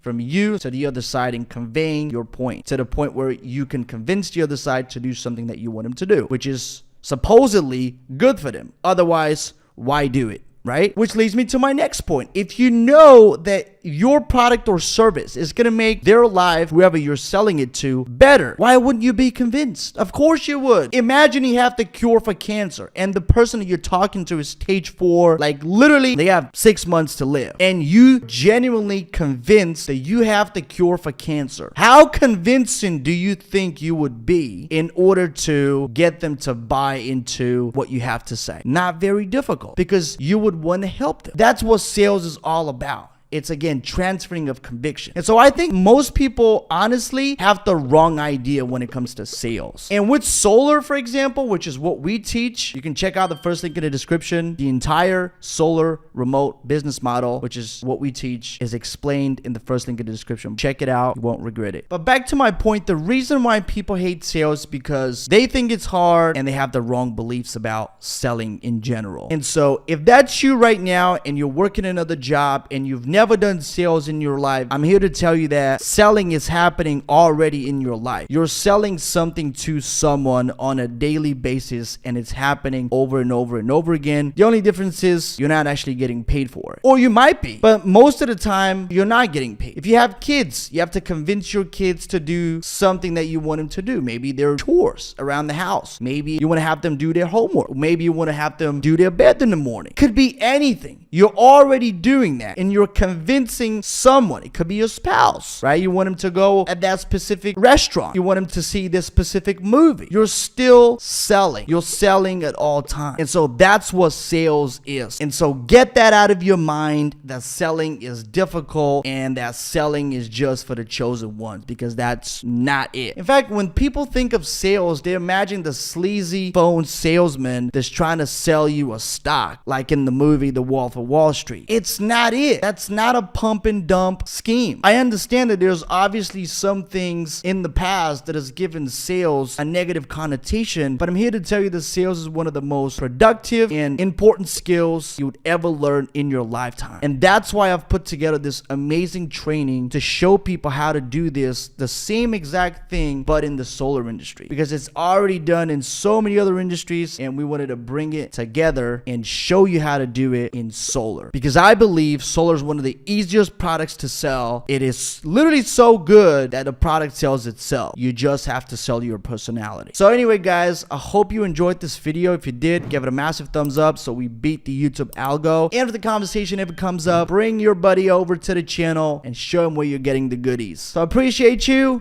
love you. I'll see you again in the next video. This is how we create insanely profitable solar ad campaign. Hey, welcome to another video on the best solar channel on the planet. My name is Ivan, and I help people start and grow an extremely profitable solar business using the dealer model and achieving location independence. In this video, what I'm going to reveal to you is how to actually create an insanely profitable solar ad campaign. Some of these strategies that I'm going to reveal, and those are two main ones that I'm going to give you. And I'm going to keep it short, okay? I don't want to be the guy that writes a book that's like 700 pages long and is like a lot of filler content. That's not the way I make my content. That's not the way I've created my digital product. It's not the way I like to do anything. I'm the type of guy that I want to get to the point. So get me to the meat and bones and leave me to it, okay? I don't have time for anything else. I don't want to waste my time. So that's it, right? So without further ado, let's get into the first one. So the first thing is you have to see how people interact on the platform. And I've said it before in other videos on the channel regarding lead generation that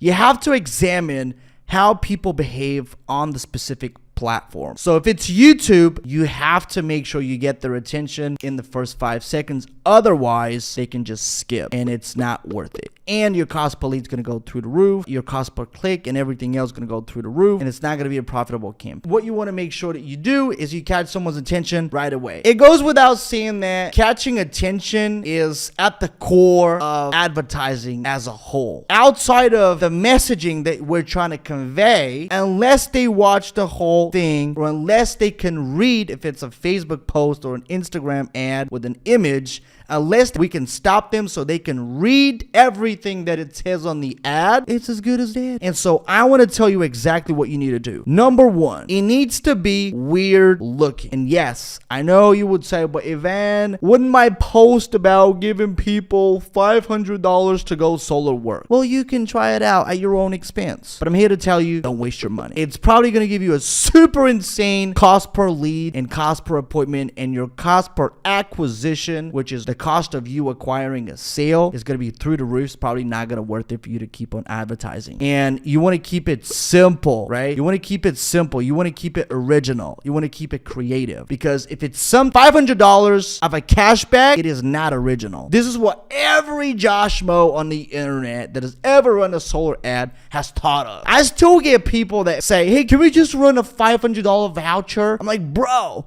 what year are you living in?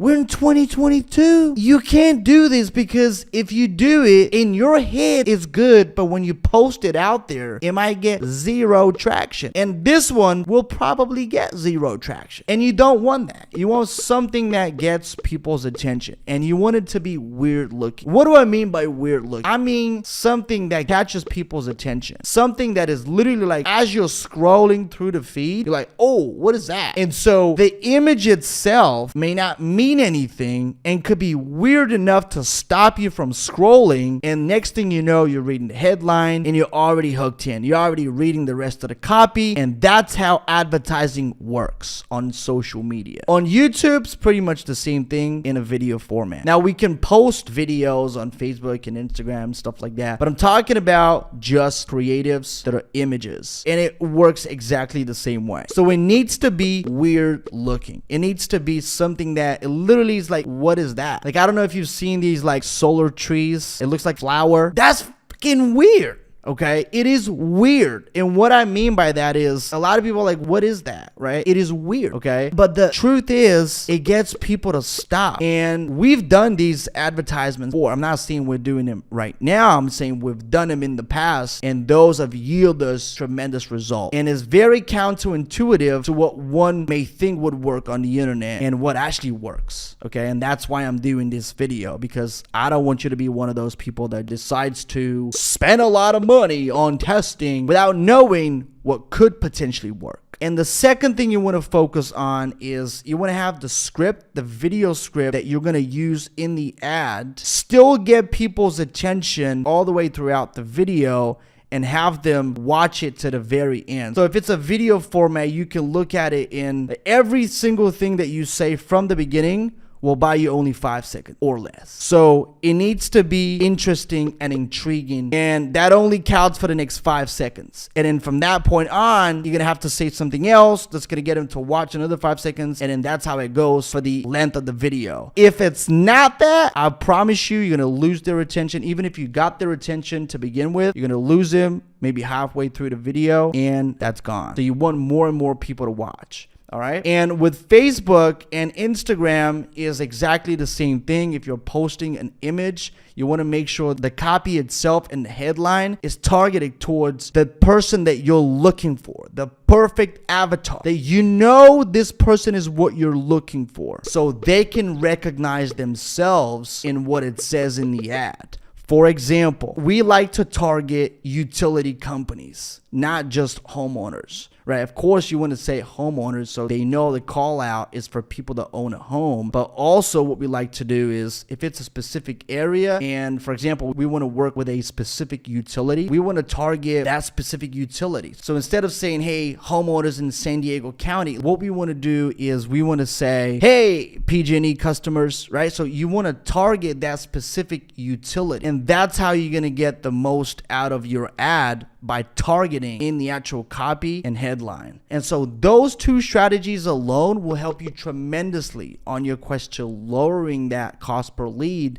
and getting a very, very decent cost per acquisition to where you're very, very profitable. Again, not everything that you think of yourself may be a good idea. You have to be able to go and do your research and see what gets people's attention. And usually the way we like to do research is we don't know what ad is performing. When we see other people's ads, usually what we do is it's very common to go and start scrolling through ads and seeing what other people are doing, and then next thing you know, something catches your attention. If it did catch your attention, it most probably mean that it's going to catch other people's attention. And so you want to treat it that way. And so those ads that end up catching your attention, you can have them all in a folder and keep them for inspiration for future posts. So those two things alone will make you a lot of money. I'm going to leave it at that. I'm probably going to do a full-blown video regarding lead generation strategies very, very soon. But if you like the content of this video, make sure you give it a thumbs up so we beat the YouTube algo. And if the conversation comes up, please bring it up to a buddy of yours. Bring him onto the channel. Let him know where you're getting the goodies. And if you're interested in getting set up with solar leads and appointments, check out the second link in the description below. Schedule a call and one of our guys will speak to you about it. They're very, very knowledgeable, so they'll be able to explain how everything works in great detail. Anyway, guys, until next time,